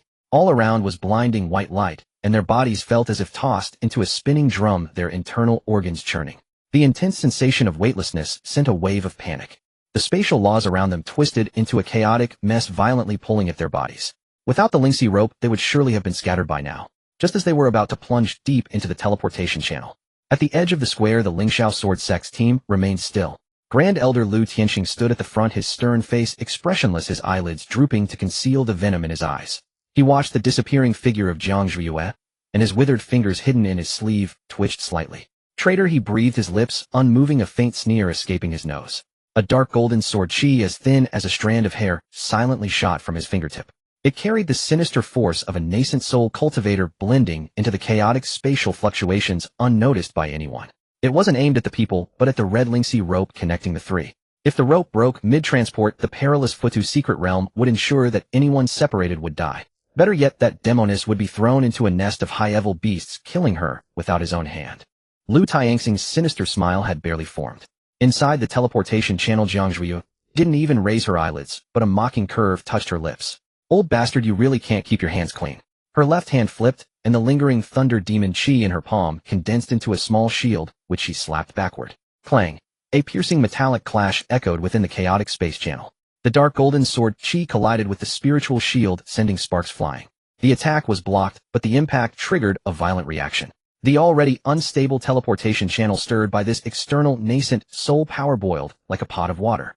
The spatial walls began to warp violently, emitting a menacing crack. Shit! Hua Wei's playful grin vanished, replaced by alarm. The coordinates are off. The Lingxi rope around their wrists snapped taut, producing a teeth-grinding creak. Overwhelming forces pulled from all directions, threatening to tear them apart. Without a word, Wei Shan grabbed the rope, using the tension to force his body toward Jiang Zhuiyue. He curled into a ball, using his broad back as a shield to block the brunt of the spatial turbulence for Jiang Zhuiyue. Hold tight. Jiang Zhuiyue barked, and the thunder demon chi at her fingertips surged, spreading along the Lingxi rope to reinforce it.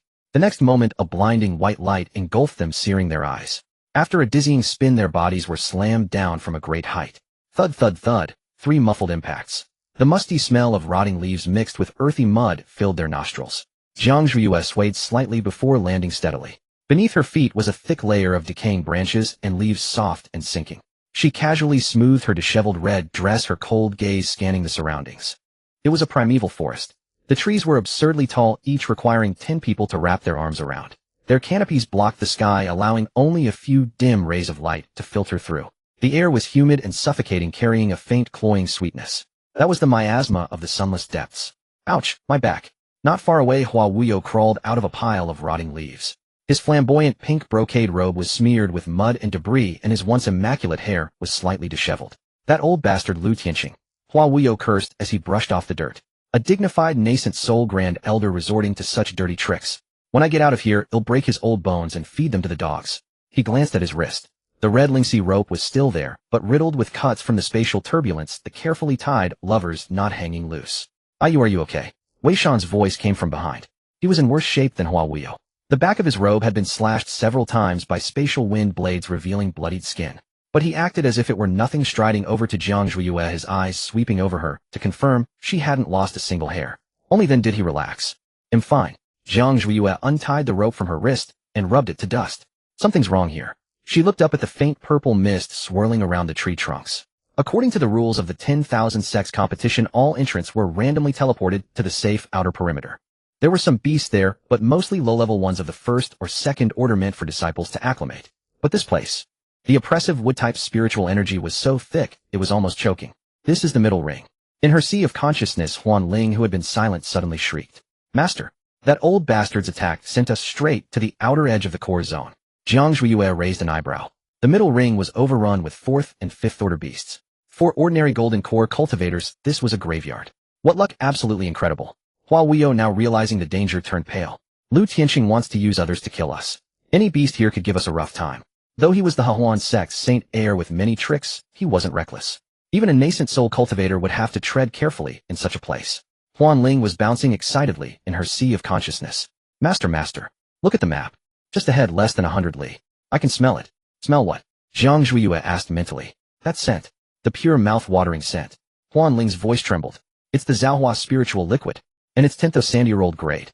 Jiang Zhuiyue halted, her crimson dress swaying gently in the damp forest breeze. Within her sea of consciousness, Huan Ling was thrashing and shrieking in ecstasy. Right ahead, right ahead. That scent is overwhelmingly divine. It's definitely a tint the sandy grade creation spirit liquid.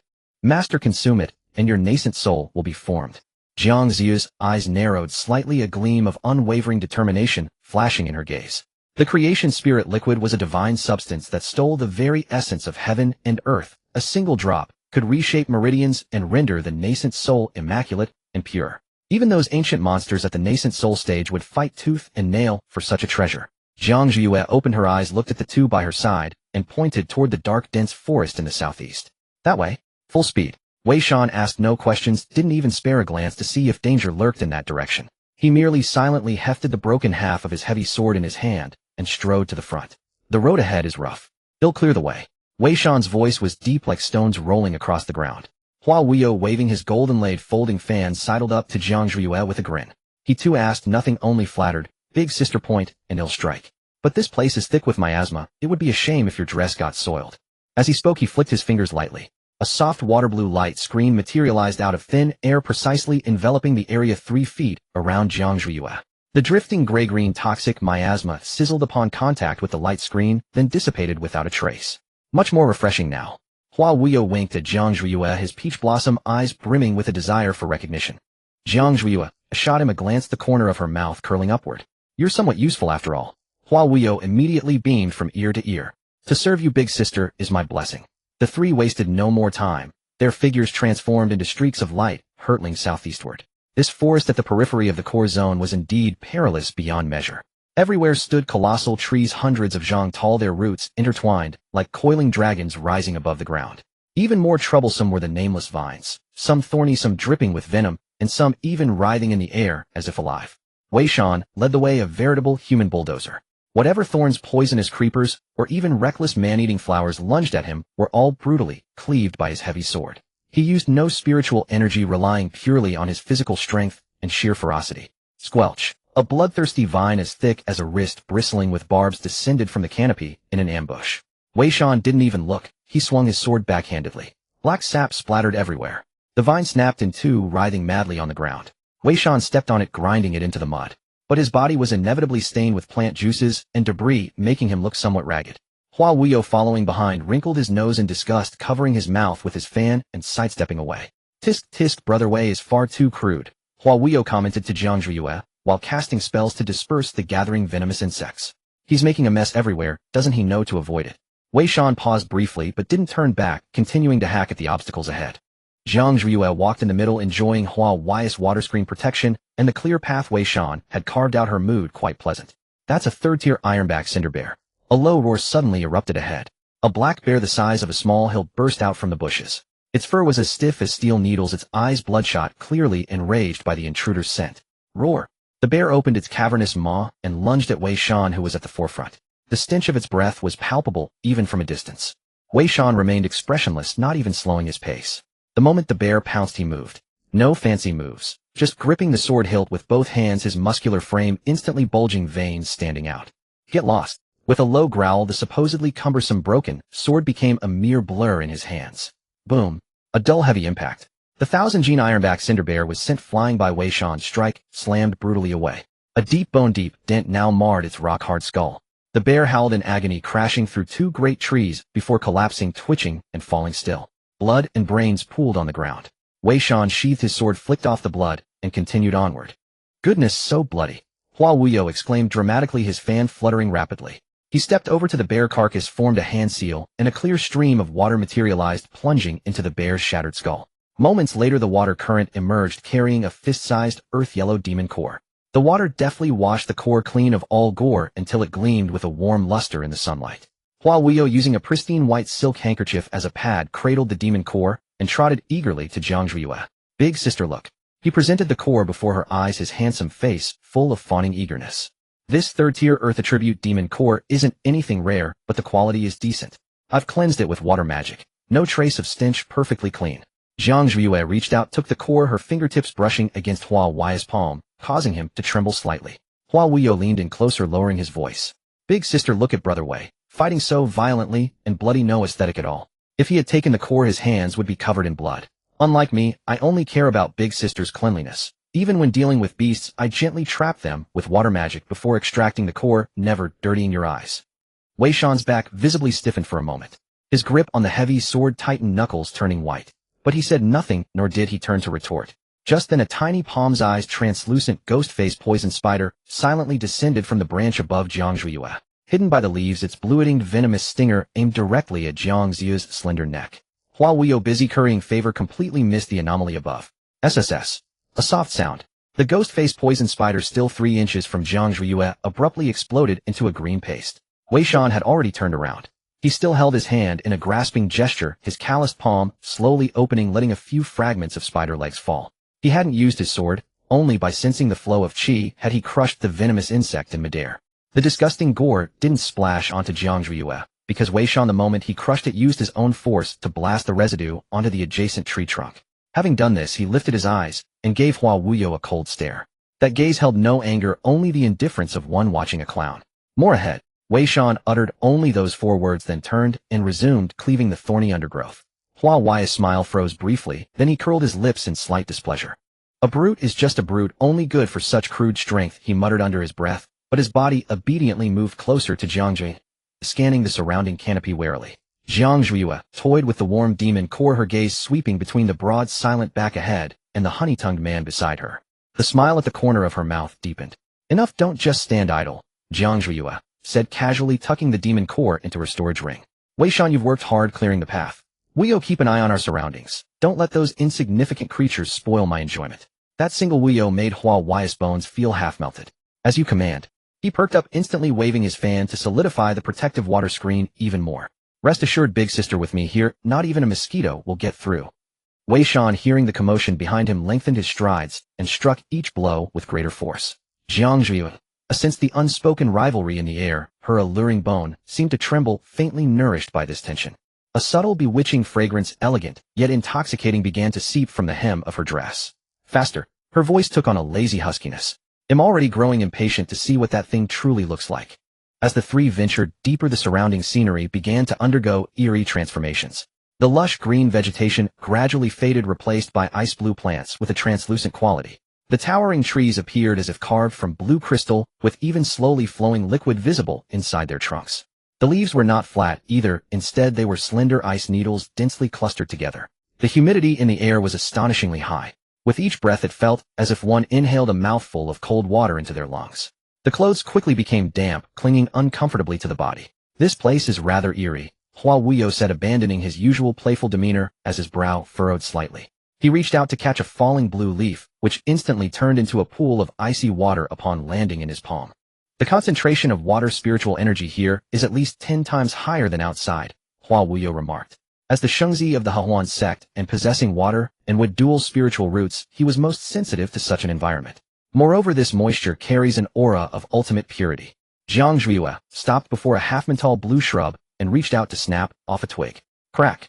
The crisp sound of the branch breaking was pleasant to the ear, and immediately a few drops of milky white sap oozed from the break. Huan Ling spun excitedly in her consciousness, exclaiming, "This is the scent. These plants have been nourished by the aura of the creation spiritual liquid for years, which is why they have turned out like this. Master, it's just ahead. Right behind that hill." Jiang Zhuiyue threw away the twig and clapped her hands. "It seems we've found the right place." Wei Shan said nothing, but he held his broken sword horizontally before him, every muscle in his body tensed. In such seemingly beautiful environments, the deadliest dangers often lurked. "The fog is getting thicker here," Wei Shan warned in a low voice. Indeed, a faint blue mist had risen around them unnoticed. This mist did not obstruct vision, but could block divine sense. Jiang Zhuiyue tried to extend her divine sense outward, only to find it rebounded after less than 10 zhang. "Don't be afraid, sister." Hua Wuyo immediately approached, holding a water-avoiding pearl in his hand. This pearl is refined from the tears of a deep-sea mermaid, and can ward off all moisture. "Take it, sister, and this dampness won't affect you." He pressed the pearl, emitting a soft glow, into Jiang Ziyu's hand, his fingertips brushing against the back of her hand in the process. Wei Shan shot him a cold glance, then stepped forward to block the wind at Jiang Ziyu's side. "There's movement ahead," Wei Shan said, staring into the blue mist, his ears twitching. Right in the void not far ahead of them, a figure was silently suspended above the crown of a massive ancient blue tree. He wore a pitch-black robe exuding no aura at all, as if he had merged into the dark shadows of the tree. It was Lu Xingzhou, but his appearance now was somewhat different from when he was at the Wanbao Tower. His originally clear eyes now had one pupil normal black, while the other had turned into an eerie dark red, as if roiling with an endless sea of blood. He stared intently at the three below. More precisely, he was staring at the two men beside Jiang Zhuiyue. That one in pink, if he doesn't want his hand, I can help him cut it off. Lu Xingzhou's fingers lightly scratched at the tree bark beside him, his nails digging deep into the hard trunk, producing an extremely faint creaking sound. He saw the moment Hua Wei's fingers brushed against Jiang Ziyu's hand as he gave her the pearl. In that instant, the red light in Lu Xingzhou's eyes surged, and the blood-red demon mark on his forehead writhed wildly. A violent, murderous intent rampaged within his chest, nearly breaking through the dam of reason. Kill him. Kill him. Who is he? How dare he touch sister? Sister is mine. She belongs to me alone. The inner demon shrieked incessantly in his mind. Lu Xingzhou took a deep breath, forcibly suppressing the urge to charge down and massacre. No. He closed his eyes as Adam's apple bobbing violently. I promise, sister. I won't interfere with her competition. I have to be good. Sister likes obedient dogs. If I'm not obedient, she'll be angry. He muttered to himself, his voice so low only he could hear. Wait. Wait a little longer. He opened his eyes again, his gaze falling on the red figure, his eyes turning infatuated. When that eyesore is gone, when it's just the two of us. Lu Xingzhou stuck out his tongue and licked his dry lips. Sister, you can't escape. Below, Jiang Zhuiyue seemed to sense something, suddenly stopping and looking up into the void to her upper left. There was nothing there except the dense blue canopy and swirling mist. What's wrong? Hua Wuyo asked nervously. Jiang Zhuiyue withdrew her gaze, the faint smile on her lips turning somewhat amused. Nothing, she said softly. Probably some disobedient little dog secretly watching its master. Hua Wuyo was completely baffled, not understanding her cryptic words. Wei Shan, however, frowned deeply. The feeling of being watched made him uneasy. As a body cultivator, his perception of killing intent was far keener than that of a spell cultivator. In that moment, just now, he had indeed sensed a terrifying malice directed at both him and Hua Wuyo. Ayue, be careful, Wei Shan said in a low voice. Jiang Zhuiyue patted his shoulder, signaling him to relax. Let's go. The good stuff is waiting for us ahead. Don't keep them waiting. The three passed through the last dense patch of blue shrubs. The view suddenly opened up before them. The thick spiritual energy so dense it made one's pores open rushed toward them like a wave. We've arrived. Jiang Zhuiyue stood on a protruding rock, gazing at the scene before her, and took a deep breath. It was a vast ring-shaped valley. Surrounded on all sides by towering blue cliffs that pierced the clouds, it resembled a giant natural bowl. In the very center of the valley there was no vegetation at all, only a smooth mirror-like white jade ground. At the center of the jade ground lay a pool about 3 zhang in diameter. The water in the pool was neither transparent nor blue, but instead displayed a dreamlike 7-colored halo. Those halos slowly drifted across the surface, weaving into various profound patterns. Even from such a distance, one could smell the intoxicating, soul-stirring fragrance. That is. Hua Wei's eyes went wide, not even noticing the folding fan dropping from his hand. Is that creation spiritual liquid? A whole pool this big? His voice trembled. You see, the creation spiritual liquid that circulated in the outside world was sold by the drop. A single drop could fetch a sky-high price. But here there was a whole pool. My God, if this were taken out, the entire cultivation world would go crazy. Hua Wuyo swallowed hard, staring greedily at the pool. Although Wei Shan did not recognize this substance, he could sense its extraordinary nature from the spiritual energy fluctuations. He tightened his grip on his heavy sword and vigilantly scanned the surroundings, on guard against any guardian beast that might charge out. Jiang Zhuiyue, however, did not move. She stood on the high ground, looking down at the 7-colored spiritual spring. So it is this thing. The alluring bone within her was cheering and craving. The instinctive, devouring desire made her want to jump into the pool right now. As long as she absorbed this pool of spiritual liquid, her nascent soul would fully condense, and she could even break through directly to the mid-nascent soul stage. By then the Lingxiao sword sect and Lu Tianxing would no longer be threats in her eyes. Let's go down. With a flick of her sleeve, Jiang Zhuiyue leaped off the rock like a red butterfly, floating gracefully toward the center of the valley. Hua Wuyo and Wei Shan followed closely. However, just as the tip of Jiang Ziyu's foot was about to touch the white jade ground, a sudden change occurred. Just as Jiang Ziyu's embroidered shoe was about to touch the white jade ground, a sudden anomaly occurred. A dull thrum sounded. The air seemed to be yanked taut. A deep blue water curtain shot up from the ground around the white jade floor without any warning, and then countless thick emerald green vines as thick as an arm madly grew out from the water curtain, intertwining and weaving together. In the blink of an eye, the pool filled with colorful spiritual liquid was firmly trapped inside a massive blue-green light shield. Humph. Jiang Zhuiyue lightly tapped her toes in midair, her figure drifting back several zhang before landing steadily. She looked at the formation, which resembled a giant egg, a trace of coldness flashing in her eyes. Since you won't give it, I'll just take it myself. Jiang Zhiyue flipped her wrist, and a sharp red sword energy shot out heading straight for the light curtain. SSS. The sword energy collided with the blue water ripples, but did not produce the expected explosive sound. The water curtain merely rippled like a pond after a pebble was tossed in. Immediately after, the green vines entwined on the water curtain, as if fed a potent tonic, swelled to double their original arm thickness. In an instant, their emerald leaves even emitting an eerie luster. Moi. Jiang Zhiyue withdrew her hand, her brow slightly furrowing. How can this be? Hua Wuyo stopped fanning himself, staring wide-eyed at the formation. Sister, that strike of yours. It felt like you just fed it, didn't it? Wei Shan, standing nearby, said nothing. He stepped forward, gripping the hilt of his broken sword with both hands, the muscles on his arms bulging, as a heavy oppressive aura emanated from him. Since finesse wouldn't work, he would smash it open with brute force. Stop! Jiang Ziyu's sharp shout halted him.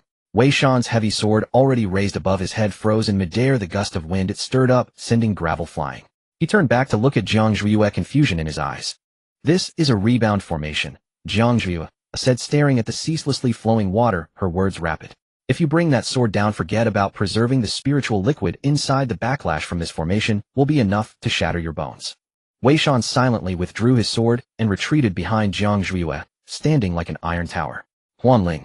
Jiang Zhiyue called out in her sea of consciousness. Checking. Huanling's voice sounded somewhat urgent, clearly also stumped by this strange formation. After a few breaths, Huanling's voice turned grave.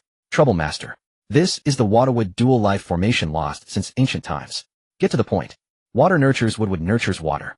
As long as these two types of spiritual energy are uninterrupted, it's an endless loop. Not only can it not be broken, the more you attack, the stronger it gets. If forced beyond a critical point, it will directly detonate the formation's eye. At that point, forget the spiritual liquid. The entire area for 100 li will be reduced to ruins. Jiang Zhiyue looked at the light shield, lightly rubbing her sleeve with her fingertips. Isn't there a way to break it? There is. Huanling's voice suddenly turned syrupy, carrying an ambiguous smile. This formation is about the harmony of yin and yang, endless regeneration.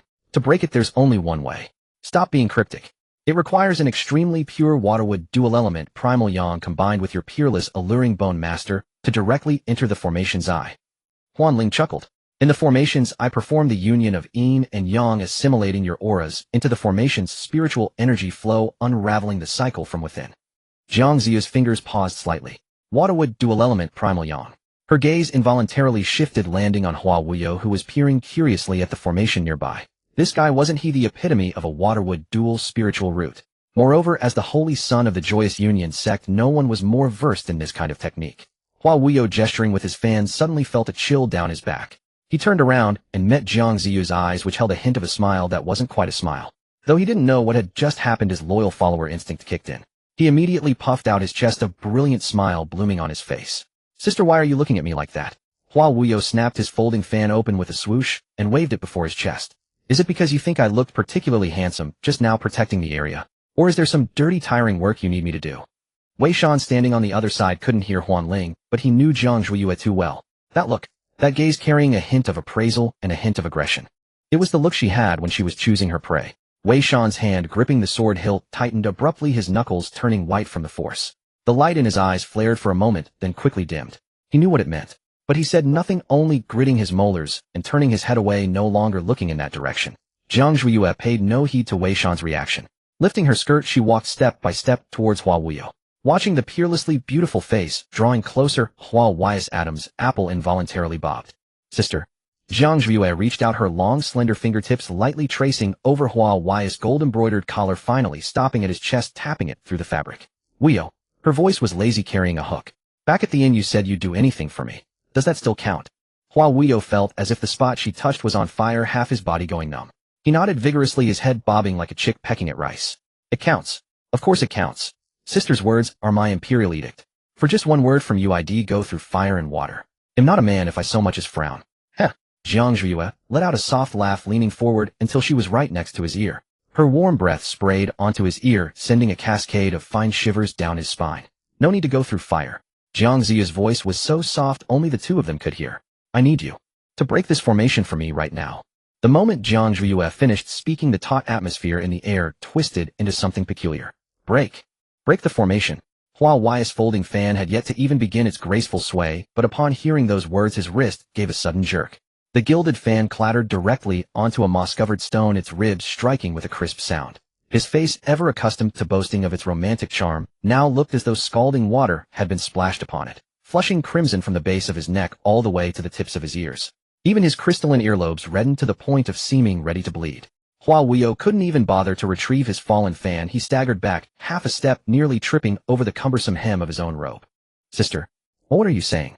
Hua Wuyo's voice wavered, his gaze darting everywhere, utterly unable to meet Jiang Ziyu's eyes. Here, this is in broad daylight. And that formation looks sinister. How can we break it? You're telling me to. Just you is enough. Jiang Ziyu didn't give him a chance to stammer on as she cut in with a flat tone. She took a step forward. That step was impossibly light. It didn't even crush a fallen leaf. Yet it felt as though she had stepped directly onto Hua Wuyo's heart. The unique fragrance of her peerless charm bone surged forward unreservedly with that single step. The scent was not strong, yet it carried an indescribable coolness and sweetness, instantly enveloping Hua Wuyo entirely. Hua Wuyo felt a tickle at the tip of his nose, and the thoughts of propriety and honor in his mind began to crumble. What? Didn't understand. Jiang Ziyu tilted her head slightly, her gaze sweeping over his flushed face before settling on his throat, where his Adam's apple bobbed nervously. This formation is called the water-wood dual life formation. As you've seen, wood nourishes water and water nourishes wood, an endless cycle. To stop it, we need a key of the same origin to insert and disrupt the energy from within. She raised her hand, her fingertip pointing through the air at Hua Wuyo's lower abdomen.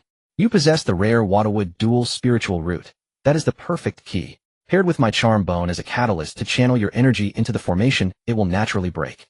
Hua Wuyo listened in a daze, feeling as though that finger, though not touching him, left the spot it pointed at burning hot. I understand the logic. Hua Wuyo swallowed hard, his voice weak. But does it have to be like that?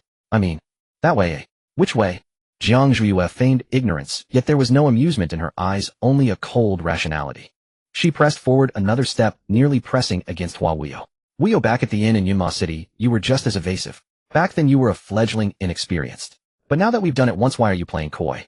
The words were blunt and explicit. Hua Wuyo felt a surge of heat rush to his head, as though he were about to burn up. That hat was different. He gestured frantically at the empty valley around them. That time it was indoors. There were doors and windows. Here, there's nothing but these trees. And he glanced instinctively to the side. There Wei Shan stood like an iron pagoda, holding his broken sword. Though his back was turned to them, the distance was so close that even a slightly raised voice could be heard.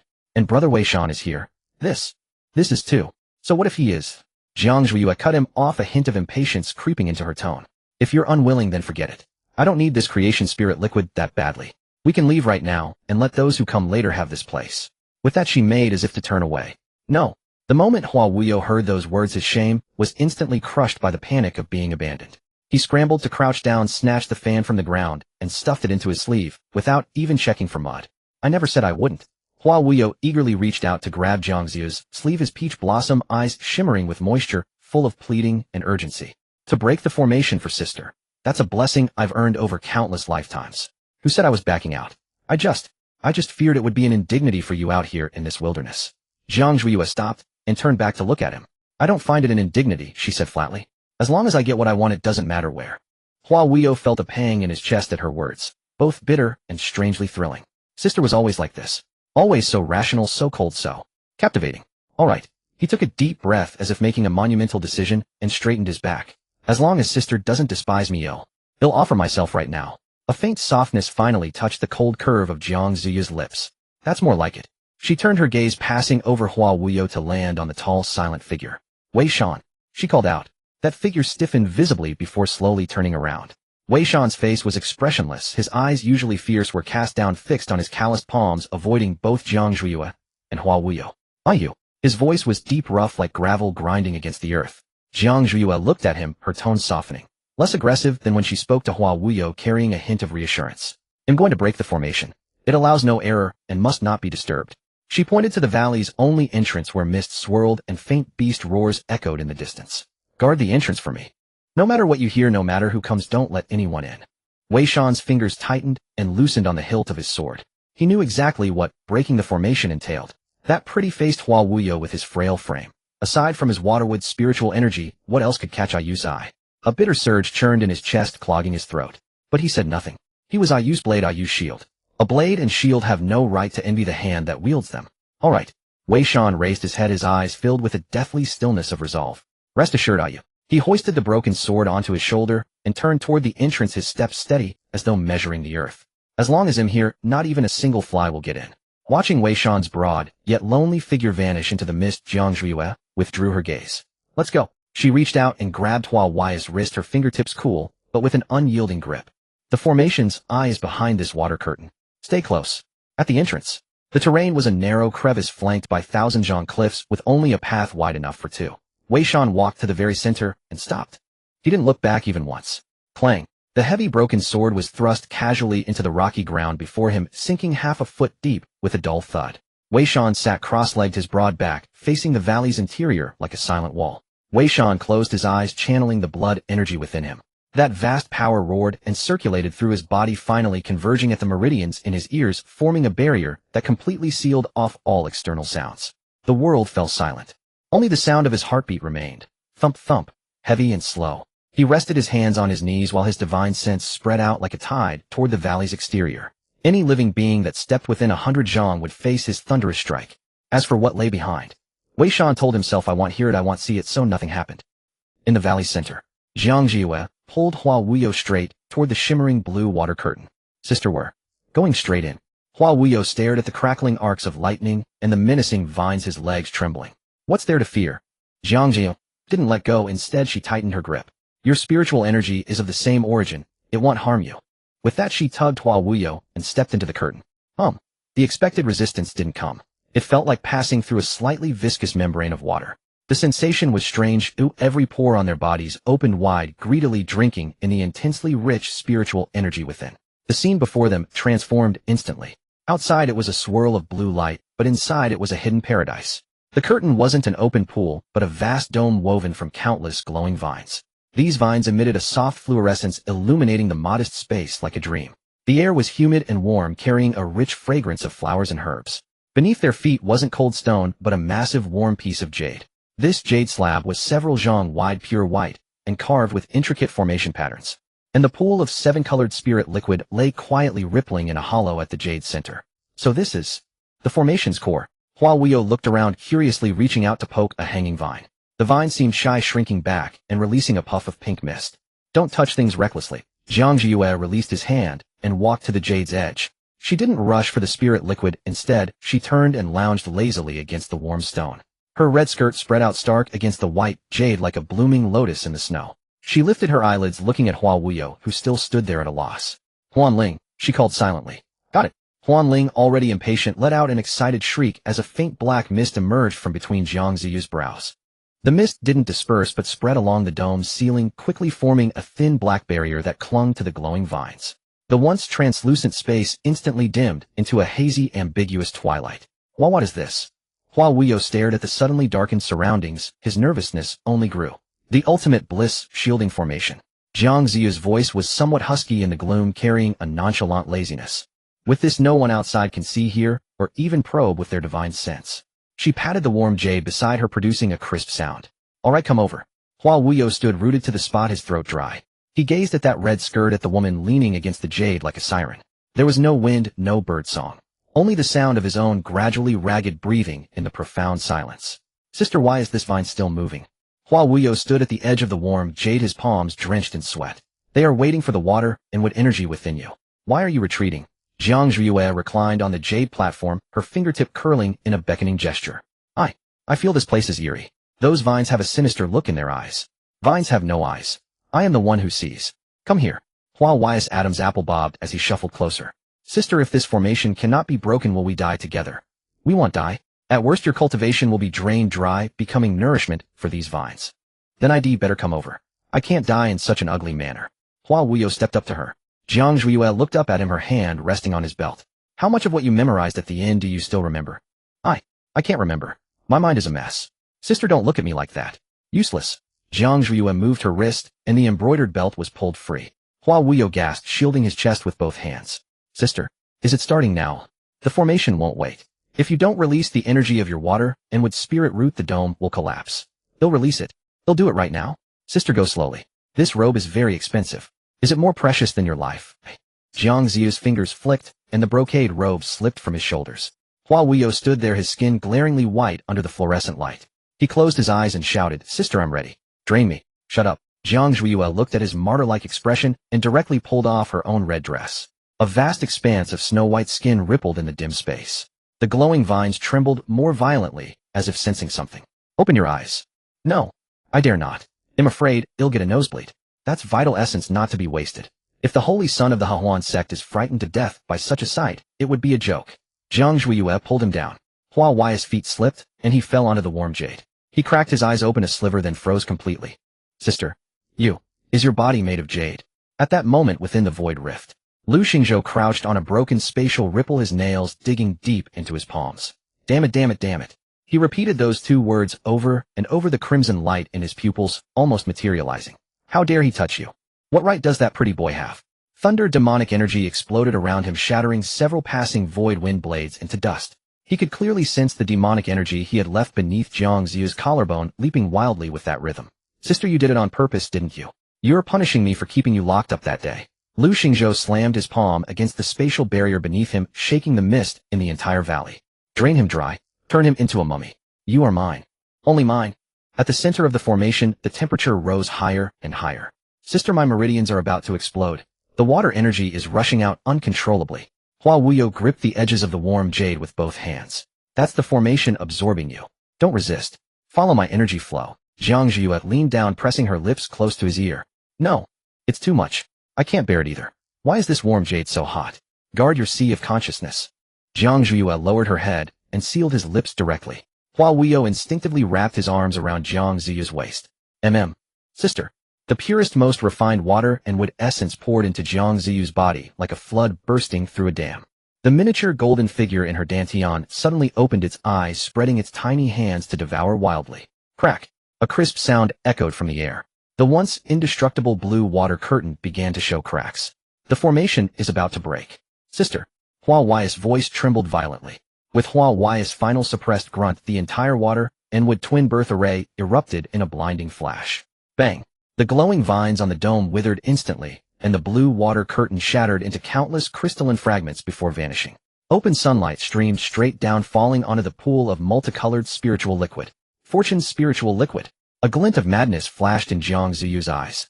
She ignored Hua Wuyo, who lay limp on the jade platform, didn't even bother to dress, and directly sucked in toward the spiritual pool. A howling wind swept up, and the entire pool of spiritual liquid turned into a seven-colored dragon, all of it pouring into her mouth. Sister. Go slowly. That thing is potent. Hua Wuyo weakly reached out. Jiang Zhuiyue couldn't hear him.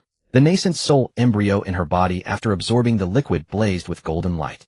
The originally inch-tall golden figure began to grow rapidly, its features becoming clearer and clearer until it was completely materialized. Boom.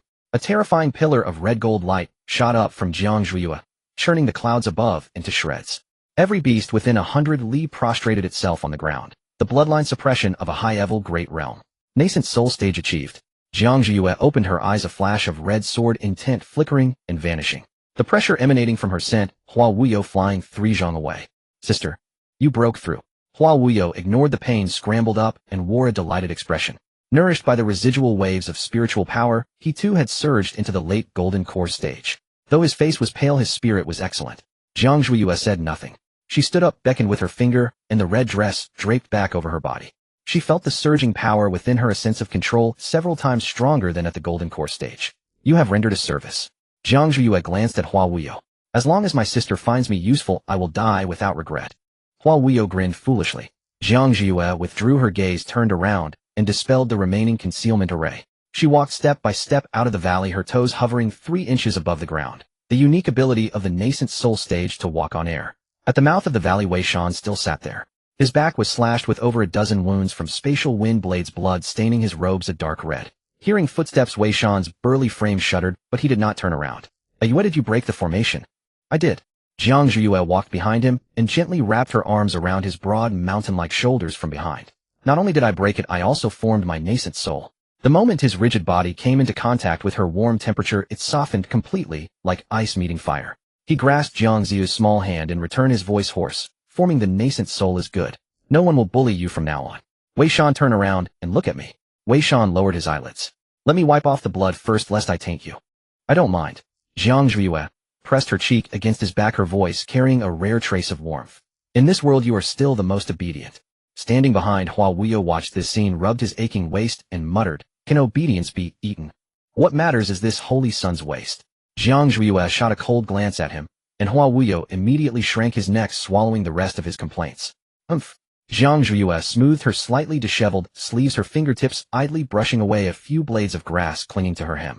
Her flirtatious fox-like eyes narrowed slightly, her peripheral gaze sweeping toward the crown of an ancient tree 3 arm spans thick to her left.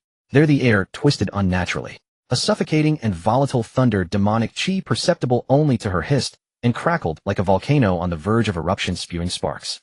If she didn't release that bristling dog soon, this place would be drowned in that sour stench. Hua Wuyo. Jiang Zhuiyue turned, her tone languid. Hua Wuyo, who had been fanning himself with a satisfied smirk, hurried over. His handsome face still bore a faint, ambiguous flush from earlier. Elder sister, what commands? Are you tired from earlier? Want Wuyo to carry you on his back? Less cheek. Jiang Zhuiyue shot him a glance, tilting her chin toward the valley entrance. Though we've secured the 10,000-year spirit liquid, it's hard to say if the commotion hasn't attracted some nosy pests. Take Wei Shan and patrol 10 li. No 20 li around the valley. Wei Shan, who had been silently wiping his broken sword, paused. He lifted his head, his deep eyes fixed on Jiang Zhuiyue.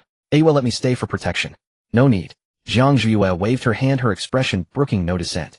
I've just absorbed the creation spirit liquid. My cultivation base is unstable. I need absolute quiet to meditate. With you nearby, your heavy blood aura would disrupt the spiritual energy. Go and also check for any mutated high-grade spirit herbs. Things nurtured by this liquid are a great tonic. Hua Wuyo's spirits lifted at this. He snapped his fan shut with a clap. Elder sister is right. That big brute's brute strength would indeed disturb your meditation. Come, brother Wei, let's be elder sister's vanguard. Wei Shan's brows were tightly knit as if he wanted to speak, but under Jiang Zhuiyue's cool gaze he swallowed his words. Fine. He'll return in half an hour.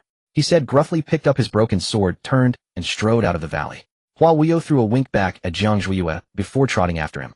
Only when their figures completely vanished into the thick blue mist did the tense atmosphere in the valley finally relax. Jiang Zhuiyue sauntered over to the ancient tree, leaned back against its rough trunk, and crossed her arms over her chest. Had enough of watching. She tilted her chin upward, sneering into the empty void. Aren't you going to crawl out? My little dog. Boom. The moment her words fell, a bolt of lightning wreathed in black and red demonic chi struck down from the canopy, without warning, slamming into the ground before Jiang Zhuiyue and sending debris flying. A shadow flickered past like a specter. Jiang Zhuiyue's vision blurred. Her wrists were seized by a scorching hand, and she was pinned against the trunk by brute force. Elder sister. The voice was gritted through teeth thick with grievance and explosive jealousy, hot breath drilling into her ear. You lied to me. Lu Xingzhou had none of his usual ghost hall young lord's dignity left. His heterochromatic eyes were blood-red, glaring at Jiang Zhuiyue's face inches away. His chest heaved violently, and lightning crackled around him, a clear sign of his fury. Oh, Jiang Zhuiyue didn't struggle. Instead, she raised an eyebrow at his maddened look. What did I lie about? You said. Lu Xingzhou roared, his eyes rimmed red. You said you'd come to the ghost hall to find me, that you'd be my personal cauldron. But who was that pale-faced pretty boy with the fan? You took him into that formation. What did you two do inside? He lowered his head, sniffing frantically at Jiang Zhuiyue's neck, like a feral dog sensing an intruder in its territory. His voice was laced with despair and violence. It's all his scent. Elder sister, how could you do this to me? I want to kill him, chop him up, and feed him to the dogs. Jiang Zhuiyue watched this nearly broken youth, a glint of mockery in her eyes. This lunatic's possessiveness was still as useful as ever. Lu Xingzhou. She spoke, softening her voice slightly. With a slight twist of her wrist, she broke free from his momentarily loosened grip, then grabbed his strong jaw, forcing his head up. Look at me. Lu Xingzhou stiffened, his crimson eyes shimmering with unshed tears, both ferocious and pitiful. That was just a performance to get the spirit liquid. Jiang Zhuiyue murmured, her fingertip tracing his lower lip, her tone both teasing and dangerous. And you believed it. Are you even fit to be a demon prince? I don't care. Lu Xingzhou turned his head to evade, but couldn't bear to lose her touch. His voice choked. Elder sister is dirty. Oh, I need to clean you. Then shut up. Jiang Zhuiyue chuckled lightly, yanking his collar downward. She rose on her tiptoes and pressed her red lips against his incessant mouth with an unyielding dominance. MMPH. Lu Xingzhou's pupils dilated as if struck by a heavenly thunderbolt. All his rage, murderous intent, and grievance turned to mush in an instant. The kiss was not gentle, carrying a punishing bite mixed with Jiang Zhuiyue's unique rouge fragrance filling his entire chest. Lu Xingzhou's hands, initially stiff against the tree, now fiercely wrapped around her slender waist, as if to meld her into his bones. Elder sister. He mumbled incoherently in the gaps of their entangled lips, like a little dog finally getting its bone, obedient beyond belief. After a long moment, Jiang Zhuiyue pulled back slightly, her finger touching his moist, swollen lips, her breath uneven. Still want to kill, eh? No more. Lu Xingzhou buried his head in her neck, greedily inhaling. As long as elder sister still wants me, you'll behave. Good boy. Jiang Zhuiyue patted his tousled black hair like petting a dog. Since you're being good, can you tell me what grand gift your dear father Lu Tianxing has prepared for me at the Boundary Monument? Lu Xingzhou paused, lifting his head to look at her with a complex expression. Elder sister, did you kiss me just to get information? What if I did? What if I didn't? Jiang Zhuiyue smiled ambiguously. Isn't this news worth that kiss? Lu Xingzhou bit his lip, a flicker of struggle in his eyes, before he finally surrendered. He leaned close to her ear, his voice low and trembling. That old bastard Lu Tianxing has gone mad. He set up an ancient annihilation array disk in the Boundary Monument ruins, triggering the realm's law of erasure. It's a death trap aimed at nascent soul cultivators. Elder sister, don't go. Come with me back to the ghost hall. They'll protect you. A cold glint flashed in Jiang Ziyu's eyes. Law of erasure. Lu Tianxing had truly spared no expense to kill her. Thanks for the tip. She pushed Lu Xingzhou away and straightened her slightly rumpled robes. But nowhere I want to go is off limits, and no one I want to kill can be saved. In the distance, footsteps approached. It was Wei Shan and the others returning. Though reluctant, Lu Xingzhou knew this wasn't the time to be seen. He cast a deep look at Jiang Zhuiyue, his fingertips reluctantly brushing her palm.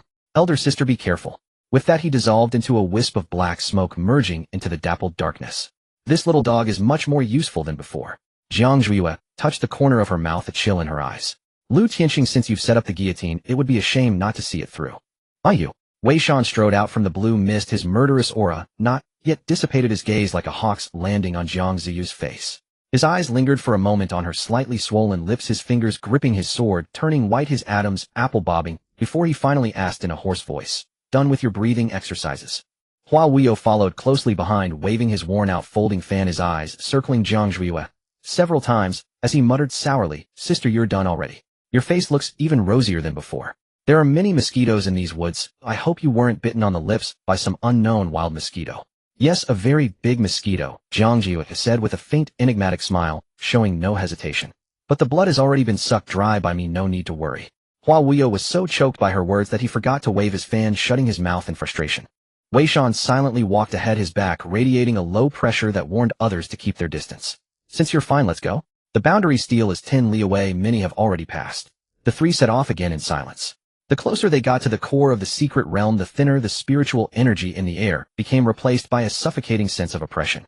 The surrounding vegetation had withered into a gray-black hue, as if all vitality had been drained by some terrifying entity. Finally, a vast ruined square appeared at the edge of their sight. At the center of the square stood a broken black stele covered in ancient obscure runes that faintly emitted an unsettling red glow. In the shadows of the boundary steel's ruins, Lu Tianxing sat cross-legged behind a fractured boulder. His face, once bearing an immortal demeanor, was now filled with gloom and madness. He clutched a palm-sized black array plate, his nails digging deeply into its intricate patterns. "Which? Ruining my sect's reputation, crippling my beloved disciple, driving my son into demonic madness." Lu Tianxing gritted his teeth, pulling a radiant high-grade spirit stone from his bosom and pressing it fiercely into the central groove of the array plate. "Today, even if a golden immortal descended, they couldn't save you." The array plate hummed, and a red light slithered like a living creature along the earth's veins, silently burrowing into the base of the boundary steel. "Wait!" Jiang Zhuiyue halted the moment she stepped onto the gray-white ruined square. Her sharp, fox-like eyes narrowed slightly as she sensed the faint, barely detectable reverse flow of spiritual force beneath the ground. A cold smile curled at the corner of her mouth. Indeed, as Lu Xingzhou had said, this place was a gaping tomb waiting for her to leap into. "Both of you step back," Jiang Zhuiyue ordered without turning her head. "Retreat 100 zhang away. No one sets foot on this square without my command." "Sister." Hua Wuyo was taken aback. "The steel is right in front of us, this." "Retreat." Jiang Zhuiyue shouted sharply, unleashing her oppressive aura. Without a moment's hesitation, Wei Shan grabbed Hua Wuyo, who was about to ramble on, and leaped backward, landing at the edge 100 zhang away in the blink of an eye. "You. Be careful." Wei Shan's voice came from afar. Jiang Zhuiyue took a deep breath, her red dress blazing like fire as she walked alone toward the boundary steel. 1 step, 2 steps, 3 steps. "Activate." In the shadows, Lu Tianxing let out a ferocious laugh, crushing the array plate in his hand. Boom! A deafening explosion instantly erupted, as if the entire ruined square had been flipped upside down. Above the ancient boundary's steely space twisted and collapsed, with countless black cracks spreading like a spider's web. A terrifying aura enough to make all living beings tremble poured out from the depths of the cracks. Heavenly Tao rule. Erasure. Jiang Zhuiyue looked up sharply to see the clouds above the sky churning wildly, transforming into a pitch-black sea of thunder. This was no ordinary tribulation lightning. It was a world-destroying black dragon formed entirely of black thunder, its icy lightning eyes fixed on the tiny red figure at the center of the array. Buzz. At the same time, a golden transparent light screen rose around the square like a giant golden bowl inverted, trapping Jiang Zhuiyue inside, and completely isolating Wei Shan and Hua Wuyo outside. Ayu. Wei Shan's eyes were about to split with rage as he let out a beast-like roar. He swung his heavy sword, burning his blood and chi to the limit, and crazily struck the golden light screen with all his might. Clang! With a loud crash, Wei Shan was sent flying backward.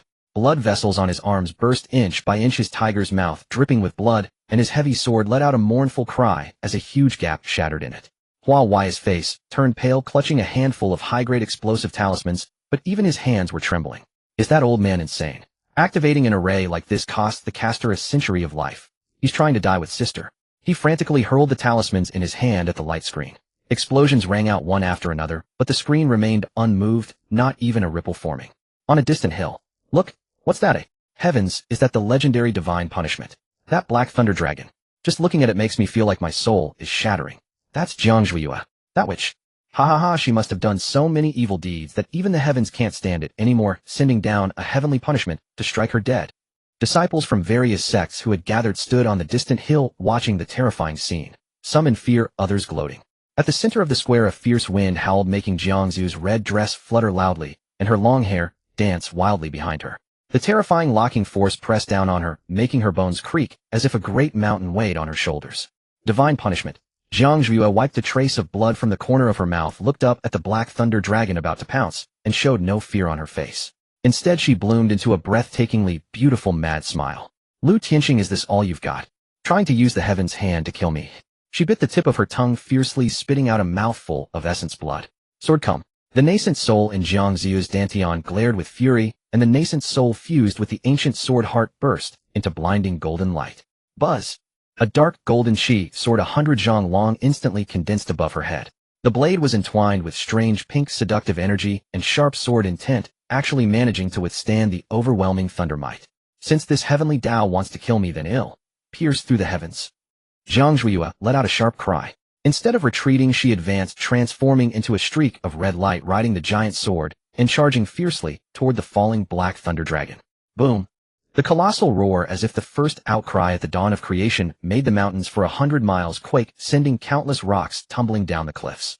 The dark golden greatsword and the pitch-black dragon of annihilation clashed violently in midair. Crimson and black intertwined, and the resulting shockwave, like a ring-shaped blade, instantly swept across the entire ruined square. The flagstones of the ground turned to dust in that instant, and even the indestructible golden barrier trembled violently.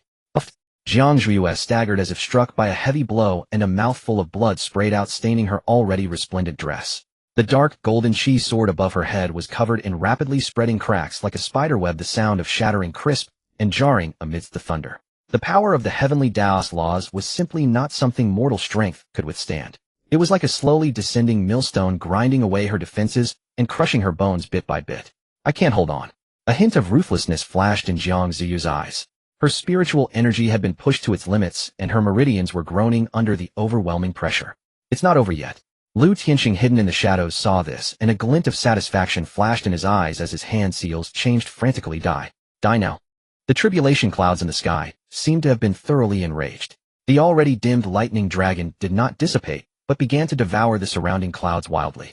Within a single breath, a second law tribulation twice as thick as the first, and of a deeper hue, had already taken shape at the center of the vortex. The aura of destruction sent a chill of suffocation through the souls of everyone present. It's over.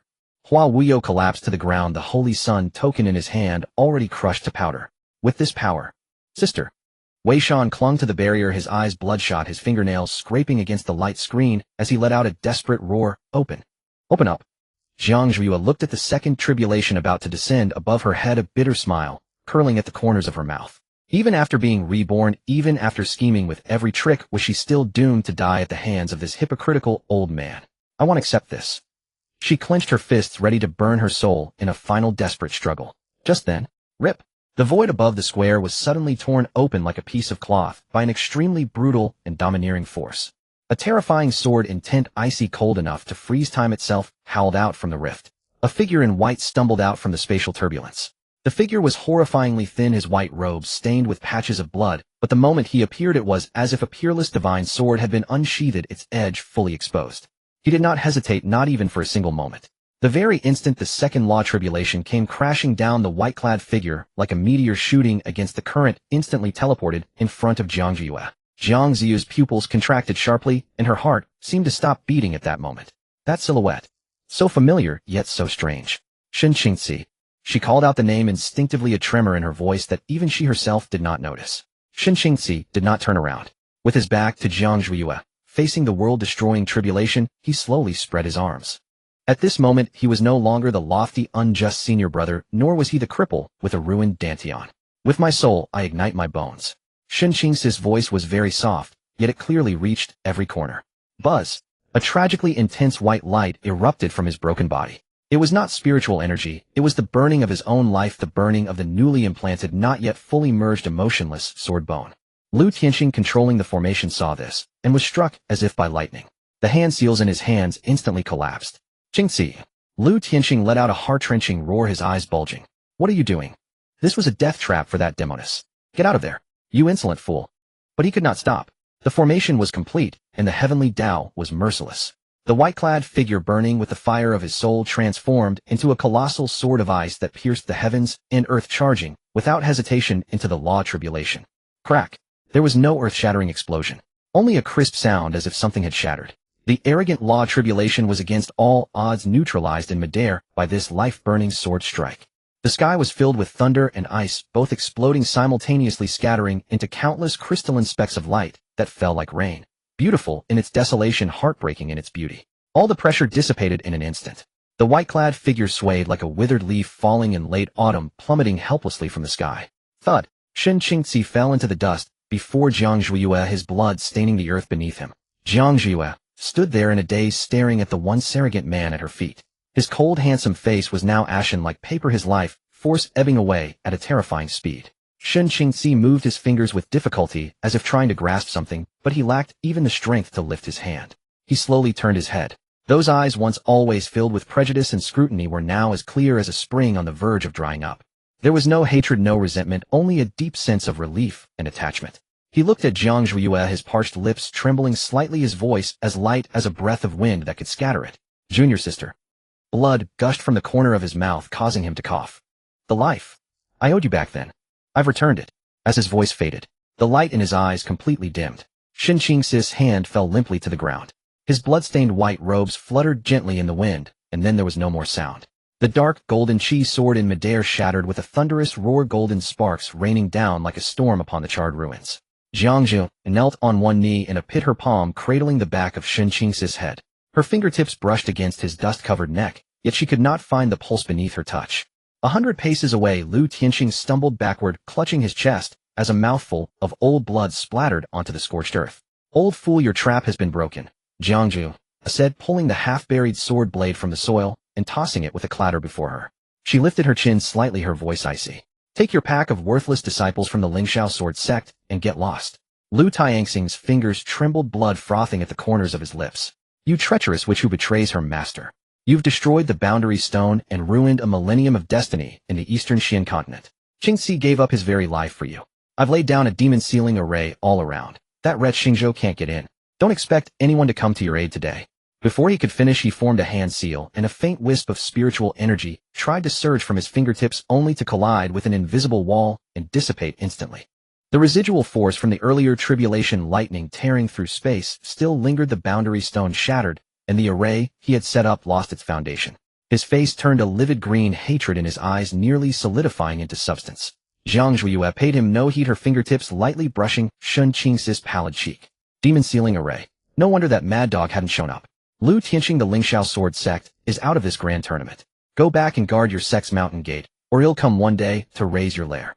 Lu Tianxing flicked his sleeve, grinding his teeth to dust, and finally let out a furious roar. Retreat. Watching the remnants of the Lingxiao sword sect retreat in disarray, Jiang Ziyue finally turned her gaze. Wei Shan was clawing at the cracks in the ground, his nails split and curled from the strain. Relying solely on the strength of his arms, he dragged his mangled, broken legs inch by inch to Jiang Ziyue's side. His heavy sword served as a crutch, gouging a dark brown trail of blood into the earth. Veins bulged on his forehead, his breaths ragged to the extreme, yet he swallowed every cry of pain. Wei Shan looked up, his eyes bloodshot. His throat bobbed. Your subordinate is useless. I couldn't block the array and dragged you into this. Jiang Zhuiyue glanced down at his wretched state. She kicked aside a troublesome stone and crouched, patting his mud-smeared cheek with the back of her hand. Your legs are broken. Who are you trying to show this loyalty to? Wei Shan turned his head, pressing his cheek closer to her palm. My life is yours. As long as I'm not dead, I won't let that array's lightning strike you. The hum of a magical artifact piercing the air came from above. A cloud-soaring chariot adorned with supreme spirit jade descended upon the ruins. Hua Wuyo leaped down from the chariot shaft, a surge of water-blue wood element spiritual energy swirling in his palm as he pressed it directly onto Jiang Ziyu's shoulder. Sister, your meridians are backlashing. Hua Wei's brows knitted in urgency. Quick, get in the chariot, it'll protect your heart channels. Jiang Zhuiyue didn't respond. Her gaze fell back on Shen Qingxi's bloodless face. The hatred from her past life, when her core was ripped out and her bones dug away, strangely dissipated by half before this lifeless broken body. You think death can settle the score? Jiang Zhuiyue reached out, touching Shen Qingxi's face, her gesture devoid of any pity. In her sea of consciousness, Huan Ling's voice turned frantic, nearly a scream. The boundary stone is shattered. The spatial laws here are in chaos. Those old monsters from the major sects will sniff us out any moment. We need to get out of here. This grand assembly is completely ruined. Jiang Zhuiyue let go and straightened up. Hua Wuyo, get him into the chariot. Wei Shan, you too. Wei Shan gripped his sword hilt with one hand, forcing his upper body upright to block the chariot's path. He'll hold the rear. If they chase us, I can buy a quarter of an hour. Jiang Zhuiyue kicked Wei Shan's intact shin. Stop the nonsense. You can't even hold a sword now, how can you hold the rear? Get in. Hua Wuyo tucked his folding fan into his belt, gave Shen Qingxi's toe a light kick, and said with disdain, Sister, keeping this waste is a burden. Why not let me kick him off to feed the beasts on the periphery? Jiang Zhuiyue shot him a sidelong glance. He has something I need. Get him in. Hua Wuyo pouted, his fingers dancing as he formed a water seal. Several water ropes bound Shen Qingxi tightly and tossed him into the chariot's corner. When it came to Wei Shan, Hua Wuyo stood by the door with folded arms. Big guy, need a hand from this holy sun. Wei Shan said nothing. He hooked his hands onto the chariot's floorboards, using his forehead as a lever against the threshold, and dragged his heavy body upward. A stark bloodstain marked the wood. The chariot soared into the sky, turning into a streak of light, leaving the wasteland far behind. Inside the chariot, Hua Wuyo produced a vial of supreme spirit spring water and soaked his silk handkerchief. He knelt on the soft cushion, leaning his body gradually toward Jiang Zhuiyue. His fingertips wrapped in the silk, traced down her cheekbone, his movements tender. Sister, the blood on your face will be hard to wash off once it dries. Hua Wuyo pinched a corner of the handkerchief, and when he reached the corner of her lips, he pressed and rubbed the spot of crimson. Sister, does it hurt? That tribulation lightning was terrifying. I thought I'd never see you again. Jiang Zhuiyue raised her hand, grabbing Hua Wei's wrist, her fingers tightening to force him to pull away. Hua Wuyo. Her gaze dropped to his eyes. Don't use wiping my face as an excuse to misbehave. Hua Wuyo winced in pain, but didn't pull back. Instead, he pressed his weight against her hand. Sister, that's so unkind of you. I'm truly worried. When you charged into the tribulation lightning, just now my heart nearly leaped out of my throat. At that moment, Huan Ling screamed in her sea of consciousness. No good. Shen Qingxi's 3 souls and 7 spirits are dissipating. His body can't withstand the heavenly laws. His true spirit is about to fade into nothing. Only your supreme Yin essence entering his body immediately can lock his true spirit back into his lower dantian. Jiang Zhuiyue shook off Hua Wei's hand and strode directly into the inner chamber. On the soft couch, Shen Qingxi lay motionless, not even a rise and fall in his chest. Jiang Zhuiyue stood by the edge of the bed, pressing her palm against his lower abdomen. The warmth from her touch was icy cold, the once vigorous primordial sword energy now reduced to a mere flicker like a dying candle flame in the wind. Her brow furrowed, and her fingertips paused at Shen Qingxi's belt. Huan Ling continued, the ruthless sword bone's instinct to repel itself is too strong. You must use the aura of your alluring bone to forcibly pry open his defenses and imprint your true spirit inside. You must act quickly. Jiang Zhuiyue straightened up and turned to look at Hua Wuyo, who stood nearby. Leave, she commanded, flipping her wrist toward the door. Hua Wuyo glanced at Shen Qingxi on the bed, his lips curling downward heavily, his eyes filled with resistance. Sister, that Shen fellow is nothing but a worn-out husk. Why bother whether he lives or dies? If you need to harmonize your qi, I am always available. Jiang Zhuiyue stepped forward, pressing her fingertip against Hua Wei's chest, pushing him step by step toward the door. I want him alive so he cannot die. Get out, guard the door, and tend to Wei Shan in the outer chamber. If you dare set foot in the inner chamber, without my summons I will cripple your legs. Hua Wei's eyes instantly reddened, his teeth biting his lower lip as he swallowed his retort. Fine, ill-guarded. Sister, don't overwork yourself. Jiang Zhiyue raised her hand and cast a complex spell drawing an invisible barrier of a death formation before the door. The wooden door slammed shut, sealing the inside from the outside completely.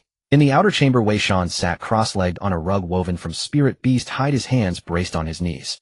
The broken bones in his legs were misaligned beneath the flesh, causing him to tremble with every breath.